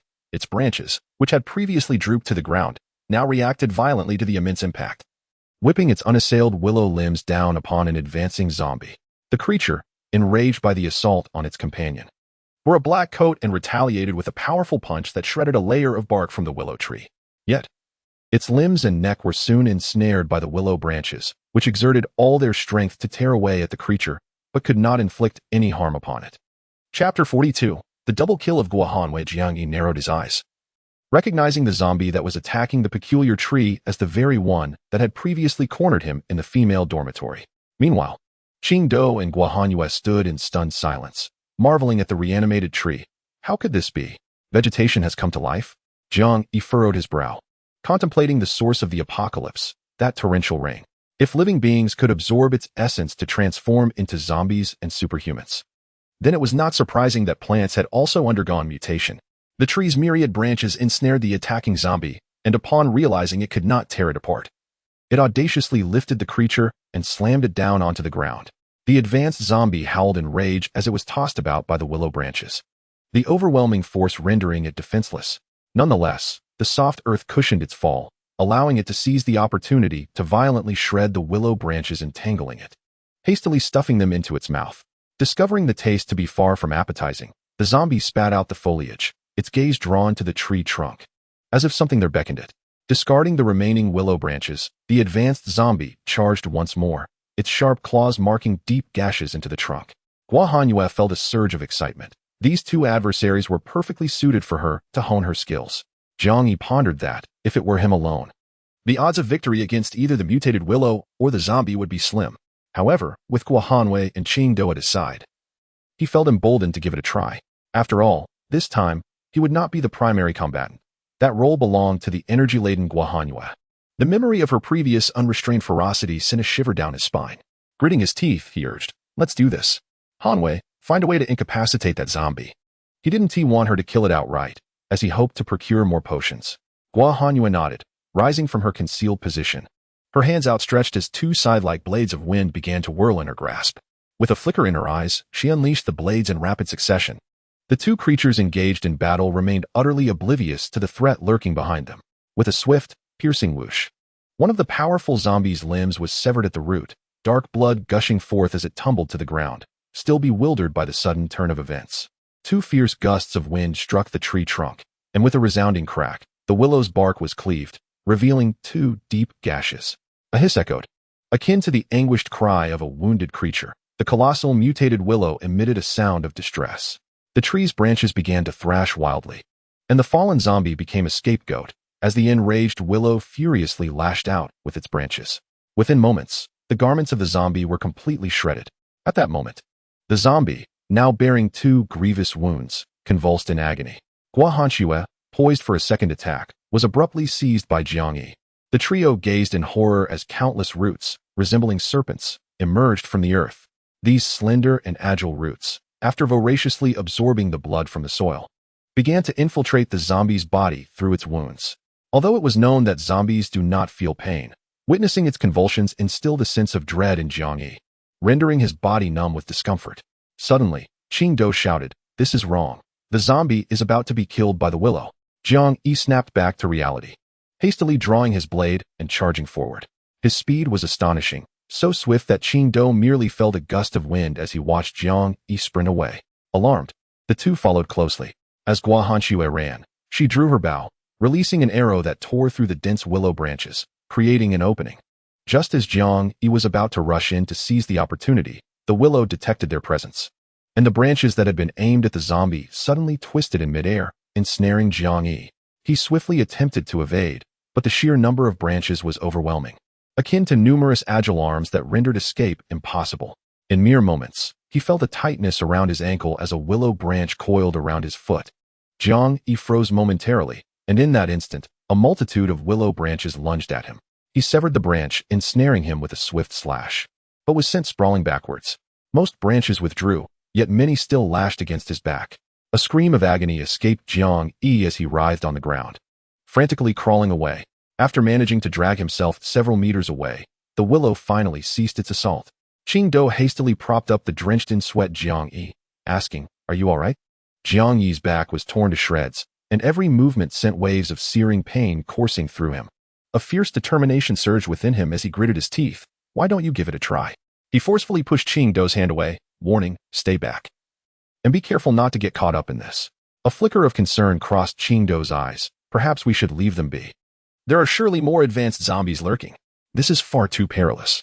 Guohanxue released another arrow, the immense force instantly shattering the barrier formed by the willow, burying itself deep within the trunk. The tree trembled violently, and the rate of extraction intensified beneath them, as they witnessed the zombie being drained to a mere husk. "To have reduced me to this state, and simply depart. I refuse to accept it. If I do not unleash my wrath, it will consider me mere fodder." The agonizing pain ignited a fierce resolve within Jiang Yi. With less than 3 meters separating him from the zombie, it felt as though an insurmountable chasm lay between them. "If I cannot have it, neither shall you." Jiang Yi erupted with fury, abruptly hurling the cranial-slicing knife in his grasp. The sharp blade soared like a throwing knife, slicing through the willow trees with a fierce whistle before plunging into the chest of the zombie. The already exhausted and lifeless creature howled in a frenzy as the blade struck its heart, its body jolting upright, with only one hand desperately clutching the blade, attempting to extract it. Yet, the dark knife stood resolute, as immovable as a mountain. Jiang Yi's eyes sparkled with determination, with a flick of his left hand.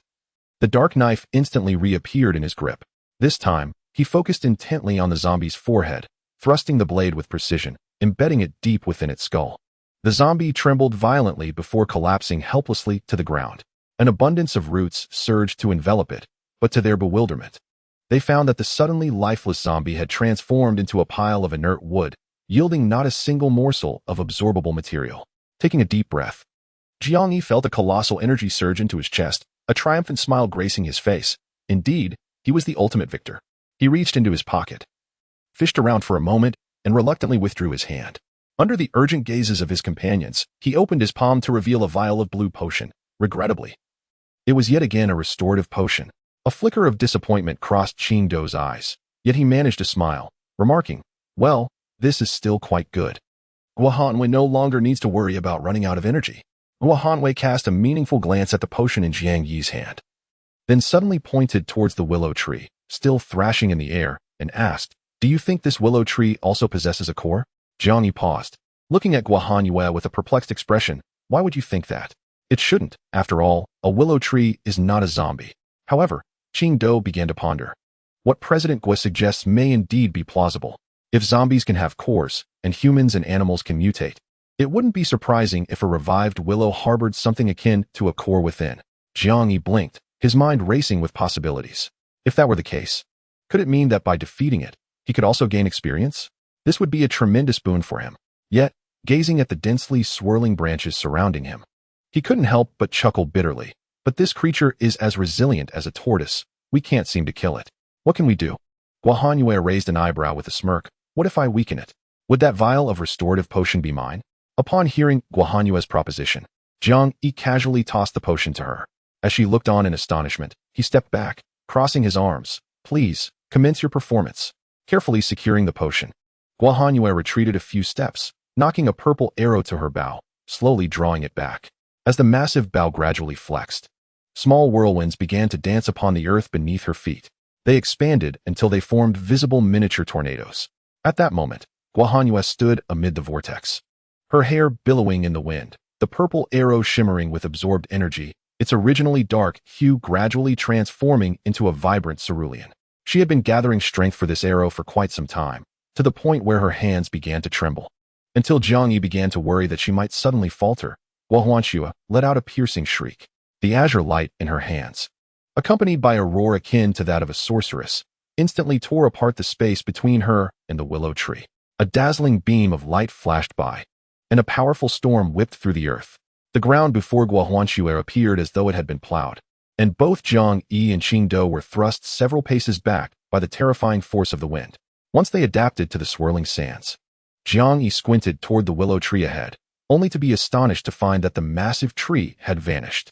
Upon closer inspection, it was not truly gone, but rather obliterated by Guohanyu's fearsome wind arrows. The enormous trunk, which could not be embraced by two people, had inexplicably lost a section of its body, and its crown came crashing down to the ground, its branches snapping in succession. The tree, stripped of its roots, was utterly devoid of power, leaving behind only a solitary root in place. Clang! The heavy longbow hit the ground as Guohanyu, pale and utterly drained, sat on the ground, gazing at the result of her full-force strike, unable to suppress a satisfied grin. However, in the next moment, Guohanyu suddenly screamed, "Ah, my arrow!" Qingdou, watching the cloud of tree dust in the air, swallowed nervously, pondering that such a formidable attack had likely turned that arrow to dust as well. Guohanyu felt utterly dejected.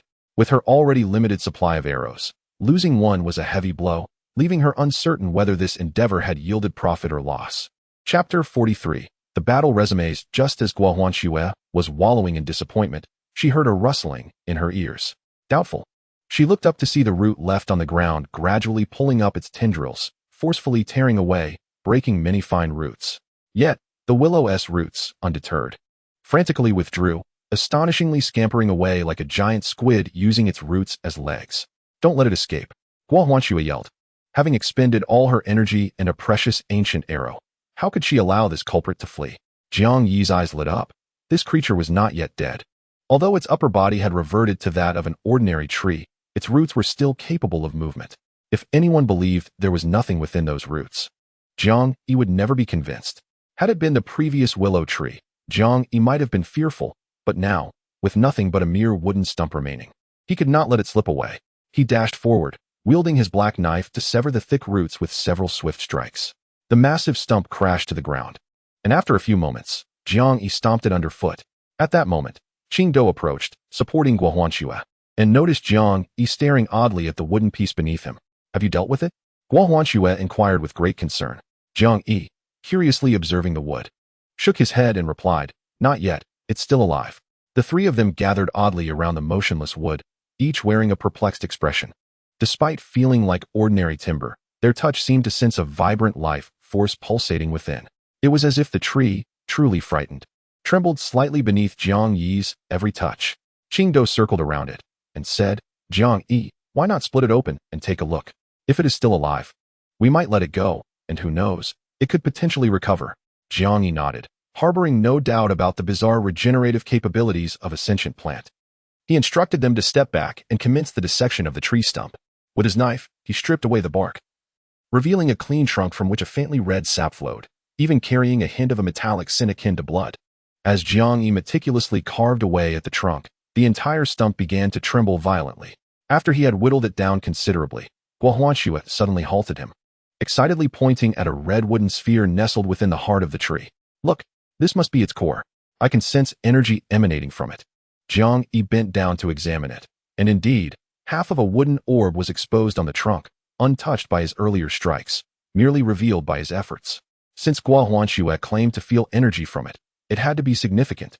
Elated by the prospect, Jiang Yi swiftly carved around the wooden sphere, prying it loose. The egg-sized orb rolled to the ground, but before it could touch the earth, it transformed into a beam of white light that shot into Jiang Yi's body.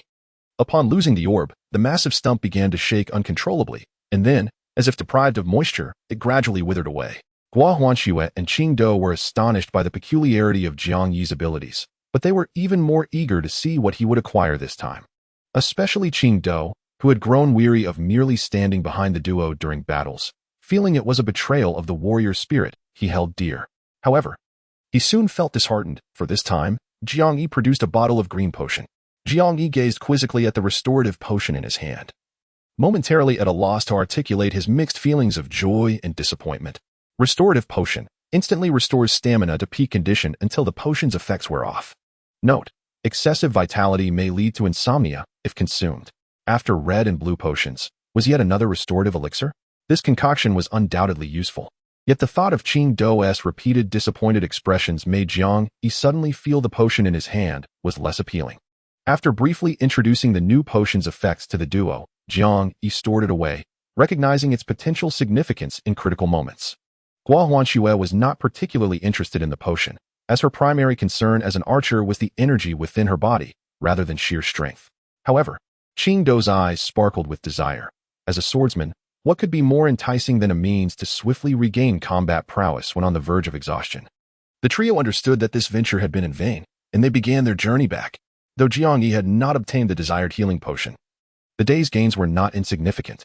He had leveled up, not only experiencing a marked increase in speed, but more critically, his defense had reached 9 points. Nearly the pinnacle for an ordinary person. Had it not been for this improvement, he would not have merely sustained a few superficial wounds from the mutated willow tree's attack. Originally, Qing Dou thought he would return in disappointment today, but as he approached the grove outside the gymnasium, his body suddenly stiffened. Noticing the two figures ahead, who showed no reaction, he whispered urgently, "Be cautious, there is an ambush here." Jiang Yi and Gua Hanwei immediately halted their conversation, drawing their weapons as the oppressive silence in the air finally alerted them to an anomaly. It was unnaturally quiet. Even the distant growls of zombies were absent. Jiang Yi positioned his black blade across his chest, his gaze scanning the trees ahead. A sense of familiarity washed over him until he spotted a large pool of chaotic blood at his feet. Suddenly recalling that this was the very place where he and Gua Hanwei had previously encountered the mutated zombies and the monstrous beast, Gray. In an instant, Jiang Yi understood the immense pressure weighing upon them. At that moment, Qing Dou pointed towards a shadowy direction in the grove, commanding, "President Gua, attack over there." Although Gua Hanwei could discern nothing, her understanding of Qing Dou left no room for doubt, and she swiftly drew her bow, releasing an arrow. The purple arrow, devoid of any energy, zipped through the air like lightning and vanished into the thicket. With a muffled thud, the trees ahead trembled, and Qing Dou warned, "Be careful. It's coming out." Jiang Yi squinted, feeling a lingering pain in his right hand as his eyes locked onto the massive creature emerging from the shadows. A gigantic gray hound, as large as an ox, stepped cautiously from the woods, its muscles rippling. One ear was half torn away. But the most unsettling feature was its single eye, clouded and crusted with dried blood that glued its eyelids shut, a shriveled eyeball dangling from a thin vein. Swaying grotesquely before them, Gua Hanwei gasped, fully aware of what this beast was, and instinctively glanced at Jiang Yi, curious about the decision he would make this time. Unbeknownst to her, Jiang Yi remained composed, fixated on the creature. When the hound halted before them, it revealed a purple arrow lodged in its mouth, which it casually spat aside. Gua Hanwei's eyes widened in disbelief, although she had not infused her arrow with energy. The fact that a beast could catch it mid-flight was inconceivable. Gray, however, paid no heed to the origin of the projectile. Its gaze was fixed on Jiang Yi, harboring a fierce hatred that burned in its solitary eye. Yet it refrained from acting recklessly, instead directing its attention towards Qing Dou, its expression shifting from anger at Jiang Yi to wariness and gravitas towards him. Upon noticing the injury on Qing Dou's arm, the creature's eye brightened, revealing its fangs as it roared and charged at him. Qing Dou, sensing the threat, tensed his body, drawing his blade to strike at Gray's neck. In a surprising display of agility, Gray deftly sidestepped, evading Qing Dou's attack, its massive jaws snapping ferociously towards him. Jiang Yi cursed vehemently, drawing his sword for a swift strike. With blinding speed, he aimed for Gray's thigh, his blade slicing through the air with lethal intent. A glimmer of cunning flashed in Gray's eye.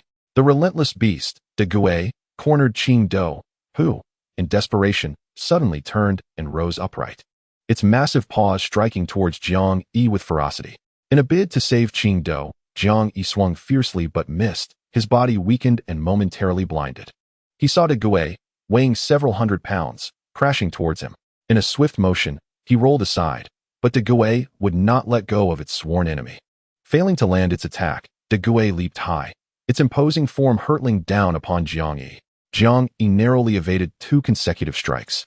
But then darkness engulfed him as a hefty tail sent him flying. He crashed to the ground, and De Gui immediately lunged atop him. its gaping maw aimed at his throat. At that critical moment, an arrow from Guahanshua shot straight for De Gui's remaining eye. Having suffered once, De Gui instinctively protected its vulnerable eye, abandoning its lethal strike on Jiang Yi. Its head jerked back, narrowly avoiding the sharp purple arrow that grazed its snout. A thin line of blood seeping through its gray fur. De Gui bared its teeth at Guahanshua's direction, unprepared for De Gui's agility. Guahanshua instinctively retreated upon witnessing the creature's warning. This time, she drew 2 purple arrows, knocking them to her bow and pulling back with all her strength. With a dual shot, the arrows whistled through the air. De Gui leaped back, and Jiang Yi, seizing the opportunity, rolled away from the creature's grasp. Gazing at the fabric of his shirt, now pierced, Jiang Yi's expression darkened. Meanwhile, Qingdao once again engaged De Gui. The creature seemed to regard Qingdao with caution, opting to surround rather than attack. However, with Qingdao's left hand injured, he found himself at a disadvantage against the agile beast. Fortunately, Guahanshua's support provided timely interruptions, her arrows disrupting De Gui's attempts to deliver fatal blows. Jiang Yi observed the dire circumstances they faced. Not only was Qingdao merely an ordinary person, wounded and vulnerable, but Guahanshua, having expended energy in prior battles, was also at a disadvantage. Otherwise, her augmented strength would have allowed her to confront De Gui more assertively. Recognizing that they could not afford to tire themselves against De Gui, Jiang Yi was compelled to act. He tore away the tattered remnants of his once pristine athletic wear, crafted from the branches of willows and the beast's ferocity. His muscles, increasingly defined with each level gained, glistened with sweat. From his pocket, he retrieved a vial of restorative potion, consuming it in one swift motion. The apple-flavored elixir slid down his throat, invigorating him as if he had just sipped an icy cola on a sweltering summer day. The refreshing liquid jolted his heart, causing it to race with newfound vigor. His pallid skin flushed with color, sweat evaporated rapidly, and the fatigue of the day dissipated. Jiang Yi felt an overwhelming surge of strength coursing through him, as if he could fell a bull with a single blow. Witnessing Qingdao being swatted aside by De Gui, Jiang Yi ignited his speed to its fullest. Akin to a tempest, and with a swift strike, he severed De Gui's nose just as it was about to bite down on Qingdao. The excruciating pain caused the formidable gray to retreat incessantly as the gaping wound where its nose had been severed gushed forth with blood. The once mighty creature, known for its acute sense of smell, suddenly found itself stripped of its advantage, plunging it into a state of torment. Its paws pressed against the injury, and the dog, in a frenzy, collided wildly with its surroundings. Before Jiang Yi could bask in his moment of triumph, he was abruptly hurled away by the massive body of gray, tumbling through the air several times before crashing to the ground. Guahanshua, bow in hand, anxiously called out, "Jiang Yi, are you all right?" With a face alight with excitement. Jiang Yi stood up and gently shook his slightly sore arm, his eyes gleaming as he gazed at the gravely wounded gray. There has never been a better moment than this. Seeing that Jiang Yi appeared unscathed, Guahanshua felt a wave of relief wash over her as she retrieved a vial of restorative potion, preparing to uncork it when Jiang Yi suddenly shouted, "Guahanshua, Qingdao, do not intervene. I will deal with it myself." Pointing with his left hand, the black blade returned, its dark leather strap encircling his arm, connected to the cranial blade. Jiang Yi shot forth like a cannonball, his right hand thrusting the hilt with all his might towards Gray's body. With a pained howl, Gray twisted its neck at the last moment, narrowly evading the lethal strike aimed at its vital points. The sharp black blade pierced beneath its ribcage, and in agony, Gray swiped at Jiang Yi, who deftly retreated. Releasing the blade with his left hand, he gripped the black cord entwined around his wrist with his right, pulling it forcefully to extract the blade, which erupted from the wound, spewing forth a torrent of steaming beast blood. Catching the blade midair, Jiang Yi swung it with all his strength, and a colossal paw crashed heavily onto the ground amidst a flare of blood. Gray let out a thunderous roar, its eyes now devoid of the earlier fury, replaced instead by sheer terror. It could not comprehend how, just days before, it had easily hunted down its prey. Yet now the roles had irreversibly reversed. Crashing to the ground, the weakened Gray's solitary eye glimmered with a plea. From the moment of its birth, it had yearned for survival. Despite the hardships it had faced, it did not wish to perish. The long years of wandering had imbued its gaze with a familiar blend of fear and trepidation. It understood that kind-hearted souls witnessing this scene would often show mercy. Standing before it with blade in hand, Jiang Yi beheld the once familiar gaze and slowly shook his head. "I'm sorry, Gray, this time. I shall not spare you my meal." As if comprehending Jiang Yi's words, Gray, with a visage twisted in terror, convulsed its massive body before suddenly lunging at Jiang Yi's neck, resolved to take the man down with it, even in death. A deep crimson line erupted across its neck, blood splattering at Jiang Yi's feet. Gray crashed heavily to the ground, its solitary eye reflecting boundless resentment. It opened its mouth, the brightness in its eye gradually fading away. Several orbs of light shot forth from its wilting form, entering Jiang Yi's being. At that moment, Qing Do and Gua Huanxue approached with a shocked expression, glancing between Jiang Yi and the lifeless Gray, which now lay on the ground, resembling a corpse that had long since decayed. They truly did not anticipate that Jiang Yi's growth would progress so rapidly. Just a few days ago, he was severely injured by this ferocious beast, yet now he is capable of single-handedly slaying a canine creature. The pace of his development is astonishing. Jiang Yi gazed deeply at the corpse of the large gray beast, then lifted his head to smile at the two individuals nearby. About to speak when a group of people suddenly emerged from the woods. Dongfang Tian entered, and, upon seeing Gua Hanyue and the others, glanced at the carcass of the gray beast and inquired, "What happened here? Hanyue, are you all right?" Gua Hanyue turned around, frowning slightly, wondering when Dongfang Tian and his companions had arrived. "We are fine." Dongfang Tian nodded, strolling over to the massive corpse and circling it twice, his eyes reflecting a hint of astonishment. Such a gigantic mutated beast was unlike anything he had ever encountered before. Even though he was confident in his own strength, he would never guarantee that he could defeat such a colossal creature. Did Jiang Yi slay it? Dongfang Tian discreetly observed Jiang Yi, whose expression remained impassive. Shaking his head internally, Dongfang Tian found Jiang Yi to be remarkably ordinary, not at all resembling someone capable of such a feat. Noticing the arrows embedded in the beast's body, he leaned towards the belief that it was Gua Hanyue who had dealt the fatal blow. With that thought, he cast a disdainful glance at Jiang Yi before moving closer to Gua Hanyue. "Hanyue, the scent of blood here is too strong. It will likely attract zombies. We should head back." Gua Hanyue instinctively looked at Jiang Yi, who gently nodded and sheathed his knife. Dongfang Tian instructed his team, "Take this corpse back and see if it can be consumed."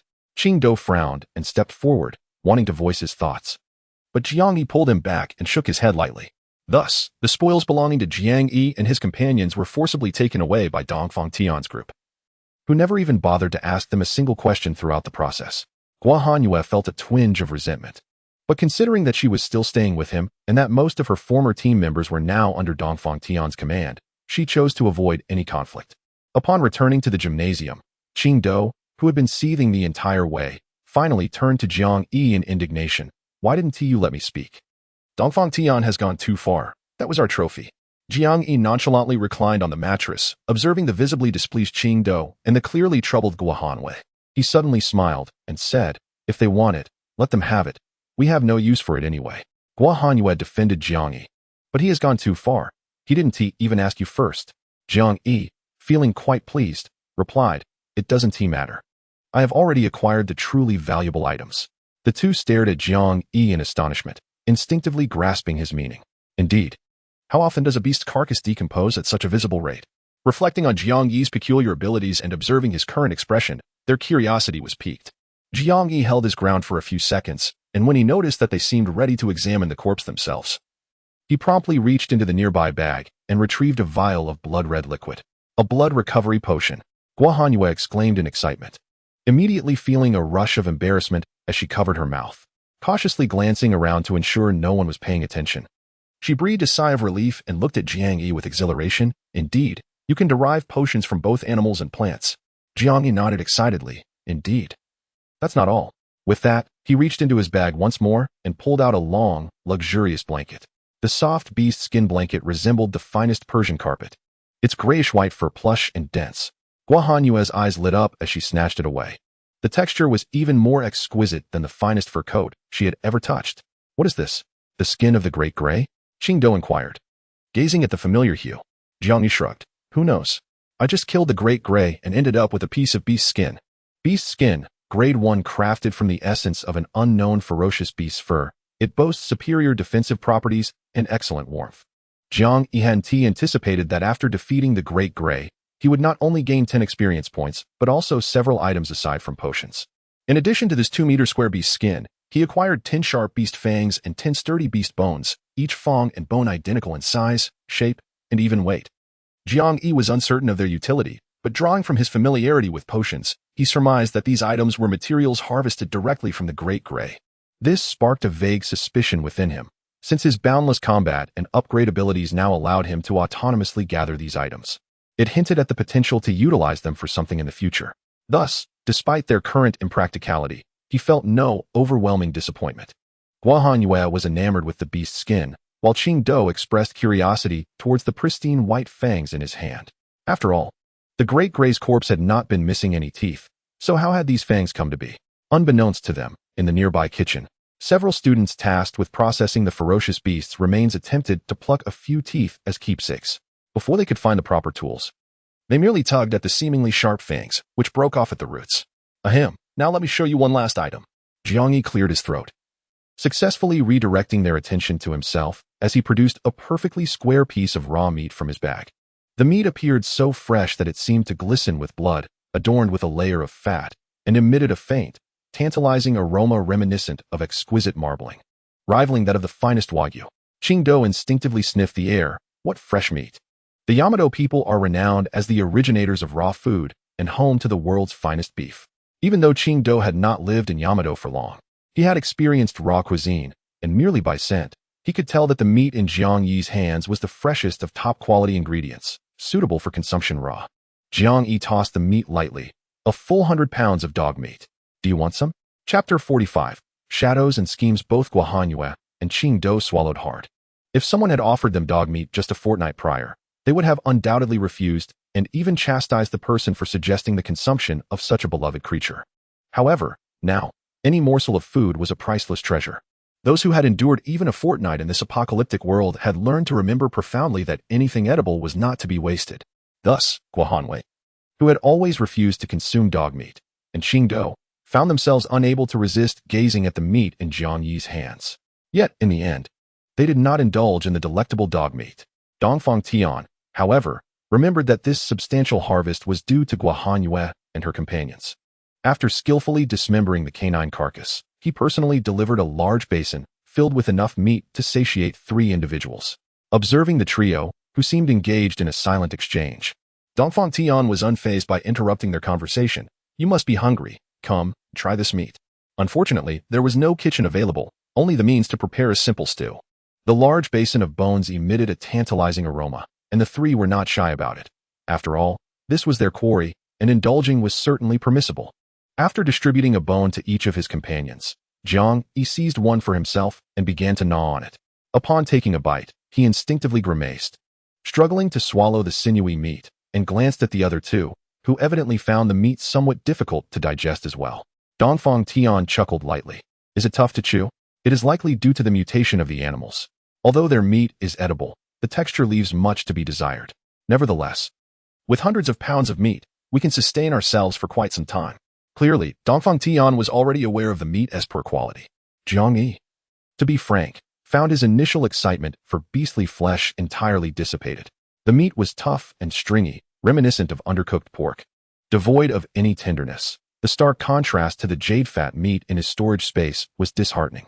Yet, as Dongfang Tian had noted, in this current world, who could afford to be picky? Being able to fill one's belly was a blessing in itself. Furrowing his brow, he painstakingly tore the meat into shreds and swallowed them. After the 3 managed to finish the bones in their hands, they no longer looked at the remaining meat in the basin. A flicker of displeasure crossed Dongfang Tian's eyes, but he maintained a smile as he had the meat basin cleared away, finally steering the conversation back to the matter at hand. Han Yue, I've heard you are searching for those formidable zombies. Are you in pursuit of corpse cores? If so, I can provide you with some. With that, Dongfang Tian retrieved 2 red corpse cores from his person, the reluctance evident as he extended his hand toward Guohan Yue, resisting the urge to retract it.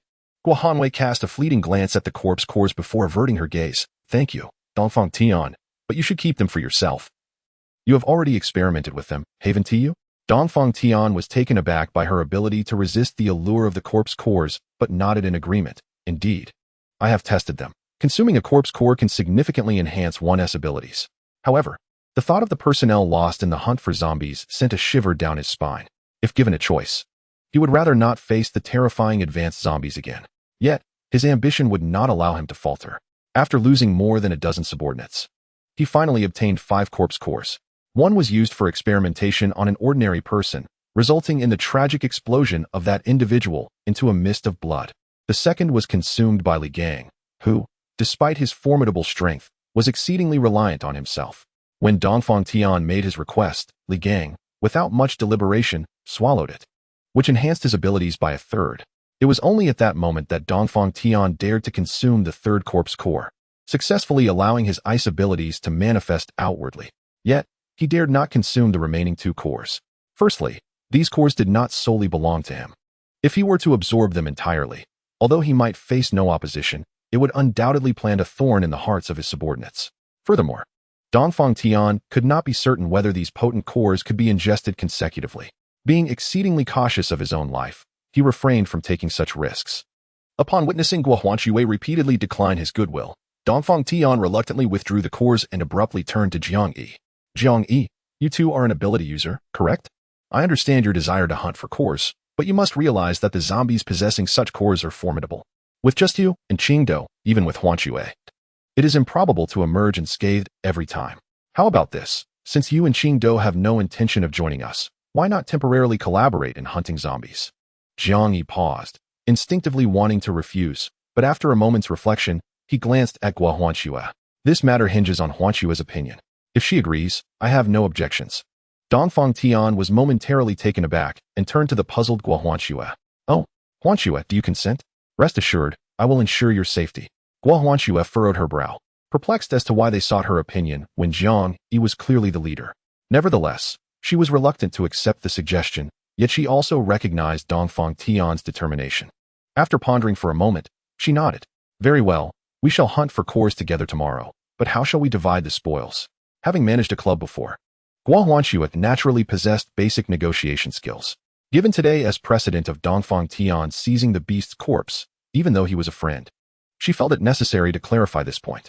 Dongfang Tian frowned, feeling a twinge of dissatisfaction with Guo Huanxue.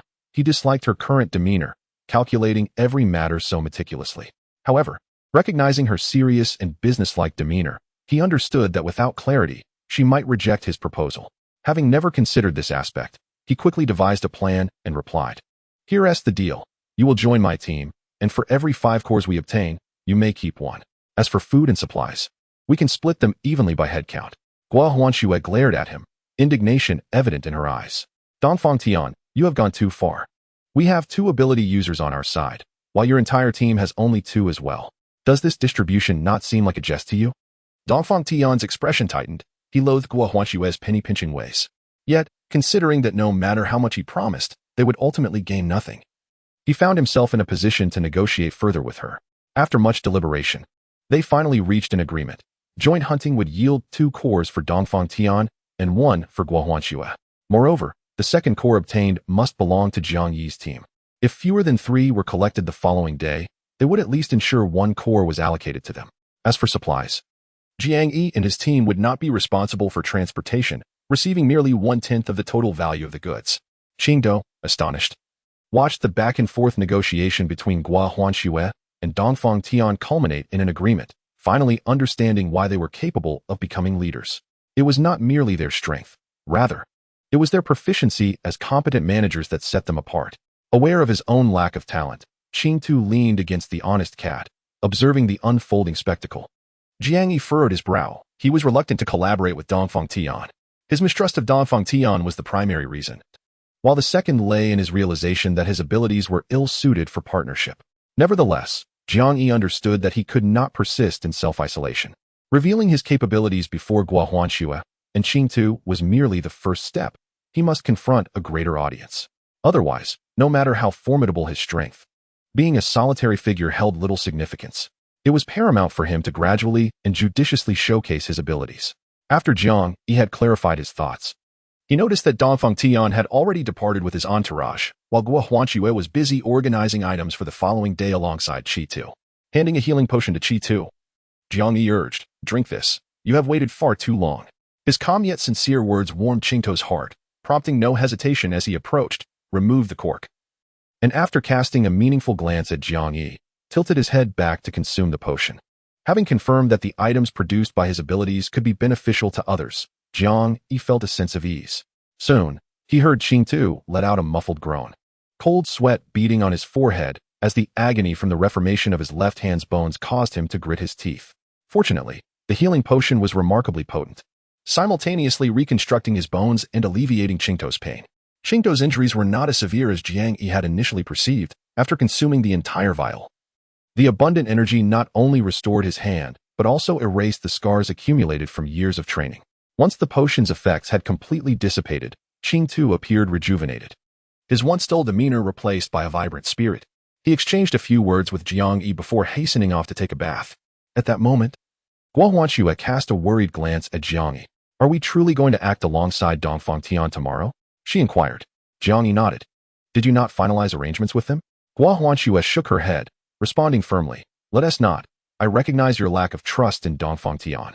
To be honest, in this post-apocalyptic world, I am uncertain if he is still the person I once knew. Collaborating with such an individual is akin to courting danger." Observing Guohuanxue's troubled expression, Jiang Yi suddenly smiled. "Then why did you agree to him?" Guohuanxue shot him an exasperated look. "It's because I understand him. If I had rejected him today, he would have devised ways to compel us to join in tomorrow. Thus, I merely acquiesced to his proposal for the time being." Jiang Yi regarded her with a mixture of pity and admiration. "How unfortunate you are, playing this charade for our sake."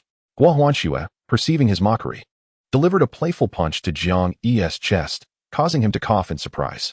"Are you seeking power for yourself?" she retorted. "Who told you to still tease me at this hour?" At that moment, Haruto returned, and his reappearance captivated Jiang Yi and Guohuanxue. No longer clad in his previous dark and somber training attire, Haruto had donned a deep green kimono. The collar and sleeves of the kimono were adorned with silver-white edges. And what truly caught the eye were the delicate white cherry blossoms scattered across the fabric, lending Haruto an air of gracefulness amidst his steadiness. The two katana at his waist, paired with a specially designed belt, suited him perfectly. Suddenly donning traditional Japanese attire made Haruto feel somewhat bashful. This is my new outfit for the kendo tournament that my mother sent me. I hadn't dared to wear it until now. But I just discovered that it was the only one I had, so I decided to put it on." Guohuanxue's eyes sparkled. "It looks wonderful. Oh my, I just realized how flawless your skin is, Haruto." Jiang Yi, turning from the garment to Haruto's flushed face, noticed that his complexion was indeed smooth, reminiscent of a freshly peeled egg. Although the healing elixir could mend old scars, it did not address skin issues, revealing that the usually dusty Haruto was, in fact, a bashful young man of striking appearance. No wonder many claimed that mixed-blood individuals were exceptionally attractive. Jiang Yi, initially skeptical, could not help but silently commend Haruto's looks. After the two had finished teasing the shy Haruto, they finally returned to their previous conversation. Haruto blinked. "Were you two just deceiving Dongfang Tian? My goodness, I had no idea." Guohuanxue shot him a proud glance, realizing that if he could see through their ruse, she had no hope of fooling Dongfang Tian either. Jiang Yi hesitated for a moment before addressing them. "There is something I need to discuss with you both. Tomorrow, I intend to leave this place. I have many matters to investigate. Are you willing to accompany me?" Haruto looked up. "Are you going to find her?" Jiang Yi nodded calmly. "Yes. I still wish to verify things for myself." Guohuanxue grinned. "What are you two talking about? But don't even think about leaving me behind. I'm sticking with you. If you dare abandon me, I'll shoot an arrow through your head." She brandished the golden bow at her side. "Fine. If you want to follow, I will take you with me. Is that satisfactory, miss?" Jiang Yi struggled to communicate with girls, always finding it hard to refuse them. Satisfied, Guohuanxue resumed organizing her arrows, while Jiang Yi turned to Haruto. "And you, Haruto, will you stay here, or?" Jiang Yi did not elaborate, but Haruto understood his implication. After a moment of contemplation, Haruto raised his head. "Jiang Yi, now that you have recovered, do you still need a bodyguard? One that provides food and accommodation?" Jiang Yi was taken aback, then laughed heartily. "No, I no longer require a bodyguard." Haruto's expression darkened. But he soon heard Jiang Yi continue. "However, I am in urgent need of companions to fight alongside me. I wonder if you might be interested." Haruto blinked. "But I'm not an ability user. I can't match your prowess." Jiang Yi patted his shoulder. "Can you still wield your sword?" Qingdou suddenly sat up straight, confidently grasping the white blade. "Of course, my sword is the mightiest." His unwavering confidence in his weapon made him radiate an extraordinary brilliance. Guohuanxue chuckled, recognizing him as the standout newcomer of the club this year. "Bold indeed. I am Jiang Yi. Welcome to our ranks." Qingdou looked at the extended hand of Jiang Yi and promptly clasped it. "I am Ji Qingdou. I look forward to your guidance." The two exerted strength in their handshake, their fists firm and resolute. After calming their excited hearts, the trio began to engage in casual conversation. Suddenly, Jiang Yi inquired, "By the way, Qingdou, why does Big Gray seem so afraid of you?" Qingdou rubbed his head and chuckled. "Ah, about that. Just a few days after I reported in, I noticed that our school had a group of pet enthusiasts seeking to rescue stray cats and dogs. And they were attempting to capture Big Gray. However, they were utterly incapable of catching it, and coincidentally, Big Gray dashed over to my side, so I. Qing Dou's explanation left Guohan Yue and Jiang Yi speechless, and they silently mourned for Big Gray for 3 seconds before bursting into laughter. Big Gray was notorious at the university for its ferocity, not only snatching food, but also having bitten others on multiple occasions. The school had even dispatched a team to capture it, but Big Gray was too cunning. It would flee from strong individuals and return to prey on unsuspecting passersby. Oh, right. I remember them saying they wanted to spay the stray dogs, which I found quite meaningful. So, I personally took Big Gray to the pet hospital, and I even covered the cost for the spaying. Qing Dou boasted, causing Guohan Yue, who was drinking water, to choke wildly, while Jiang Yi instinctively recoiled, feeling a chill between his legs. The three chatted late into the night, finally resting until the agreed time for action the following day. Dongfang Tian stood proudly before his team, watching as the trio descended from the building. He furrowed his brow slightly, noticing that Jiang Yi led the group, with Guohan Yue and Qing Dou trailing half a step behind him. In Dongfang Tian's eyes, this stance implied a leadership role for Jiang Yi. How could that be? Even if it was Guohan Yue or Qing Dou taking the lead, he wouldn't have been surprised, but Jiang Yi, a person whose strength he could not fathom, the one he had always underestimated, was now commanding his attention. Jiang Yi stood confidently before Dongfang Tian, his right hand resting on the hilt of his sword, and with a slight smile, he remarked, "Sorry to keep you waiting, President Dongfang. Shall we set off?" Dongfang Tian did not respond immediately, but cast a deep glance at Guohan Yue. Her expression finally confirmed his suspicions. Suppressing his simmering anger, Dongfang Tian nodded. "All right. Let us go." The trio of Jiang Yi, Guohan Yue, and Qing Dou, along with Dongfang Tian's 10-member team, marched out of the gymnasium. From a distance, Zhu Kaijun and Li Zhitian exchanged glances and hurriedly retreated to the underground swimming pool. As they walked, Dongfang Tian spoke to Guohan Yue. "Han Yue, let us head to the cafeteria today." Jiang Yi paused, looking over in surprise. However, he soon realized that the cafeteria Dongfang Tian referred to was not the first canteen he had previously visited, but the third canteen. The expansive campus of Long Province University is home to 3 dining halls, each with distinct characteristics due to different contractors.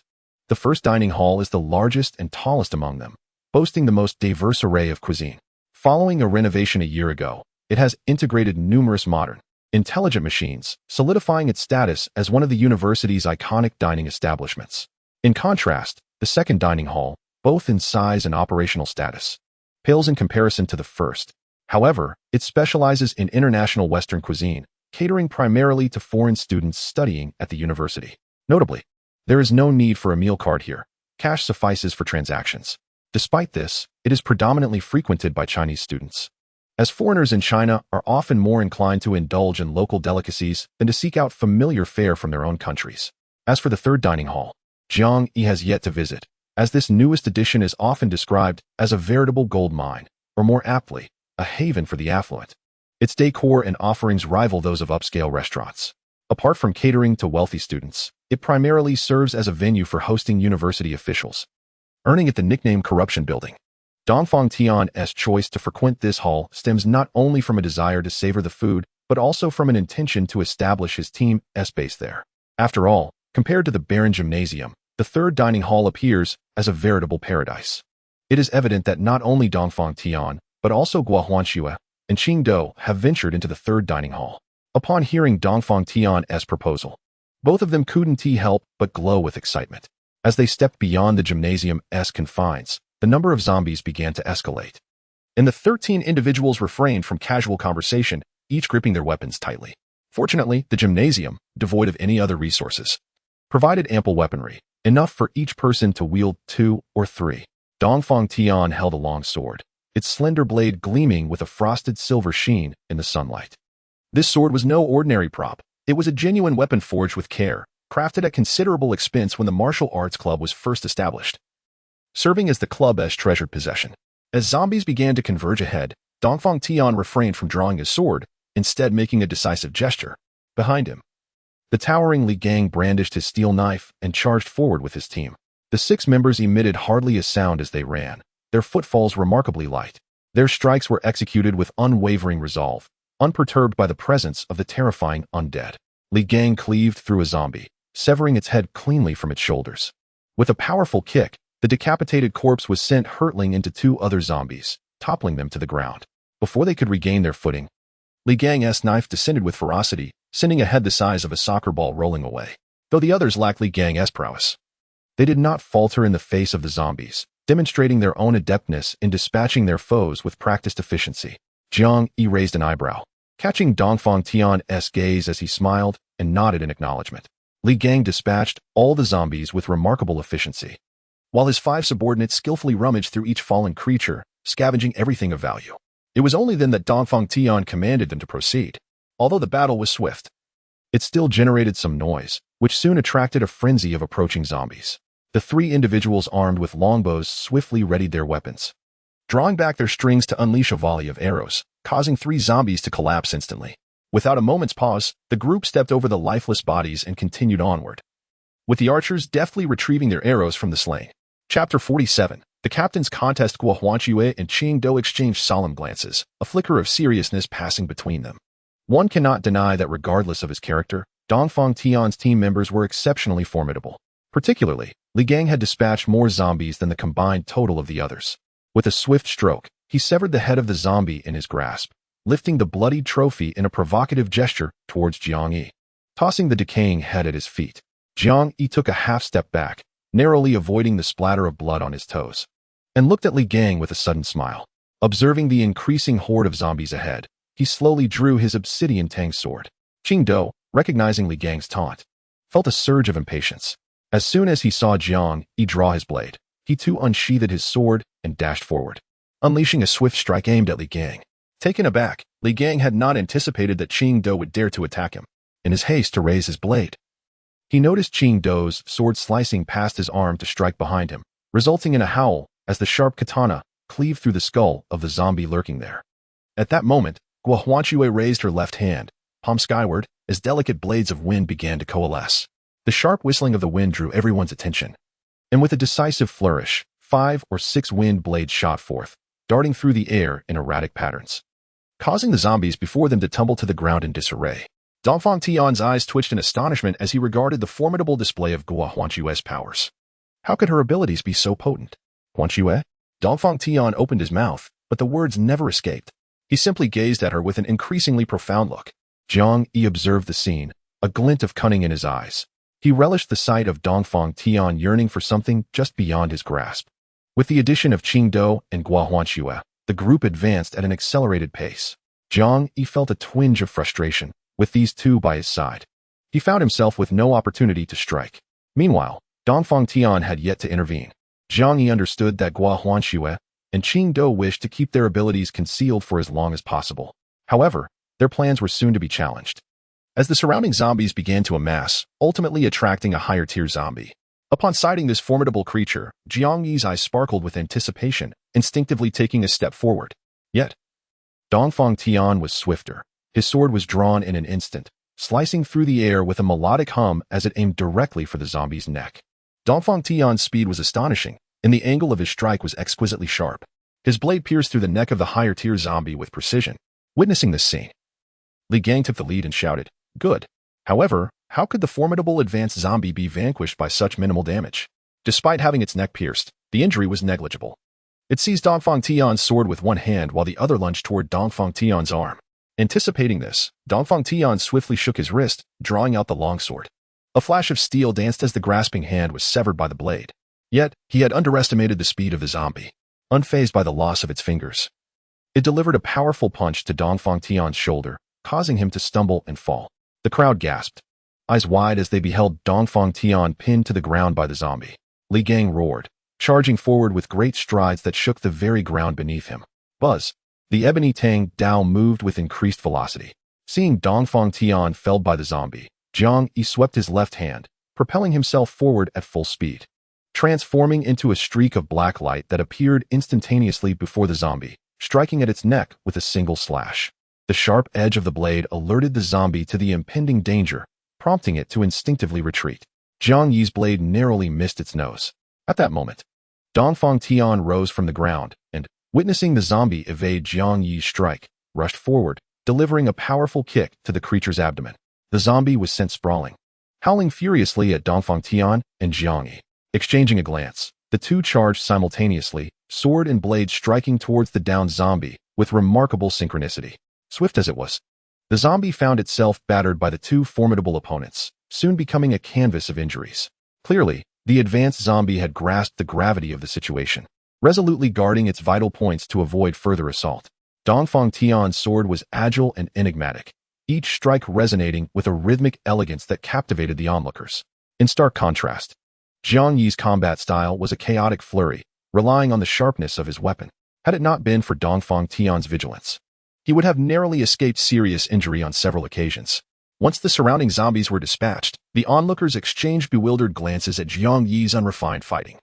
Li Gang turned to Qing Do and remarked, "Is this truly your captain?" Qing Do bowed his head, forcefully slapping his forehead in disbelief. Gua Hanyue felt a wave of embarrassment wash over her, biting her lip as she raised her golden bow. Li Gang, alarmed, exclaimed, "Gua, don't act recklessly. Be cautious of our captain."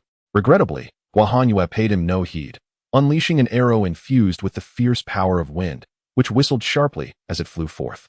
Suddenly, a chilling sensation enveloped Dongfang Tian, and the sound of deathly whistling compelled him to instinctively crouch and dodge to the sides. Jiang Yi also caught the sound of the arrow slicing through the air, but merely leaned aside. The forceful arrow grazed Jiang Yi's garment, piercing through the zombie's arm with tremendous might, forcibly tearing off its right limb. Jiang Yi's eyes sparkled with excitement. Excellent.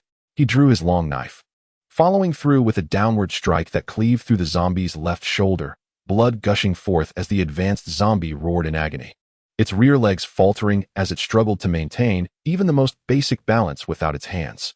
Dongfang Tian, in a state of disarray, rose from the ground and cast a chilling glance behind him, ultimately fixing his gaze on Gua Huanxue, who was poised with her longbow, ready to shoot.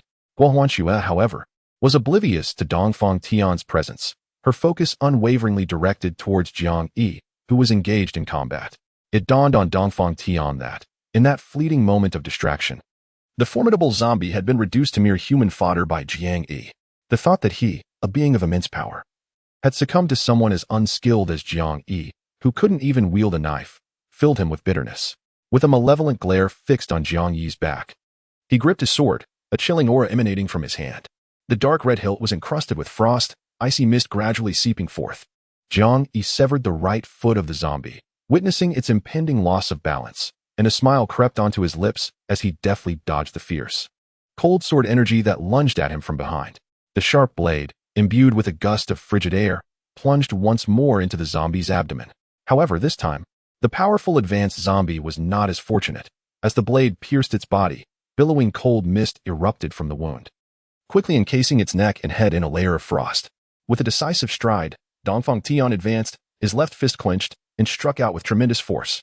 Accompanied by a series of cracking sounds, the zombie let out a wretched scream as its neck and head were severed from its body. Black-red ice crystals scattered, slowly melting into blood that the earth absorbed over time. Jiang Yi stood quietly in the background, observing Dongfang Tian as he stood beside the zombie, his gaze fixed upon Jiang Yi. Though no words were exchanged, their eyes met in the air, brimming with mutual combat fervor. It was not until their companions rushed over that Jiang Yi sheathed his blade, reverting to a harmless demeanor. Li Gang approached Dongfang Tian with evident concern and inquired, "Dongfang, are you all right?" Dongfang Tian shook his head, accepting the zombie core handed to him by a subordinate, and spoke in a deep tone, "Let us proceed." With Dongfang Tian's subordinates clearing the path, accompanied by the skilled Qing Tu and Gua Huanxue, the group navigated towards the canteen without incident. From a distance, the third canteen resembled a hotel nestled within the school grounds. As they drew nearer, the meticulous effort of the operators became apparent. The third canteen was a 3-story white building, designed in a minimalist European architectural style, with massive floor-to-ceiling windows that gleamed with cleanliness and transparency. Even without having dined there before, Jiang Yi was aware that the third canteen catered to a high-end clientele. It was rumored that a meal here cost no less than 1,000. Upon reaching the exterior of the canteen, what should have been a pristine outdoor safe area was now a scene of chaos. Glass tables lay shattered across the ground, and the sunshades that once adorned the tables were askew. Blood and disorder were strewn everywhere, indicating that a significant upheaval had occurred at the onset of the apocalypse. Strangely, not a single zombie could be found outside the third canteen. The entire area was eerily silent. Not only Jiang Yi, but also Dongfang Tian and Gua Huanxue, sensed the anomaly and refrained from advancing recklessly. Dongfang Tian directed everyone to explore the surroundings. Jiang Yi trailed slowly at the back of the group, a flicker of confusion crossing his eyes. Guo Huanxue stood beside him, inquiring, "What are you up to? Why did you not take advantage of such a splendid opportunity to eliminate that zombie directly, instead allowing it to fall into Dongfang Tian's hands?" Jiang Yi raised an eyebrow, casting a glance at the bewildered Guo Huanxue, and whispered an explanation. "Because I wanted him to slay that zombie. If I had dealt with it, the core would have vanished, and I would have been unable to provide an explanation." Guo Huanxue suddenly understood. It made sense now, given Jiang Yi's prowess. Despite his lack of technique, he shouldn't have struggled so against a mere zombie. Nevertheless, it worked out well, with Dongfang Tian taking the lead. Jiang Yi could better conceal his true capabilities. Although it was regrettable to forfeit the potion, such a loss paled in comparison to the secrets surrounding it. Of course, Guo Huanxue remained unaware that Jiang Yi had sacrificed not just a potion, but also the experience associated with that zombie. Despite having contributed significantly, Jiang Yi's abilities ensured that the kill was credited to Dongfang Tian, leaving him without a scrap of experience. Soon, the search party returned, and after listening to their reports, Li Gang shook his head at Dongfang Tian. "Dongfang, there are no zombies or corpses outside." Dongfang Tian furrowed his brow. This was highly unusual. How could an area be devoid of even a single zombie? He did not consider this a favorable sign. Chapter 48. The Eerie Cafeteria. No. 3. Li Gang, tall and imposing, was not merely brawn without brains. He too sensed the oddity surrounding Cafeteria Number 3. Yet his confidence in his formidable strength left him unafraid. Gripping the barbell club in his hand, he turned to Dongfang Tian. "Shall we proceed inside?" Dongfang Tian pondered for a moment before glancing back at Guo Huanxue. "Huanxue, do you think we should enter?" Guo Huanxue furrowed her delicate brows.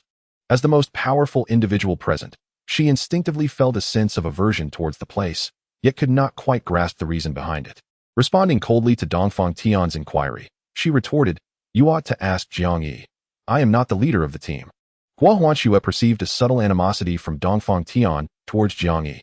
Although she was aware of Dongfang Tian's affections for her, his behavior since the apocalypse had only served to increase her disdain for him.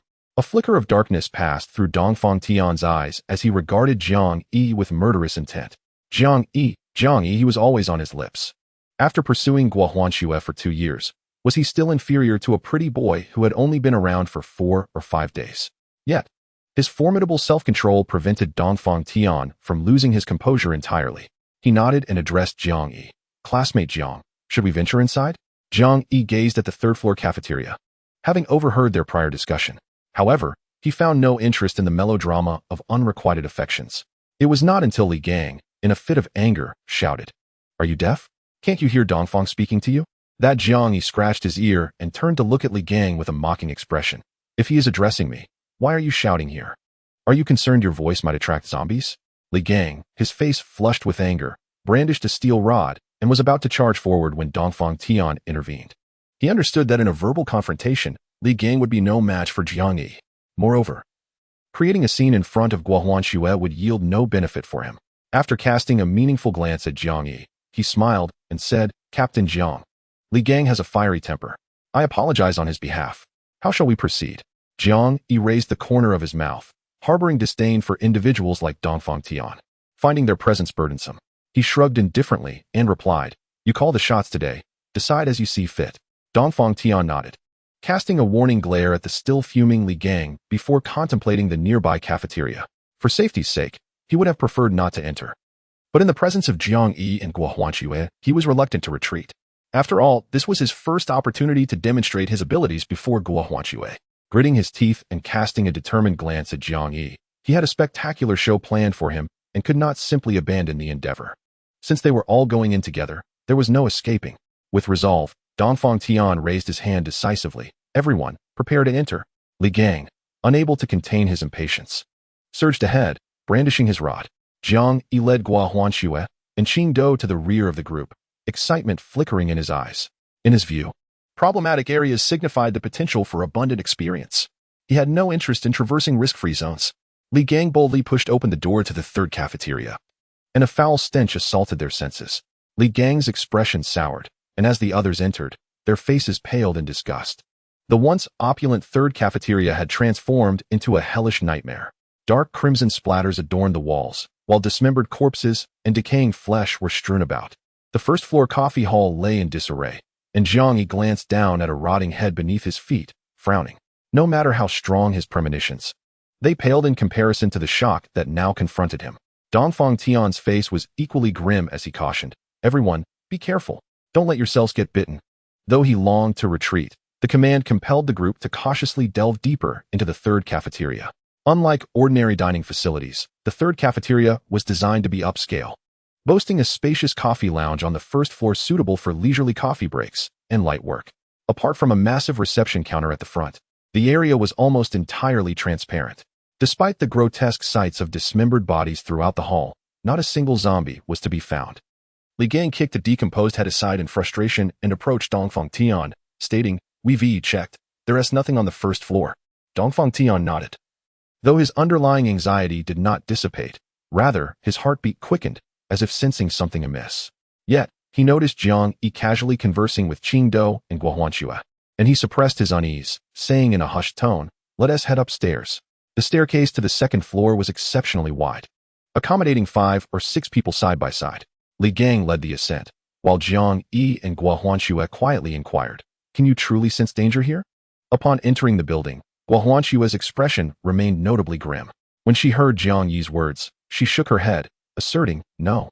I sense that the danger does not emanate from this structure. However, I cannot articulate what exactly it is." Jiang Yi nodded, placing his faith in Guohuanxue's intuition. For only he and she knew that she was the most formidable individual among their group of over 10. In contrast to the likes of Dongfang Tian and Li Gang, who had merely absorbed a single corpse nucleus, Guohuanxue's energy had reached its zenith through the absorption of the corpse nucleus, the ingestion of potions, and her extensive experience in slaying the undead. In this heightened state, Guohuanxue was acutely sensitive, her 5 senses heightened and her 6th sense attuned, allowing her to perceive the peculiarities surrounding her. Since she indicated that the cafeteria posed no threat, Jiang Yi felt reassured. Observing that the others had halted before the cafeteria door on the second floor and gradually approached, Li Gang stood outside the firmly closed door and suddenly turned to Jiang Yi, exclaiming, "Captain Jiang, since we are acting together, we cannot always be the ones to charge forward. Why not let you lead this time?" Dongfang Tian remained silent, quietly observing Guohuanxue and Jiang Yi. Jiang Yi hesitated for a moment before breaking into a smile. "Very well." Before he could step forward, however, the impetuous Qingdou had already taken strides ahead, glaring at Li Gang before unhesitatingly flinging open the door to the second-floor cafeteria. Bang! The resounding crash startled Li Gang.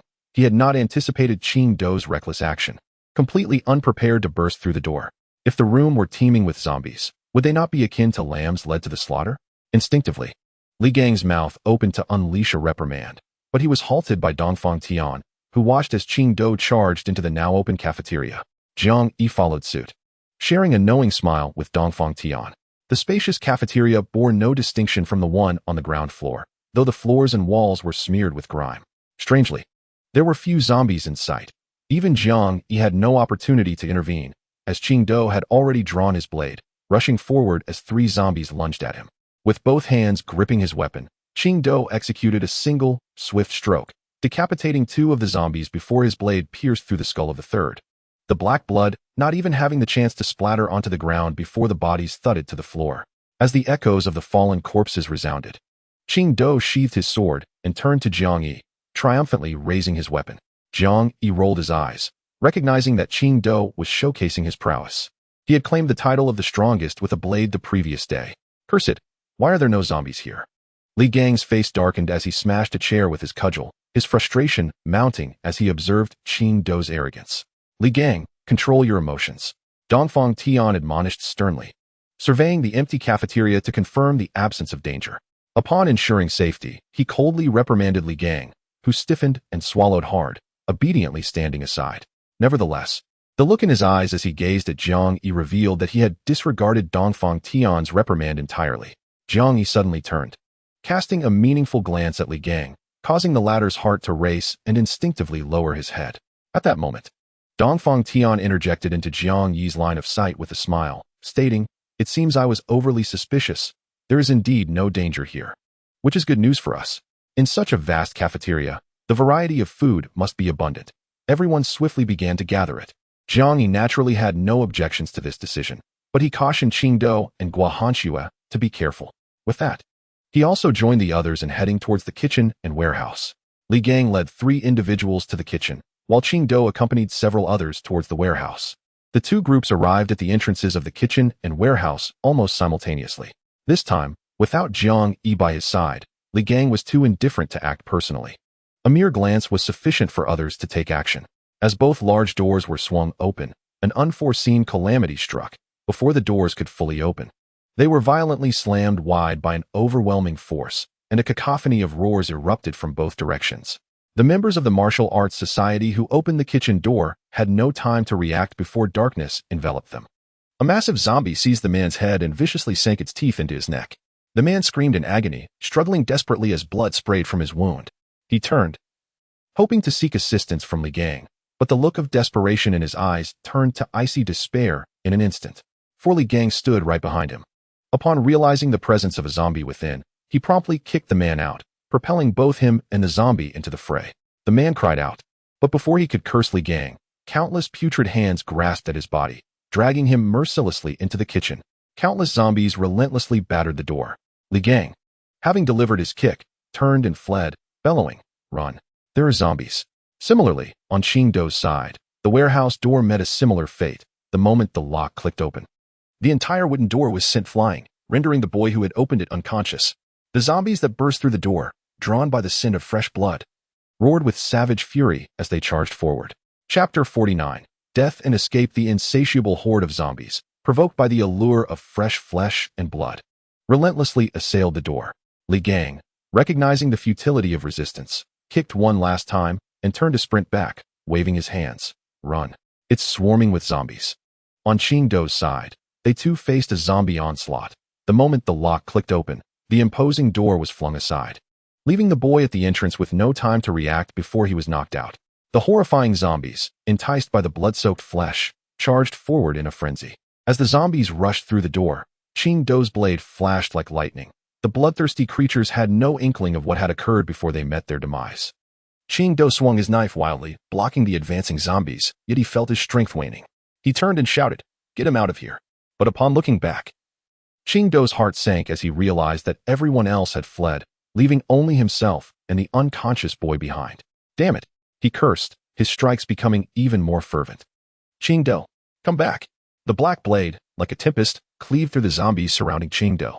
Jiang Yi, wielding a knife in his left hand, seized Qingdao with his right and pulled him towards safety. "There's still one person," Qingdao exclaimed. Jiang Yi cast a cold glance at the fallen boy. "He's beyond saving. Prioritize your own safety." It was at that moment that Qingdao realized that, in such a brief span of time, several zombies had ravaged him beyond recognition. Jiang Yi urged Qingdao to flee, as an endless horde of the undead surged forth behind them. With a piercing sound that sliced through the air, a flurry of small wind blades shot out, crashing into the mass of corpses trailing Jiang Yi, creating a gory spectacle. With a vigorous throw, Jiang Yi propelled Qingdao away and, summoning all his speed, finally broke free from the encircling zombies. Once temporarily safe, Jiang Yi glanced up to see Dongfang Tian also managing to break through, although he was accompanied by only 4 or 5 individuals.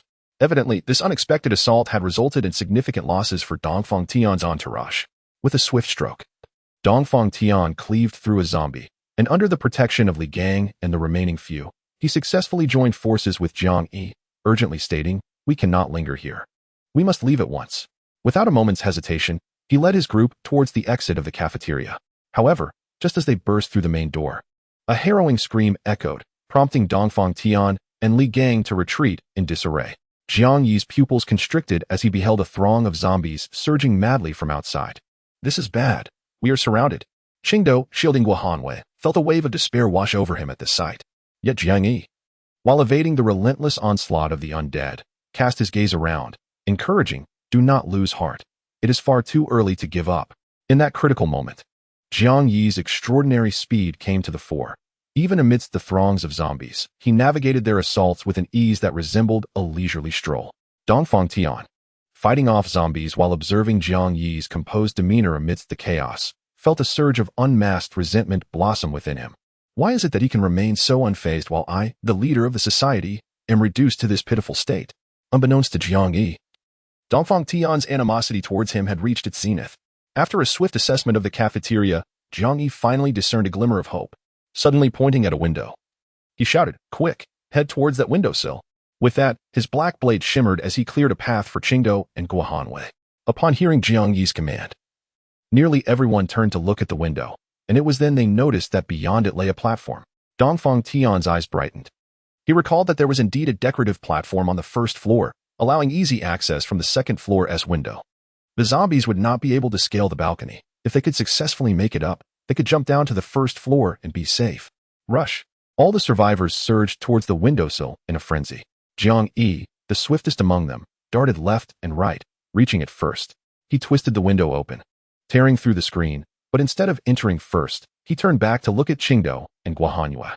Fortunately, with Guohanwei's arrows raining down from a distance and Qingdao's swift blade strikes, the two were merely a few steps behind Jiang Yi. Without hesitation, Guohanwei grasped Jiang Yi's outstretched hand for leverage and leaped onto the balcony.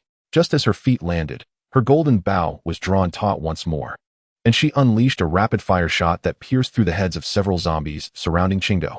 As Qingdao skillfully extricated himself and leapt over the balcony. On the other side, Li Gang smashed a window with a single strike. Dongfang Tian, disregarding the cuts from the shattered glass, finally managed to jump across. Li Gang followed suit, while the others behind them shrieked in terror, scrambling to ascend. Just as they believed they were safe, a foul, yet robust, decayed claw suddenly emerged from the throng of ordinary zombies, gripping a student on the windowsill. The boy's initial joy at survival morphed instantly into sheer horror as Dongfang Tian helplessly watched his companion being yanked back through the window, vanishing into the sea of corpses amidst anguished screams. The scent of blood incited the zombies, causing them to shatter nearly every window, countless dark gray claws clawing desperately outward. A flicker of excitement flashed in Jiang Yi's eyes. It was yet another splendid opportunity to accumulate experience. However, the 5 remaining individuals on Dongfang Tian's side were utterly paralyzed with fear, especially in the presence of that distinctly different zombie, which robbed them of even the strength to wield their weapons. Having narrowly escaped death, they instinctively sought to leap down. One boy, evidently confident in his leaping ability, immediately flipped and jumped. A scream pierced the air as he landed heavily on the concrete outside the cafeteria, writhing in agony while clutching his foot. The others, poised to jump, froze simultaneously. The agonized cries drew Jiang Yi's attention, and he glanced down, only to be met with a horrifying sight. A horde of zombies surged forth from the shadows, and in an instant, the unfortunate boy was gruesomely torn apart.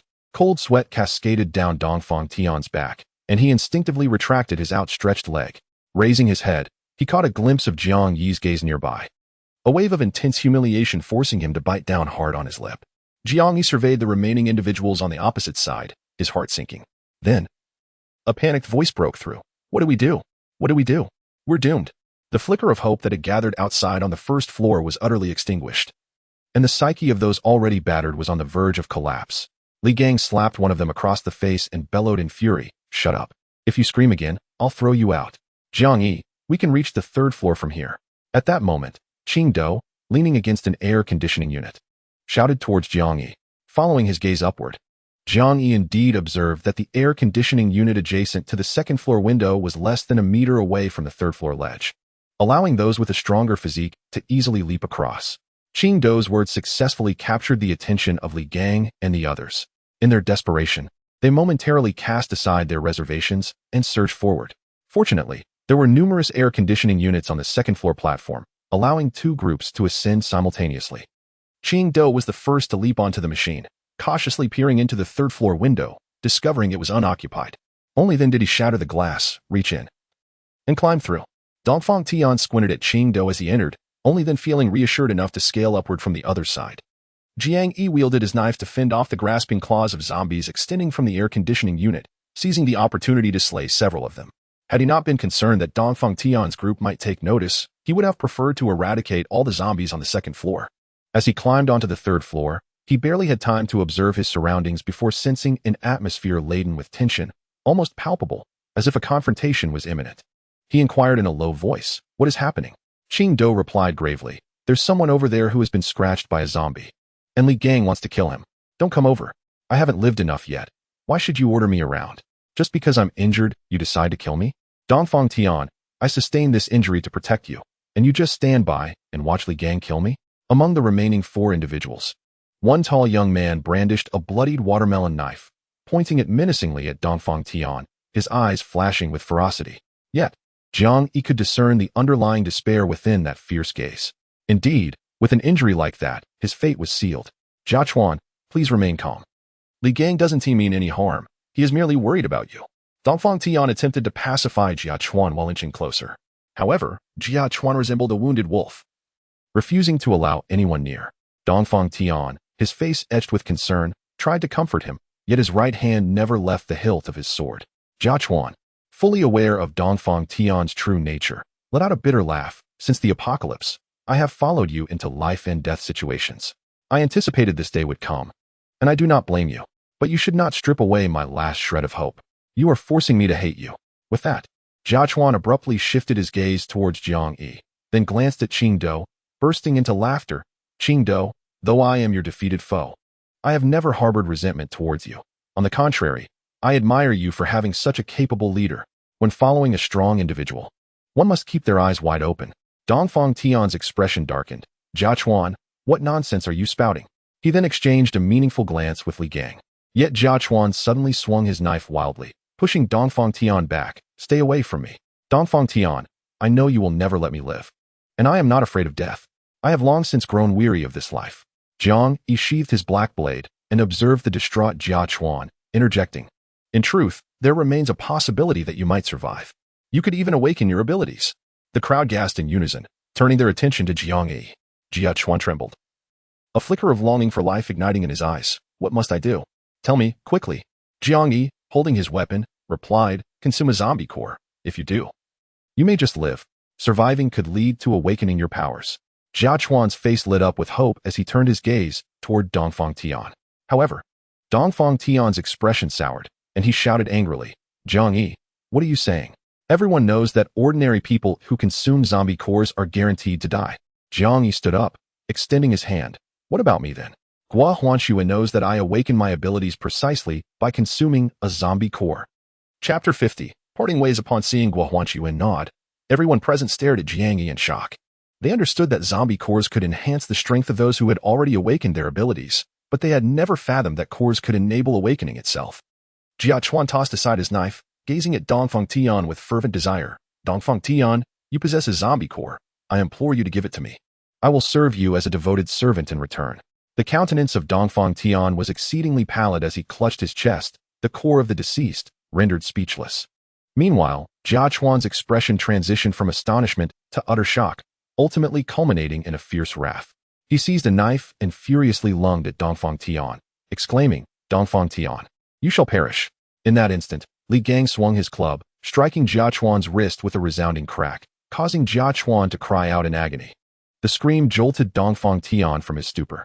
Alarmed, he instinctively glanced at the last person remaining aside from Li Gang. Upon seeing that individual retreating to the corner, their gaze icy and filled with disdain, Dongfang Tian realized the gravity of his prior misstep. Nevertheless, he was resolute in refusing to relinquish the core to Jia Chuan. The ferocity in Jia Chuan's eyes sent a shiver down Dongfang Tian's spine, making him acutely aware that there was no turning back. In light of this, he could not allow Jia Chuan to survive. Jia Chuan, do not heed Jiang Yi's words. He merely suggests a possibility, but the greater likelihood is demise. Silence, you hypocrite. If I am to perish, you shall meet the same fate. With that, Jia Chuan suddenly dashed towards the staircase. Jiang Yi's brows knitted in concern. Yet he did not impede Jia Chuan's flight. Dongfang Tian bellowed, stop him. As he spoke, a chilling aura began to coalesce in his palm. Li Gang pursued him. Yet awakened by newfound power, he was no match for the despondent Jia Chuan. With a savage expression, Jia Chuan reasoned that if he were to die, he would take them all with him. By luring the zombies from the second floor, none would escape alive. Just as he was about to reach the staircase, darkness suddenly enveloped him. To his surprise, it was the boy who had previously ascended to the third floor alongside him, now blocking his path. Enraged, Jia Chuan thrust out his left hand. Li Huiyu, stand aside. Li Huiyu, who had kept his head bowed until that moment, suddenly lifted it and grasped Jia Chuan's left hand firmly.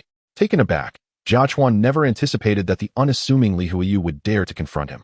He prepared to send him flying with a slap, but in a stunning twist, Li Huiyu lowered his body and collided into Jia Chuan's embrace. Jia Chuan shuddered violently, pain coursing through him. In disbelief, He looked down to find a dagger plunged into his heart. Li Huiyu, devoid of expression, raised his gaze and spoke softly. I cannot die yet, hence you shall quietly pass away. Jia Chuan's left hand grasped at the air, struggling to comprehend that he had been slain by the seemingly inconspicuous Li Huiyu. The onlookers merely observed the two collide before Jia Chuan halted. And it was only when they witnessed his body collapse to the ground, with Li Huiyu coldly grasping a bloodied knife, that they realized with horror that Jia Chuan was indeed dead. What are you doing? Qing Do exclaimed, drawing forth a white blade, his eyes filled with suspicion. He sensed a chilling murderous intent emanating from the current Li Huiyu, an intensity surpassing even that of Jiang Yi. Dongfang Tian and Li Gang were equally astonished, their gazes fixed on the unfolding scene. Dongfang Tian, in shock, lifted his head to meet the indifferent gaze of Li Huiyu.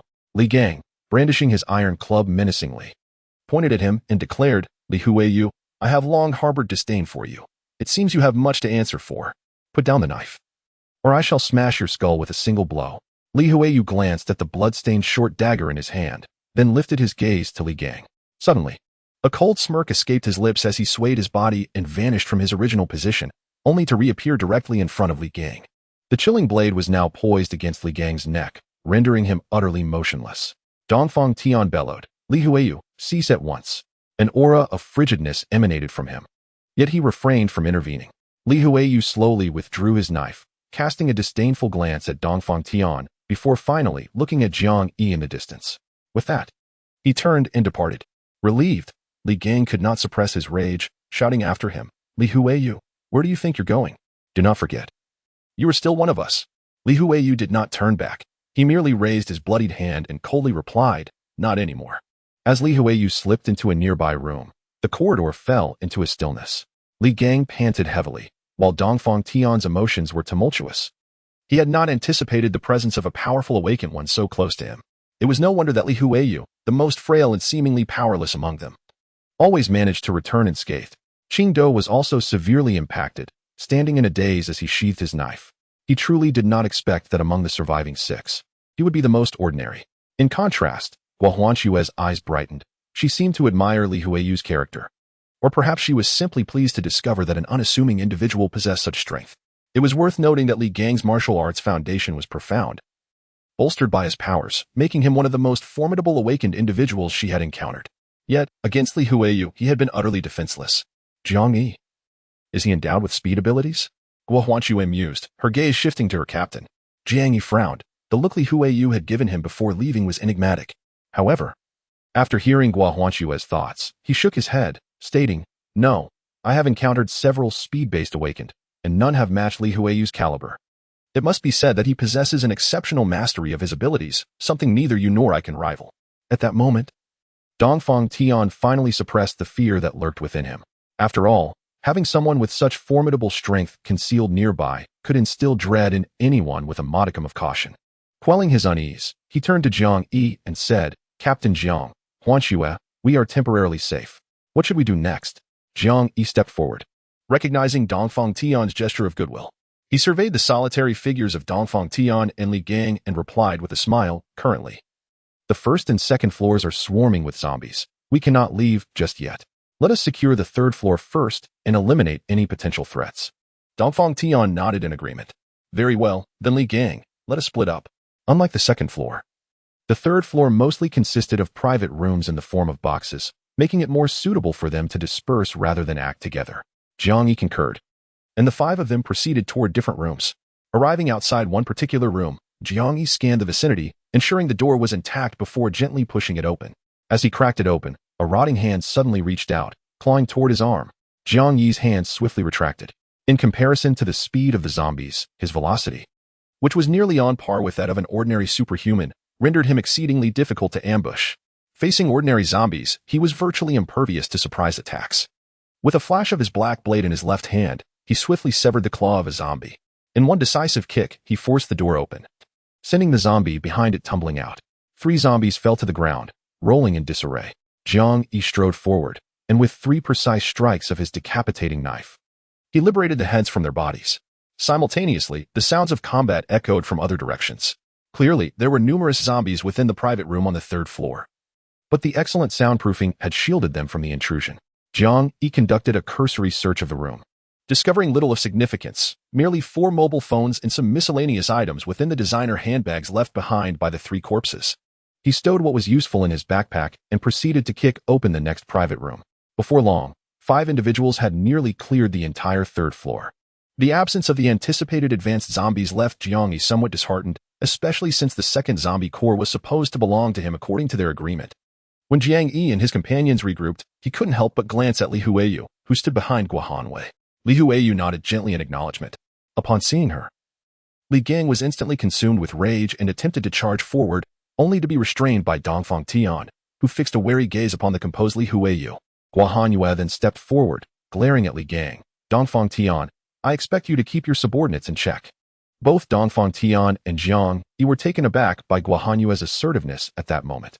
Unfazed, she stood resolutely between Li Gang and Li Huiyu, addressing them.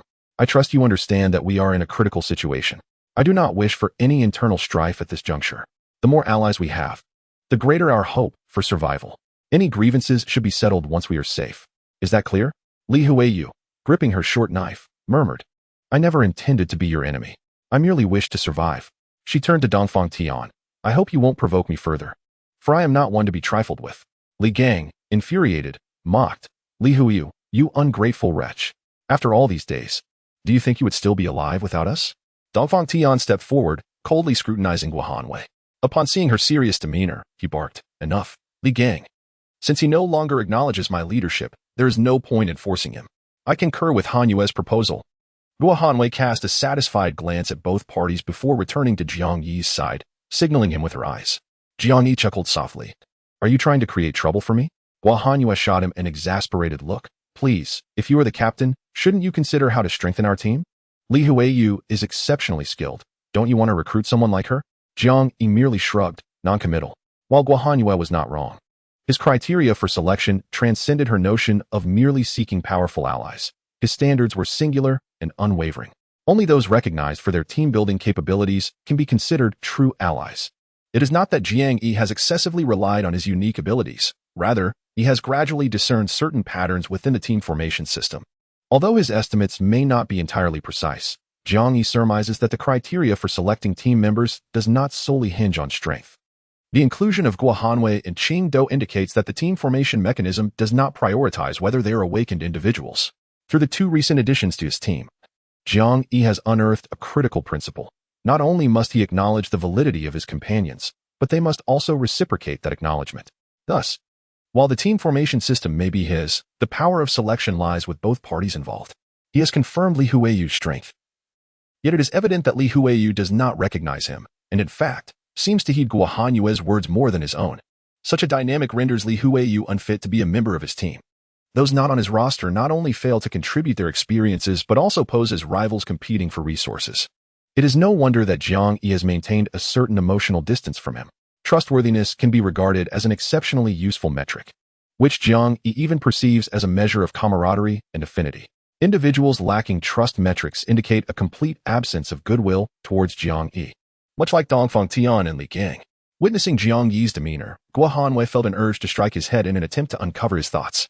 With Li Huiyu's formidable strength, no faction would easily allow such an individual to slip away.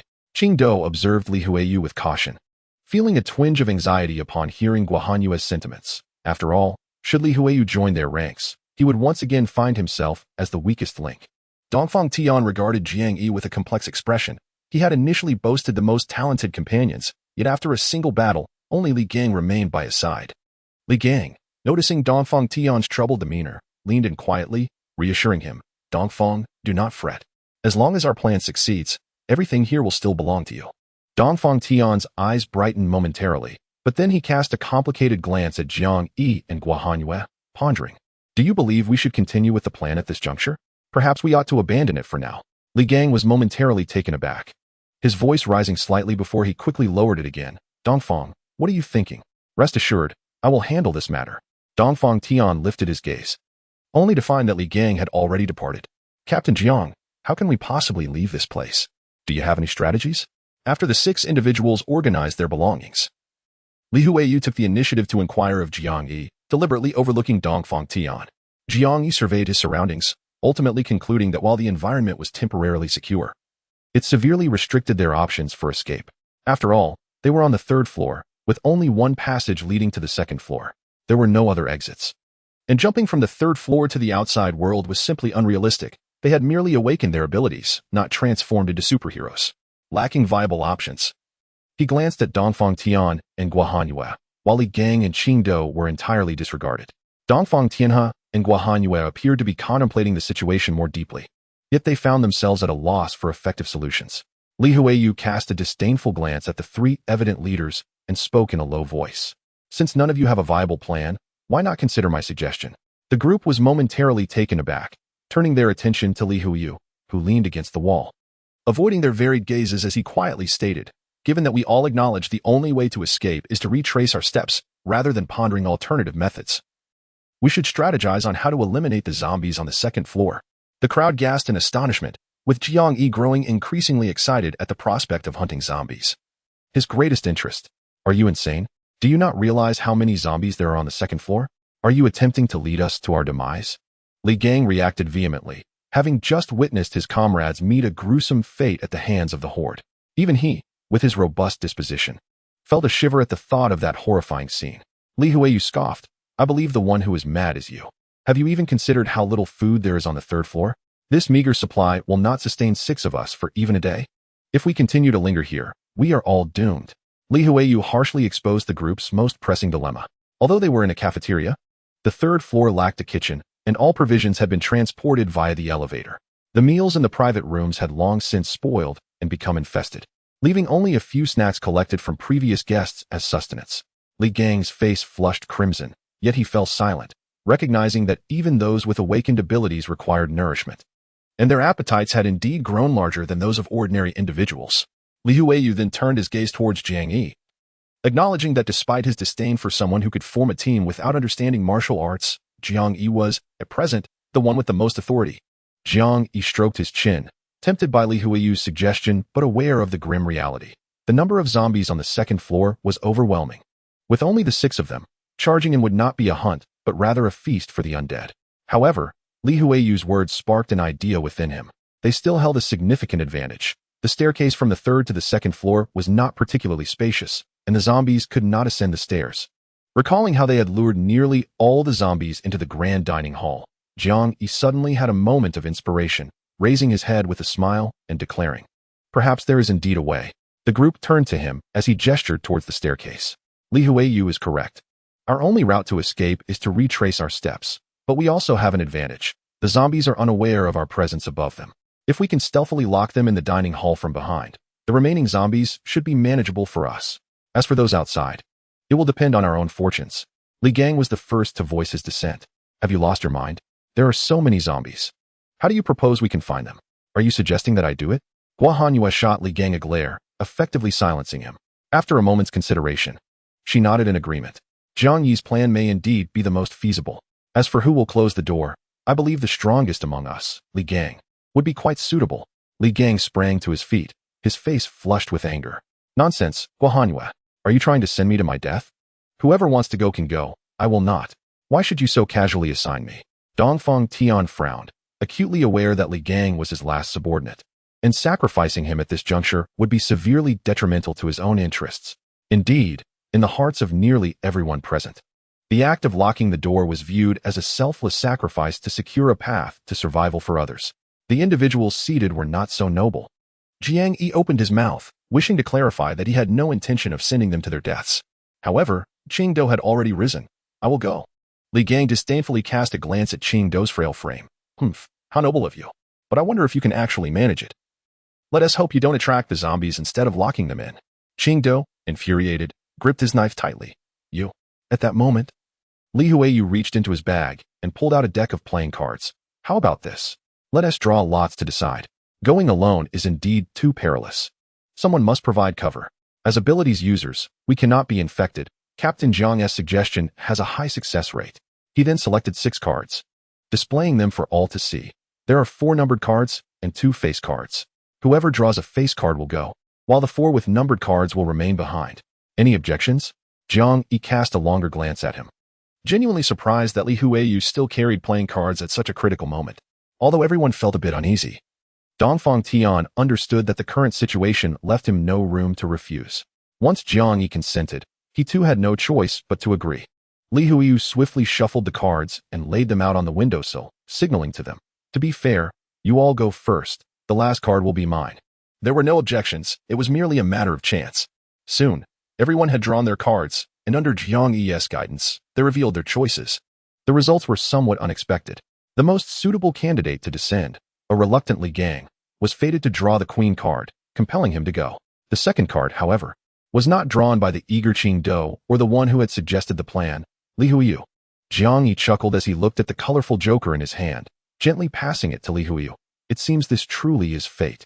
Both the proposer and the strongest, Li Gang, are chosen. How fitting. Qing Do, feeling anxious, urged, "How about I go instead?" Jiang Yi shot him a glare. "Do you wish for death so eagerly? Stick close to Guo Huanxue." Guo Huanxue nodded in agreement.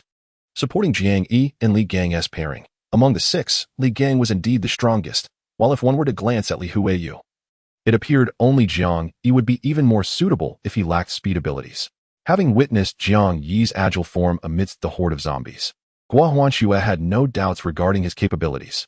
Li Gang appeared to contemplate something, swallowed hard, but did not refuse again.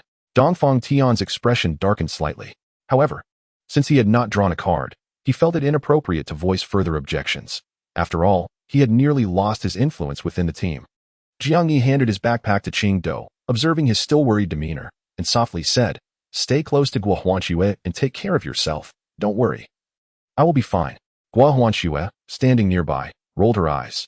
"Enough. It's just going down to close a door. It's not like we're parting for life and death." Li Gang had exchanged words with Dongfang Tian, and now he resolutely brandished his weapon, glaring at Jiang Yi. Jiang Yi, amused by Guo Huanxue's comment, said nothing as he stood on the third floor alongside Li Gang.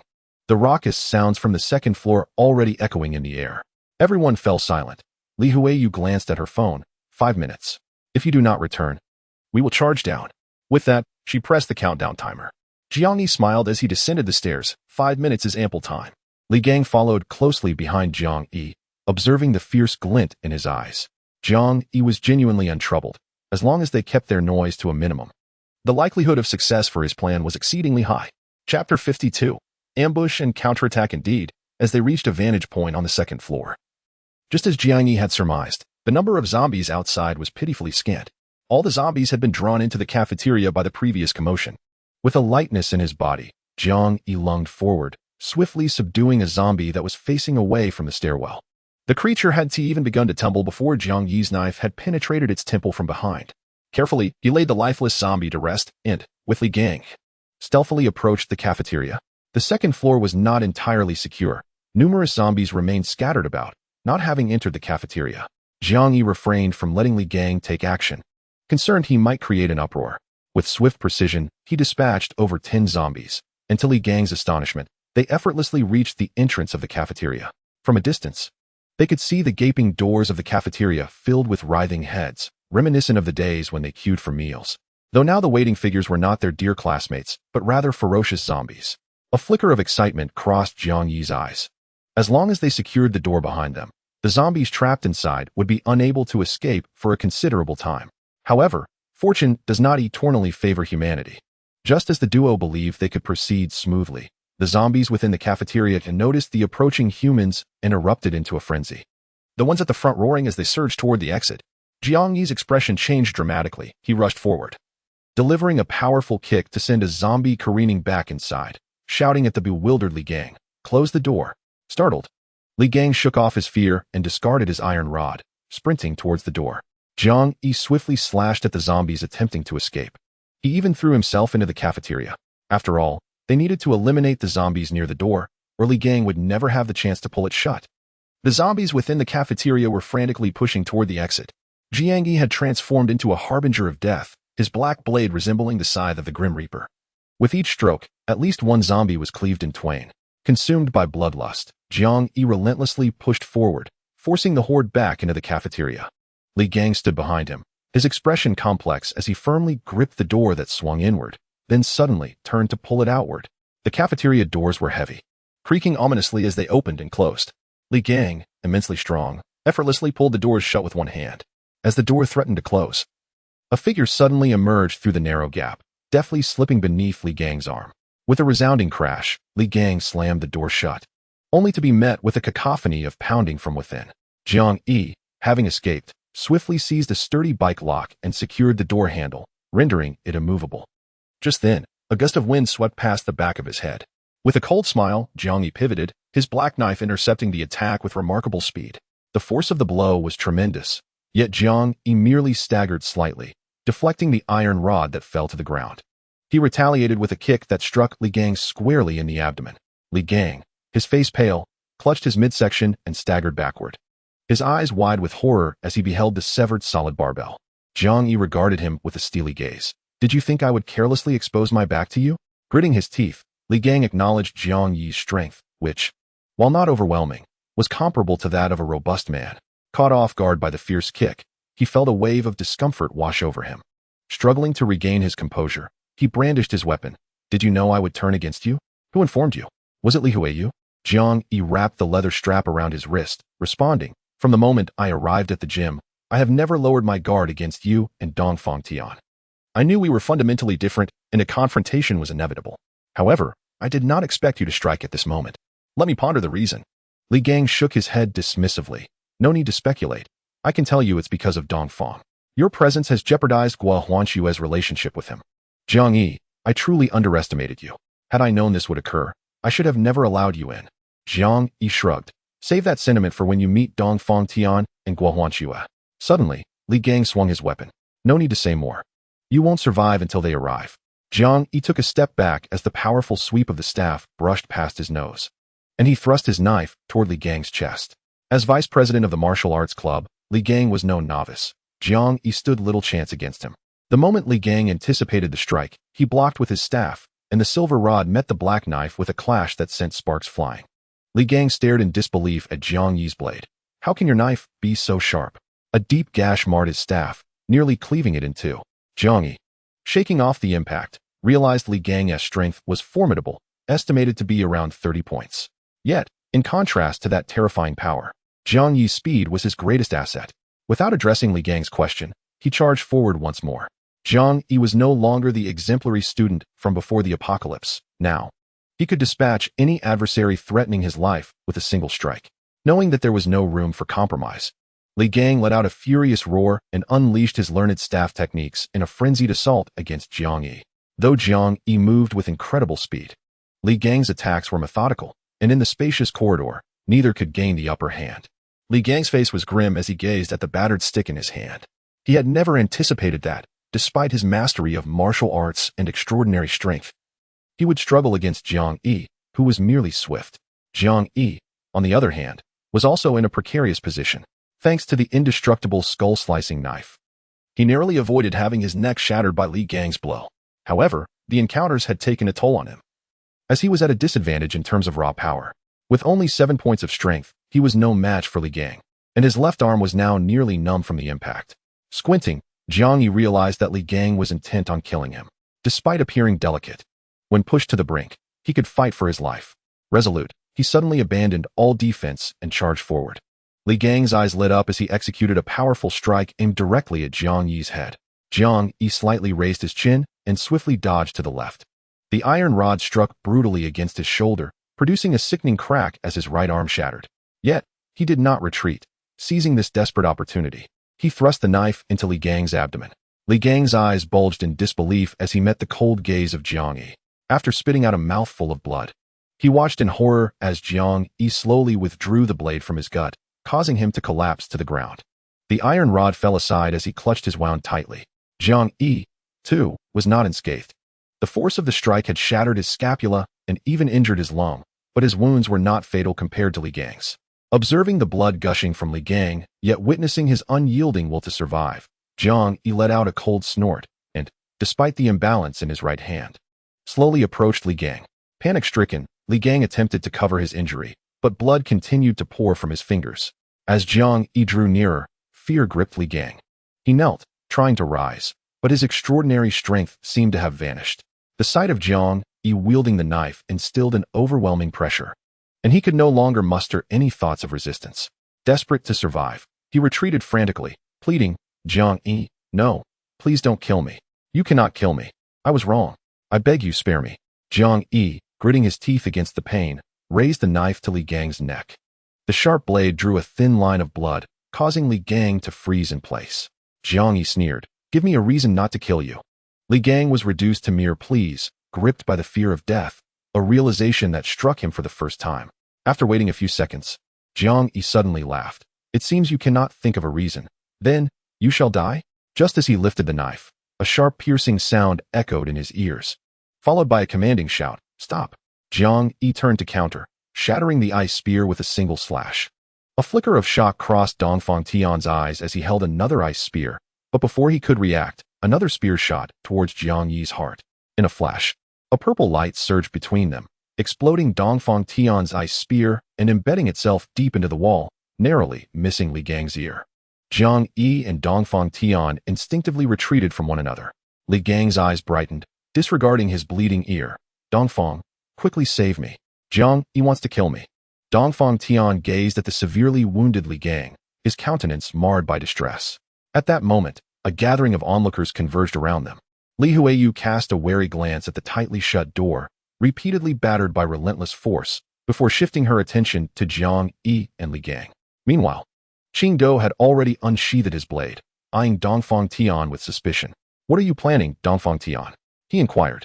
Dongfang Tian, filled with fury, retorted, "What am I planning? Are you blind? Just moments ago, he attempted to take Li Gang's life. He is a murderer. Enough," Gua Huanxue declared, wielding her golden bow as she approached, her expression as frosty as her demeanor. She cast a cold glance over Jiang Yi, Li Gang, and Dongfang Tian. "Jiang Yi, what on earth is happening?" Instinctively, she placed greater trust in Jiang Yi. Jiang Yi scoffed, "That is a question for President Dongfang. Why would his subordinate wish to confine me to the cafeteria and, having failed, resort to a covert attack?"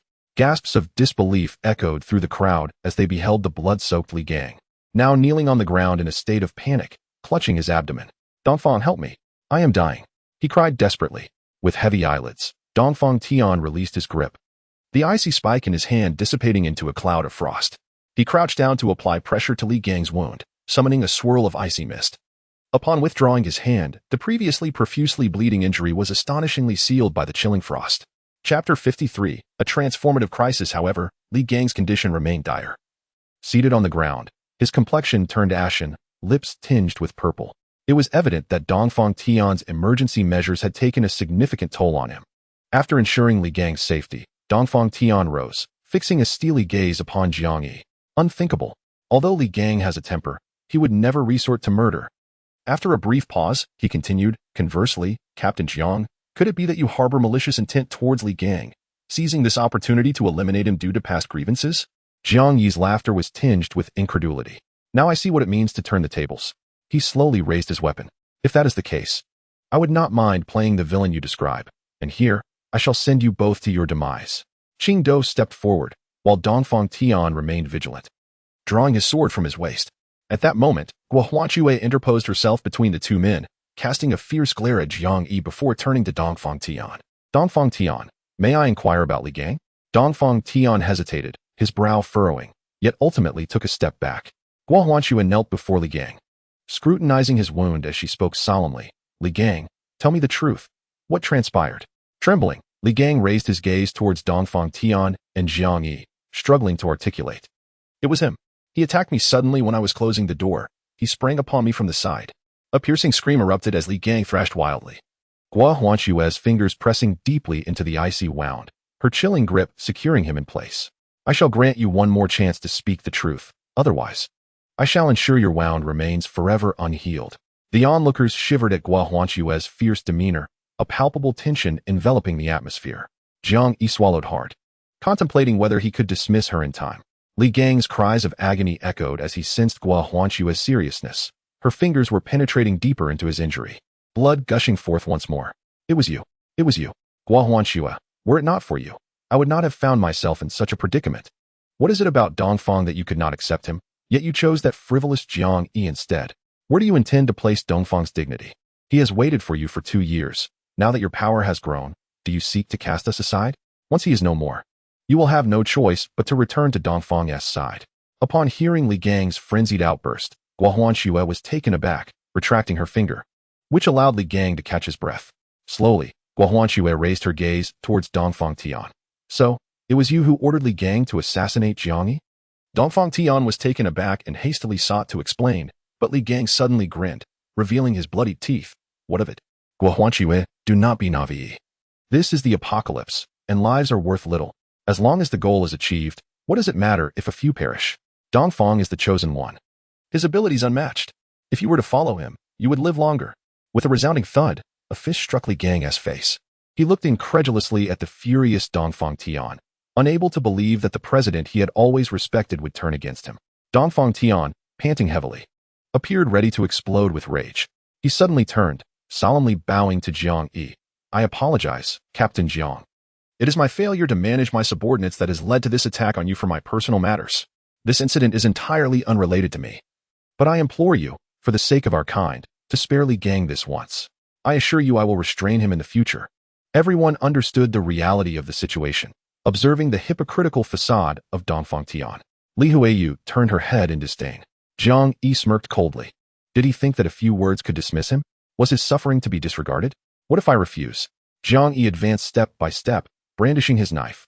Li Gang looked at Dongfang Tian with a complex expression. Upon hearing his words, it felt as if a chilling despair had seeped into his very core. Everything he did was for him, yet in front of so many, Dongfang Tian struck him to silence him. How could he? Dongfang Tian continued to feign weakness, yet Jiang Yi remained unmoved, as if compelled, grasping the hilt of his sword. Jiang Yi had grown weary of Dongfang Tian's insincerity. Today, he would ensure Li Gang's demise. Should anyone obstruct him, he would not hesitate to engage them as well. Guohuanxue regarded Dongfang Tian with a complex expression. Truth be told, she was astonished to discover that he still harbored deep feelings for her. She believed that her rejection a year prior had made her stance clear. As she observed the two men on the verge of conflict because of her, she hastily rose, about to speak, when a thunderous explosion echoed from below, followed by a cacophony of panicked footsteps and anguished cries that filled the air. Li Huiyu and Qing Do rushed towards the first floor without hesitation. Meanwhile, the confrontation between Dongfang Tian and Jiang Yi was abruptly halted, as all attention shifted to the commotion below. Only Li Gang gazed at Dongfang Tian's retreating figure, his eyes flickering with disappointment and the fury of betrayal. What is happening? Seeing Qing Do and Li Huiyu rushing back, Jiang Yi could not help but bark an inquiry. At that moment, a large group surged behind them. To their astonishment, it was Li Zhitian and Zhu Kaijun, who had originally been in the gymnasium. Upon witnessing these two individuals, Jiang Yi's confusion dissipated. Following closely behind them were the companions of Qing Do from the underground swimming pool. Dongfang Tian's eyes brightened as he astutely noticed a considerable number of his own subordinates remaining in the gymnasium. Upon seeing Dongfang Tian, they erupted with fervor, calling out, "President!" Soon, all those who were still alive congregated on the second floor. Dongfang Tian, taken aback by this sudden turn of events, realized that he had regained his voice amidst the chaos, having shifted from a position of vulnerability to one of authority due to the arrival of his men. Li Gang, supported by two individuals, felt a sinister malice recede as he observed Dongfang Tian's silhouette surrounded by more than 10 people. What is happening? Who sent you here? Dongfang Tian remained oblivious to the full extent of the situation. At that moment, Zhu Kaijun, panting and pushing his damp bangs aside, approached Dongfang Tian with a smile. President Dongfang, here's the situation. Suddenly, a horde of zombies gathered outside the gymnasium. To escape, Li Zhitian and I rallied your subordinates from the 4th floor and managed to flee. I never expected to find you all here. Internally, he cursed his luck, as he had intended to seize Dongfang Tian's territory while his elite team was deployed, only to be met with a zombie onslaught against the gymnasium. Meanwhile, Dongfang Tian's subordinates offered hushed explanations. A flicker of murderous intent crossed Dongfang Tian's gaze as he noticed Zhu Caijuan's hand gripping the sword tightly, causing veins to protrude from his clenched fist. However, now was not the time for retribution. He was almost grateful to Zhu Kaijun, for without his intervention, he would likely have faced the wrath of Jiang Yi and Qing Do. You say you were pursued by the horde? Amidst the collective relief of survival, Jiang Yi, with a stern expression, scrutinized Li Gang and Dongfang Tian before turning his attention to Zhu Kaijun. Zhu Kaijun, observing Jiang Yi's right arm hanging limply, felt a fleeting disdain, yet he replied with a smile. Indeed, but rest assured, we have successfully shaken them off. Moreover, we have dealt with many of the zombies outside the cafeteria. Jiang Yi's expression turned grave. This is bad. Qing Do, Han Shui, We must leave now. Without hesitation, he turned to depart. Dongfang Tian, with a flicker of pride, swiftly obstructed Jiang Yi's path. Captain Jiang, there's no need to rush off.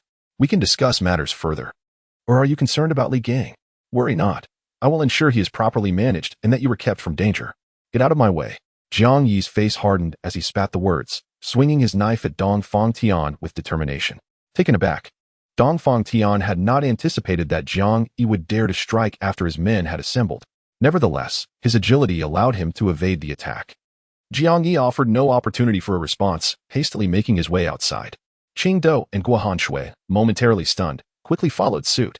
Li Huiyu furrowed his brow, instinctively sensing that Jiang Yi's urgency was not merely to avoid further conflict with Dongfang Tian. His acute awareness of danger propelled him forward, trailing closely behind Qing Dou. Only Dongfang Tian and Zhu Kaijun remained on the second floor, momentarily stunned. Jiang Yi, enduring the pain in his right arm, swiftly severed a zombie's head with a single strike and dashed past the remaining undead on the first floor. Soon, Qing Dou and Guohan Shui caught up. Their combined prowess formidable, providing ample protection for the injured Jiang Yi as he managed to escape safely. As Guohan Shui cleaved through the approaching zombies, she questioned, Jiang Yi, what happened? Why did you leave so abruptly? Breathing heavily as he navigated the shattered glass outside the cafeteria, Jiang Yi replied, there are too many of them. As we ran, they certainly would not abandon such plentiful prey. They will be upon us shortly. Jiang Yi, look, Qing Dou exclaimed, pointing in shock towards the gymnasium. The group turned to see a chaotic sea of heads swaying in the distance, countless zombies surging forth in their direction. Cursing vehemently, Li Huiyu gripped his weapon tightly, suppressing his instinct to flee alone. Given the circumstances, he was now more curious to witness what Jiang Yi could accomplish. Jiang Yi's expression shifted drastically. The sheer number of zombies far exceeded their capabilities. Run. There was no need for further explanation as the four of them bolted in unison in another direction. Despite his significant injuries, Jiang Yi had no healing potions at his disposal and could only endure the agony. Fortunately, he had become somewhat accustomed to maintaining speed with his injured right arm over the past few days, enabling him to keep pace with Qing Dou, albeit not at his peak.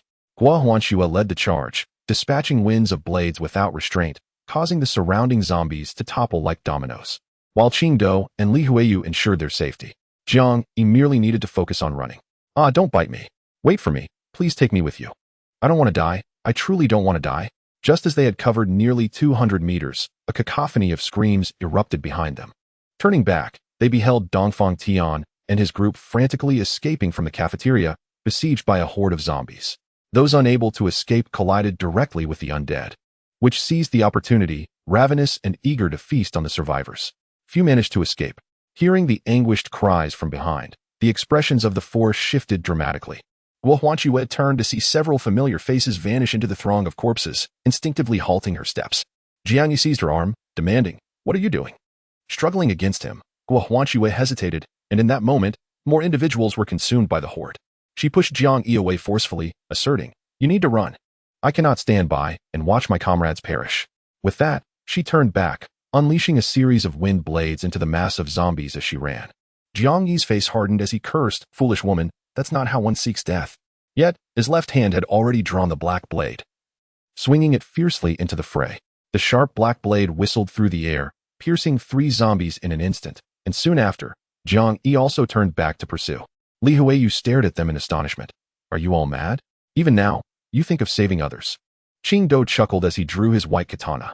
These are the companions I trust. He followed closely in Jiang Yi's footsteps. A bunch of lunatics. Li Huiyu cursed inwardly and swiftly vanished at the end of the road. The sudden return of Jiang Yi, Qing Dou, and Guohan Shui forcibly carved a significant breach in the horde of zombies. The leading escapees, including Dongfang Tian, brightened at the sight of the trio's return, and a glimmer of hope flickered in their hearts, dispelling the despair that had weighed them down. All the ability users frantically slaughtered the zombies, although Jiang Yi had returned. He was not noble enough to save everyone. He merely stood at the forefront, intercepting scattered zombies, providing a sliver of hope for the living. Guohan Shui understood Jiang Yi's intent, so even though she was deeply concerned for her companions, she endured the pain and abandoned those who were clearly beyond salvation. The living and the undead engaged in a frantic chase, running for hundreds of meters before gradually widening the gap. At this moment, the number of survivors, including Jiang Yi's trio, barely amounted to around 20. some of whom were injured and uncertain of their fate. The surviving individuals looked at Jiang Yi and his companions with gratitude in their eyes. Dongfang Tian, Li Jitian, and Zhu Kaijun observed the scene with darkening expressions, knowing that after this incident, Jiang Yi's prestige within the group would reach unprecedented heights, while they risked losing their leadership entirely. Li Gang watched the three tirelessly aiding their comrades, then glanced at Dongfang Tian, who was solely focused on escaping. A flicker of anguish crossed his eyes. With the support of Jiang Yi and his companions, the fleeing individuals finally had a moment to breathe. The zombies continued to swarm from all directions. If they were merely ordinary zombies, the situation was manageable. Before long, the group managed to escape for several hundred meters while battling their pursuers. At this point, the zombies that could keep up were dwindling in number, with only a few evidently evolved zombies refusing to relent. Jiang Yi observed the few distant zombies pursuing them with keen interest, yet he knew he was no match for them at present. Thus, he suppressed his yearning for experience and potions and focused on ruthlessly dispatching the ordinary zombies with his blade. The group raced forward in a frenzy. But Jiang Yi soon noticed an issue. Due to fatigue, some members were clearly lagging behind. Gua Huanxue and Qing Do tirelessly maintained their positions around them. Yet their speed continued to diminish. Realizing that he could not allow the group to fracture further, Jiang Yi swept his sword and positioned himself before Dongfang Tian and Zhu Kaijun. The crowd gasped, quickly halting their steps. Li Jitian, with bloodshot eyes, bellowed, "Get out of the way, what are you blocking for?" Jiang Yi shot him a cold glance, and then turned to Dongfang Tian and Zhu Kaijun. "Do you really intend to flee like this? Can't you see your team members are struggling to keep up? Are you willing to abandon them?" At this moment, Dongfang Tian and Zhu Kaijun finally thought to glance back. Upon doing so, their hearts sank. The number of people who had escaped with them had dwindled to barely a third, and those remaining were scattered, desperately fleeing from the pursuing shadows. However, some exhausted survivors had collapsed, unable to rise again. At this juncture, Qing Do and Gua Hanxue swiftly dispatched the approaching zombies, pulling the fallen individual to safety. Yet, even with their protection, others continued to be dragged away by the relentless undead, their screams echoing in the air as they met their untimely end. The group trembled, thoroughly terrified by the horror of the zombie horde. Li Jitian bellowed, brandishing his blade. "What does it matter to me? Why should I care about their lives?" Dongfang Tian, however, cast a glance at the vast number of zombies behind them. Realizing that if they continued to flee, his entire crew would be wiped out. With newfound resolve, he turned decisively, leading his companions into battle against the nearby zombies. With Dongfang Tian and his allies joining the fray, Gua Hanxue and Qing Do finally felt a measure of relief. Jiang Yi positioned himself before Li Jitian, regarding him coldly. "Either go back and save them, or prepare to die." Li Jitian, enraged, opened his mouth to retaliate, only to be halted by Zhu Kaijun, who forced a hollow laugh. "We are classmates. We cannot simply stand by and watch." Li Jitian, hurry back to assist.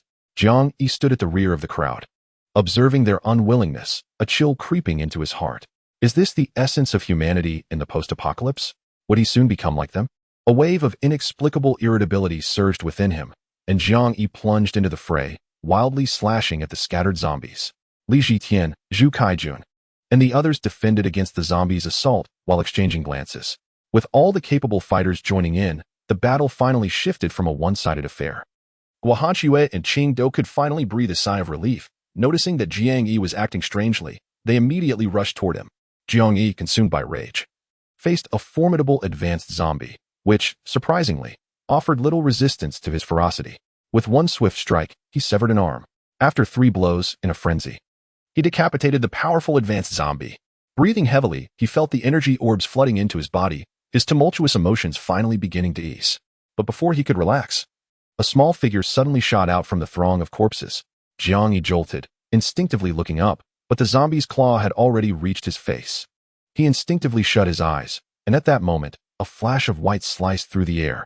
The speedster advanced zombie let out a pained shriek as its arm was severed at the root. Jiang Yi hastily kicked the zombie away, finally breathing a sigh of relief as he turned to the vigilant Qing Do. "Thank you." Qing Do, alert, watched as the zombie began to rise from the ground. "Jiang Yi, are you all right?" Jiang Yi shook his slightly sore left arm and stepped toward the incredibly swift zombie. "I'm fine, just feeling a bit out of sorts." The disarmed zombie, however, was not willing to grant them the luxury of conversation, letting out a furious roar as it charged at them.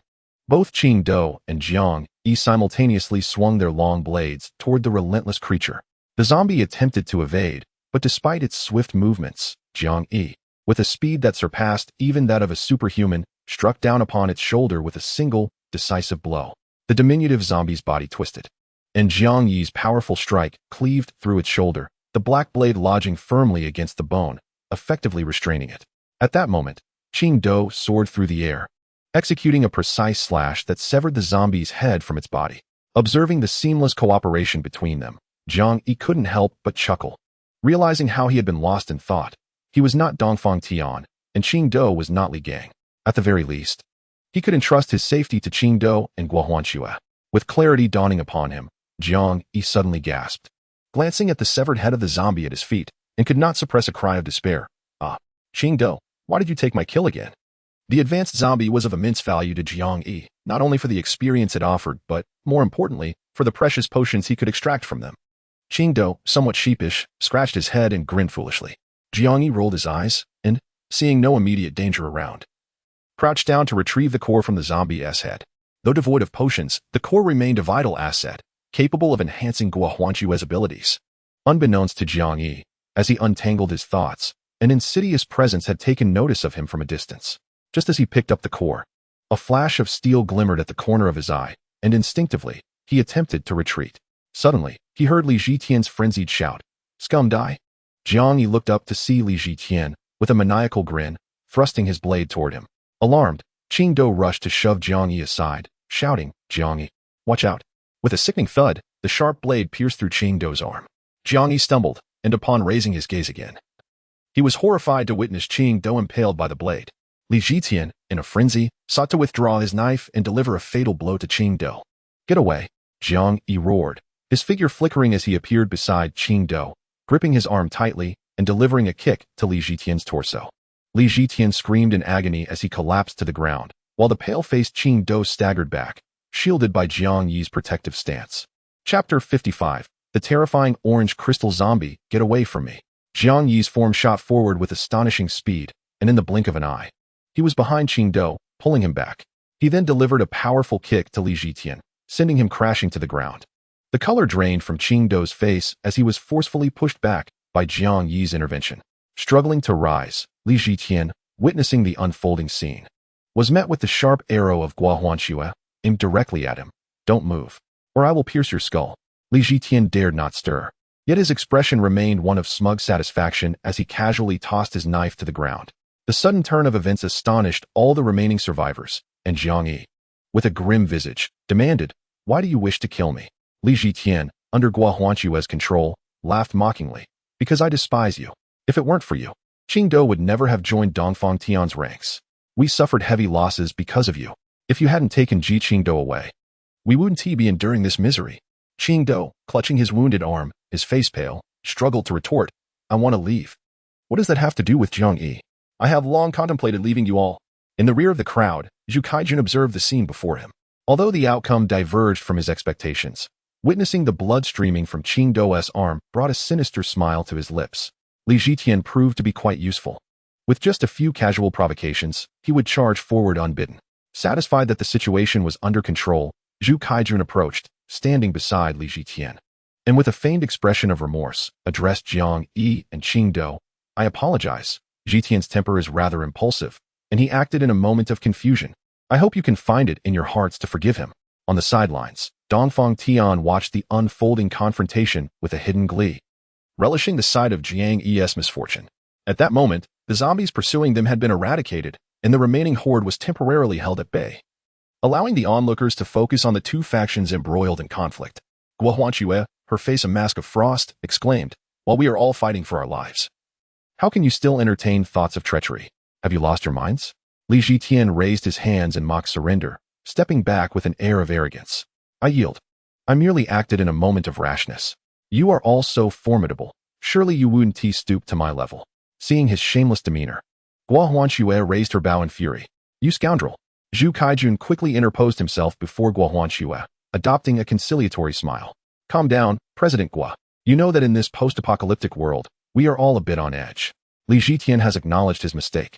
Captain Jiang, for my sake, please grant him leniency this once. I assure you, I will make him apologize properly to Qing Do." Jiang Yi maintained a grim countenance. showing no reaction to Zhu Saijuan's words. Upon hearing Zhu Saijuan's plea, he released the bloodied Qing Do and stepped forward, bending to retrieve the knife Li Zhitian had discarded. The bloodstains on the blade ignited a smoldering wrath within him that could no longer be contained. Jiang Yi's movements drew the attention of many. Gua Huanxue paused for a moment before her expression turned to one of horror. Zombification. The blade is smeared with zombie blood, with a fierce grip on her golden bow. Gua Huanxue pointed frantically at Li Zhitian. It was you. You intended for Jiang Yi and Qing Do to be infected with the zombie virus, didn't you? Li Zhitian feigned innocence. How could that be? I acted impulsively, and didn't he consider the implications? Yet, the smirk tugging at his lips revealed his true intentions. And the realization struck everyone. He had indeed plotted to bring about their demise. A chill swept through the hearts of the onlookers.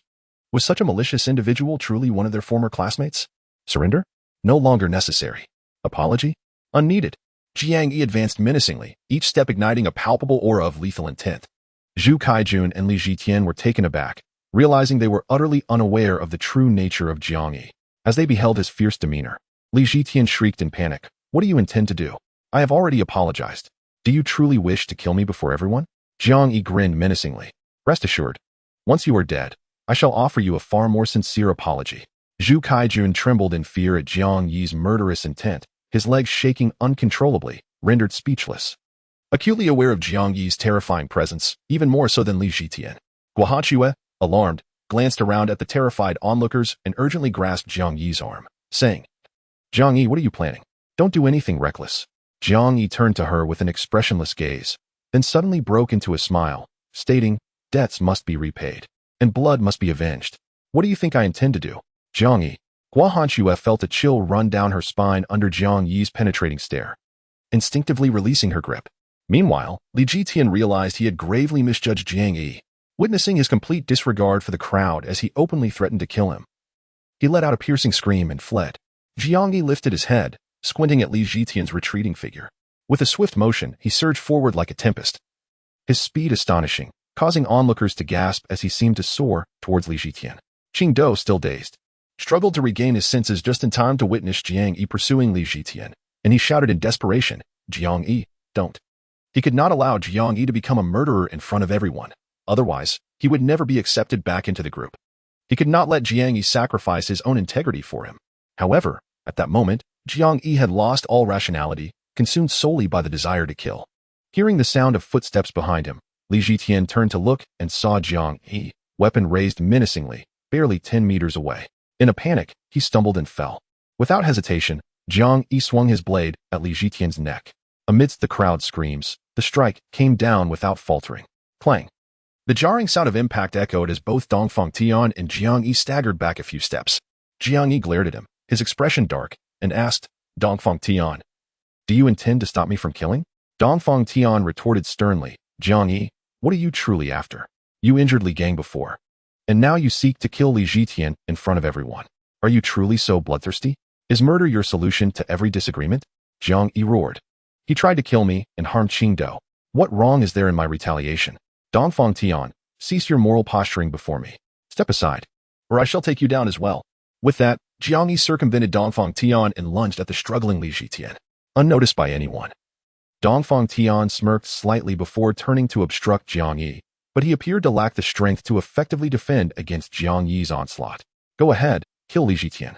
Everyone will know you are a murderer, while I will be seen as the hero who tried to stop you. Dongfang Tian pretended to be fatigued, and as Jiang Yi cleaved through his weapon, he was knocked to the ground, wide-eyed as he watched Jiang Yi chase after the now distant Li Zhitian. Consumed by rage, Jiang Yi's rationality faded. He was singularly focused on eliminating Li Zhitian. Observing that Li Zhitian had gained considerable distance and realizing his weapon was utterly shattered, Jiang Yi finally halted. Gua Huanxue and Qing Do exhaled in relief, while Dongfang Tian and Zhu Kaijun wore grim expressions. Li Zhitian believed he had evaded the relentless pursuit of this horrifying demon, his heart swelling with exhilaration, when suddenly a sharp pain pierced his chest, causing him to stumble forward, barely managing to keep his footing. In disbelief, he glanced down to see the black blade protruding from his chest. In agony, he turned his head, only to find Jiang Yi still 5 or 6 meters away, while the others stood frozen in shock at the unfolding scene. Dongfang Tian's heart thundered with confusion. What had just transpired? When had Jiang Yi retrieved his blade? He had not held it during their confrontation. Jiang Yi discarded the broken half of his knife, coldly addressing the trembling Zhu Kaijun nearby.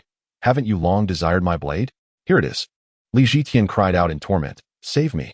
I refuse to become a zombie. President Zhu, please help me. Zhu Caijuan's face turned pale as he collapsed to the ground. Stammering, this has nothing to do with me, Captain Jiang. I truly had no idea Li Zhitian intended to kill you. Jiang Yi cast a disdainful glance at Zhu Kaijun, who was helplessly wetting himself, and, amidst the cries of Gua Huanxue and Qing Do, approached the mortally wounded Li Zhitian. In his agony, Li Zhitian desperately attempted to remove the blade from his body, rolling helplessly on the ground. As Jiang Yi approached Li Zhitian, intending to exact his revenge, a sudden chill coursed through him, causing him to involuntarily retreat, his eyes widening in disbelief. Not just him, but everyone stood in shock as they beheld Li Zhitian. Kneeling in agony, blood oozing from his mouth and nose as he clutched the blade embedded in his chest, casting a desperate glance towards the crowd. Raspy breaths, laced with a foul stench, assaulted his neck. Li Zhitian's body bristled with terror as he turned to look back, only to find a monstrous maw clamped around his neck, viciously tearing at him. With a horrific scream, Li Zhitian's head was wrenched from his body by an overwhelming force, leaving him lifeless. A grotesque zombie, seemingly conjured from thin air, held Li Zhitian's unseeing head, bloodied and staring blankly at the crowd. Paralyzed with fear, none dared to move. They could not comprehend from whence this creature had emerged, as if it had materialized instantaneously to attack Li Zhitian from behind. Jiang Yi felt every hair on his body stand on end. He sensed the formidable strength of this zombie, far surpassed any advanced undead he had encountered before. His gaze fell upon the orange crystal embedded in the creature's forehead, a jolt of realization striking him. Was it not red? The terrifying female zombie, clutching Li Zhitian's head in one hand and his lifeless body in the other, stared blankly at Jiang Yi. It seemed to recognize him, and as it broke into a grotesque grin, a gust of wind swept through the air. By the time the onlookers regained their senses, both the zombie and Li Zhitian's remains had vanished without a trace. Chapter 56. Escape from death. What just happened? What manner of beast is this? Dongfang Tian asked in a hushed voice, filled with dread, yet no one could provide an answer. The emergence of this horrifying zombie shattered their collective resolve, leaving them devoid of even the will to flee. Could they truly escape from such a monstrous entity? As Jiang Yi's nerves momentarily relaxed, he nearly stumbled and fell. The gaze of the zombie as it departed sent him plummeting into an abyss of terror, freezing him to the core. Alarmingly, the horde of zombies had caught up with them. It was unclear who noticed first, but when Jiang Yi looked up, he beheld a massive throng of zombies roaring towards them from around the corner. Among the horde, several advanced zombies stood out ominously. In a panic, he turned to run back, assisting Qing Do to his feet, and shouted at the still-dazed Gua Huanxue, "Quickly, find a safe place. We cannot contend with this swarm."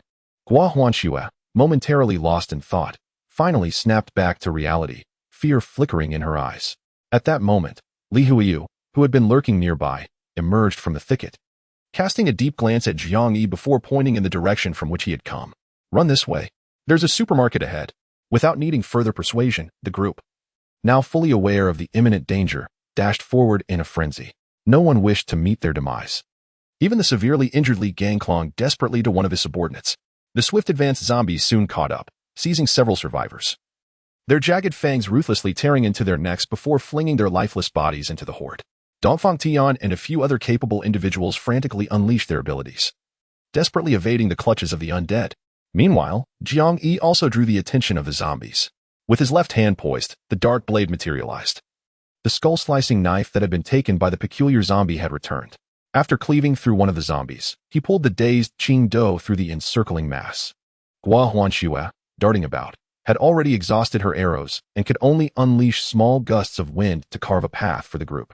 The fierce instinct for survival propelled the remaining individuals beyond their limits, finally enabling them to reach the supermarket just before being encircled by the horde. The first few to arrive frantically heaved up the half-closed rolling door and tumbled into the store, followed closely by others who scrambled inside. As Zhu Kaijun rushed in, he screamed, "Close the door! Hurry!" Jiang Yi, trailing behind with Qing Do, forcefully blocked the half-shut door, shoving aside two individuals trying to close it, and squeezed in with Qing Do. Gua Huanxue unleashed her final burst of abilities. Chaotic wind blades struck the zombies ahead, sending them flying, before she staggered into the supermarket, her face pale. Only then did the boys, intimidated by Jiang Yi wielding the dark blade, fiercely pull down all the rolling and glass doors. and moved a heavy checkout counter to barricade the entrance. In the pitch-black supermarket, the group huddled together, frightened by the incessant sounds of impacts and growls from outside. After what felt like an eternity, the cacophony gradually subsided. A few brave souls scoured the supermarket and discovered several packs of candles, once lit. The dim space was illuminated slightly. Jiang Yi, supporting Qingdao, scanned the surroundings cautiously and noted that much of the stock had been depleted, clearly having been scavenged by others, which explained the absence of zombies.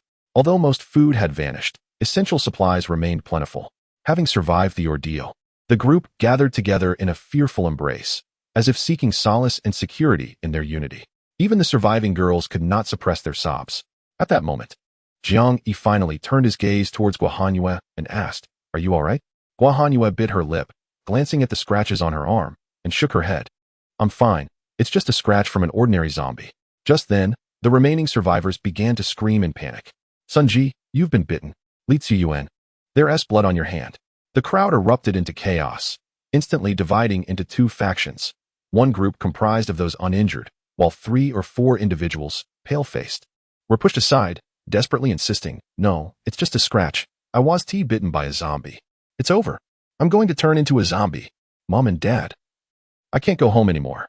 The scene became increasingly disorderly, and at that moment, Dongfang Tian and Zhu Kaijun re-emerged as the pillars of strength for the crowd. Dongfang Tian delivered a powerful kick that sent the agitated Sun Ji crashing to the ground, coldly commanding, "Bind them. Anyone who dares resist will have their limbs broken." The injured attempted to fight back, but with Dongfang Tian and several others of evident prowess overseeing the situation, they were swiftly subdued and bound tightly. Zhu Kaijun instructed others to create a confined space using shelves to contain these injured individuals. Only then did Dongfang Tian lead 4 others directly towards Jiang Yi. Jiang Yi was calling out to the unconscious Qingdao when he suddenly looked up, his eyes glinting with a chilling intent. Dongfang Tian's eyelids flickered nervously, his gaze involuntarily drawn to the peculiar black blade in Jiang Yi's hand. He tentatively spoke, "Captain Jiang, Qingdao is also injured. I implore you to understand and hand him over for unified management." Jiang Yi rose to his feet. "No need for that. Qingdao is under my protection, and your help is unnecessary." A flicker of anger flashed in Dongfang Tian's eyes. "Jiang Yi, this is not the time for your temper. We cannot afford anyone to turn into a zombie here. Otherwise, everyone's safety will be jeopardized." Jiang Yi's voice drew the attention of everyone around, and they suddenly remembered Qingdao's injury, even though Qingdao had previously risked himself to save them. The thought of them soon turning into a zombie prompted them to voice their concerns. "Yes, hurry and bind him. What if he turns into a zombie? Why bind him? Just throw him out. Can't you see he is already unconscious?" Jiang Yi had no time for disputes. Guohanwe stepped forward, asserting, "Jiang Yi has already stated that Qingdao is not your concern. If he truly becomes a zombie, I will deal with him myself." Dongfang Tian refused to yield. "Hanyue, this is not a joking matter. Be obedient and step aside." Jiang Yi stood up, brandishing his blade. "Dongfang Tian, get lost." Qingdao had been injured for his own sake. How could Jiang Yi possibly surrender him? Dongfang Tian's repeated provocations ignited Jiang Yi's murderous intent once more. "Captain Jiang, there is a second floor in this supermarket. Why not take Qingdao there?" Li Huiyu, who had been silent, suggested quietly. Without further thought, Jiang Yi turned and supported the slightly feverish Qingdao, pointing his blade at anyone attempting to approach. "Step back, or do not blame me for giving you a similar wound." Seeing Jiang Yi's blade, everyone instinctively retreated, realizing they had not forgotten that just moments ago, he had slain Li Zhitian. Gua Huanxue anxiously followed Jiang Yi up the stairs, but her arm was abruptly seized by Dongfang Tian. "Huanxue, do not follow Jiang Yi any longer. He is a murderer. Being with him will only bring you trouble." Seeing that Gua Huanxue still intended to accompany Jiang Yi, Dongfang Tian felt a surge of anger. What was so admirable about Jiang Yi? If it weren't for his abilities, he could never compare to himself. And what had Huanxue taken to be so resolutely devoted to such a person? Gua Huanxue turned back, her icy gaze fixed on Dongfang Tian. "Dongfang Tian, please let go. My affairs do not require your intervention. Let us not forget your own predicament with Li Gang. Pray that Jiang Yi does not seek retribution from you." Taken aback, Dongfang Tian's hand fell away from Gua Huanxue, a hint of guilt flickering in his eyes. Jiang Yi placed Qingdao on an iron bed on the second floor. Qingdao was drenched in sweat, his body alarmingly hot. The gash on his arm had turned black, oozing a foul-smelling, thick blood. Li Huiyu leaned against the wall, observing as Jiang Yi tore the fabric from Qingdao's arm. "You should not have brought him here." Without raising his head, Jiang Yi instructed, "Huanxue, fetch a basin of water and a towel." Guo Huanchue hurriedly complied, opening several bottles of mineral water to soak a towel, which he then handed to Jiang Yi. Jiang Yi wiped the wound on Qingdou's arm, but as he inadvertently tugged at it, Qingdou suddenly opened his eyes, awakening with a bitter smile as he grasped Jiang Yi's hand. Do not bother, I know I am done for. My body is growing stiff. Am I about to become a zombie? With this, Qingdou let out a sorrowful laugh, glancing at the tearful Guo Huanchue beside him, his voice raspy. President Guo, may I trouble you with a request? If I am to become a zombie, please put me down. Do not allow Jiang Yi to take action. His skills are woefully inadequate, and he could cause a grievous injury. Hearing Qingdou's self-deprecating words, Guo Huanchue smiled through her tears. Do not worry. I will not let Jiang Yi ruin your body. Jiang Yi, observing the two as if discussing final matters, exerted pressure on Qingdou's wound, causing him to cry out in pain, beads of cold sweat forming on his brow. Li Huiyu flinched, taking a couple of steps back from Jiang Yi, who was applying force. Guo Huanchue shouted, Jiang Yi, what are you doing? Jiang Yi shot them a glare. It is too soon for a last will. A remarkable teammate like Qingdou will not die so easily. Everyone paused, and Qingdou's eyes sparked with newfound hope. I won't die? Jiang Yi, do you have a way to save me? Jiang Yi retrieved a crimson corpse core from his pocket, speaking gravely. Qingdou, do you remember what I said before? If you swallow the corpse core, you may not only survive but also awaken your abilities. The group suddenly recalled Jiang Yi's words from earlier on the third floor of the cafeteria. Guo Huanchue stepped forward eagerly. What are we waiting for? Qingdou, eat it. Qingdou's eyes gleamed with a fierce will to survive. I want to eat. I do not wish to die. Jiang Yi nodded, refraining from further delay as he directly placed the corpse core into Qingdou's mouth. Qingdou swallowed with great effort, relieved that the core softened in his mouth, preventing him from choking in his weakened state. Shortly after consuming the core, Qingdou began to thrash violently, his body flushed with heat. Jiang Yi found himself unable to contain the furious Qingdou alone. Chapter 57, Awakening. Li Huiyu hastily bound Qingdou to the bed with a rope, allowing Jiang Yi to finally exhale in relief. His formidable abilities clashed against the virus within Qingdou, yet the gagged Qingdou could not even emit a scream. The excruciating pain caused his veins to bulge, and his eyes widened in terror. Guo Huanchue, filled with concern, tightened her grip. Jiang Yi, will Qingdou be all right? What is the success rate of consuming the corpse core? Jiang Yi stood by the bedside, fixated on the struggling Qingdou, and replied in a low voice, 50-50. Upon hearing this, Guo Huanchue felt a wave of relief wash over her. A 50% chance. Thank goodness. Qingdou has a strong will. You should be able to endure. However, Jiang Yi added somberly, if he cannot endure, he will perish. Guo Huanchue, frustrated, struck Jiang Yi's lower back with her fist, causing him to wince in pain. What are you doing? It's a dire moment, and you're still breathing heavily. Tears nearly welled in her eyes from anger. Yet Jiang Yi, clutching his waist, replied coolly, this depends solely on Qingdou himself. If he can endure, he will live. If not, he will die. His words were merciless. Yet both Li Huiyu and Guo Huanchue understood that, in this dire situation, Jiang Yi bore the heaviest burden. Qingdou had been injured in his attempt to save Jiang Yi, and now faced a life-and-death choice. How could Jiang Yi not be anxious? However, there was truly nothing more to be done. It was solely up to Qingdou to persist. Qingdou struggled violently, the ropes chafing against his skin, leaving crimson trails upon the sheets. Night had fallen, yet he continued to writhe in agony. Jiang Yi, with a blank expression, asked Li Huiyu, how long has it been? Li Huiyu glanced at her phone, a flicker of fear crossing her face. It has been over 5 hours. She could hardly fathom how Qingdou could withstand such torment for 5 hours. She doubted she could endure even an hour herself.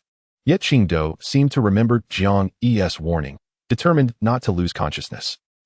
Kill them quickly. Just as the three on the second floor watched Qingdou in his near-death struggle for nearly 6 hours, their bodies stiffened and numb from waiting. A cacophony of screams echoed from below. After the sound of a heavy object crashing, someone suddenly knocked on the door of the room where Jiang Yi and the others were. The three of them paused in surprise. Guo Huanchue glanced at the agonized Qingdou on the bed and sighed. I'll go answer the door. Upon opening the door, she found a girl hesitating at the entrance. Guo Huanchue was pleasantly surprised. Hanya, you escaped too.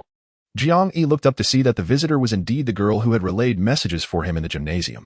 The girl cautiously peered into the room, her eyes flashing with fear. President, is everything all right over here? The people downstairs have turned into zombies. They also injured 2 classmates, and they sent me to inquire. Guo Huanchue sighed internally, understanding Hanya's purpose, and upon hearing about the situation downstairs, she felt a pang of distress. Thank you. Please tell Dongfang Tian that Qingdou is fine. Upon hearing Guohanyue's words, Hanya could not help but feel a sense of astonishment. After all, she had witnessed several injured classmates transform into zombies without exception.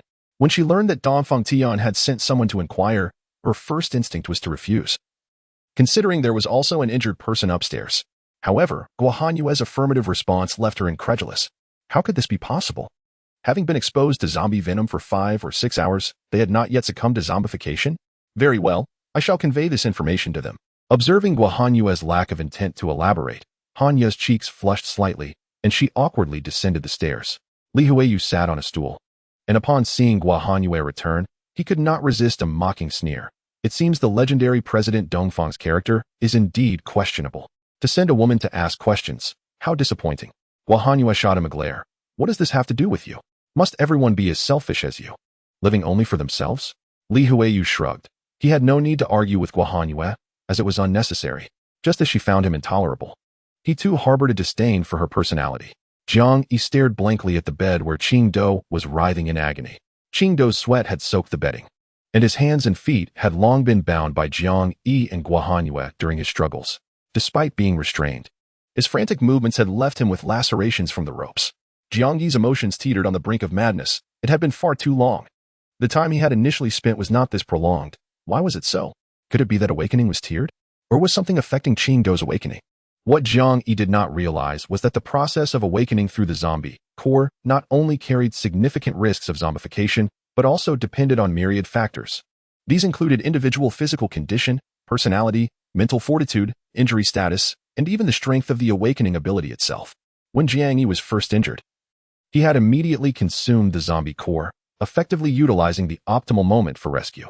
In contrast, Qingdou had delayed significantly before reaching safety.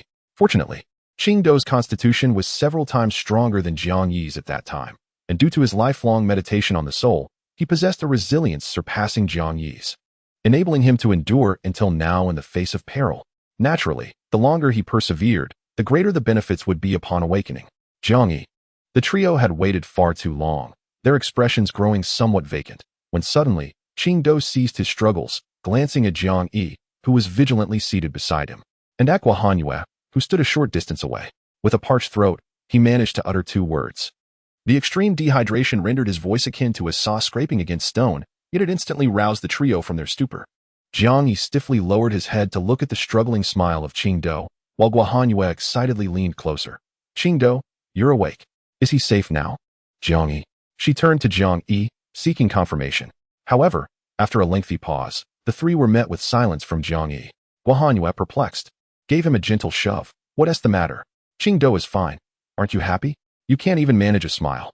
Jiang Yi shook slightly.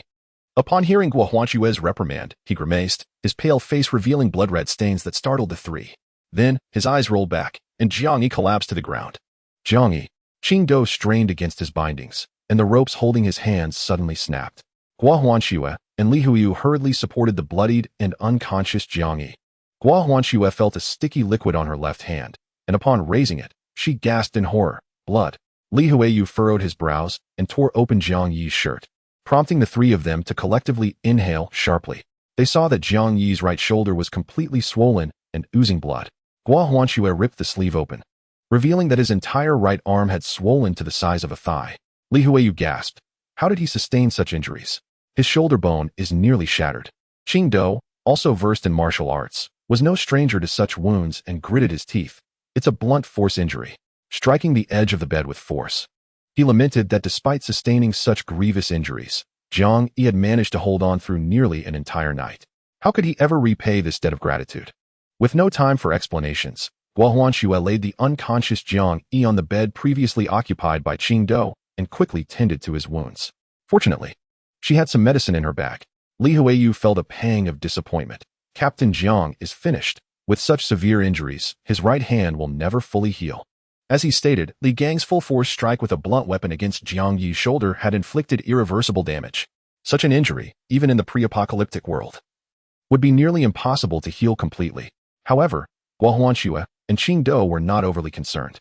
Qingdou lifted his head, exclaiming, "No, there is still hope. As long as Jiang Yi wakes up quickly." After speaking, he confidently clenched his fist, staring meaningfully at his own hands. This power was too mysterious, too profound. Qing Do felt that he was not only immune to transformation, but that his physical abilities had ascended to an extraordinary level. In a confrontation against his former self, he was now capable of defeating 5 without faltering. It seemed that sword techniques he once struggled to execute could now be performed effortlessly. Surely, he could assist Jiang Yi now. Unbeknownst to the unconscious Jiang Yi, his single action had deeply moved the somewhat sentimental Qing Do once again, and the trust level within their team mode had finally reached a remarkable 100. Jiang Yi remained unconscious through the night, during which many events transpired.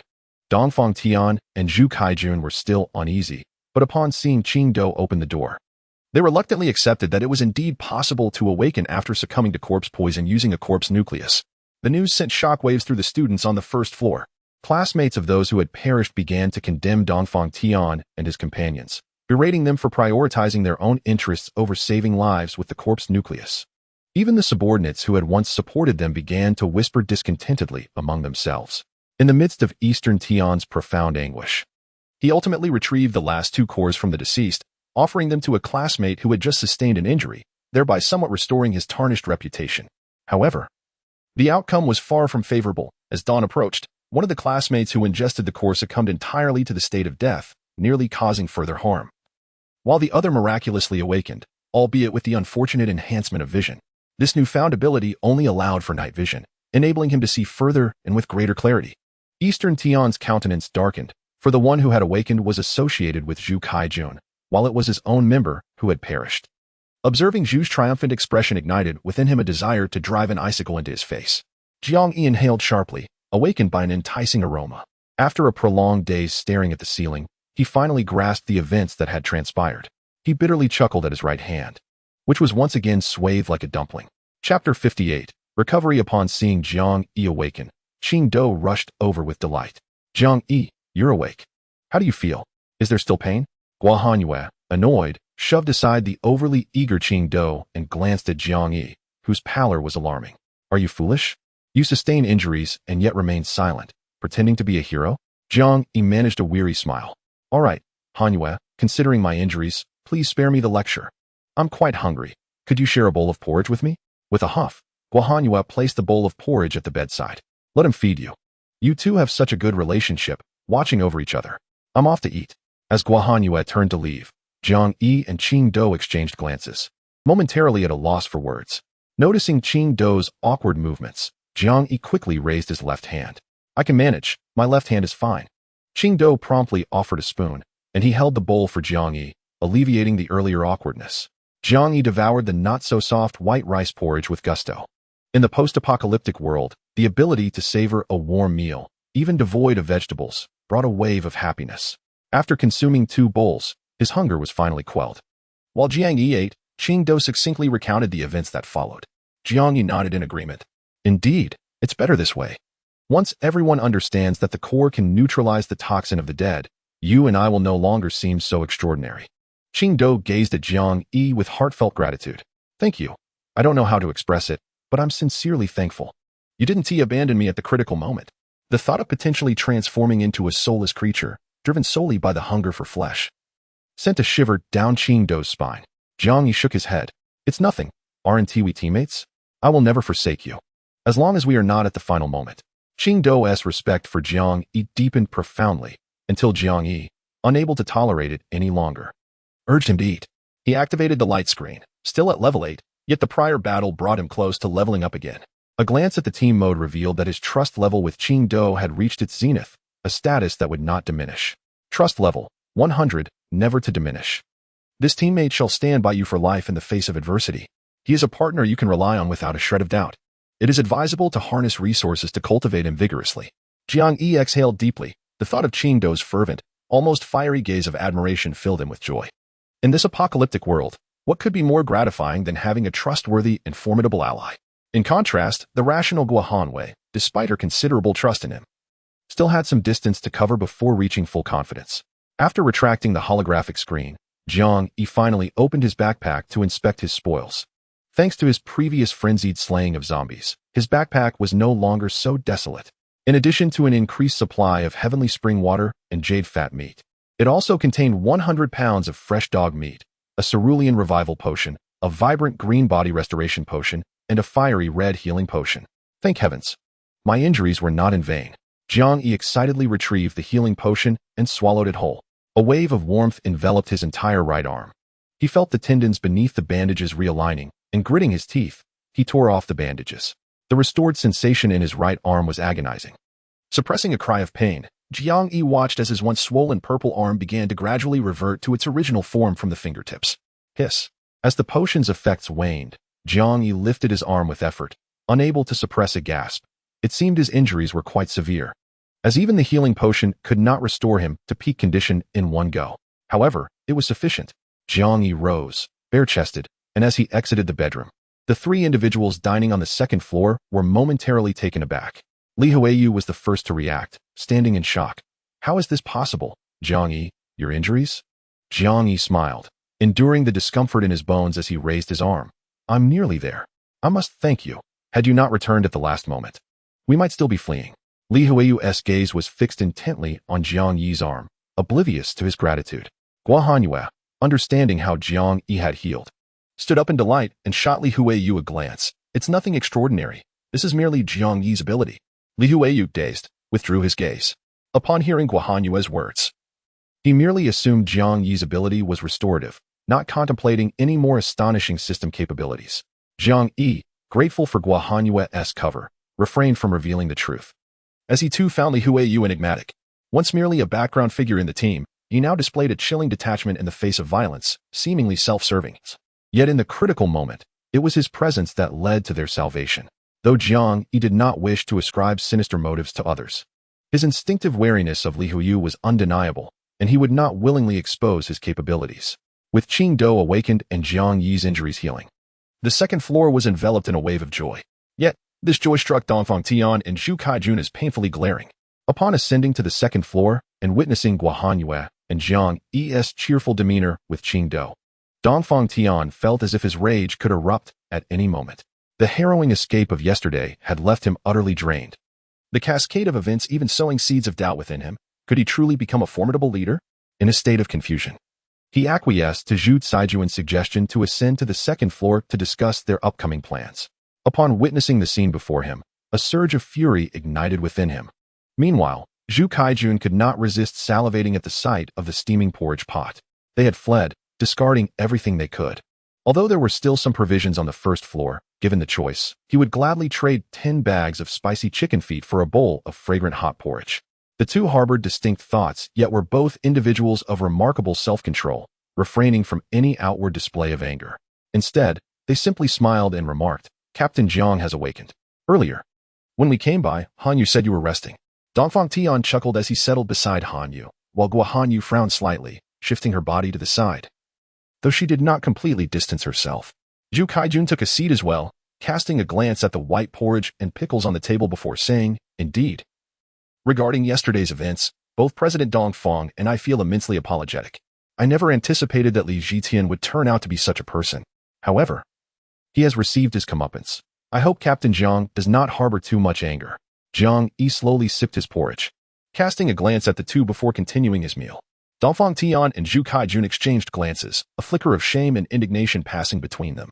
Both were renowned figures within the school. When had they ever found themselves in such a subservient position, seeking reconciliation only to be so blatantly disregarded? Yet they had no choice but to bow their heads. Despite the mere 4 on Jiang Yi's side, their combined strength surpassed that of all those on the first floor. As for Guohanyu, her formidable prowess left others feeling helpless. Even Dongfang Tian was no match for her extraordinary abilities. The mysterious Li Huiyu's sudden rise to prominence instilled a profound sense of insecurity in Dongfang Tian. Furthermore, the seemingly doomed Qingdao had not only survived, but had also successfully awakened. This considerable loss left Dongfang Tian on high alert, for he had not forgotten the enmity between himself and Qingdao. Finally, there was the seemingly pitiful Jiang Yi, who, despite having awakened his abilities, remained an enigma to both him and Zhu Kaijun. Had it not been for the revelation of his mysterious restorative capabilities, Dongfang Tian would have assumed him merely an ordinary speed enhancer. Yet, it was evident that Jiang Yi was anything but ordinary. To earn Guohanyu's trust, one's strength must delve even deeper into the unknown. Regrettably, the two had entirely overlooked that earning trust is not solely predicated on superior strength. What truly endeared Jiang Yi to Guohan Yu was his small yet indomitable spirit. In her most helpless moments, Jiang Yi's presence shone like a beacon piercing through the darkness, becoming her greatest source of reliance. Li Huiyu regarded the two conversing before him with a cold demeanor, testing their intentions, but finding their chatter tiresome. He turned with his bowl in hand and departed, offering them no hint of goodwill. After finishing his last mouthful, Jiang Yi raised his eyes to the visibly awkward and enraged pair and calmly inquired, "So, what exactly do you two wish to convey?" A flicker of anger passed through Dongfang Tian's eyes as he suppressed his rage. Without any hesitation or pretense, he plainly stated, "Let me be straightforward, Jiang Yi. Previously, I heard you mention that you hail from the number 1 canteen. I wish to know the true circumstances there, and I intend to return with everyone alongside you." Jiang Yi grinned and clapped his hands, responding, "Just be direct, no problem. Let us return together." Zhu Kaijun and Dongfang Tian were momentarily taken aback. They had envisioned numerous potential issues, yet in the end, they found that all their preparations had been rendered unnecessary. They felt a sense of frustration. Despite achieving their objective, there was no trace of triumphant joy. Observing their expressions, akin to having swallowed a fly, Guohan Xue could no longer contain her laughter. Stifling her mouth to avoid breaking the peculiar tension, she realized she increasingly enjoyed witnessing her captain's confrontational demeanor.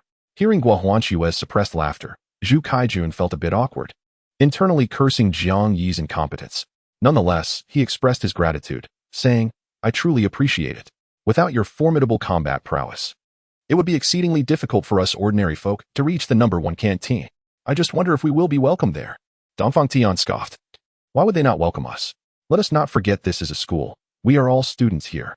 The canteen does not belong to them." Upon hearing Dongfang Tian's words, Qing Do and Li Huiyu exchanged eye rolls, evidently recalling how Dongfang Tian had, just the day before, unilaterally commandeered the gymnasium to prevent others from entering freely. Zhu Kaijun did not pay attention to him, but focused intently on Jiang Yi. Jiang Yi nodded. Indeed, the No. 1 canteen is accessible. However, it is overseen by teachers and the school administration, so the methods employed by President Dongfeng previously may no longer be applicable. Upon hearing Jiang Yi's words, a glimmer of excitement flickered in Zhu Caijuan's eyes. As the president of the student council, he was also part of the administration. If the number 1 canteen remained under the school's control, it would be most advantageous for him. The thought of reclaiming his lofty status made Zhu Kaijun eager to rush over immediately, yet he remained attentive to Jiang Yi's explanation regarding the number 1 canteen. Jiang Yi raised 3 fingers, stating, "Compared to other places, the canteen has relatively established regulations. If we are to go there, I hope both of you will adhere to them. Otherwise, the consequences may not be as delightful as you envision." Observing the bemused expressions of the two, Jiang Yi lowered 1 finger. "First, all resources within the canteen must be submitted for unified management, and regardless of who it is, everyone must venture out to seek more supplies. Those unwilling to go outside may remain in the canteen to fortify defenses. In summary, the canteen does not accommodate idlers." "Certainly." Excluding those in management, Jiang Yi silently scoffed. "Secondly, fighting and the looting of resources are strictly prohibited within the cafeteria. Any violators will be expelled immediately. Alas, this rule applies solely to ordinary survivors, while those who have awakened already reside high above. Thirdly, no one is permitted to form independent groups. To join, one must accept the cafeteria's reorganization. Forming cliques is forbidden." As Jiang Yi spoke, he observed the changing expressions of the two individuals. Indeed, upon hearing the third rule, the calculating duo's faces darkened. Although the cafeteria is filled with numerous survivors, these 3 ironclad rules have utterly extinguished their hopes of leveraging the cafeteria for a resurgence. Despite not exchanging words, the two quickly reached a consensus. They had to go to the cafeteria, for there was nowhere else to turn. Without a stable environment, even with a multitude of subordinates, their efforts would be in vain.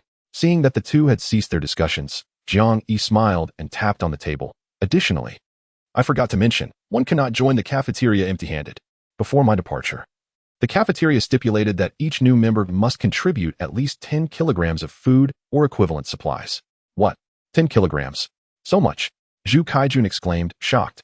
"This is absurd. They currently have nearly 20 people, which amounts to over 200 kilograms of food. And this is merely the minimum requirement for entry, according to the first rule. Any resources they possess must be surrendered, otherwise, they won't even qualify to stay in the cafeteria." The prospect of 200 kilograms of food left both individuals looking rather grim.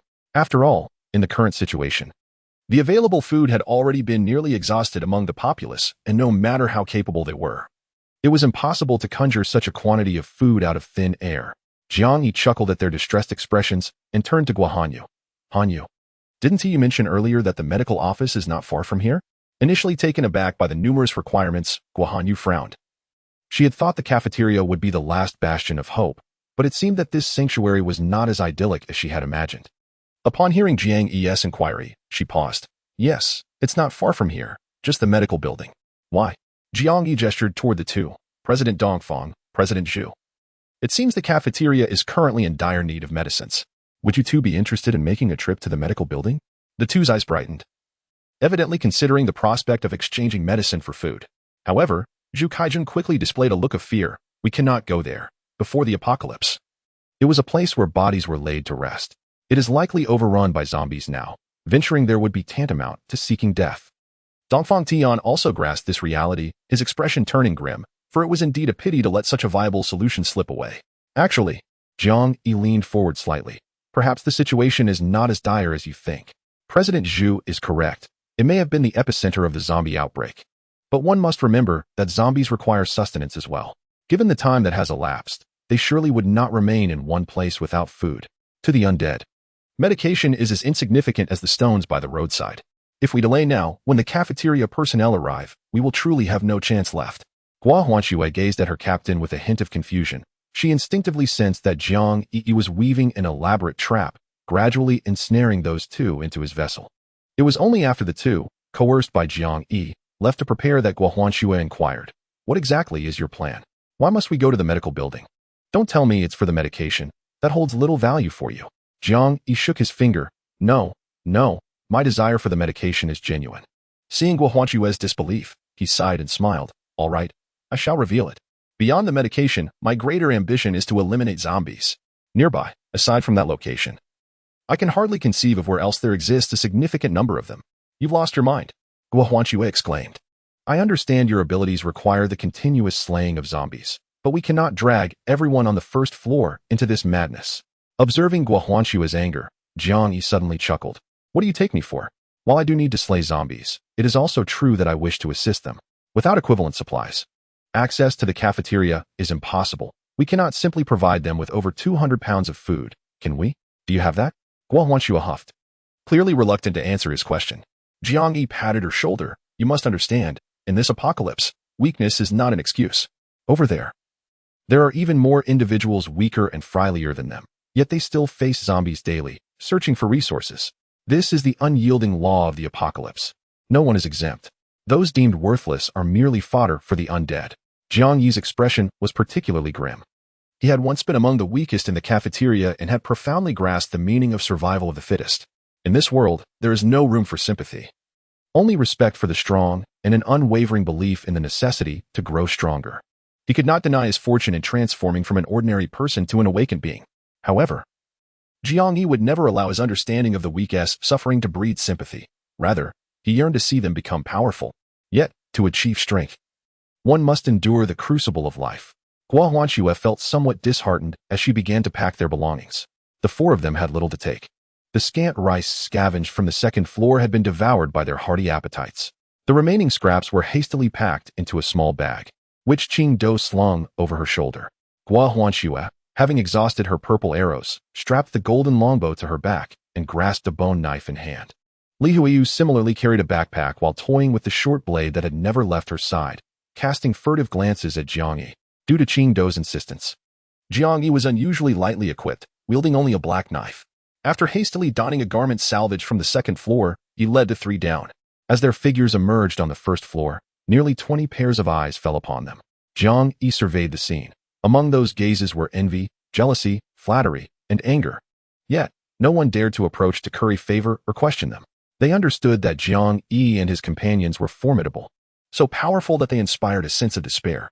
As Dongfang Tian and Zhu Kaijun gazed upon Jiang Yi's formidable figure, they could not help but bury their thoughts deep within.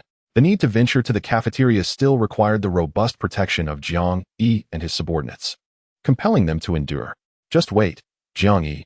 One day, I shall rend you to pieces. Channeling all their animosity towards Jiang Yi, Dongfang Tian smiled and nodded. Captain Jiang, Everyone is prepared. Let us set forth. Jiang Yi nodded in acknowledgement, clearly having briefed the others beforehand. The survivors no longer bore the heavy despair of the previous day. Instead, their anticipation and trepidation regarding the cafeteria infused them with renewed vitality. Li Gang stood amidst the crowd, his gaze fixated on Jiang Yi's retreating silhouette. Clenching his fists tightly, severely injured, he could muster no strength, blending in with the ordinary folk as he cautiously sought survival. Two young men discreetly opened the supermarket's doors, only to be met by several outstretched arms from the narrow gap. Startled, they stumbled back, and the others gasped in alarm, some even dropping their weapons in fright. Jiang Yi rolled his eyes and signaled to Qingdao, who promptly strode forward and flung the roll-up door wide open. A roar erupted as the zombies, having been trapped since the previous day, surged in with frenzied abandon. Dongfang Tian and the others cursed Qingdao. However, they had prepared for this moment. And soon they charged forward, hacking at the ordinary zombies with reckless abandon. Li Huiyu and Qingdao followed suit. Li Huiyu wielded a short knife with the agility of a dancing butterfly, her body flickering as she appeared at the most opportune angles to stab the zombies in the neck. Qingdao, with a knife in one hand, swung fiercely with the other. No zombie could stand against him. Where he once could only slice halfway through a neck, he now swept with such force that the decaying heads of the zombies were sent flying. His strength, speed, and spirit had all received tremendous enhancement, and Qingdao felt as if he had surpassed even his father in power. Jiang Yi observed briefly but chose not to dwell on it. Though he was curious about Qingdao's abilities, since Qingdao wished to maintain a veil of secrecy for the time being, Jiang Yi decided not to press further. After all, these ordinary zombies hardly warranted the use of Qingdao's awakened powers. Chapter 60. Tyrant Jiang Yi did not wish for anyone's demise by having Qingdao open the doors, rather, the passage of a night, coupled with the scent emanating from several survivors who had turned into zombies, had already dispersed the outside horde. From the second floor, Jiang Yi could clearly see that fewer than 20 zombies remained gathered outside the door. If these zombies proved insurmountable for the group, he would genuinely have to reconsider abandoning them. Indeed, after the initial chaos, Dongfang Tian soon realized that the invading zombies were not as numerous as he had feared and immediately directed everyone to commence their assault on the horde. With Qingdao and others lending their support, the 20-odd zombies were swiftly dispatched. Remarkably, aside from some initial fright, not a single person among them sustained any injuries. In light of this outcome, the surviving individuals were filled with elation. However, Jiang Yi understood that such a result was merely to be expected. After all, they were students of the gymnasium, possessing either commendable physical attributes or honed skills. When confronted with the sluggish zombies, as long as one was free from deep-seated fear, no real issues would arise. Following their moment of joy, some individuals cast furious glares at Jiang Yi, evidently recalling his reckless suggestion to open the door. In response, Dongfang Tian and Zhu Kaijun had no intention of providing explanations, yet it was clear that the others were increasingly distrustful of Jiang Yi's group.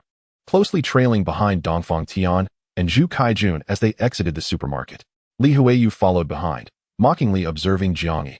Qingdao, however, was incensed and failed to comprehend the animosity directed towards them. Guohanyue sighed, saying, "Jiang Yi, couldn't you have been a bit more tactful?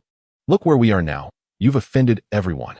Jiang Yi shrugged nonchalantly and replied, "I'm not their parent. I'm not obligated to cater to them.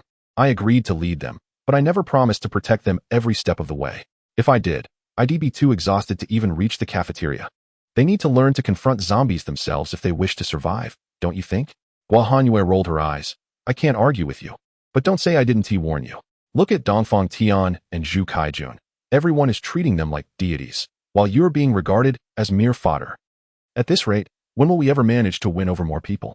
Ignoring her incessant chatter, Jiang Yi spotted another group of zombies gathering ahead and swiftly unsheathed his blade, rushing forth. After all, these encounters were invaluable learning experiences.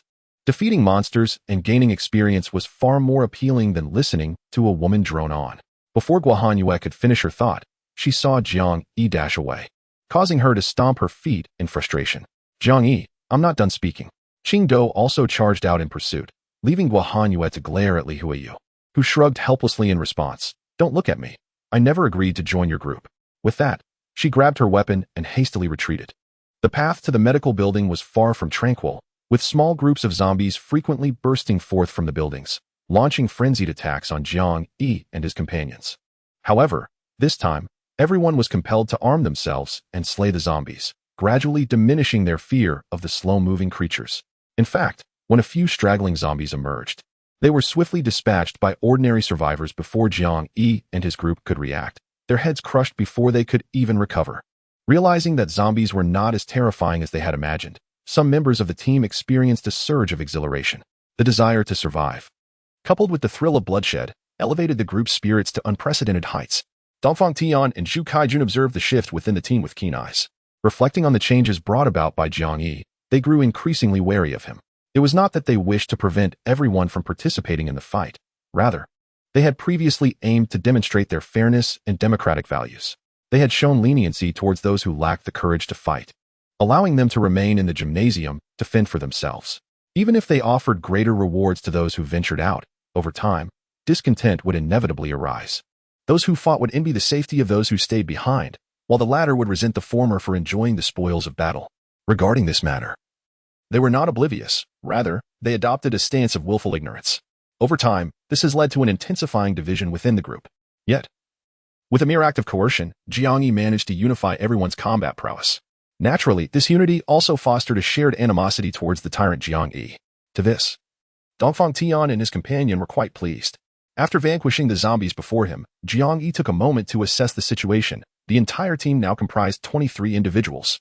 Excluding his own 4, there were 12 following Dongfang Tian, while only 7 remained with Zhu Kaijun, though it appeared that Dongfang Tian's faction possessed greater strength and truth. Apart from the half-injured ability Userly Gang, he was the sole wielder of supernatural powers among his ranks. Conversely, Zhu Kaijun had an individual with enhanced vision and another with augmented speed by his side. Zhu Kaijun himself was not merely an intellectual. He exhibited no hesitation in exterminating zombies. As for Jiang Yi's quartet, they were truly anomalies, in an environment where ability users were scarce. All 4 of them were endowed with powers. Jiang Yi and Guohanxue were remarkable enough, but Li Huiyu delivered a tremendous surprise. He was not merely a speed enhancer, but possessed the exceedingly rare spatial ability. Furthermore, his spatial manipulation extended beyond mere storage. He could execute brief spatial jumps. This capability was his greatest asset for survival, as he darted through the throngs of zombies, each strike delivered from the most unexpected angles, retreating with lightning speed regardless of success. Observing his agile maneuvers, both Jiang Yi and Guohanxue's eyes sparkled with excitement. Was he not a born assassin? Dongfang Tian also noted Li Huiyu's astonishing performance. His teeth clenched in frustration as he froze the approaching zombies into ice, shattering them upon the ground. Li Huiyu ought to have been his subordinate. Had he known of the latter's formidable strength, he would never have allowed him to leave alive.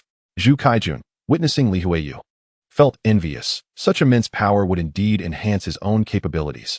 However, both Dongfang Tian and Zhu Kaijun mistakenly believed Li Huiyu had aligned with Jiang Yi, unaware that Jiang Yi was also coveting him, salivating at the thought of such a dazzling ability. Compared to Li Huiyu, his own power seemed utterly trivial. Regrettably, while he acknowledged Li Huiyu's potential, it was evident that Li Huiyu had no intention of joining his ranks. Otherwise, amidst the prolonged battle, his team dynamics would not have overlooked such a formidable ally. Disappointed, Jiang Yi vented his frustration on the horde of zombies before him, his black blade slashing furiously, exuding an air of invincibility. Yet, unbeknownst to him, countless onlookers behind him were internally critiquing his lackluster performance. To them, Jiang Yi's frenzied slaughter of zombies was riddled with flaws. Observing his grip on the blade, they felt it was a fine weapon mismanaged by an unworthy master. Given Jiang Yi's technique, even an indestructible cleaver would have dulled or shattered had it been wielded by anyone else. As Dongfang Tian narrowed his eyes, he meticulously observed Jiang Yi's combat style. Although Jiang Yi's fighting lacked any discernible techniques, his speed was remarkable, and his reflexes were decidedly ahead of the curve. Thus, even when surrounded by a horde of corpses, he managed to navigate the chaos with remarkable ease. However, Dongfang Tian was unequivocally certain that Jiang Yi did not possess speed enhancement. The other speed enhancers in their group felt entirely different from him. For instance, another speedster moved with such velocity that, during a full sprint, he appeared merely as a blur. In contrast, while Jiang Yi was indeed fast, his pace did not reach the level that would render him uncatchable by an ordinary person. Moreover, his swiftness was not confined to running. His evasion and attack speeds were equally impressive. Although he might not seem as quick as the speed enhancers, his overall acceleration rendered him far more adept in close combat, allowing him to fully control his increased speed. With a swift stroke, Jiang Yi cleaved through a nearby zombie, but a frown creased his brow. Though these zombies were still of the ordinary variety, he could distinctly sense their increased strength. Their skin had become markedly tougher. What once could be severed with a single blow now required all his might to accomplish. Suddenly, a tiered zombie burst forth from a building, its massive form appearing especially conspicuous. Jiang Yi's eyes sparkled with excitement as he charged forward, eager to slay this upgraded creature. The tiered zombie, noticing Jiang Yi's approach, swung a massive hand in anger. Observing its slow speed, a flicker of disdain crossed Jiang Yi's eyes. He deftly evaded the attack and countered with a strike of his own.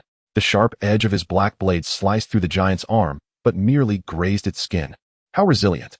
Grimacing, Jiang Yi leapt out of the combat zone, shaking his stiff wrist. It appeared to be a defensive type of zombie. Through numerous encounters with tiered zombies, Jiang Yi had discerned a pattern. Post-tiered zombies, much like awakened humans, exhibited certain traits. Some possessed incredible speed, while others demonstrated immense strength.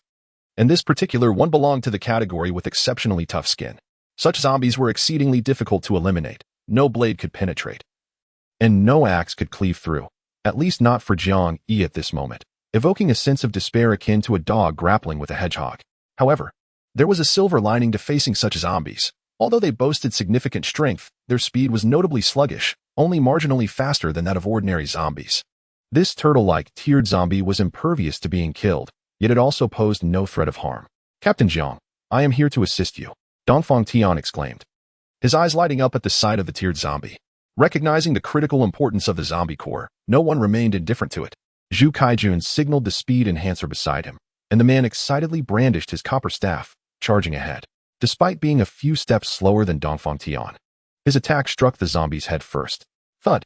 The solid copper staff crashed down onto the defensive zombie's skull with a resounding thump. However, the colossal zombie exhibited no signs of injury. It lifted its head to glare at its assailant and, in an instant, delivered a powerful punch. Huang Yi was taken aback when his full-force strike failed to shatter the creature's skull. As he stood there in disbelief, the massive fist collided with his head, sending him sprawling to the ground. Dazed and disoriented, he felt a ringing in his ears, and blood streamed down through his hair. The scent of blood provoked the zombie, which let out a terrifying roar and lunged towards Huang Yi. Jiang Yi swung his black blade, its sharp edge clashing against the zombie's claws, producing a shrill sound as the blade lodged between its nails. Li Huiyu. The immense strength of the zombie pressed down on Jiang Yi, rendering him unable to rescue his comrade. Observing the surrounding zombies closing in on Huang Yi, he shouted out loud.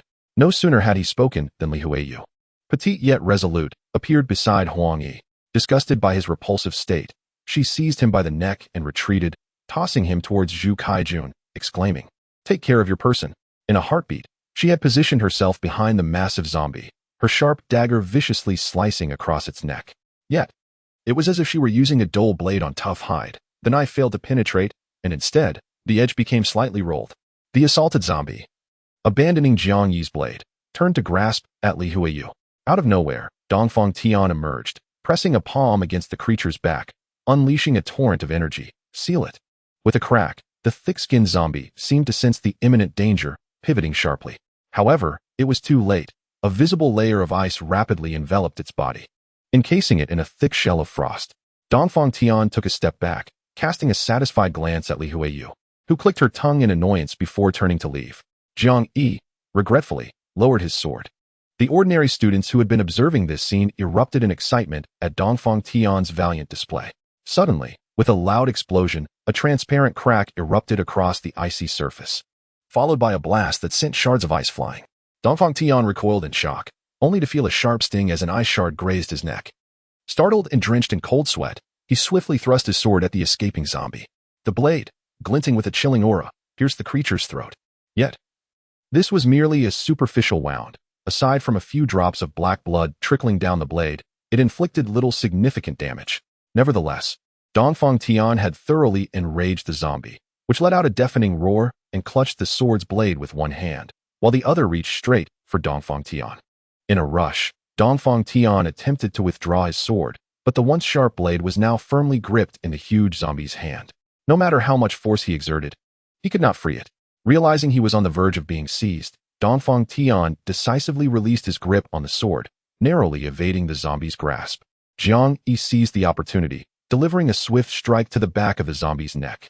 Blood splattered, yet the blade only penetrated a couple of centimeters. The zombie, still wielding the sword, swung its hand towards Jiang Yi, who nimbly dodged the attack. At this moment, Guohuanxue also noticed the peculiarity of the zombie. She intended to lend a hand, but found herself somewhat distant, needing to protect several girls in the team, rendering her unable to assist.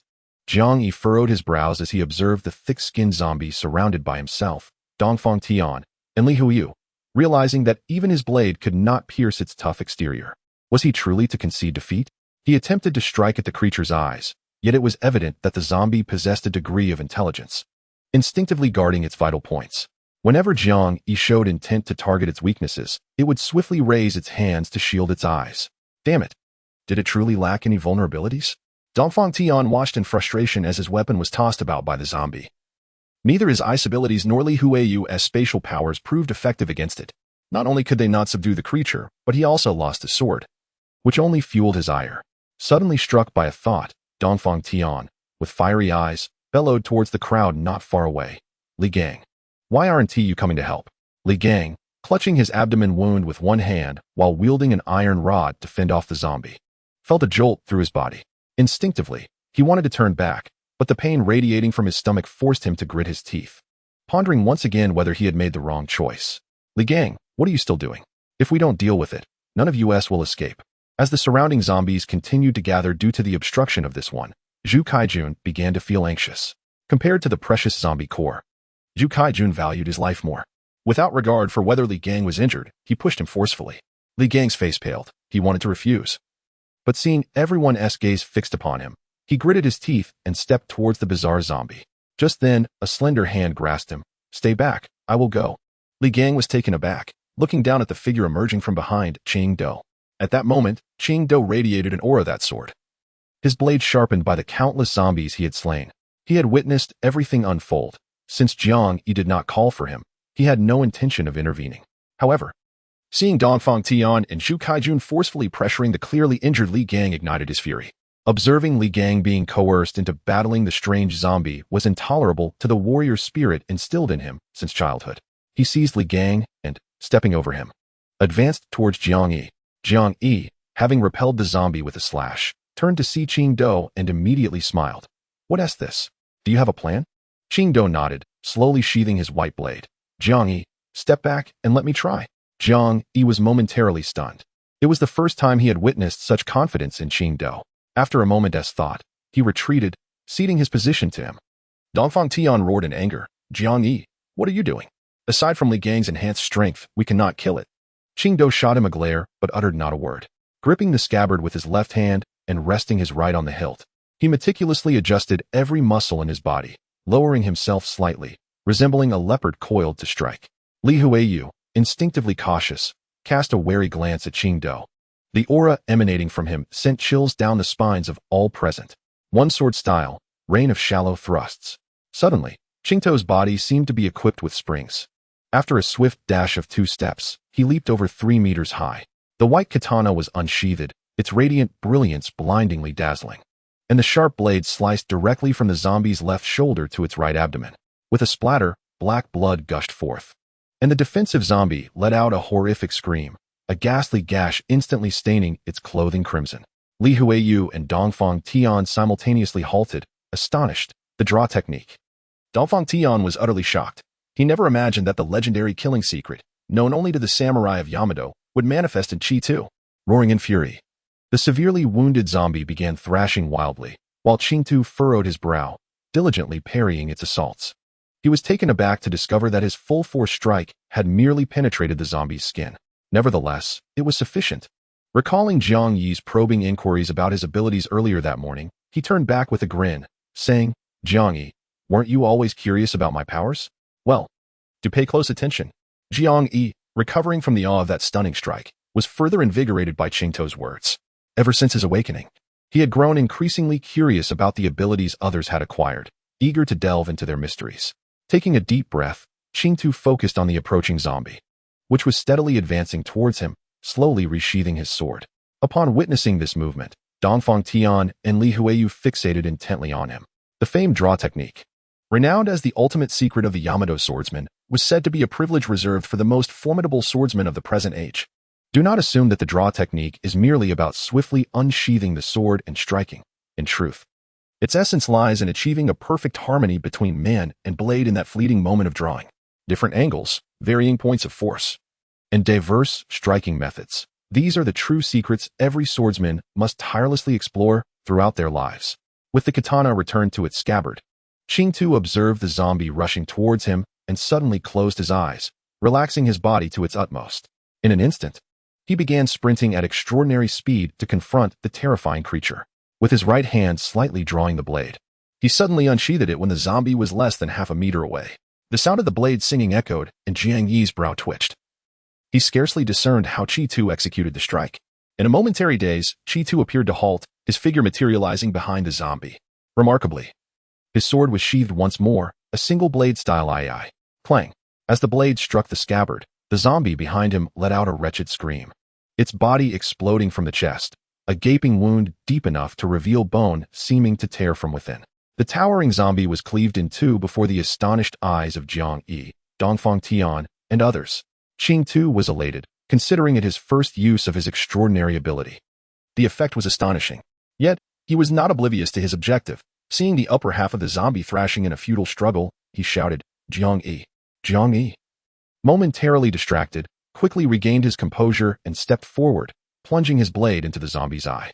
As he withdrew the black sword, the once formidable zombie began to weaken significantly. Dongfang Tian's expression darkened ominously. Qingdu's formidable strength surpassed his own imagination. Not only did he possess extraordinary abilities, but he also wielded an impressive swordsmanship. With him around, it was nearly impossible for him to carry out any intentions against Jiang Yi. After all, he might not even be a match for Qingdu himself, let alone the unknown strength of Jiang Yi. This thought filled him with a vengeful rage, causing him to grip his palm until it bled. Chapter 62. The terrifying orange crystal zombie Jiang Yi gazed in astonishment at the sharp blade marks on the zombie. Yet he could not discern what ability Qingdu had employed. However, this was not the moment for inquiries. The demise of the evolved zombie greatly boosted the morale of the group, and they swiftly dispatched the remaining zombies, drawing closer to the distant white medical building. The medical facility of the university was an ancient structure that had been renovated. Overall, it appeared quite similar to a standard small hospital. Aside from its inability to perform surgeries, the building was spacious. The third floor housed a temporary inpatient department, while the first two floors served as consultation areas. Particularly on the first floor, there was a pharmacy and a storage room for medications.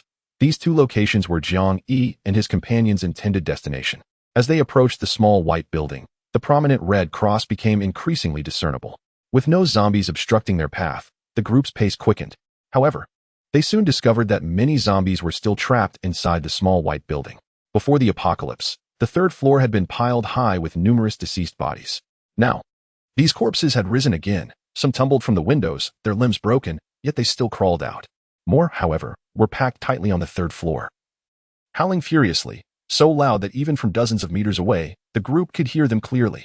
Zhu Saijuan's face paled slightly upon hearing the cacophony of roars, his heart racing with trepidation. He contemplated retreating, but upon seeing Dongfang Tian and Jiang Yi maintain their composure, he ultimately swallowed his words. Dongfang Tian was not overly concerned. As before the apocalypse, his martial arts club had participated in the task of moving corpses. He vividly recalled that the deceased had been locked away in individual rooms on the third floor. Furthermore, the corridors were heavily secured with numerous locked doors. It was highly unlikely for any zombie, let alone a living person, to escape from there, since the zombies on the third floor could not emerge. The remaining zombies were of little consequence. "Captain Jiang, when shall we enter?" Dongfang Tian inquired, though he was aware of the situation inside. He did not wish to bear the responsibility for any unforeseen incidents. Jiang Yi was not fully aware of the conditions inside the building, but he was no fool. The intact windows on the first and second floors indicated that it was not overly dangerous, although the third floor was crowded with zombies. Those that could not climb through the windows posed little threat.